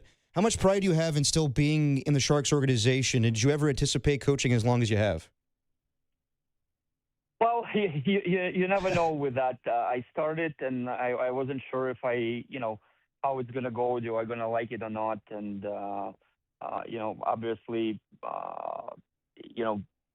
what has been right now, 11 years, like you said, I really like it. I really like it, and I always appreciative of the Sharks that they're giving me that opportunity to work with the goalies and being around the game. And, I absolutely love it. Nabby, if you took yourself in the prime of your career and you dropped yourself into today's NHL, what would be the biggest adjustment you'd have to make? Oh boy, it's a lot. The goaltending has changed a lot. It's way more technical now. I would say all the guys are right now way better than we used to be. The coaching right now is different. So it's so many different things right now compared to when I started it. Do you think shooters are better now, or is it just different? I think the game is different. I don't know if the shooters we had in our days, great shooters. I think the game is different. It's way faster. It's more east-west plays. It's different. Defense is different. We had a big guys, and certain rules didn't allow the forwards to play certain style, and now it's easier to play offensively. I would say that, which just makes harder on the D and on the goalies. Well, you play with a great Hall of Famer, Joe Thornton, and now there's expectations for Macklin Celebrini actually living together now. How would you compare the two as players? I think they different styles. I mean, they're both leaders. They both want to win. They hate to lose. But I think the style is different. Jumbo was a complete playmaker and making everybody around him better, and Macklin makes everybody around him better on a different way a little bit. But both unbelievable players. Talking of getting to Baca, a few more minutes here. Nice enough to join us on the UMA guest line. Okay, what's the biggest adjustment for a young goalie like Askarov coming from the AHL to the NHL in today's game? Again, quickness. How fast the game is. You have to think a little bit quicker. You have to be ready at all the time that the players can make east to west plays. Where back in the days, again, it was easier because you only kind of have to think about the shooter and not as much about him making a pass. Now, like, I don't know if you guys watched the U.S. game today. They scored, I think, fourth goal. It was like 4 different passes, east, west, and it was empty net or a tap in. That's the biggest difference, and you have to adjust the style. Have to be different. You got to be playing deeper right now as a goalie. Versus it used to be, you play very aggressive, and now you can't be as aggressive as back in the day. Well, this current iteration of the Sharks, they're young, they're exciting. Is the tank starting to feel like the atmosphere that you experienced in your playing days a little bit? You know what? It's interesting that we actually talked about it another day, and we said that the tank is coming back. The tank is coming back. The team is playing really well. The boys giving the fans a reason to come back and be loud, and we just hope it's going to continue and even get better. Hopefully, that last 2 months of the stretch before the playoffs, it's the fans will come out and will help the team to make the playoffs. Nabby, of course, they've got guys in the Olympics, but I just think, with as young of a core as they have, and then some of the veterans being in the hunt in a tight playoff race down the stretch and getting in, and whatever it takes to do that, I just feel like that's the stepping stone they need to make sure, because next year they're not going to surprise anybody. Even this year, I think people know that they're coming. Macklin's obviously making waves. Being in the hunt in the final month or two is going to be, I think, really special for a young group of guys like this. Oh, you're 100% right. Playing meaningful games, that's what the athletes want. You don't want to be done in November or December and say, oh, okay, next year. As an athlete, you always want to compete until the end and see what happens, right? You give your best every night because that's what you want to do and that's what coaches ask you to do. And, by Sharks showing what they can do from night in, night out, it's great. And like I said, hopefully it's going to be until the end, and they're going to go until the end, and it's just a matter of they're going to be able to make it or not. We will see. But it's awesome for the young guys experience that. Well, Nabby, you were there for so many great moments. We're excited about what the future holds for the Sharks and for what the rest of the Olympics holds for hockey as you just got going for a couple of big teams today. Evgeny Nabokov, thanks so much for joining us, man. I appreciate the time. Thank you. Yep.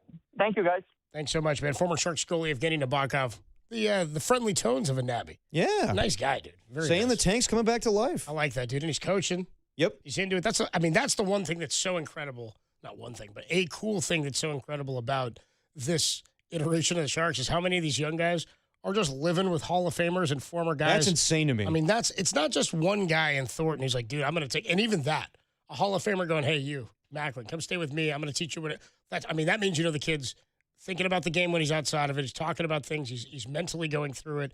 I mean, I've heard stories of Robin Roberts, the old Orioles pitcher who was 38, 39. And when Jim Palmer was a rookie, they had Palmer room with Roberts when they go on the road. He was 19 years old in the majors. And Palmer's like a Hall of Famer staying with one, but he goes, that guy taught me. He treated me like S for a while. He's 20 years old. He's like, I gotta walk this kid around everywhere. But it's what they needed to do. And he's like, he taught me more mentally about being a big leaguer and in the game. But it's not just Thornton. It's like half a dozen dudes or like players that play their position, live with him. Marlowe's doing it. There's a handful of other guys, too. It's incredible. What would be the weirdest odd couple situation where a former great tells a young and upcoming star to come stay with me? In hockey or in any sport? Any sport. Eli Manning and Jackson Dirk. Yeah, he's like, you're going to use my name for reservations across town? Football's a little different, though, because in football, we literally have that gap. Like, we have Rodgers playing with 22-year-olds. You know what I mean? Like, we have... No, but can you imagine, hey, Brock, hey, Steve, come stay with me for a little while. Yeah, dude, it's gotta be somebody older, dude. It's gotta be somebody older. Well, Brock, you're welcome, man. Yeah, dude, I don't... Starbucks sound like Amari Cooper. He's like, George Pickens, come on. Can you imagine that? Yeah, Starbucks like, Pickens. It's like, guys, the music's just too loud. Way too loud. That's pretty good, dude. Combo of guys. Who would be the weirdest combo of a former player? I'm trying to think current players in the Bay Area. Somebody super young and somebody super old. He's like, hey, Jonathan Kuminga, it's me, Molly. I don't know if you want to go to see Taylor Swift at Chase Center. I knew you could bring up Taylor Swift. He's like, hey, Kuminga, I got plenty of food at the house, okay? Plenty of food at the house. You don't need to worry about it. Hey, Kuminga, pick up some of that catering back in the family. That's it, dude. It's Molly who's but only asking for me, okay? All right? Don't give any to Bonte. Don't give any to Festus. By the way, it did come out that it was food that was being taken from the family dining, and it was bagged up catered food. It was it was like a catered food that was packaged up, and somebody was taking. So he's taking too many boxes of just like. It didn't say boxes. It said bags of catered food. So it was like bags were either delivered or bagged up, and somebody was just rolling in and taking them. Yeah. Okay. Again, we'll get into it later. If Steph Curry's taking a bunch or Draymond Green's taking a bunch, it's not that big of a deal. 408 says Kobe lived with Jerry West for the first 2 years. Did he really? It's incredible. Kobe was 18 too. That's wow. Imagine that. That's pretty good. I mean, that's the thing, too, is if you're a kid and you get to this level and the logo is like, you want to stay with me? You're like, yes. Well, yeah. Of course. You jump at that opportunity. I mean, same as you're a Shark and Thornton's like, come here. That's great. Why wouldn't you? Let's bring it back to Nabokov there. You guys just talked to the greatest goalie in franchise history. No, that's awesome. Like, the best. And it's not even like a conversation. No, that's pretty awesome. 805 says, what if Kittle was with Harbaugh? I don't know. That'd be weird. Oh, they're both like quirky guys. That'd be kind of fun. Drew Gilbert and Barry Bonds, somebody says. Drew Gilbert and Bonds. How willing to work on the left-handed swing, dude?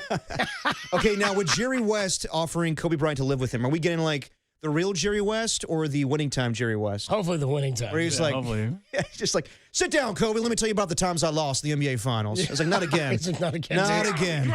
You can hum for me, dude. He's like, Kobe's like, please, dude, I don't want to do this. Busted my shaft, Pedro. Kobe's like, I'll just go stay. I missed those drops. I missed that show. 707 says, Nabby did the dirty work. I love that guy. Yeah. 415 says, a great interview. Much love. 707 checked in. He'd never texted before. Ever. Had never texted before.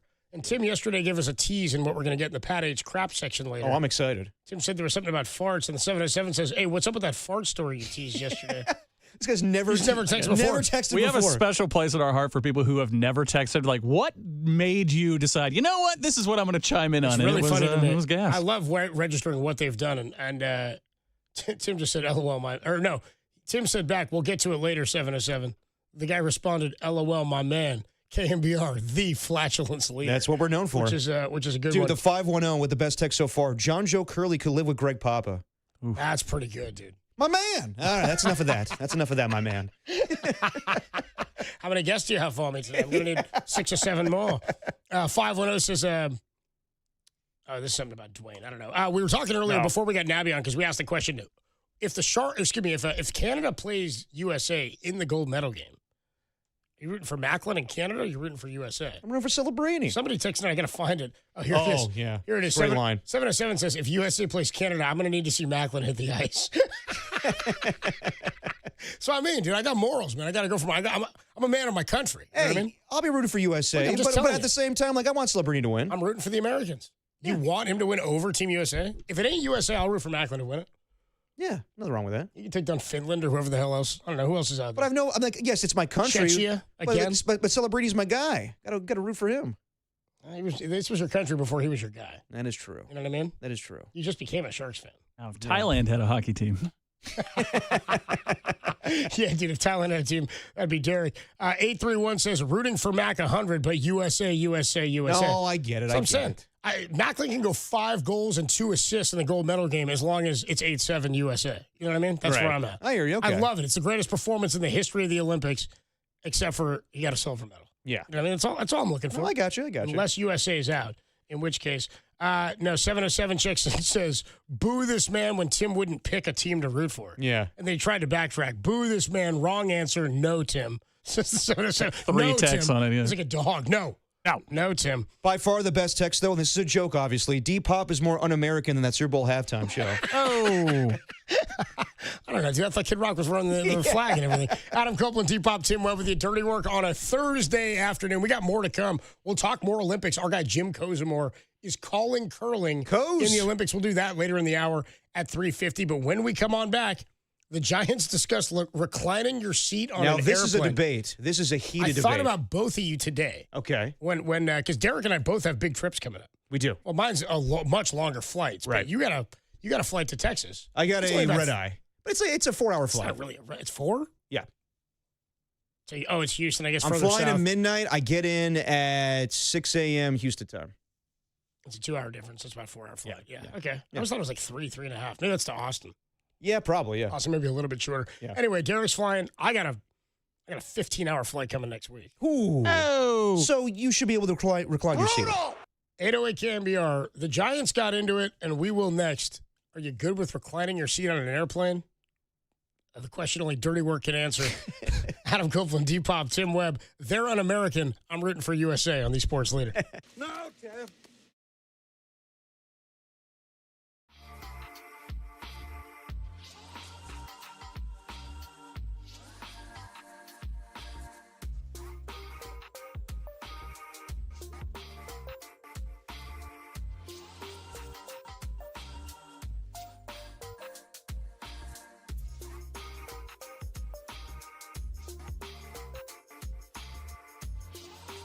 No, Tim.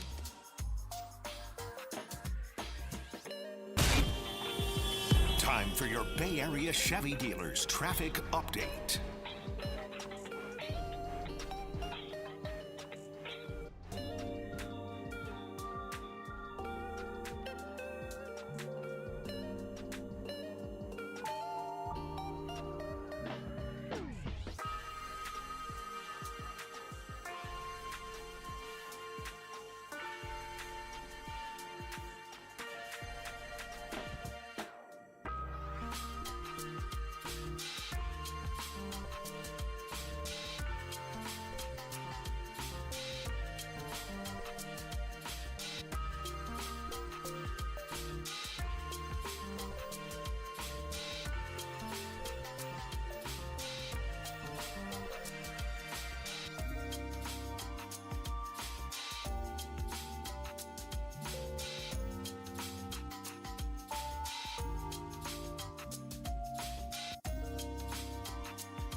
Now, back to Dirty Work. Adam Copeland and Derek Papa on KNBR 104.5 and 680 AM, the sports leader. Dirty Work is sponsored by Jack's Restaurant and Bar, an all-day, any-day kind of place. Dirty Work on Thursday afternoon. Adam Copeland, D-Pop, Tim Webb with you. I'm appalled at my co-host and producer here. What? No, Tim. My partner and producer, who have admitted that if Macklin and Team Canada play Team USA in the gold medal game, they're rooting for Macklin and Team Canada. Sorry. So, I mean, Tim. This reminds me of the time Tim saw the Zapruder film and rooted for Lee Harvey Oswald. Right. Thank you, the text line, for that. Love that. It's Dr. Farthing, right? Wait, you bet against Rocky? That's funny, my friend. You bet on the fight in Rocky 3? Hold on here. That's so funny. You know, Buffalo Bills, the Jets, Mr. T. Like, Mr. Wait, you bet on Rocky 3? Hold on. And you bet against Rocky? That's funny. I rooted for Lee Harvey Oswald.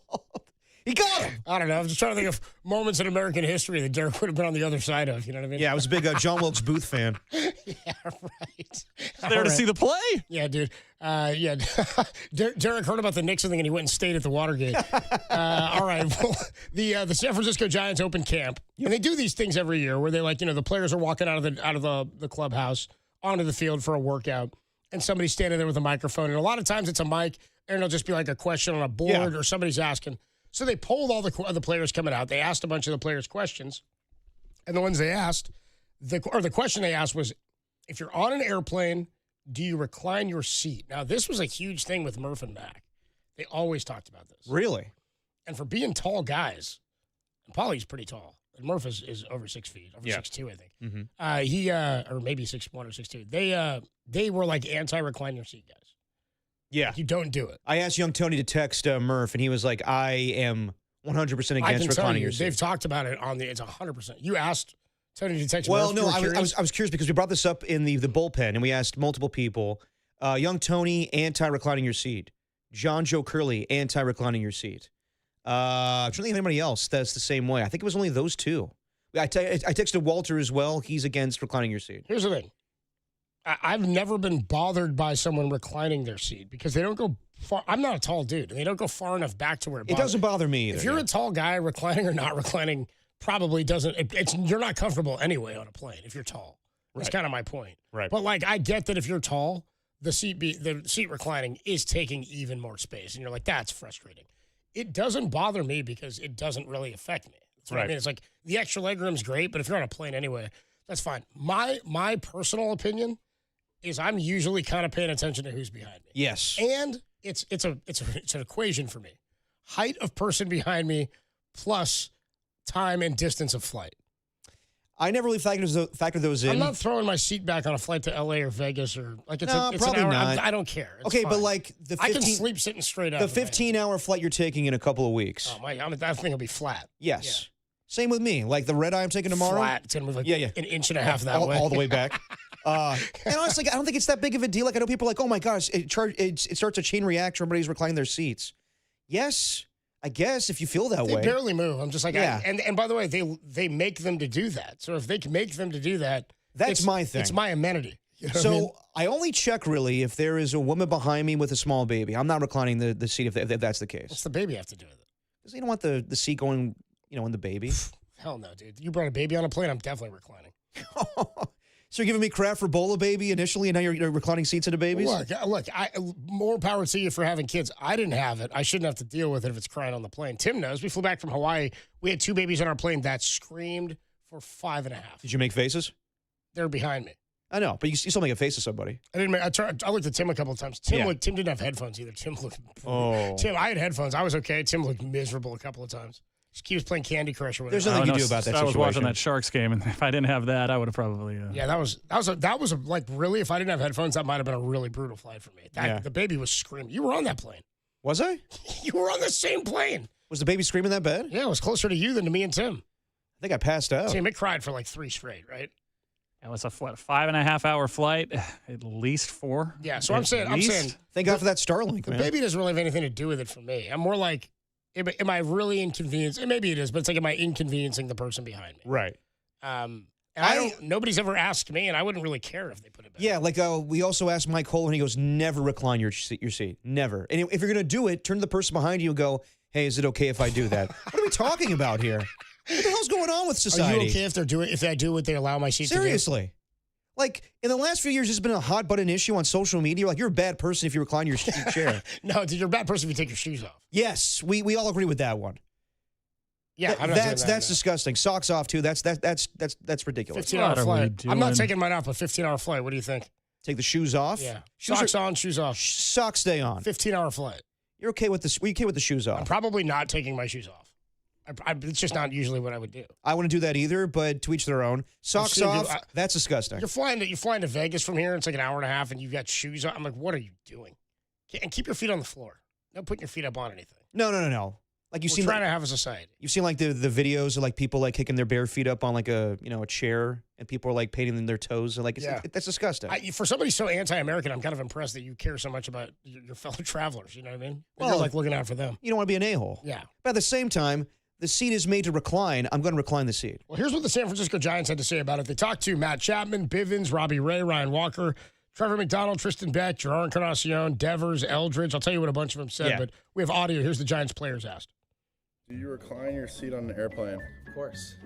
That's what it's for, right? Absolutely not. I am looking out for the person behind me. Absolutely. Before the plane even takes off. Heck no. That's my biggest pet peeve. I hate it when people do that. Absolutely. The whole time. Absolutely not, because I don't want the person in front of me doing that to me. Yes. Yeah. Everybody do it. If you do that, I hate you. If you do that, you're a terrible person. Hello, guys. I'm Luis Arraez. And then, yes, I recline my seat in the airplane because I want to sleep. I need to sleep. And then I'm a sleeping guy, so. Jungle Lee. Yes and no. It depends who's behind me, honestly. It really depends on how big the person is behind me. No, I don't. I'm scared to do that. Yes, definitely. We gotta be comfortable. It's frowned upon in my case. Se siente más cómodo en realidad. I do not recline my seat on an airplane. Absolutely, no doubt. If it's like a long flight, I think it's understandable. But if it's anything under 2 hours, for leg space alone, you gotta recline. All the way in the very back. That's the only way I'll do it. I don't want anybody else reclining into my 6'5" frame, and then I can't move. So if we all just come together and don't recline, everybody will be more comfortable. So of the 23 players asked, 14 said yes, 9 said no. Okay. Yeah, I think that's probably what I would guess. I think more people would say yes than no. Yeah. And I would wager that more people that say yes. Because here's the thing. If you're tall, again, you don't want somebody doing it to you because you already have minimal I ain't no guess. That's what it's going to be. You already have minimal space. So it's just making you more uncomfortable. But if you're tall and you put your seat back, it doesn't really help you. No. You know what I mean? Like it can. I guess if you're a little more leg space. If you're a taller person, it hurts you. I think more than it helps you when somebody does it. But if you're like me and you, it doesn't bother us when anybody else does it because we're a couple of short kings. Do you here. find yourself sleeping better when you recline your seat on a plane? I don't really know. Yeah. I can sleep just about anywhere anyway. If you give me like a half hour, I could probably doze off right here. Okay, but like, could you sleep in the middle seat? Yes. I couldn't. I would, but it would bother me because I would wake up a lot because I would be afraid I would fall on somebody. Yeah. So I sleep on my chest or whatever, and then that's so uncomfortable. Rip my neck apart and bad for your neck. Yeah, that's why you need the neck pillow. Got a good new neck pillow for this 15-hour flight. It's crucial. By the way, there's another 8-hour mixed in there, and then a 15 back. Yikes! But yeah, like some of the judgment with some of these Giants players. Bryce Eldridge says you're a horrible person if you recline your seat. What are we talking about here? That's insane. Well, dude, that guy's 6'7". Right. That's why he's like, dude, screw you. You saw me. He's like, you saw me sit behind you on this Southwest flight from Des Moines to wherever the hell he's going. Yeah. I had to get on this flight. You saw me walk by you and duck my head to get in, and then you on the hour-and-a-half flight moved your seat back. See, he's a guy I can understand. I can empathize. So are the shorters playing saying it doesn't bother them? The taller players are saying it bothers because like Eric Miller at the end says, I'm not going to 6'4" frame. Yeah, exactly. I'm not going to recline my seat, so I don't want somebody else doing that to me in my 6'5" frame. Luis Arraez, you can fit him in your pocket. You know what I mean? Exactly. He's like, you could. I need to sleep. He's like, I'm a sleepy guy. Yeah. You got to get comfortable. I don't blame him. So basically, it comes down to it. If you're a short guy, it doesn't bother you and recline your seat. If you're taller, it bothers you. Yeah, that's my theory. Generally, actually said it depends. If I'm on a commercial flight, I don't put it back. I thought his was good. If I'm on a commercial, I don't. If I'm on a charter, like for the team, then I do. Yeah, that's fair. He's like, yeah, we're you're flying living across country. You're living in luxury, yeah. Yeah, right. Tim, you have a take on this? Yeah, I mean, I got a little taller than you guys. I mean, the benefit of the lean back for me is not really all that big a deal. You know, when the person in front of you does lean their thing back, it's like, all right, you're entitled to it, but you know, I'm trying to sleep as much as anybody else. It's dependent on how long your flight is. If you're flying to Reno and it's only 45 minutes, that's probably coming up. no lean. Yeah. 916 says, I'm tall, but never recline. Recline unto others as you would have others recline unto you. Okay, that's kind of how I do. Doesn't bother me, so I don't mind doing it. It doesn't bother me. 650 says, flights to Manila, Copes, the whole flight gets up, changes, and washes up for bed. All the old titas literally come out of the bathroom in slippers and pajamas. What? What the hell? I buy it, brother. I actually do. I know you're not kidding, and I will report back. Okay. After next week. Okay. Yeah, I'm anticipating. Now my flight is late. I am flying out late. It's like a 10:30 at night flight. So maybe they'll show up in their robes and pajamas. That's not bad. Throw some cucumbers on my eyes or whatever. I don't know. Get comfortable. Was it a spa? Couple, yeah, a little face cream or something. Yeah, there you go. Whatever I need, exfoliate. That's what I'm looking to do. 707 says shoes off is fine as long as no one can smell your feet. I don't know. I'm questionable on that one too. Oh, really? I'm grossed out by just watching somebody do it. Yeah, I don't know. Yeah. I don't know. Fly with slides. Yeah, but you got to rock socks. I'm just saying. I don't want you in barefoot. No. Come on. See any toenails? I don't need to see toes in the airport. No, or on no, the no. plane. On it. Come on. We're all trying to get there. This is society, people. 510 says slapping the baby in the seat in the face with a seat is an inconvenience to the person behind you. Come on, people. Yeah, it's an inconvenience to the baby. Yeah. What's the baby going to do? It's my word against his. 831 says... the mom sees yeah, but he'll let you hear about it. 831 says most U.S. important... Marshal comes in. You hitting babies? How about this one? Who owns the armrest, says 831. Ooh. Middle person gets both, in my opinion. Yeah, I always defer to the middle person. Your experience sucks. So Okay, but what about that one window seat where it's kind of a little bit of two people can claim the window? You know what I'm talking about? Where yeah, and like now flights, like because they've crammed so many extra seats in, like seats don't align with the window. So like it could be yours, but it's also a little closer to that person in front of you. So who gets to pull down the shade, or who people's like, no, leave that up. I want that up there. I don't know. This is like it's a whole thing on the last episode of Curb Your Enthusiasm. Yeah, who gets to do the shade? Yeah. I don't know, man. Because Larry argues everybody in that row gets to dictate what happens with the shades when it comes to the window seat. I like Larry's rule. I don't agree with that. You're sitting there. You get to dictate, if you get to see takeoff or not. You're telling me that if I'm in the middle and the sun's beaming through and I'm dozing off and you want to open it, you're not sitting in that seat. So I have the middle. I dictate. Why do you dictate? Because I have the window seat. So what? I literally have the window. So what? It didn't cost anything different. But I'm in control of it. So what? You have to move your hand. I don't over think you're me. in control of it. I think it's a row. I don't think it belongs to you individually. It doesn't, because the flight attendant will come by and say, you need to raise that for takeoff and landing. They'll come by and direct you with what to do. So it's not up to you. Well, yeah, once we're in the air, though, it's up to me. I don't know. Tim, where do you come down on this one?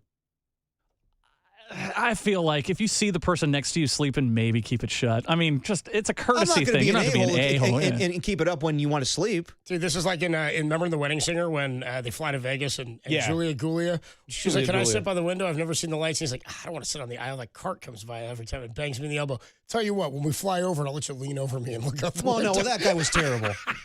The window. That guy definitely deserved his comeuppance with Billy Idol pushing the cart into him. Get out of the way, Billy. I don't want to hurt you. And then we never see him again. Just shoved into the bathroom. He put him in the bathroom. You can't talk to Billy that way. That's a great bad guy death.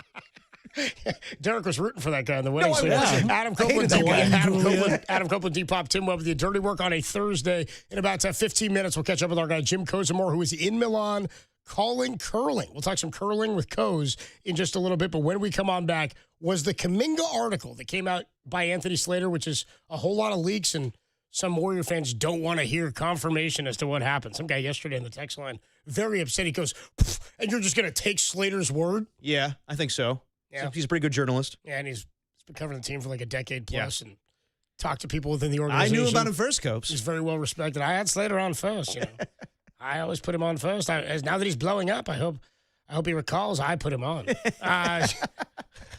Was the Kuminga article a bad look for the Warriors in a pivotal upcoming offseason? I mean, did this make the Dubs look bad? We'll get into that next on the Sports Leader. Get out of my way, Billy. You're going to get hurt. Oh, yeah? Don't you talk to Billy Idol that way.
Now, back to Dirty Work. Adam Copeland and Derek Papa on KNBR 104.5 and 680 AM. The Sports Leader. Dirty Work is sponsored by Jack's Restaurant and Bar, an all-day, any-day kind of place.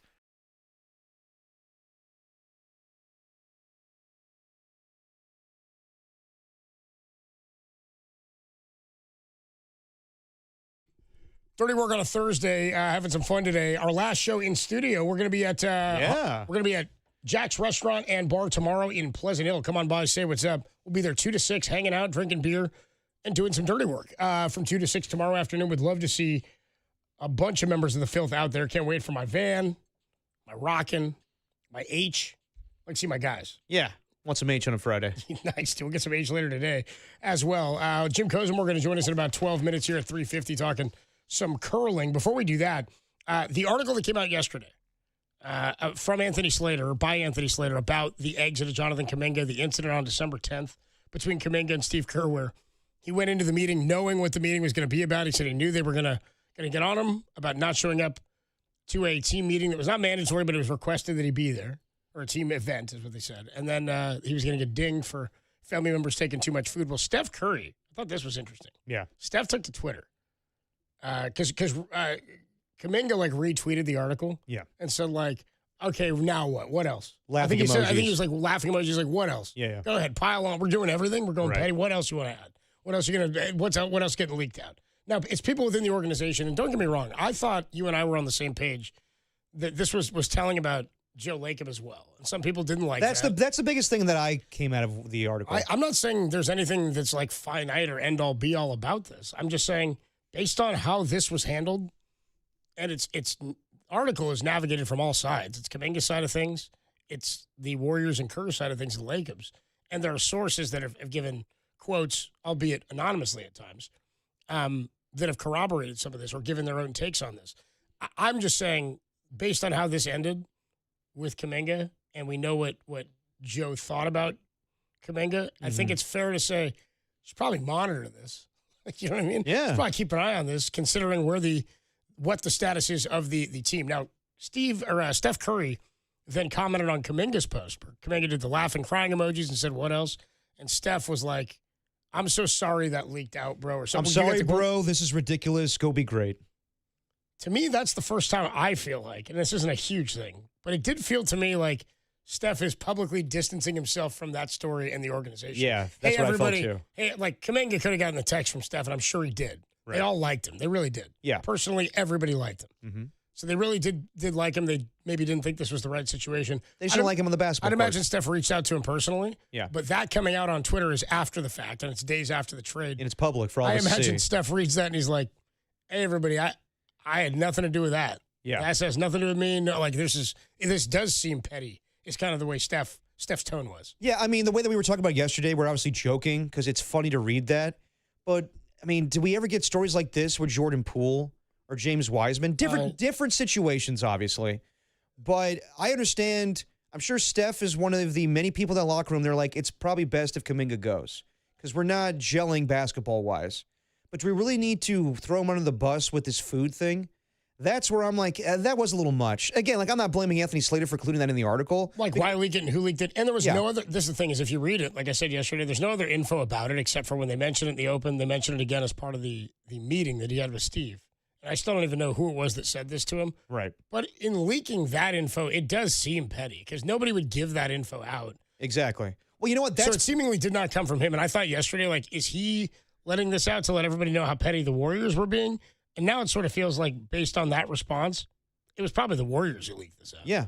And or somebody within the team. Yeah, and it might have been Joe Lacob. It might have been whoever at this point. But the fact that was leaked out seems a little much to me. Now, at the same time, that has been a rumor for quite some time. For the last, I don't know, couple months now. Or it might have been a thing for different seasons where the Warriors have complained about a player taking home too much food.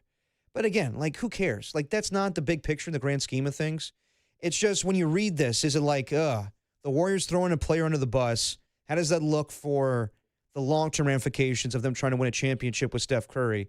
Do other players in the league see this and they're like, that's kind of shady? I don't think so. My father was bringing that up today with Greg Silver, and I was like, I don't know if they're going to think that way. I think that players want to play with Steph Curry, but what would deter them from signing with the Warriors is how long am I going to do this with Steph? How long is he going to be here? That's what maybe would give people pause signing with the Warriors. Yeah, that's the issue here. The organization has cemented itself, and this is a credit to Joe Lacob. It's also a credit to the product that Steve Kerr has built with Steph Curry and company, and like what they've been able to sustain and maintain, is that they have cemented themselves as a class gold standard organization in the NBA. Right. They do it right. I mean, remember the whole thing about Joe Lacob flying Steph and even like a Jordan Bell or whoever on his plane. Maybe it was Andrew Wiggins on his private jet. Take him to the All-Star game after the game the Dubs played. All that kind of stuff is like, that's good owner to player stuff. I'm not saying Joe's a bad owner. I was never saying that yesterday. I think people took that as saying it because Joe's to blame for some of it. He's not a bad owner. Doesn't mean you don't credit him. No, he's a great owner, and he has been. I fear that in the next iteration where he doesn't have the players, he's going to meddle too much. That's my concern based on what we know to be true now about Kuminga. We'll see what happens. Who knows how it plays out. More to the point, though, is that I don't think any of this plays any role in that.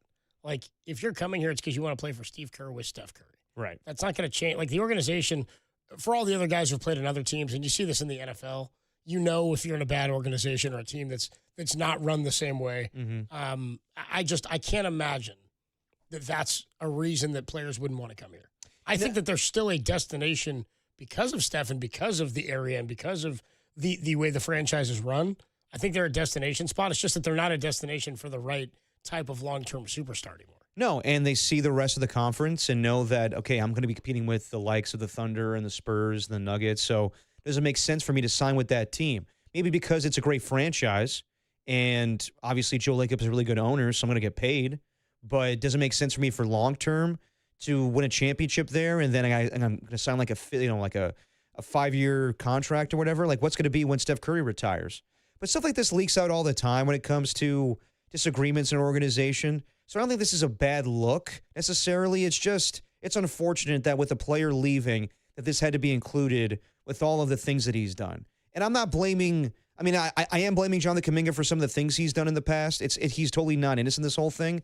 But at the same time, to pile on with he took food, good on Anthony Slater to get that information. But at the same time, I don't think we need to know that. I don't blame Anthony Slater for including that in the article. I blame whoever told him that because that's not needed. 925 checks in and says, dude, I feel like the food issue had to be egregious and repeated for them to say something. I agree. I'm saying for it to be in the article and for the Warriors to leak that out, I think that's I do agree that's a little petty because it doesn't really mean much of anything to this story. That's why we ran with it yesterday because it was so funny and weird. Yeah. So good. Why would this even be a thing? It was almost comical to us, but at the same time, it's kind of weird that Kuminga's lumped into that. It's him to begin with, but at the same time, why do we need to know that information? 949 says Copes is known to raid. What's he say? Copes is known to raid the Warriors media buffet lounge with his Tupperware more than Kuminga's boy in the players lounge, per sources. That's a first text that somebody ever sent. That's clever. Stories, yes. Jokes on you. I don't even know where the Warriors media lounge is. No clue. Never been. No idea. Never seen it. Right. I know where the Oracle one was. Yeah. Don't know where the J Center one is. I've seen it, yeah. I'm not going to eat there. Now, Niner game, I'm going to eat some popcorn, I'll tell you that. You taking it home, though? That fresh popcorn. I'll take one to... No, I'll take some, packaged candy home from the Niners. That's different, though. They got, candy you can grab. Yeah, that's fine. That's a little different. Some Junior Mints. What's it? Junior Mints. Junior Mints. No, but what's the other one? Juju fruit? Oh, yeah. Juju fruit? Juju fruit, yeah. They're very refreshing. You stopped over for some Juju fruit? Adam Copeland, T-Pop, Tim Webb with you on a Thursday afternoon. Jim Kozimor, he hosted shows right here on The Sports Leader. Yeah. NBC Sports Bay Area, former an alum of NBC Sports Bay Area in California. Oh, yeah, man. What was the show back in the day? Chronicle Live? Chronicle Live, yeah. Fantastic. First time one of the first times, I guess it was the second time I met your dad, was at a taping of Chronicle Live. He was very serious during those tapings. Yeah, I had the suit and everything. Mm. I'm sitting here talking to a newspaper. All right. We'll take a quick break. You would talk to the newspaper? I don't know. When we come on back, we'll catch up with Jim Kozimor, who's in Milan. He's covering curling, as one of the texters says. Are we really talking curling? Sheesh. Kozimor next on The Sports Leader.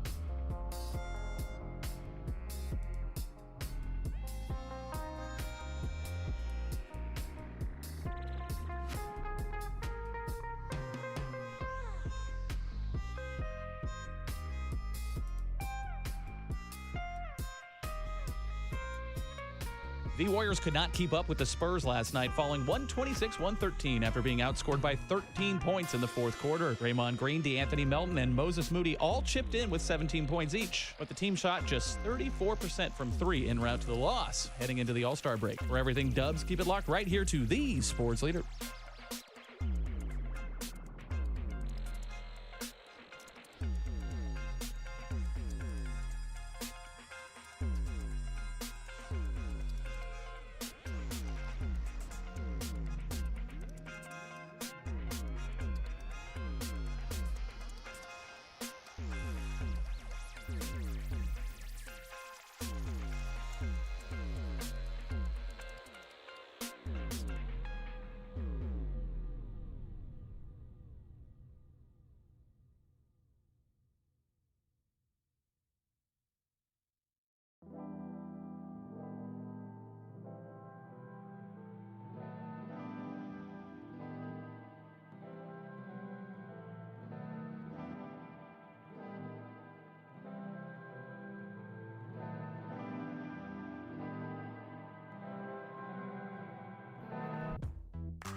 Now back to dirty work.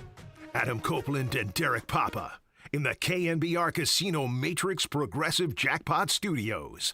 Casino Matrix Progressive Jackpots are here. Where are you? Just drop in. Please play responsibly. Call 1-800-GAMBLER.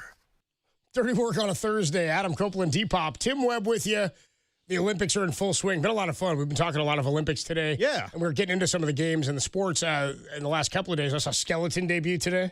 I was hyped on Skeleton. Sounds crazy. I need to watch this. It's insane. One thing that captures everyone's imagination every 4 years at the Winter Olympics is curling. It's one of the more fun ones to watch. And a man who's on the call for NBC at the Olympic Games in Milan, it's Jim Kozimor. Jim, what's going on, man? Welcome to the show. How are you? What's up, Koz? Adam, D-Pop, what's happening, boys? I am so happy to be on with you guys. It's another year of Olympic joy. And curling, as you said, why do people love curling so much? It's great. We're having a good time. You know what I think it is? It's a combination, I feel like. It seems like something that, like, a lay person like us, because so many of the Olympic sports and games, like, we're not familiar with, and they're cold weather sports. And in the Bay Area, it's not like we grow up competing in them, but curling seems, I mean, it's like a mix almost of like shuffleboard that people are playing in a bar. Like, what's the other one where you're on the big, when you're on the ground, you get the big shuffleboard. You got like the paddle that you're whacking with. My point is, like, it seems like something that we could all do in our backyard if we had the ice, you know? Boom. Adam, you got it right on the nose. I think you're absolutely right, because all of these athletes are tremendous in all the things they do, whether it's cross-country skiing, downhill, ice hockey. They're fabulous. And you watch curling and you think, I got a shot. That's what I was thinking. Exactly right. That's what I was thinking. You know, and a number of NFL players, Jared Allen, the former Viking. I know that George Kittle of the 49ers, they actually make up a team in the Nashville area when they're in their off-season. Jared Allen's retired now. And they play because they want to eventually represent Team USA. But it's a trickier game than you would think, that takes a little bit more athleticism than you would really than we all understand until we get out on the ice.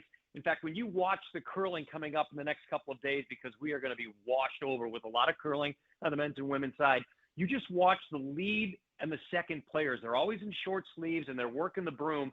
It is like it's like doing a 50-yard sprint about 20 times per night. That's how tough it is when you're playing it. So you really work up a lather doing it. And plus you have the mental part of the game, guys. If you watch the house where all the stones are, it's like a mental game. If you like to play mental puzzles like Wordle, this is the game for you, because you can watch what's going on in the house and try to figure out where those stones go. You can also do something that the curlers do, which is time the rocks in certain areas that will let you know how far they go. So it's a really intricate sport. But, Adam, you're right on it. We all watch it and go, I think I got a shot. No, Coach, I was thinking the same thing. And by the way, it's been too long, sir. Good to talk to you again. I know. How many Olympics? No, thank you so much, Coach. So how many Olympics has this been for you that you've covered in your career? This is my third winter and 8th overall. I've done 5 Summer Olympic Games, and so they're always a joy to do. You get wrapped up in all the pageantry. It's a lot of fun. You hope to watch more events, but you're really locked in on what you get a chance to do. So it's really great to see. And every 4 years in curling, we get a really nice audience and a lot more eyeballs, and that, I think, is really important as well. It kind of it ramps you up as a broadcaster, right? You know people care on that 4th year, so you want to give it your best possible shot. And the Olympics are always a joy to do. Okay, so who's the team? Like, I mean, you've been doing this now for years, and so I'm sure, like, you go back to another Winter Olympics and you're like, oh man, that team has risen, or we've watched development grow from 4 years to the next 4, right? Like, who's our dream team? Who is it that we're looking for? Who are the powerhouses this year? You know, that's a great question, because the Americans just had a great run in a discipline called mixed doubles. It's one man and one woman. The U.S. had never won a medal in that discipline, and they went and won the silver medal in the mixed double. So that's great, including the first female for a U.S. team to ever win a medal. The U.S. this year on the men's side have a little bit of a younger team. It was an upset in the trials. They're a good team who might be really ready to ramp up in 4 years from now. But the women's team for Team USA, the women's team right now is a veteran team. They're 1-1. They have their biggest game coming up against Canada tomorrow. I believe that's going to be on CNBC tomorrow evening. So Team USA is good. But you want to know the good countries? The best is Canada. Sweden is the best. And Switzerland are the best. Yeah. Those three are the top three nations when it comes to curling. And Canada has all the pressure on them. They're the reigning world champions. So, Coz, I was watching some of your play-by-play of the curling events. How big of an upset was Canada beating Italy in the mixed doubles curling competition? It was, it was a massive maneuver because Italy was the reigning gold medal winner from 4 years ago in Beijing. They're on home ice. They had only played 2 tournaments since Beijing, and they won those tournaments. That's how good they are when they play together, and then they get on home ice, and things changed. And if you know what, once you get to the playoffs, anything can happen. They had some stumbles this time. I think jitters got to them. I think all the attention they were getting. 4 years ago in Italy, they admitted 1% to 2% of Italians even knew what curling was. We win gold, we come home, and we're all of a sudden stars, and now people are watching us. And on home ice, you have to win gold. So I think that they maybe succumbed to a little bit of pressure from the nation to do well. But it was an upset because Italy was supposed to come away with gold. It's a great tournament, but now you get onto the team tournament, and you're going to see Canada's going to be at the top as we go throughout, and they're probably going to get into the medal round. And you mentioned Team USA in the women's tournament. How thrilling was that victory over South Korea? Oh, it was fantastic. Why? Because they needed to start well. This is a team that's been there for the skip, the leader on this team, Tabitha Peterson. This is now her 3rd Olympic Games, guys. And so it was great for them to get a start because if you take those top 3 teams I told you about, Canada, Switzerland, Sweden, and then you go to the next tier, South Korea is at the top of that next tier. To knock them off means the U.S. are alive. Now, they lost to Sweden in the second game, and they have Canada coming up, so they have a lot of tests early on. If they can weather the storm, the back half of their schedule gets a little bit easier. They could make a run to the semifinal spot, and that means a chance to play for medals, which is just more fun for all of us, right?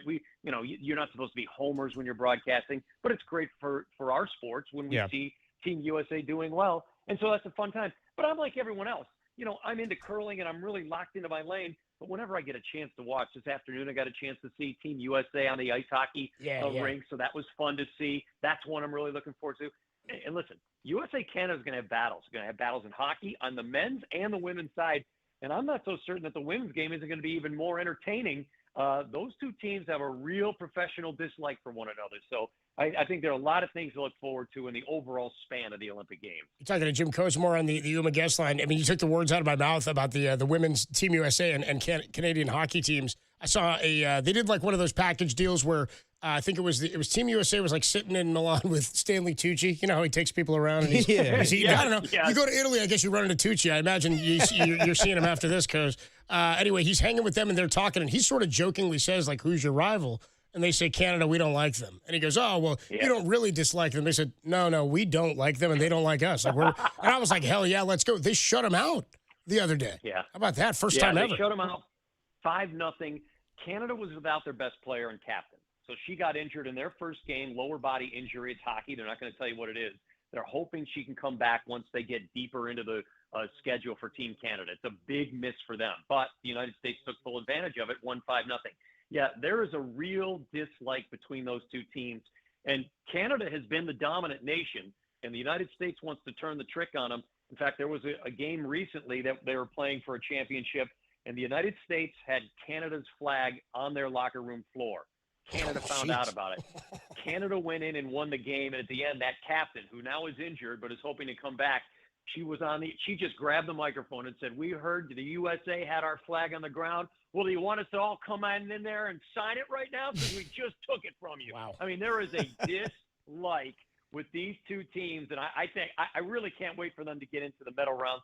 And because we like good competition, I hope that Canadian player, their team captain, is able to come back and be a factor because it's just going to make for a better game. Talking to Jim Cosmore on the Yuma guest line. So, Coz, you're talking about Team USA playing in hockey today. Did you get a chance to look at Macklin Celebrini? Because that's kind of drawn our attention here in the Bay Area. Oh, absolutely. You know what? Best young player in the game. Team Canada on the men's side is the best hockey team on the planet, and there are Canadians who are saying this might be the best team ever placed on the ice together.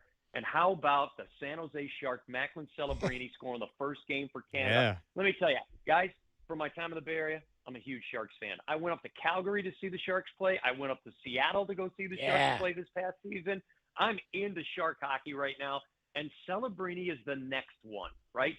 Sidney Crosby is the GOAT of his era. Connor McDavid currently is right there with McKinnon, but McDavid's the guy. They call him McJesus up in Canada. Sharks fans, Celebrini's the next level, and he is something else at the age of 19.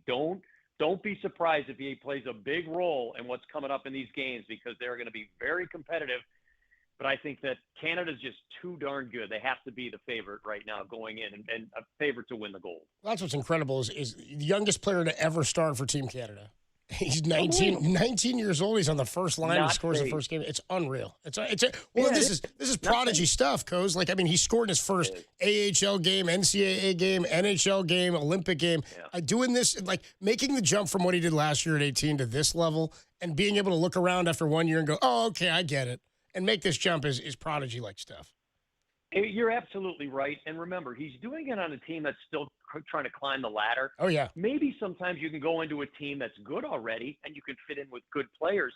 He's making good, solid young players around him even better. And along the way, what is he, fourth in the NHL in scoring right now at the age of 19? Yeah. He earned his spot on this roster. They didn't hand it to him. In fact, I'll tell you this, guys. I think he kicked his way through the door onto the roster because there's so much talent in Canada that you don't have to give a spot to a guy.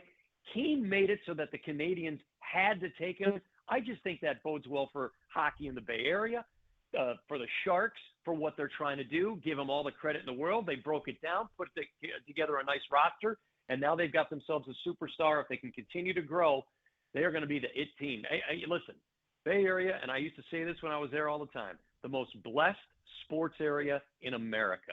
When you look at the great Niners runs, when you look at the great Giants runs, when you look at the great Warriors runs, don't be surprised in a few years if the Sharks get to put on that same hat and say, you know what, it's our time. We're going to start making those runs. And I think that's just going to be great for Bay Area sports. It's a great take, and you were here for so long. I mean, you'd be amazed at how much Macklin Celebrini has grabbed the attention of the Bay Area sports fan, because it's the one team we kind of know the direction of, right? The Giants are trying to claw back. The Warriors are hoping to squeeze one more drop out of the Steph Curry era. The Niners just finished up and are looking for their next nucleus. But that's an exciting one where the potential is unlimited. Talking to Jim Kozimore here on the UMA guest line. Would it surprise you, Jim, if I told you that both my co-host here, Derek, and producer Tim Webb told me before you came on that if it's USA, Canada in the gold medal game, they're rooting for Macklin? I was like, you guys got to be kidding me. I was like, that's how much he's grabbed them. I'm just saying, Coz. I mean, Macklin is that interesting right now. I want him to get a silver. You know what I mean? I get it. I get it. You know what? How about this? We all want Macklin to do well. Right. I'd love for him to score 2 in the gold medal game. Yeah. I want the Americans to win. I hear you. I hear you. No, I get. Yeah. You know, I mean, listen. We love we love our guys, right? And that's one of our guys. Right. He's representing the Bay Area.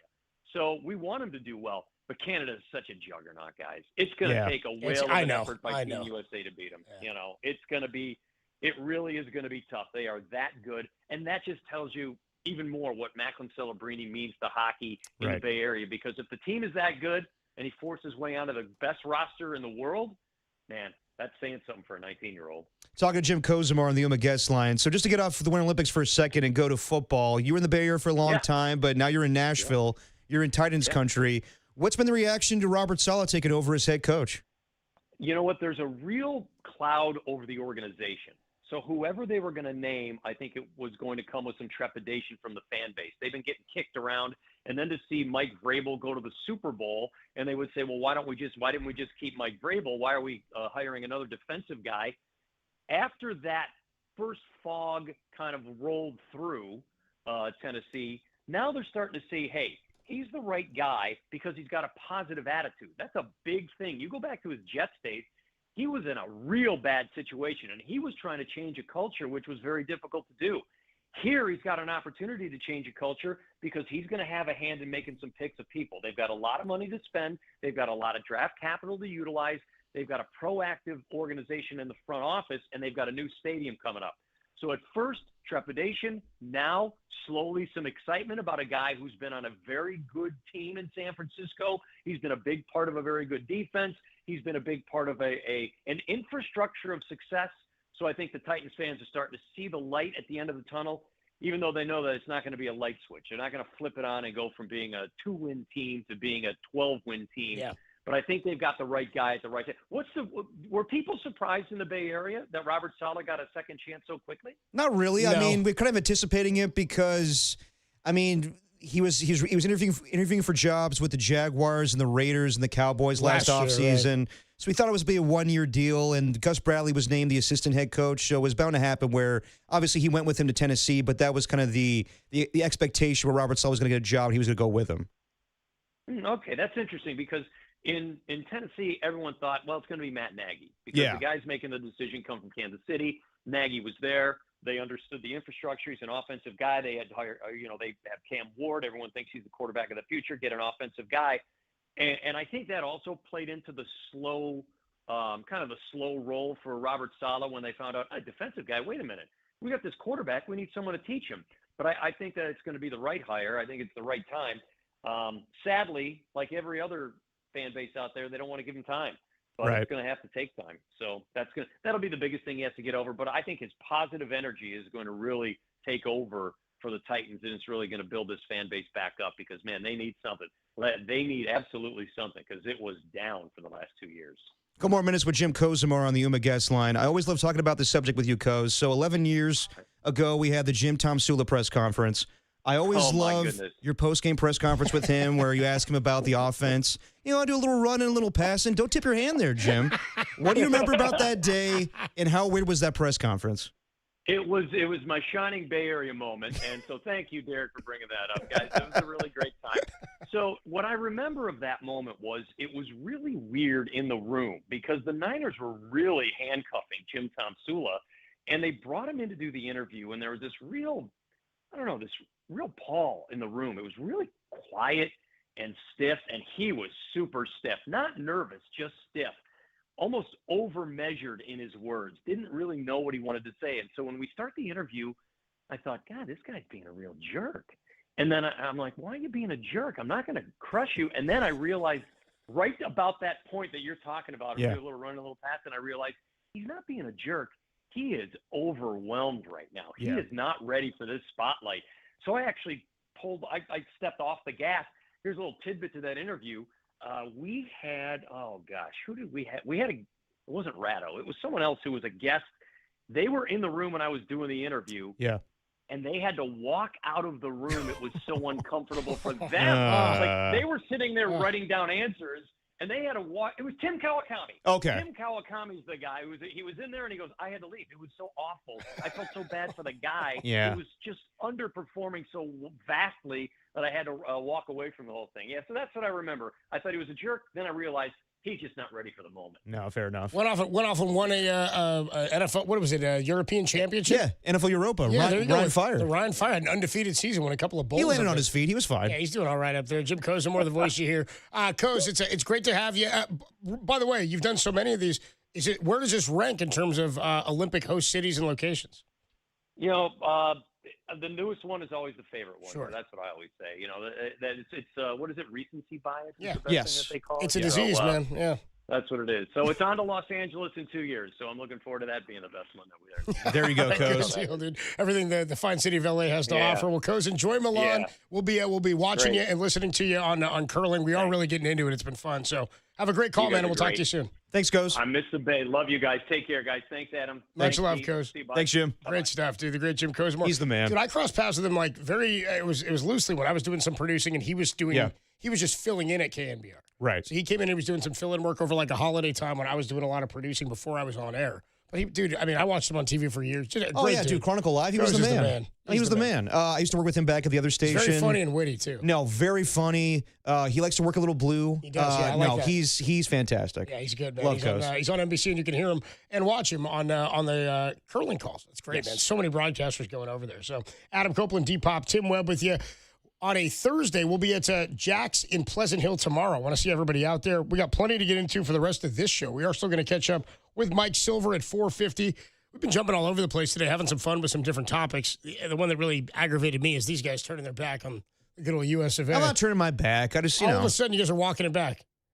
No, stand on it, dude. You guys, your BCs and your Victorias or whatever you guys are into, dude, that's all you. Regular Benedict Arnold over Yeah, here. I know. Go ahead, dude. You guys, you stand on it. I don't know.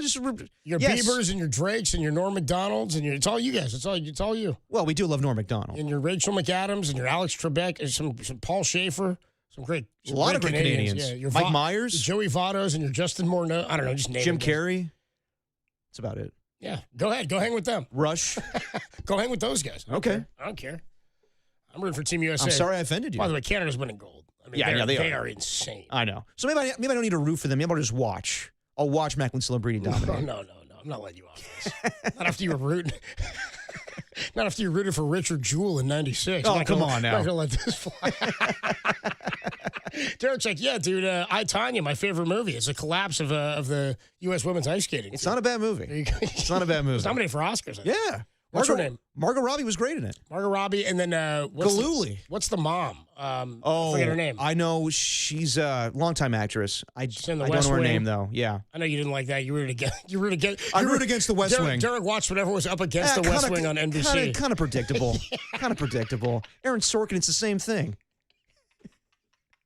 What's Gary Oldman's name in Air Force One? Ivan Kurashov or Kurshadov? Something like that. Something like that. I was rooting for him. Yeah, I was rooting for him. That's the guy. He was a good bad guy. Every Bond I was villain also ever. rooting for Gary Oldman in The Professional. He was a good bad guy in that movie too. Weren't rooting for him those as Commissioner Gordon. You were in on the Joker. Oh yeah, you wanted the Joker to win that one. Come on, didn't we all love the Joker? Yeah, you were rooting for him to pull one off on Batman. Come on, we all loved Heath Ledger. That's pretty good. Won the Oscar for that one too. He did Posthumously. Get off my plate. So stupid. He's such a curmudgeon. So Seriously, stupid. get the hell off my the plane. hell off my plane. Adam Copeland, Depop, Tim Webb, Dirty Work He's on a a Thursday. president who kicks ass. How about this? Netflix. I know everybody's excited about this. Hosting opening day for the Giants and the Yankees. Yeah, I know. I'm so aggravated by this schedule. The Giants open on a Wednesday night at 5 p.m. at home against the Yankees in March on Netflix. Yeah. And then It's weird. And then they don't play Thursday. And then They're they play off. and then they play Friday afternoon. So are you counting that as like the real home opener? No, the home opener is your first home game. No, I know, but your opening day is the first day game. Opening night is the first night. no, I get it. But like, this is so weird. It's the home opener. It's not the home opener. It's opening day. Right? Yeah. And then it's opening night and opening day, whatever, for baseball. Yeah, I got you. But then opening day, the first day game, which is my favorite, is the Friday. Right. And then Saturday is, I think, another afternoon or evening start. And then no Sunday. No. Kind of weird. I'm aggravated by this. The question is, Netflix is working really hard to get Barry Bonds on the broadcast. Yeah. On opening day. Will I feel better about opening day on Netflix if Barry Bonds is a part of it? I might be more pissed. We'll do it next on the Sports Leader. Get off my plane.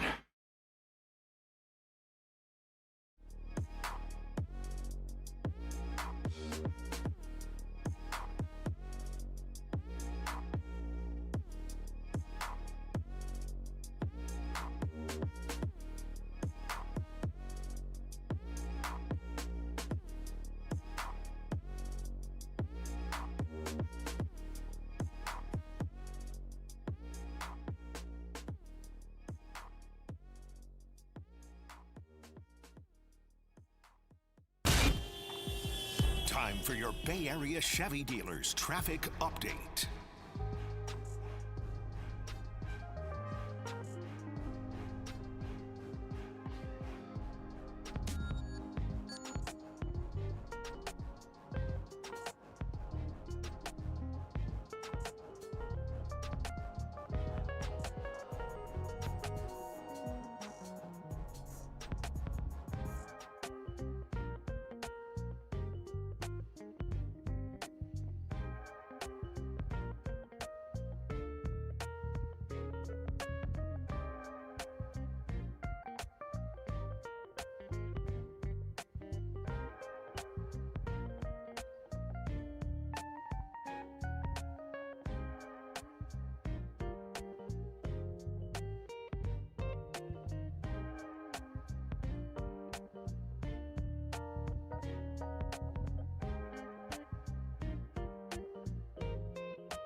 Now, back to Dirty Work. Adam Copeland and Derek Papa on KNBR 104.5 and 680 AM, the sports leader. Dirty Work is sponsored by Jack's Restaurant and Bar, an all-day, any-day kind of place. Dirty Work on a Thursday afternoon. Dude, I'm getting into the Winter Olympics. I told you remember a couple weeks ago, I tried to write it off. You trying to write it off? Remember you were like, are you into the Olympics? We're talking about it. And I was like, I don't know. It's like 40 different kinds of sliding. As recently as Tuesday, we were talking about it. You're like, yeah, I can take it or leave it. I was like, I don't really care. And no, then, it's fun, dude. Skeleton is on right now. Then I found out about Skeleton. This is a I'm replay. enthralled. It's a replay from this morning. Okay, it's a replay? This is the heats. These are the heats that I watched this morning. Okay, gotcha. It's pretty sick, though, dude. No, but they're flying. Dude, these guys are flying at like 70-plus miles Good an hour. Lord. Head first. Down a 2x. And then to stop, they're putting their toes in the ground that probably have, That was my thought originally. I was like, dude, they're not wearing like any pads. No. My first thought was they're putting like foam down to stop them too. Yeah, that was my first question was yeah. how do they stop when they're going that fast in that little like narrow chute on ice? And the way they do it is they get to the end and they kind of push themselves up off of their sled or whatever it is. That's insane, going that face and putting yourself up on that. And they stick their feet in the ground, their toes in the ground. I think their toes have like, I don't know if they've got little spikes or something on them. It's kind of ripping up ice, you can see, to slow them down. And if they're going too fast to slow down, there's like a giant, and dude, you see it? It's like stained. It looked like it came off of Derek's bed. It's like a mattress pad. It's got all these stains on it. Somebody throws it down. Wow. That's what it looked like. I mean, not your bed per se. Yeah. It could have. Yeah. Could have been. Not far off. Yeah. Opening day for the Giants is on Netflix this year. Yeah. I mean, I'll be there. That doesn't bother me so much that it's on Netflix. We'll all be the broadcast won't bother me so much. It's more like like for the fans at home. The scheduling of it. Yeah, I mean, it's one of those things, again, most everybody has Netflix, and if you don't, you can listen, as you should, to opening day right here on the Sports Leader. It'll only help us. It'll only help us right here, and Derek and I will be leading you up with award-winning Diamond Nuts, the first of the year. Oh, yeah, it'll be after the round table. Is that day? Yeah, we got our Giants round table. I think we're doing it that day. So anyway, Netflix and all these new streaming, not new, but streaming services are new to the sports game still, fairly new. They're all putting together their own, because originally they were grabbing like a game here and they'll grab a team and they'll put a team together. Yeah. Now like Amazon's got their own Thursday Night Football team. They've got different broadcast teams for different games. Netflix has a football team now because they're doing Friday football or day after Thanksgiving and all that, Christmas Day game or whatnot. Right. So they're trying to put together their baseball opening day package, which again, I wonder how soon Netflix is going to find out. The same way Apple TV does is it's a regional sport, man. I mean, like people will be excited for opening day, and there will be a national audience because it's Yankees and it's Giants. Yeah, and so people will watch to some extent. But any other game you do that's not this, like nobody's gonna. Who cares about a Wednesday game in May or June or July? Right. Like it's a regional thing. It's the same as they throw Angels and Rangers on a Friday night on Apple TV. I'm not throwing it on. You throw Dallas and I don't know, the Raiders on a Thursday night. I'm watching it no matter what. Like it's a football game. It works more for streaming, but yeah, like if you're, a casual baseball fan, you're trying to watch Severance on Apple TV and not whoever, the Orioles and Rangers. So Andrew Marchand of The Athletic, who covers sports media, reports that Netflix is in heavy pursuit of getting Barry Bonds on the broadcast. They would like Bonds to be a part of their pre- and post-game coverage of the Yankees and Giants on opening day. So CeCe Sabathia is also in talks to be a part of that. He's really good on television. Vallejo Zone. I like CeCe. Yeah. He'd be good. I think is he already working for MLB Network in some capacity? Again, I want to know because I think he is. I mean, I've seen him YouTube on, TV dropped MLB Network. I've seen him on stuff, so I know he's doing things. Barry, though, Barry was a recluse, right? Like for a while. Yeah. But he does way more interviews now. And we saw a lot more of him around the time that Willie passed, for sure. Yep. And Barry would do anything for Willie Mays. He went and did an interview with Murph and Marcus. Yep, he did. Around that same in the dugout. time. Yep. So Netflix trying to get him, and I don't know. I assume he'd want a lot of money to do it. Yeah, I'm assuming so. I don't know if this changes anything for anybody, but this is their grab. I mean, it's really the only way they can try to grab more people or grab national attention. What's interesting is to grab national attention, you want to get somebody who, when he played, was universally disliked by every other fan base. Yeah, but when you hear Barry Bonds is on a pregame show, people are going to watch. And people are going to watch regardless. Are they going to turn it on because he's on? No. I mean, for the pregame show, maybe, again, me personally, I don't watch pregame shows anymore. Like NFL on Fox, NFL on CBS, all that stuff, I don't watch it. And again, I'm working here for, the first half of Monday night game, so I couldn't even tell you what Jason Kelsey's like on the Monday Night Football pregame show. So whatever, if Barry Bonds is on it, cool. It gives you, a local angle where I'm sure people will be intrigued from that regard. But people want to hear Kruk and Kipe. People want to hear their announcers. That's what's different about baseball, too, is it's like, dude, baseball is unique because we get our broadcasters every day. Your broadcasters, and everybody who's listening to me knows what this feels like. It's why I'm in radio. It feels like they're a part of your family. You let them into your home every single day. The players and the broadcasters specifically. I mean, I used to sit there and ask my mama Susie questions all the time. You think Kruk and Kipe are really good friends outside of it? Are they just coworkers? Yeah. You think they you feel like you know the guys, right? That's why when you see them, it's so exciting. You feel like you know them. When you do something and you have that every day, it's a part of your routine. I'd hope that people feel that way about us. We feel that way when we listen to stuff or we're connected to it. So that's what gets lost in this is part of baseball coming back is, man, I get Kruk and Kipe every day again. I get Dave Fleming. I get John Miller. I get my guys back where I get to hear them talk ball with me. It does, to me, lose some juice when it's not the guys who I want to hear calling the game and talking ball. Now, you will hear them, and you should right here on the Sports Leader. You can match that up on your TV if you want. You pause Netflix and the app, and you hit go and time it up at the same time. You can do that. I'd implore you to do it. That's what I would do if I weren't at the game. But that is baseball is so layered and so comfortable, and it's a comfort sport. It's a companion sport in so many ways that you can do so many other things while the game's happening, and it keeps you company. Long drives are some of my favorite things, listening to John Miller. Yeah. You know what I mean? Like that kind of stuff is unique and special. So that's something that's definitely lost, and it's something that you miss over the cold winter that you want when spring comes and baseball comes back. So I don't know.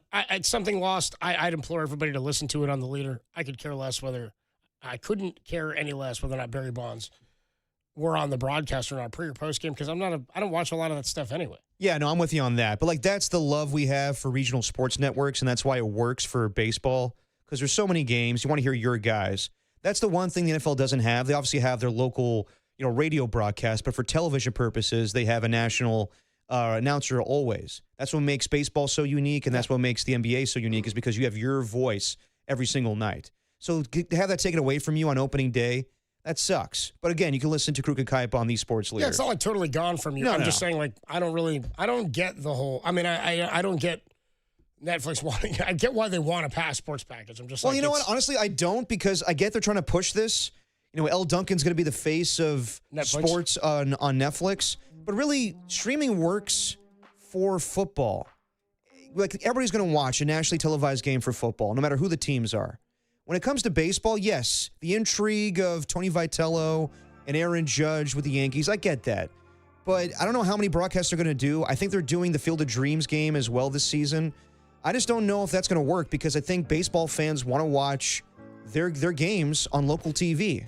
Yeah. And they want to hear it on radio, and you can always have that option. But to have the Apple TV and the Netflix component of it, I think it screws it up. As far as Barry Bonds, it's not going to make it. Honestly, like if you're trying to watch the pregame show for Barry Bonds, by all means, but that will not grab my interest because I think Bonds is good. It's always here to be here. It's always good to hear him be reflective on his career. But if I'm looking for his insight as far as like analyzing the Giants, I'm sorry, like it's kind of the same deal to me as like Michael Jordan doing that interview with Mike Tirico. Like it's just a name. It's just a name. It's just a name. Like I honestly think sometimes I'd rather hear the perspective of players that weren't great when they played because I think they have a different perspective. They work twice as hard to get half as far. Yeah, I think it's always where the greats, like Tom Brady has this problem when he does work on Fox, is he always compares everybody to himself. Michael Jordan, same deal. I'm not saying Barry Bonds going to be this way, but when you're a great player, he kind of does a bit, yeah.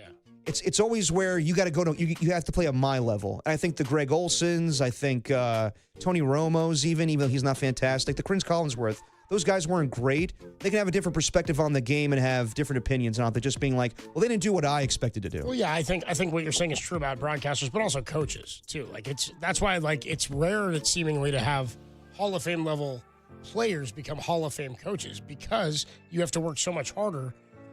I don't want to say this harder. I want to say so much. There's so much talent naturally in all-time and legendary players. Like you can say if you work hard, you can be anything.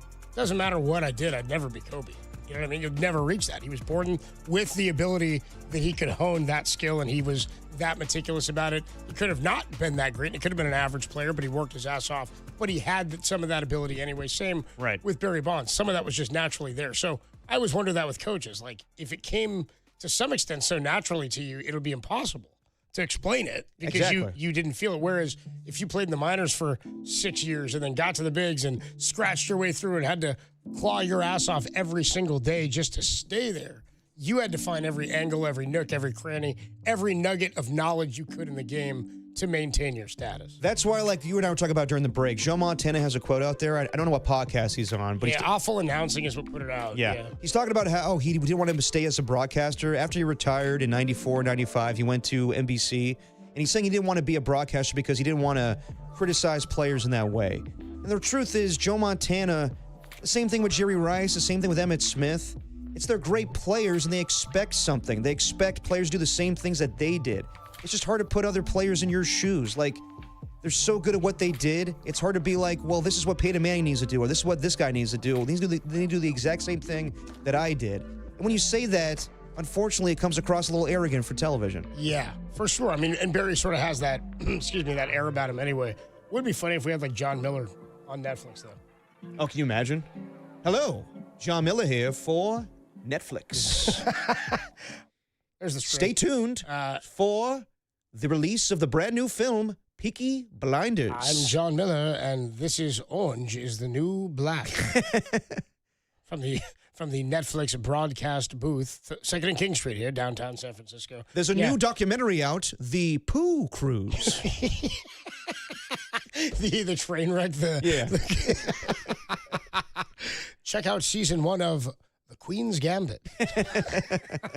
Drugs and chess. That's what we need. Sounds thrilling, Dave. We need John Miller on the broadcast of just doing ads like Kevin Harlan style for Netflix stuff. Yeah, I mean, anytime he does an ad, like, do you remember when he started saying things about the App Store? Are you telling me, Dave, I've got to go to the App Store? Well, it's not a place you go, John. Ball 1 on the outside. Back to this. What are you talking about, Dave? I'm looking at my MLB StatCast. The exit velocity. I love that, dude. Anyway, John Miller and Giants baseball right around the corner, and you can hear it all right here on The Sports Leader. Real quick, 650 says, dude, listening to Dirty Work every day, you guys are part of my routine on my work shift. You guys keep me entertained and informed with the daily sports talk, movie, and show reviews. It's going to suck that the band is getting broken up for a few weeks as we go on vacation. Dirty Work is a staple of my Bay Area radio life. Sincerely, that's our guy Swaggy P. Oh, nice. Thank you, man. Driver. Dude, much love, Swaggy. Appreciate you, dude. Yeah, man. We're just having fun, hanging out. Yeah. And if you're around tomorrow in Pleasant Hill, anybody, come on by. Come on through. Say what up. We'll be at Jack's Restaurant. We love the filth. In Pleasant Hill. Want to see the filth out there tomorrow. All right. Dude, 510. You see that? Dude. And now time for our Squid Game player of the game. He's the one that truly survived tonight. Dude. Oh, that's so good. All right, we'll take a quick break. Have you seen BoJack Horseman, Dave? It gets easier, Dave. Every day it gets a little easier as Logan Webb misses low for ball 2. We'll take a quick break. That's the dirty work. When we come on back, Buster Posey, he spoke on the Giants offseason. We didn't get into any of this, or some of this we got into the other day. Yeah. But he spoke on the Giants offseason. We'll talk about that next before Mike Silver joins us at 4:50. It's Dirty Work on a Thursday on The Sports Leader.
One takes his free burritos home for dinner. The other eats burgers every day.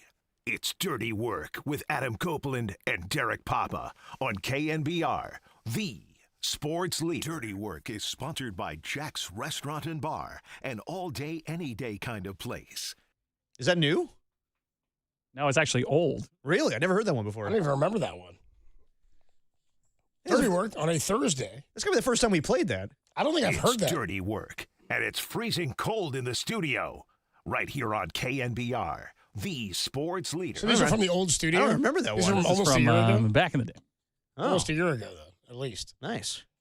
There you go. I don't remember that one at all. That was when I was having more frequent burgers back then. Yeah, you having a lot of burgers. Ripped on the burgers, yeah. You haven't seen me eat a burger in a while. No, it's more round table pizza. Well, it's close by here. Yeah. It's a proximity thing. Hey, I don't yuck your yum anymore because me and Tim are eating like Tomo every day. Yeah. The burger, though, I mean, even then I wasn't getting the burger from nearby every day. I'm a burger guy. I was coming from North Beach, so I could you're stop. burger I could get connoisseur. different places. I'm a burger man. Yeah. I do like a good burger. Who doesn't love a good burger? Haven't had one in a bit. Got to get after it. All right. Got to get after one soon. Yeah, you have it on vacation. Yeah, we'll see. Probably not. Maybe in Australia. Okay. Get some beetroot on my. Are they on my known burger. for their burgers? No, not really. Oh. They're known for not really. No. What's an Australian delicacy? Cuisine, yeah, dude. That was one of the first things I asked the first time I went there in like 2019. I think Yeah. is when I went. I did have a burger when I got there. It was one of my first meals. It's funny. I went to this I was like a beach bar type place. Yeah. Got an Australian beer, and then I was like, I want to get a Foster's? burger, and I was like, what's the no? Little Creatures is what I got actually. Oh. They had a burger on the menu, and it had like normal burger toppings, but then it said beetroot. I was like, what's beetroot? And the guy's like, oh, it's like a sort of bitter part of it's almost like I think it is like a root of a beet type thing. It's like red. Yeah. They put it on there, and I was like, I guess I'll try it. When in Australia, eat the beetroot. Okay. So I did. I didn't really even Beetroot. taste it, but some people there are like, it's gross. Oh, I don't like that. That's just something they add as a eat beets? local thing. I don't know. All right. No idea. There's something they threw on there. I don't know. They're just big on, like most of their food is like, it's all basically like English and American stuff. Gotcha. They got a good Lebanese food in Australia. Ooh, nice. Okay. A lot of Lebanese chicken You're a shops. Vegemite guy? No, I'm not. Vegemite sandwich. Vegemite's gross. And they said We don't eat it right, though, either. People here like spread it on like peanut butter, and I guess you're supposed to mix it with butter and then spread it, but neither here nor there. What's that, like that cookie they have there? It's like you dip it in. Tim Tam? Yeah, Tim Tam. It's like hollow. You could bite off both ends of it, and you can like sip through it like your coffee like a straw. Yeah. That's the move. Tim Tams are good. Nice. The chocolate there in general is really good. Nice. I'm hoping to get some good barbecue or something this time Ooh, okay. when I'm there, so we'll see. Fried koala. Kangaroo. No, I don't want to get chlamydia. Anyway, Canberra, can you get chlamydia from a koala? I forgot about that. That you eat. I forgot about that. No, they do. I think they do eat kangaroo there, though. Ooh. I think they're one of the few or only countries that eats their national animal. Jesus. That's bizarre. They really do? I don't know. What's our national animal? Bald eagle? Is that it? I don't know. And we eat a lot of that here. The most delicious of the birds. It's the most delicious of all the bald eagles. Of all the balds. All right. Buster Posey spoke on the Giants offseason, Giants open camp earlier this week. And we did have some sound earlier in the week. We didn't get through it all, but Buster did go on the morning show. He did. And Murph talked to him about the lack of big-time movement this offseason. Now, again, they made the biggest trade anybody's made in the last however many years in baseball, pulling off the Devers trade. That was huge. That was a massive deal, and it came out of nowhere. So you can look at that as like their acquisition. If they had signed Devers, you'd be like, what a big offseason. They didn't. They traded for him. All good. Anyway, Buster on with Murph and Marcus. This is about 2 minutes long. Murph asking him about the lack of blockbuster moves this offseason. I think it's fair to say there was no gigantic move a la trading for Rafi Devers, signing Willie Adames. Those were gigantic moves. Adrian Hauser, Tyler Mahle, all due respect to those guys. Harrison Bader, Luis Arraez, all due respect to those guys. I don't think any Giants fans thought that there was a signature blockbuster move. At least that's the feedback we're getting here at the Sports Leader. So what's your view? Did you guys make enough signature blockbuster moves, or were you thinking, I don't need to make a signature blockbuster move? In other words, is it okay you didn't make a blockbuster move? Yeah, well, first I'll start off defending those guys you talked about, because I think they're all great big leaguers. I mean, you don't stay in the league as long as they have without being great big leaguers. So everybody's entitled to their own opinion. So we feel like we really got better defensively with Harrison in center. He made some big strides offensively. Haven't talked to him. I think there's staying power there. Luis Arraez, 3 batting titles by age 28. We know that he's got his work to do at second base. I was watching him 20 minutes ago out there with Ron Washington, so he's already, getting all that off the ground and running. And it's kind of same Hauser, similar thoughts for me as Bader. Is there was a bit of some tweaks and changes he's made, so we're really excited about having him in the rotation. And Molly, big thing is for him, his body being a good spot. I mean, the first 2 months of the season last year, he was about as good as it gets out there, and then unfortunately was injured. Look, I get it, right? I mean, from a fan's perspective, they want us to go out and sign every marquee free agent. That sounds great in theory, but that's not reality. So we're happy with the group that we have, and certainly feel like that we've got the talent on this team to go out and win a lot of ball games.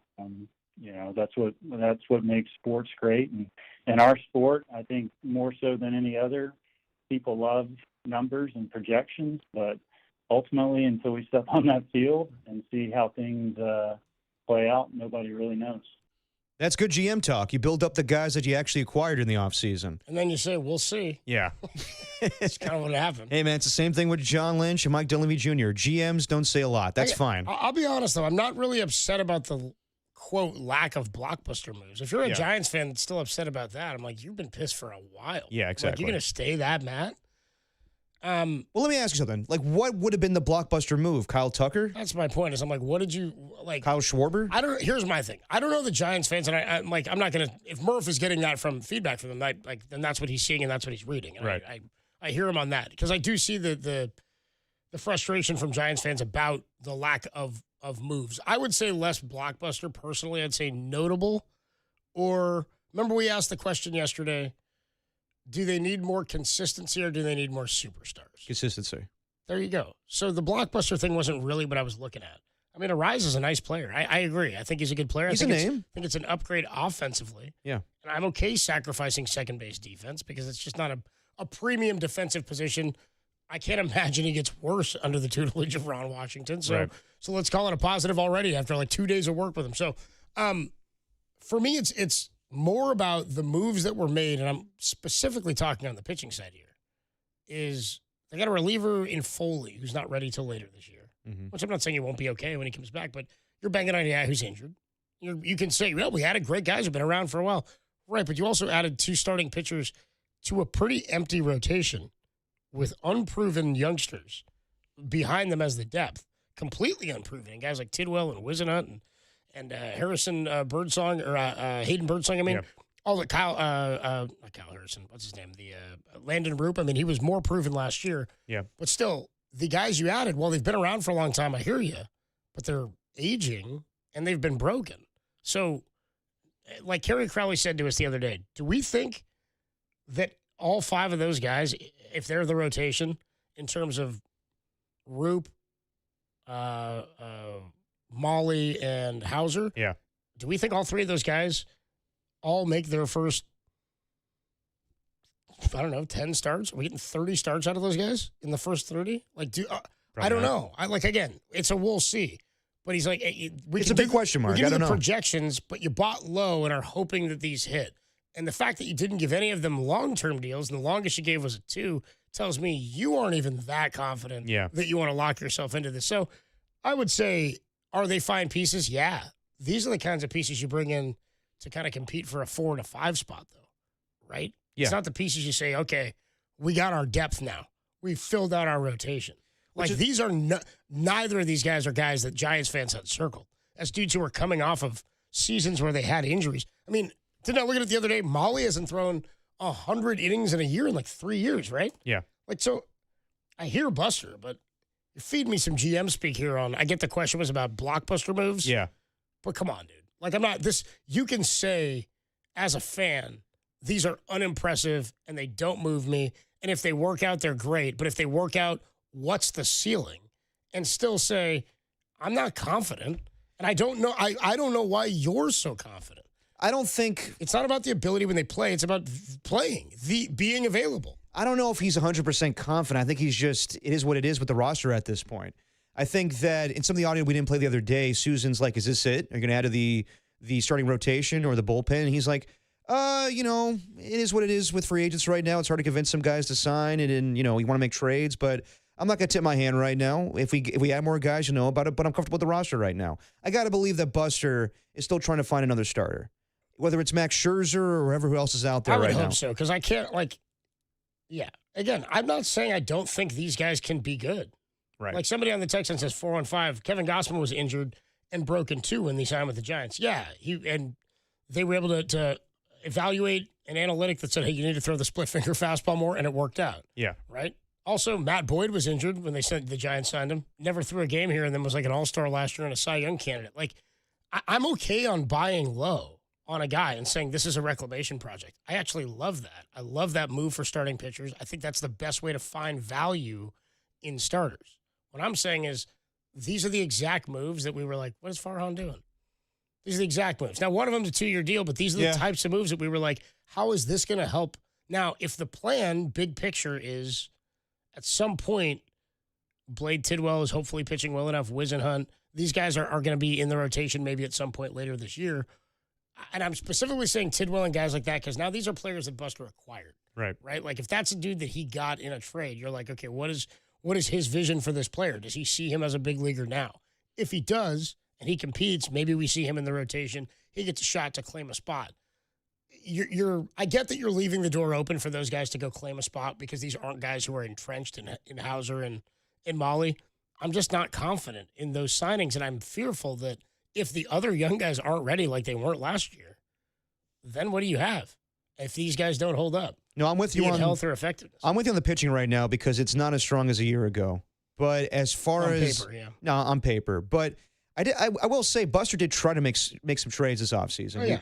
We heard about Brendan Donovan and Nico Horner and C.J. Abrams. So if you land one of those guys, it's not a blockbuster move, but it's a significant move. Nico Horner or C.J. Abrams would have been a pretty big one. Yeah. That would have been a needle-moving move. But honestly, he did make a blockbuster move last year, getting Rafael Devers. Really, the blockbuster move was the manager, getting Tony Vitello.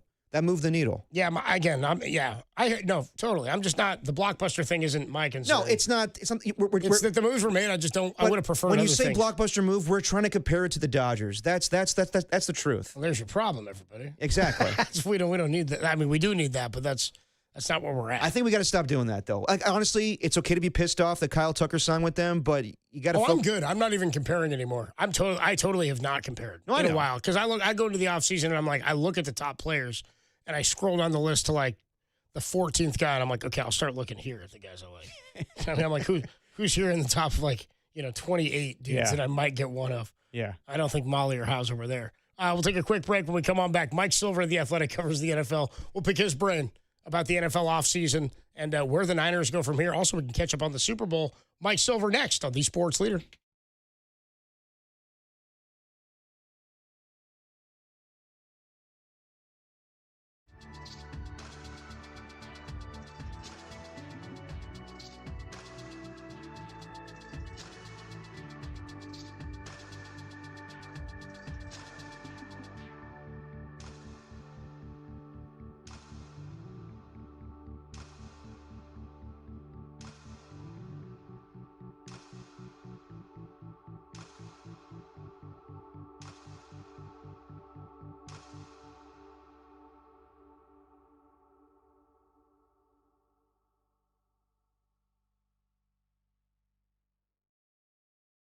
Well, it's only one day away. You heard that right. It's Dirty Work live at Jack's Restaurant and Bar tomorrow in Pleasant Hill. We will be previewing every menu item in detail, including that steak sandwich. So grab your Valentine's Day date and get to Pleasant Hill tomorrow. That's Jack's Restaurant and Bar, 2 to 6. Nothing says I love you like Adam and Derek.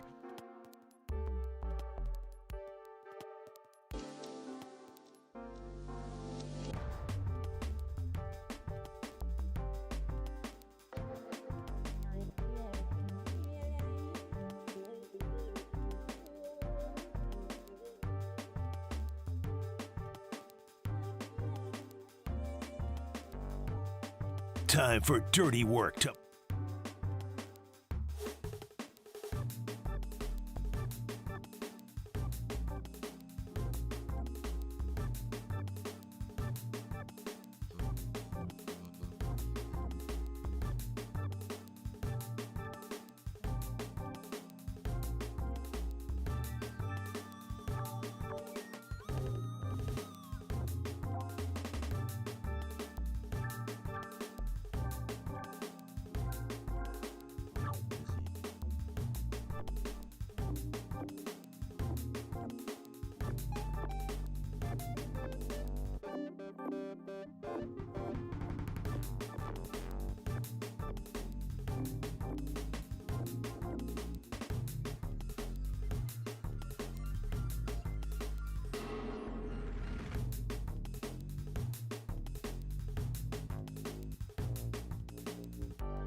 Now back to dirty work. Adam Copeland and Derek Papa in the KNBR Casino Matrix Progressive Jackpot Studios. Casino Matrix Progressive Jackpots are here. Where are you? Just drop in. Please play responsibly. Call 1-800-GAMBLER. Dirty work on a Thursday. Adam Copeland, T-Pop, Tim Webb, and joined by one of our favorite guys. We do it every Thursday with Mike Silver of The Athletic. He joins us on the UMA guest line. Mike, what's up, bro? What up, Mike? How we doing, man? Guys, how are you? We're doing well. Did you go up to Seattle? Were you at the bowl? Excuse me, up in Seattle. Did you? Sorry, up at the bowl. Why would I think that? Were you down here? Were you down here for the bowl? I asked him that. I was, as always, I was immersed in Super Bowl week for 9 days of insanity. It was great to be in the city for most of it, and really, really cool week and good journalism. Yeah. Game itself was not the best, but I come from an era where the game always sucked, so people have gotten spoiled by good games. Yes, it was like old times with the championship game. The NFC Championship was like the Super Bowl. It was just like old times. Yeah. When you put this Super Bowl champion, if you put this Seattle win in perspective, I mean, how impressive is it? Because Derek and I have talked like the AFC was down this year. I mean, the Patriots go, and it was just kind of who was going to come out of that battered and beaten conference. And you didn't get Lamar and Josh Allen, and I think Josh probably would have put up a better fight than the Patriots would have. But how do you put this in context? Because it was a really impressive year and a really impressive job by John Schneider.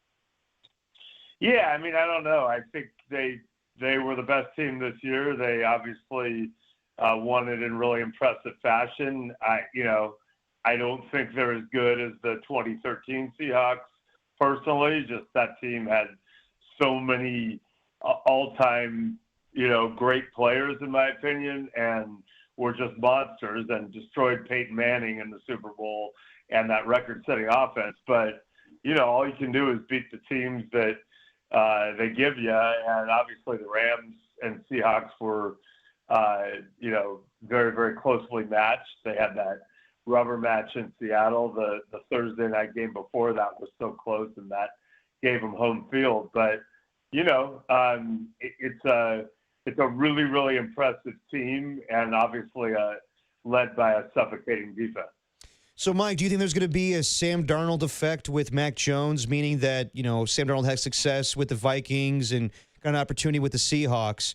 Do you think that with the lack of quarterbacks in this upcoming draft, that some teams will be desperate? I know that your colleague at The Athletic, Diana Rossini, has reported that the 49ers do not want to trade him, but could there be desperation with some teams like Arizona or Atlanta or Miami where a second-round pick would be enticing for the 49ers? Well, let's start with Minnesota, the team that had Sam Darnold. I don't think a lot of NFL people are going, wow, Sam Darnold was a backup on the Niners, and then he won the Super Bowl. They're going, he took the Vikings to, 14-3 season, and albeit with a terrible ending with the Lions game and then the playoff game against the Rams, but still – he looked like an elite player for most of the 2024 season, and the Vikings let him out of the building. Also thought they could get Daniel Jones to come back. That didn't work out. Had Aaron Rodgers wanting to come, decided to ride or die with J.J. McCarthy. Not a lot of riding in that equation. And so, I could see Kevin O'Connell now being like, I'll overpay for Mac Jones, for example. So, this is the way I see the Mac Jones thing. The 49ers were really smart to sign him to the 2-year deal, and, they're under no obligation not to ride that out and just have a backup they really trust at a low rate and cherish that asset. Now, will someone offer them something that compels them to say, you know what, let's see if we can find another backup we like and use this? Possibly, because you're right. There are other quarterbacks, but I don't think it's a function of Sam Darnold having been there. I think it's a function of Sam Darnold having been there and then crushing it for the Vikings, and then Mac Jones in the 8 games he started, and I think played most of another one, looked really, really good. So it'll be a function of that if it happens. Talking to Mike Silver of The Athletic on the UMA guest line. One of the other top names that could be on the move this offseason. I think we're going to hear about it for a long time. Max Crosby apparently wants out of Vegas. I saw Mark Davis and Kubiak said, we don't want him to leave. And I was like, yeah, go figure. I mean, the likelihood he gets moved, is this a Myles Garrett like jockeying? Could he be saved by more money, or is he actually going to pull the trigger on this and say, I want out? Well, I don't understand why people think Max Crosby would want to stay. And I know when the Raiders shut him down and he was very upset about it, a lot of fans were like, well, they need the number 1 draft pick and they're protecting his knee. And I'm like, it doesn't matter. He's really, really mad. Yeah. So guess what? He's really, really mad and he wants to leave. Also, he should want to leave. He's had 97 head coaches. They're going to rebuild. They're awful. They have, there's no reason at his age that he should want to stay. And then the second part of that equation is, why would the Raiders want to pay him more and keep him? Right. They have 3 players that other teams would want, in my opinion. They have Max Crosby, Brock Bowers, and Colton Miller, and they have a lot of work to do. It's great to have the number 1 pick, but you got to build that up. So Max Crosby can bring you some draft capital or some assets. Yes, trade him. So to me, this is not complicated. The only question is it going to be a friendly situation where they try to get him to a place that he wants to go? And my sense is probably yes.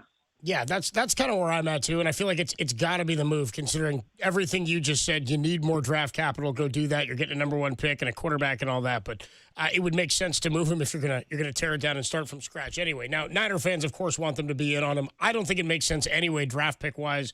The Niners need more, and they've got to use these draft picks. It's not an all-in, got to win it right now type of situation. It doesn't feel like. Now, there's also the Niner and Raider Mark Davis situation. I don't think he would pull that trade off there. The team that scares me is the Rams. With draft capital, 2 first-rounders this year. I mean, is that a fit potentially for a guy like Crosby? I mean, the Rams have a pretty good pass rush, with Young and Verse. And, I think the Rams are, the F them picks thing is not necessarily where they're at right now. I mean, they would obviously do it. They have organizational will to do stuff like that. I don't know. I mean, people think that this is going to be like a Michael Parsons deal. I see it a little differently. He's older, and he's a really, really good player and all that. But Michael Parsons, presumably, they'll have him for 10 or more years at that level. The Packers, I don't think you can say that with Crosby. And so, yeah, I don't know. I just think, if you're a 49er fan, you might want the Rams to overpay for Max Crosby over the long haul. He's a great player, but if he were that big of a game changer, would his team have gone to the playoffs more than once and won more than 0 playoff games during his long tenure? Myles Garrett, same thing. He's obviously an incredible player. Is he changing? Is he taking a dysfunctional organization even to the postseason much? Not really. Could he take a team like the Rams and put him over the top like Von Miller kind of did the Super Bowl year? Yeah, maybe, but I don't know. I think the Rams might look to maybe get another lockdown corner or, a dominant tackle. Like, I feel like the Rams could do other things. Talking to Mike Silver on the Uma guest line. We haven't talked to you since the move was official. What's your thoughts on Raheem Morris becoming defensive coordinator of the 49ers? I mean, it's a home run. Saleh was great. Obviously, he was one and done. I think you go get the absolute best person you can and don't sit there worrying that, oh no, we might lose him again after a year. Good. Then go get the next guy that year. And Raheem Morris is a rock star. He really helped that Rams team 4 years ago win the Super Bowl after beating the 49ers in the NFC Championship game. One of those halftime adjustments they made was Raheem going to a 5-man rush and isolating Aaron Donald and others, Von Miller, in one-on-one matchups against the Bengals. He's really smart. He can run any scheme. Obviously, he and Kyle are very, very close. So, as brutal as it is to lose Saleh again, I think it's as good of a thing as you can do to recover. What do you think happens? I'm fascinated by what could happen this offseason with the Cowboys because I'm like, did they turn this Micah Parsons thing into a positive? I mean, they already went and they got Quinn and Williams. I'll see what happens with the George Pickens situation. How do you see that playing out? And are they in a good situation going forward? Because I kind of think defensively they might be. I mean, after all the stuff I just said about Crosby relative to Parsons, watch them overpay for back. Yeah, dude, exactly. Right. Yeah. Go pay to get him back. But I do think they're going to be aggressive. I think they've tried placating their massive fan base for years now with the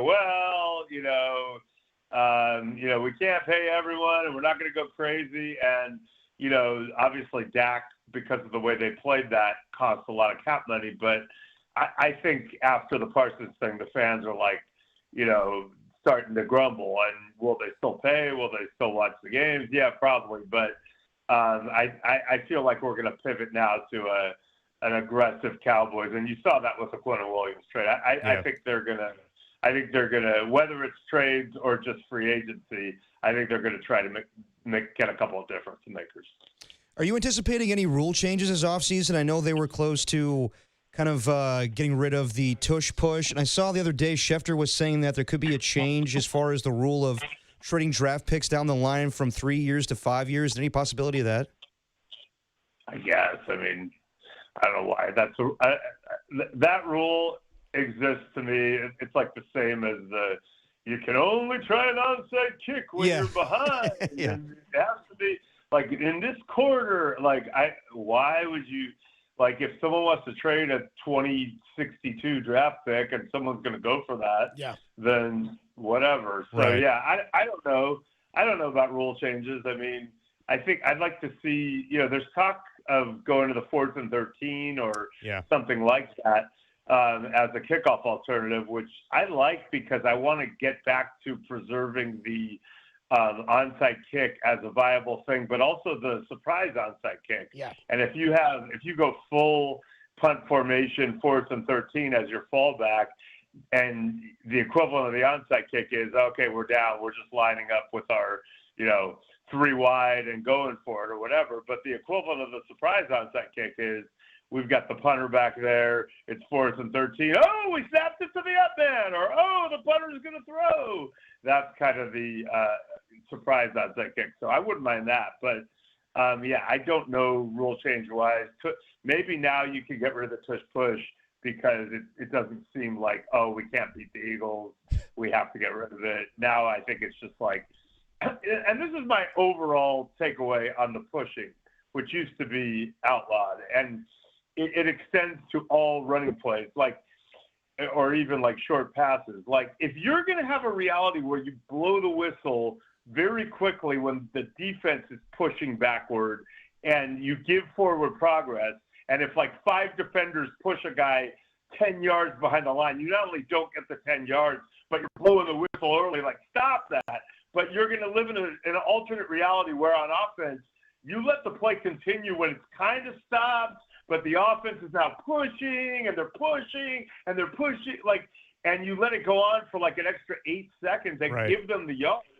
I think that's dumb. So if you're going to let the offense push, in my opinion, let the defense push and let them push back. Give them the 7 yards. They push the guy back, and we'll see how that goes. We'll push it real good, says Mike Silver of The Athletic. He joins us every Thursday on Dirty Work. Mike, always great talking to you, man. Enjoy the week, and we will talk to you soon. Thanks, Mike. All right, thank you, guys. Really appreciate it. Later, Mike. The great Mike Silver there. So, the Max Crosby one, he's right. There's no reason the Raiders shouldn't move him. Why keep him? How is he an asset outside of being free? Because he's a great pass rusher. Right, but again, to his point, he's like, but for what? He doesn't want to be here now. I know. If he's asking, what are you gonna? That's what he's saying. You're gonna overpay him to keep him? Where there's smoke, there's fire. Look, I have accepted the fact that it seems like Max Crosby wants to leave, and I think he's pulling a Giannis, where he's done numerous media appearances now. It does not downplay the fact that he wants to stay with the 40, or he doesn't downplay the fact that there's rumors out there that he wants to be traded. He doesn't deny anything.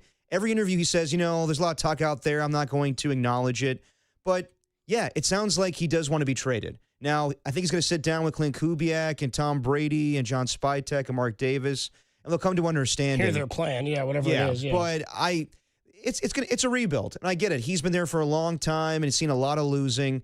I will say, I hear what Mike is saying. I do get where the Raiders would not move him unless they get a Micah Parsons-like package. That is appropriate for the guy, for what he's accomplished. They're gonna class him higher than maybe he is. Yeah, exactly. So I think that the asking price will probably be 3 first-round picks, or can you do the Micah Parsons deal where it's 2 first-round picks plus a player? I do think teams would do that. And if the Rams were willing to trade up 2 first-round picks plus Byron Young, again, Byron Young he's up for a contract this offseason, and he's a really good player. He had 12.5 sacks this past year. But if you could pay that money to Jared Verse or Brandon Fisk, would you rather have those guys down the line and pair up Jared Verse with Max Crosby? That sounds enticing. Wouldn't be the least bit surprised if the Rams go after Max Crosby. Or to his point, the Dallas Cowboys. I think that's right up their alley right now, where they want to put a bunch of players on that defensive line next to Quinton Williams. Adam Copeland, Depop, Tim Webb with you. It's Dirty Work on a Thursday. Hey, I was saying earlier, like, dude, we got this. I was talking about like the Giants being on Netflix on opening day. And I'm like, one of the best parts of opening day is you get your broadcasters back. You get your guys back. I mean, we get them through spring training, and we're carrying games here as well. But I said, dude, part of that is like they feel like, especially in baseball or anything that's part of your daily routine, is like part of your fam. Yeah. Dude, you guys listening out there, that's the whole point of this. Like, we're all hanging. We're all part of the filth. We're all getting through this week, this day, this year, whatever it is. We're doing it together. You got to grind through some of that dirty work. That's the whole point. We got one of our great members of the filth. He checked in on the 510, and he just said to us right before Mike came on, he said, hey, Dirty Work, can I get a shout-out? Life has been a bummer. My wife and I separated. I'm getting a tattoo right now as therapy. You guys are freaking awesome. My man in the 510. It gets easier, bro. Yeah. Every day it gets a little easier, but you got to do it every day. I love you, man. That's the hard part, man.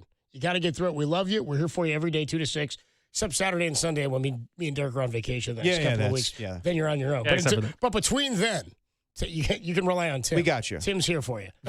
It gets easier, everybody, all right? Before we get out, because, there's other people I'm sure out there who are having crap days or crap weeks or got something coming up or you're dreading something. You got a fight at work. Or your kid crapped their pants at school. You had to leave a meeting early, go pick them up. Worst. That's the worst. You don't want to have to deal with that. It's like my buddy who came to trivia night and his dog crapped all over the place and he had to leave. That's the dirty work. That's straight embarrassing. I understand that. That is dirty work. Well, that's why, because the people need something. Yeah. We here at Dirty Work, we provide a service because they don't know what to do. They don't know how to spend their weekends, their evenings, their nights, their mornings. And so we provide to you every week here on Dirty Work, and we'll do so once again, the KNBR Dirty Work Weekend Unsponsored Bay Area Sports Calendar presented by nobody. That's right. Once again, it's that time where we here at Dirty Work delve deep into the darkest crevices of the internet. I don't know. To answer the existential question that the filth clamor for each and every week, the question that keeps you awake at night and haunts you like 6-day-old 7-Eleven sushi, the creeping realization that you have nothing to do this weekend without help from the sports leader, especially since you don't have a phone, you don't have internet, or really any access to the outside world. Fear not, because it's time for the unsponsored KNBR Bay Area Dirty Work Weekend Sports Calendar presented by no one. And like that, you'll never be alone again. So let's start, as we always do, with the basics. And this needs no fanfare or introduction. You actually already do have plans for tomorrow because you're going to Jack's Restaurant and Bar in Pleasant Hill for the KNBR Dirty Work St. Valentine's Day Massacre for Love and Filth. We'll be broadcasting live, so come see if Derek rejects any free gifts, if we get our clothing insulted by some 50-somethings. They did. Shout out the ladies, dude. Please don't hold it against the ladies. Please don't hold it against the ladies. And if we're ever welcomed back again, and if that's not enough for you, we have it on good authority that Chef A is going to be there. Chef A, I think, is going to be there. Whoa. Chef A from the YouTube chat. How about that? Okay. Pre-order your Uber now. You won't regret it. All right. But that's just Friday. Okay, and I can hear you now. Yeah, you're sitting there and you're saying, Copes, I need help. My weekend is as bare as the Giants' bullpen. I need real guidance here. Well, it might not be Valentine's Day, but if we here at the Sports Leader know anything, the two things that get people feeling frisky and freaky naughty are Valentine's. Real freaking naughty. Real freaking naughty. I can get naughty, too. Is that Wayne Goodman? I just threw up in my mouth. You a naughty freak? The two things that get people feeling frisky and freaky naughty are Valentine's Day and taxes. Oh. You heard that right. Steve Moskowitz? It's taxes and tacos, a English-Spanish pop-up at the SF LGBT Center this Saturday from 10 a to 3 p. Join the name. Join Senator Scott Wiener. Oh. And many more. You laughed at Wiener. Why did I laugh? Because there's for these like that, but he's really going to be there. Yeah. For help, he's going to help you and many more help filing their taxes while you crush some delicious tacos. What? Get this, it's free. The IRS's Volunteer Income Tax Assistance Program provides free, secure tax preparation with help from certified VITA volunteers. They're ready to assist you and your tax and taco preparation. Hell yeah. You can get advice on your 401k and quesadilla tips. And quesadilla tips as well. Deductions to quesadillas, from child tax credits to flautas and frijoles. It's a match made in deliciousness. Yay. So get to the LGBT Center in San Francisco Saturday for all your adjusted gross income and cilantro questions. Who needs a Valentine's date when you have Senator Scott Wiener to get bombed, grab your W-2s and Cholula, and get your adjustments on? Okay, listen. That sounds nice. We get it. We do. We can hear dirty work, get it? Sometimes doing taxes is too sexy. You're saying, I can't take the sensual nature of audits and calculations. I get it. Yeah. I'm with And you as a on that member one. of the filth, you might be saying, Copes, I'm lonely. Please help me with my Valentine's weekend and hold me. Oh. Well, don't worry, Pat H. It's okay. Sometimes you just got to let it all out. And that's why the unsponsored KNBR Dirty Work Bay Area Weekend Sports Calendar, brought to you by No One, is happy to present the Valentine's Day Fry-In at Hippie Hill this Saturday from 3 to 4. It's a quick one. Just from 3 to 4. Valentine's Day is usually about the perfect romance. That's, quote, perfect. But for others, it's just another day of carrying the weight of the world. Yeah. Okay. So if it hasn't, the song behind this is funny. Yeah, it's about carrying the weight of the world. So if it hasn't worked out with Mrs. Right or Mr. Right now, yeah, or Mrs. Right now, let's let it out together. In a nod to the 1994 movie Viva l'Amour, we encourage you to find a spot on the grass, a bench, or lean against a tree and just let it all go. Once the emotion is done, we can celebrate letting it out by talking, laughing, and singing, and the realization that we aren't as alone as we thought. A message of true positivity and community. There will be no showing of the film Vive l'Amour, but trust me, it's a good one. And Valentine's Day should be for everyone, not just people who watch Hallmark Channel. And the best part of all, this cry is free. Aww. So get bombed, grab your hanky, and head to Hippie Hill for a Valentine's Day that will stay with you forever. That's kind of nice. And that, everybody, I know, it's kind of sweet, right? Yeah. Is your KNBR. We all need a good cry sometimes. Dirty Work, unsponsored Bay Area Weekend Sports Calendar. Cry. Presented by No One. All right, that's your calendar. What's the movie again? Viva l'Amour. Oh, okay. It's a good one. I thought it was going to be the crying game. I've never seen it. The only thing I know about the movie is she cries on a bench for 7 straight minutes. 7 straight minutes? It's a long cry. Nod to that movie. We'll take a quick break. When we come on back, we've got, what are we doing next? Oh, I have my rundown for Doing a you. little soiree. When we come on back, some of the best sounds from across the sports world you might have missed, and you've got to stay tuned. A story from Mr. KNBR that you won't want to miss. That's all coming up when Dirty Work rolls on the Sports Leader.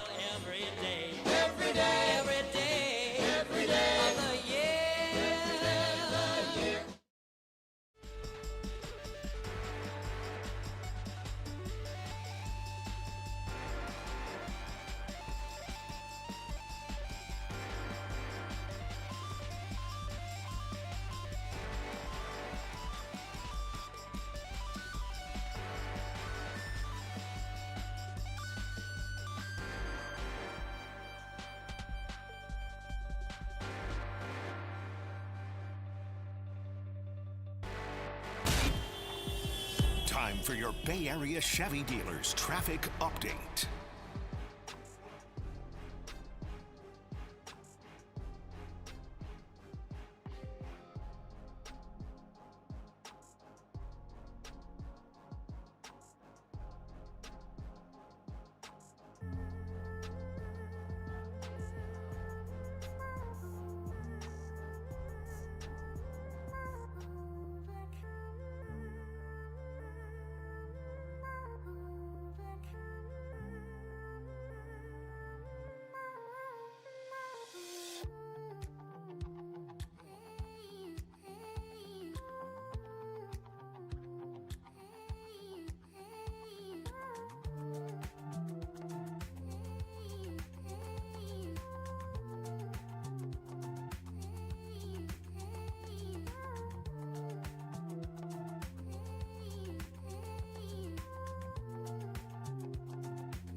Now, back to Dirty Work.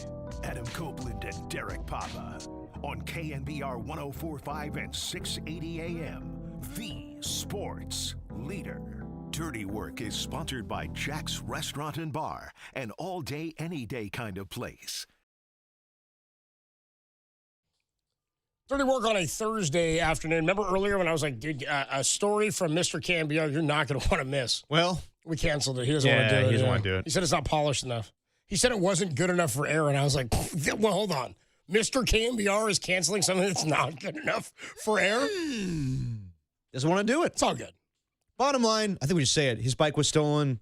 They got it back. Well, dude, all good now. I'll just tell it based on how he told it to us. So we were doing Radio Row down at Moscone Center in San Francisco. Mr. KMBR lives like near Tim, like out in a different neighborhood, maybe 20 minutes away. He lives out in the Richmond. He lives out in the Richmond, okay. I was with him Tuesday night because we had the media party. Yeah.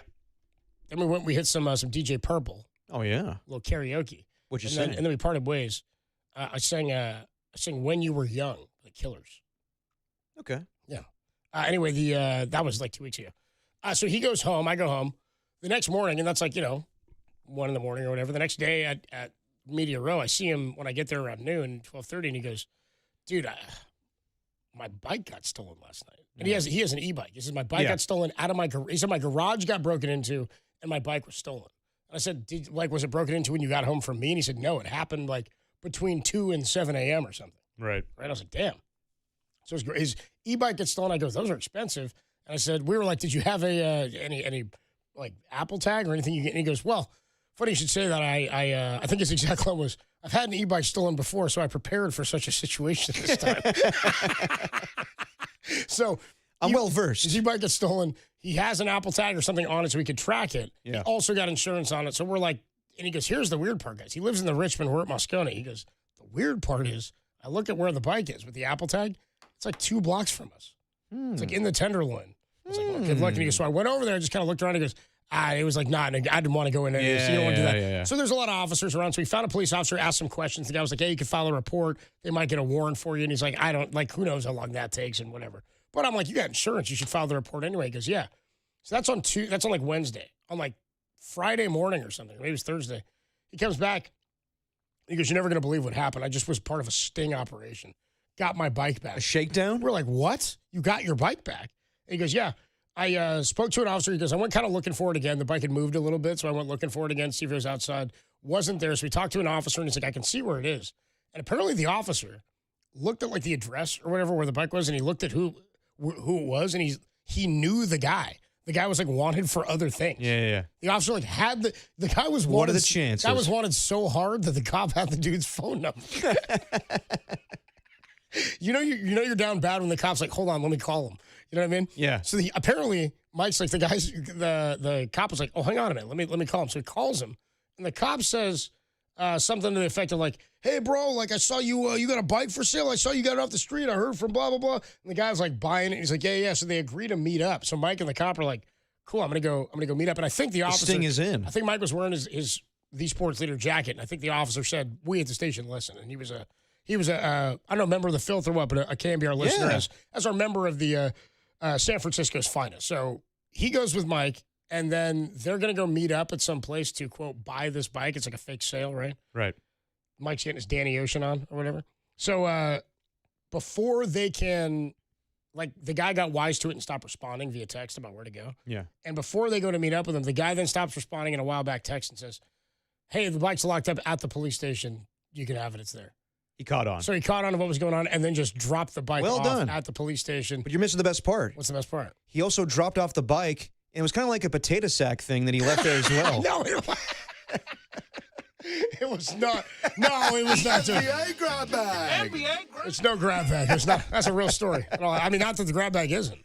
Just everything about that. People would text like, is this a grab bag story?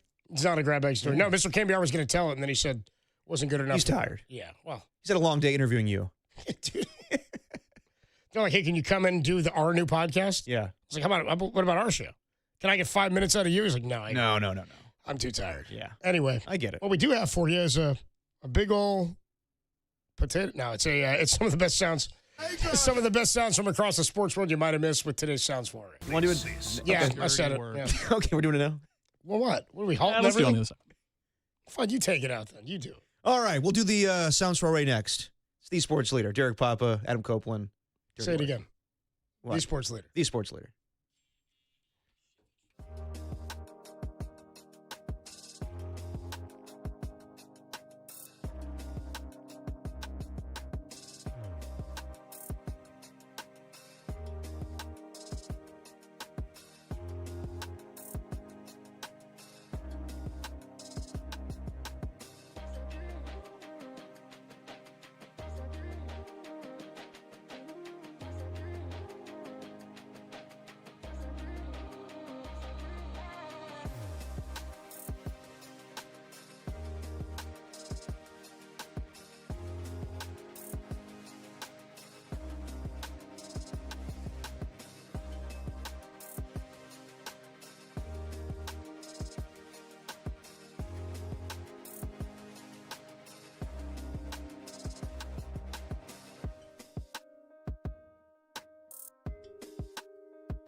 Now, back to Dirty Work.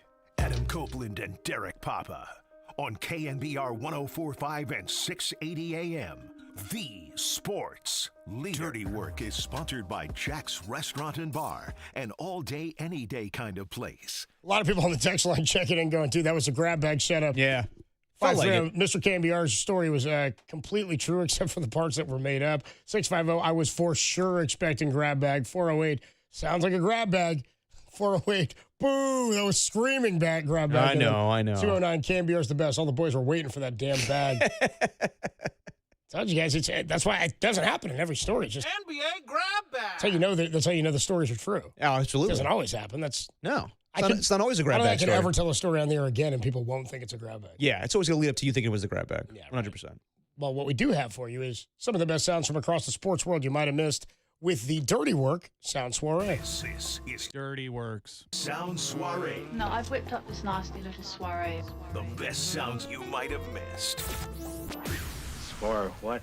Soiree, honey. I think that means party. On the Sports Leader. Your Sound Soiree for Thursday, February 12th, 2026. And it starts with Steve Kerr. Warriors head coach Steve Kerr. This is was this after the game or before? This was post game. It's post game after they lost. Blew a 16-point lead, 6:35 to play in the third. Yeah, it was 76-60, I think was the score. No, it was 86-70. 86-70. Yeah. And then the end of the game was not that. No. The other team had the more. Spurs pulled away. The Spurs certainly did. Here's Steve Kerr. They were asking him, so where are you guys at this point in the season? And he had an answer. Well, you just said it. I mean, a lot has happened with Jimmy's injury and the trade, and we've got a chance to get recharged here over the break and come back, and got plenty to play for. So obviously we'll have to incorporate Kristaps, get Steph back, and we feel like we can be a really good team, and I think our guys are showing why with the way they're competing and moving the ball and playing together.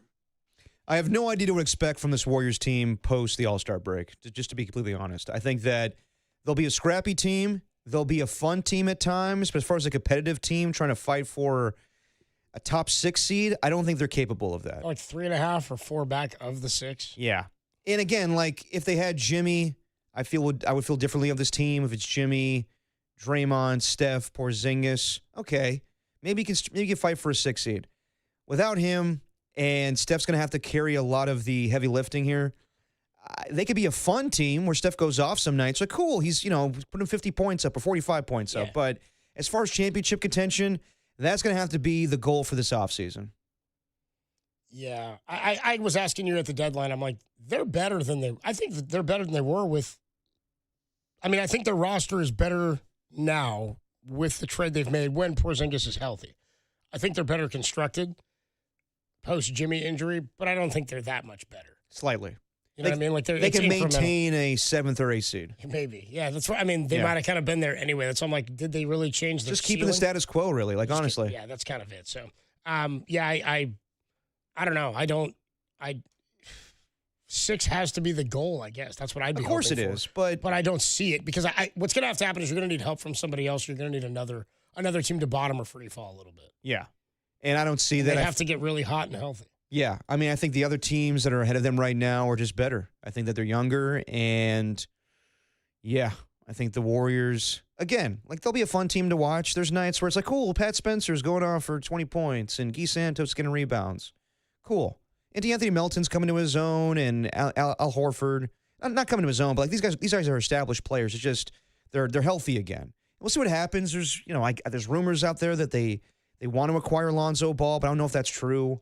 Seth He's Curry played in like 3 years. I know Seth Curry's coming back at some points. They could be a fun team, but it's not what we want, obviously. More here from the Sound Soiree, the Bussin' with the Boys podcast. Yeah, Christian McCaffrey sat down. Big fan of those guys. Yeah, you are? No, McCaffrey is. Oh, he is. Okay, so he's on Bussin' with the Boys. And it's a fine podcast. I don't hate it. No, I like it too. I didn't know if you were talking about you or him. They asked him a question about getting old, and I've been saying this again. I'm not talking old, and I don't want to act like I'm expecting the fall off. I am at some point from McCaffrey, but it's not like he's shown any signs of decline. But he is an aging running back. It's incredible what he's been able to do, and he's coming off of a historic season in terms of usage and his touches. They asked him about getting old and where he is now. How old are you now? 29. When these injuries happen, how frustrating is it for you? Because when they were kind of piling up and popping up last year, it's almost like universally like, okay, he's getting a little bit older, white running back. Are we seeing? What's that got to do with age? You know what it has to do with. Come on. Like, you're not supposed to be here, man. I'm not supposed to be here. Yeah. You're right. Yeah. You're not supposed to be here. But I mean, 9 years later, it's like, it can't be. I'm not. Yeah. But no, you're right, though. People won't say Father Time is catching up with you. They'll be like, the whiteness is catching up with you. Hey, you're getting older. You've had some injuries. You're white. I'm like, wait, what? That does it. Just contextually, that part didn't make sense. Especially, I think it was number 2 on my list. I mean, think of all the stuff you had to go through last year being white. That's the exact mindset a white running back needs to have, too. He doesn't realize how big of a deal it is.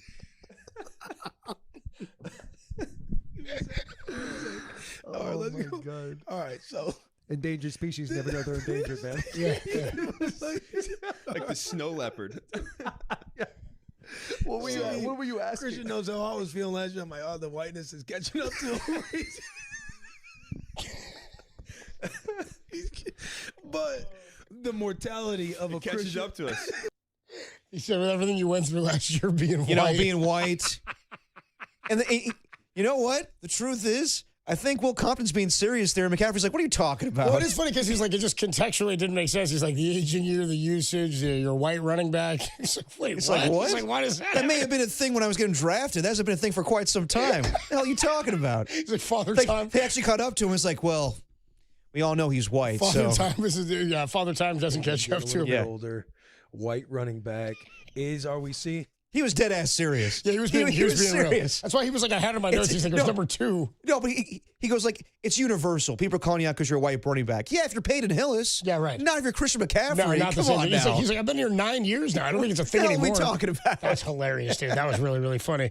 We were just talking about Max Crosby once out of Vegas. He went on the Let's Go podcast with Tom Brady, yeah? It's Jim Gray hosting it now. It's Jim Gray. Yeah.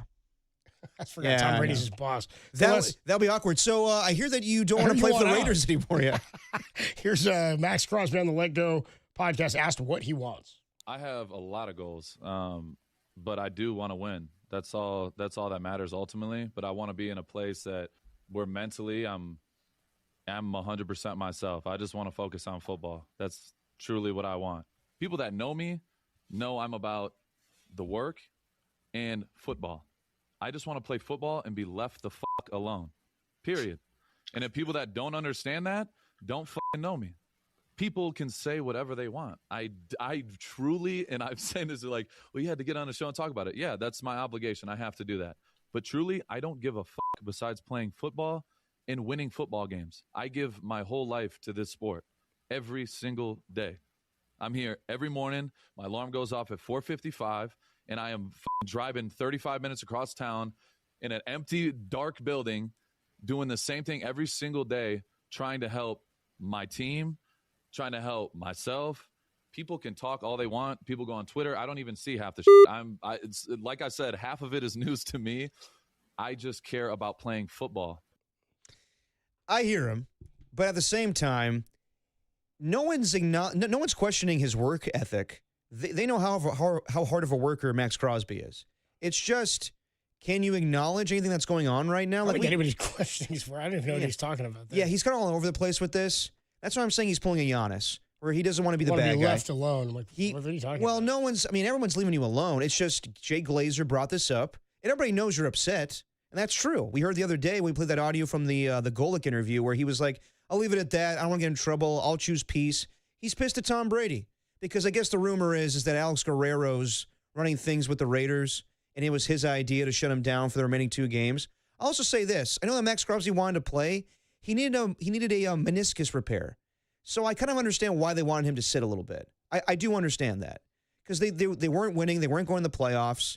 And I get that it's a routine thing for him. He wants to play. But at the same time, they're looking out for you. So you could nip this in the bud real quick and say, I didn't demand a trade. I want to stay with the Raiders, but he's choosing not to. And I don't blame him if he wants to go. But it's kind of becoming tiresome now where he has all these media appearances and he's kind of pulling a Giannis where it's like, I'm never going to demand a trade. I love the Raiders. I want to be here. But at the same time, like, I don't think it's as much Giannis as you're saying. I don't agree with that. You don't think so? No, I don't think that's what's happening. There have been reports straight up that he wanted out. Glazer said, I know he doesn't want to be the one to straight say it, but I don't think the Giannis thing's way different. To me, Giannis won a championship there. Giannis is the franchise's great player, but one of their all-time top 2 or 3 great players. I'm just saying though, not actually announcing that you want out. I know. I don't think it's quite the same. The NFL operates a bit differently, and superstars in the NBA drive that a bit. Max Crosby's in a much different spot. To me, this is far more like the Myles Garrett situation. Yeah, he was more open about trade me or whatever, and I just think we're probably going to get there. I don't think Max Crosby cares about saying I want to be traded, but I think he's not going to do it until the right time openly himself. I would agree. Yeah. And I think his agent's probably already working on that. Yeah. One more from me on that is I've been waiting forever to be the guy who gets to say it. Dude, Max, you don't sound like you look, man. I expected way more ebonics from Max Crosby. That's just my take, but hey, what do I know? You know, right? Well, what's so weird about it too, and I get it. You're damned if you do, and you're damned if you don't. You don't say anything. But man, the people that tell you they don't give an F so aggressively tells me that you do give an F. Yeah. You know, when you say it repeatedly over and over in multiple media, it's like I think you do care, and you can tell me aggressively as much as you want, but. Man, you repeat yourself like that. It really does sound like you do care what people think, and you do care what that organization says. You are pissed, and that's kind of how it feels. 707 says you should focus on the Niners not being able to win a Super Bowl rather than Max Crosby change the page. Well, we kind of were. That's why we were talking about Max Crosby, 707. That was kind of the point. He is linked to the 49ers. That's why it's a topic. That's my point, Holmes. That's why we're talking about good players maybe coming this team. You know what I mean? That's the problem. But again, they haven't won. If they'd won it, don't worry. We would be talking, about what a great year it was. Yeah. We wouldn't be talking. If the Niners won the Super Bowl, we'd still be talking about it. Yeah, for We'd be sure. talking about it for a long ass time. Right now, we'd probably be taking your call 707. Yeah. But instead, you want me to just bitch and moan about the Niners now? They don't play again until August. I'm not going to do that. No. Come on, man. We got all the free agency to talk about the Niners. And Combine talk coming next week. Can't believe they won. Can't believe they won 12 games. How dare they? Was it 12? Yeah, it was 12. Yeah. Actually, 13. 13, yeah. Including the playoff game. Right. Yeah. With the playoff game. One more here in the Sound Soiree. Tom Brady. He talks on the Logan Paul podcast. Okay. Yeah, whatever. He's on the Logan Paul podcast, and he's talking about this Saudi Arabia flag football game and league that Kyle and Christian McCaffrey are going to be part of. Yep. Here's Tom Brady.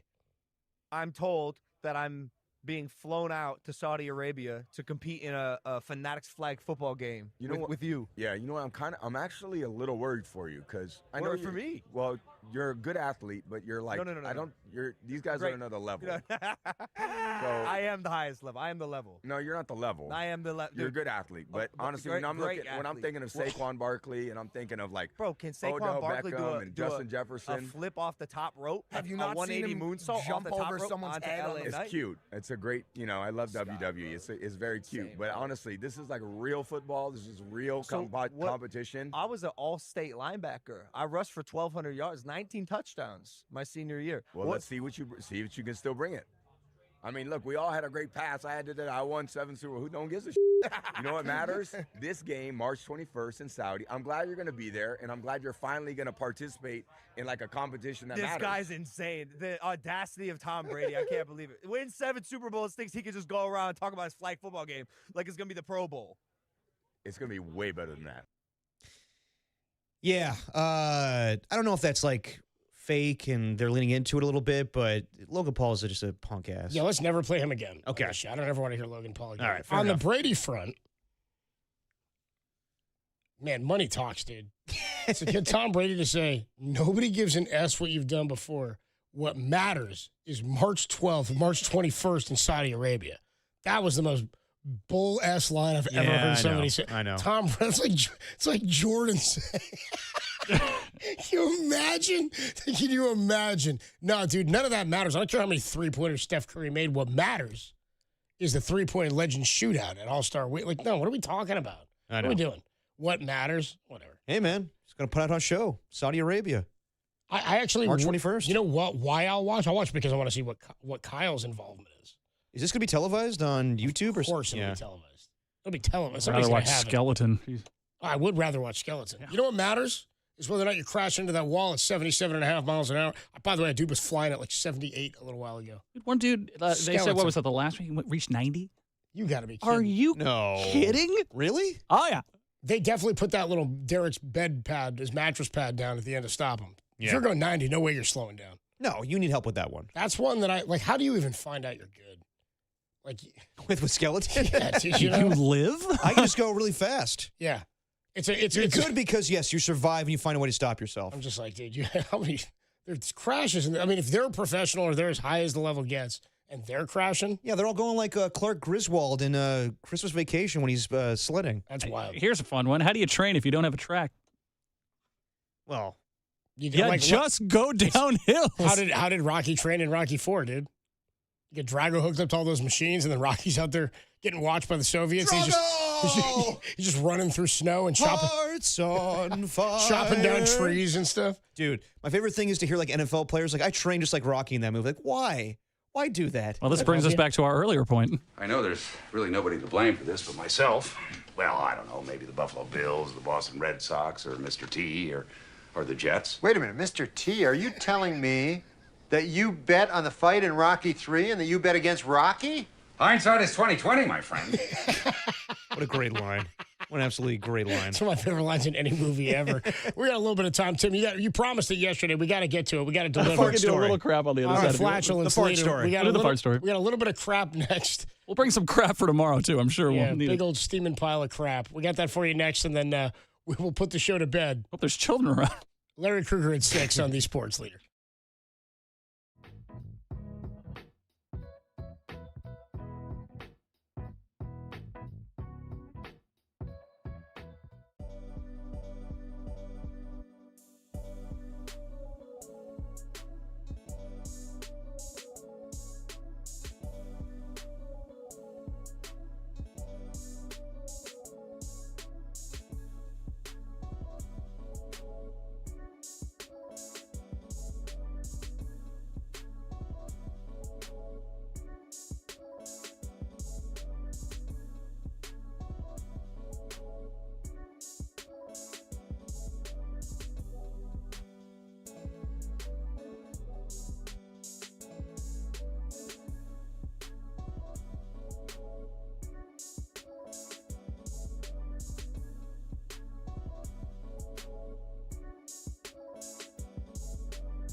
The Warriors could not keep up with the Spurs last night, falling 126-113 after being outscored by 13 points in the fourth quarter. Draymond Green, DeAnthony Melton, and Moses Moody all chipped in with 17 points each, but the team shot just 34% from three en route to the loss, heading into the All-Star break. For everything Dubs, keep it locked right here to the Sports Leader.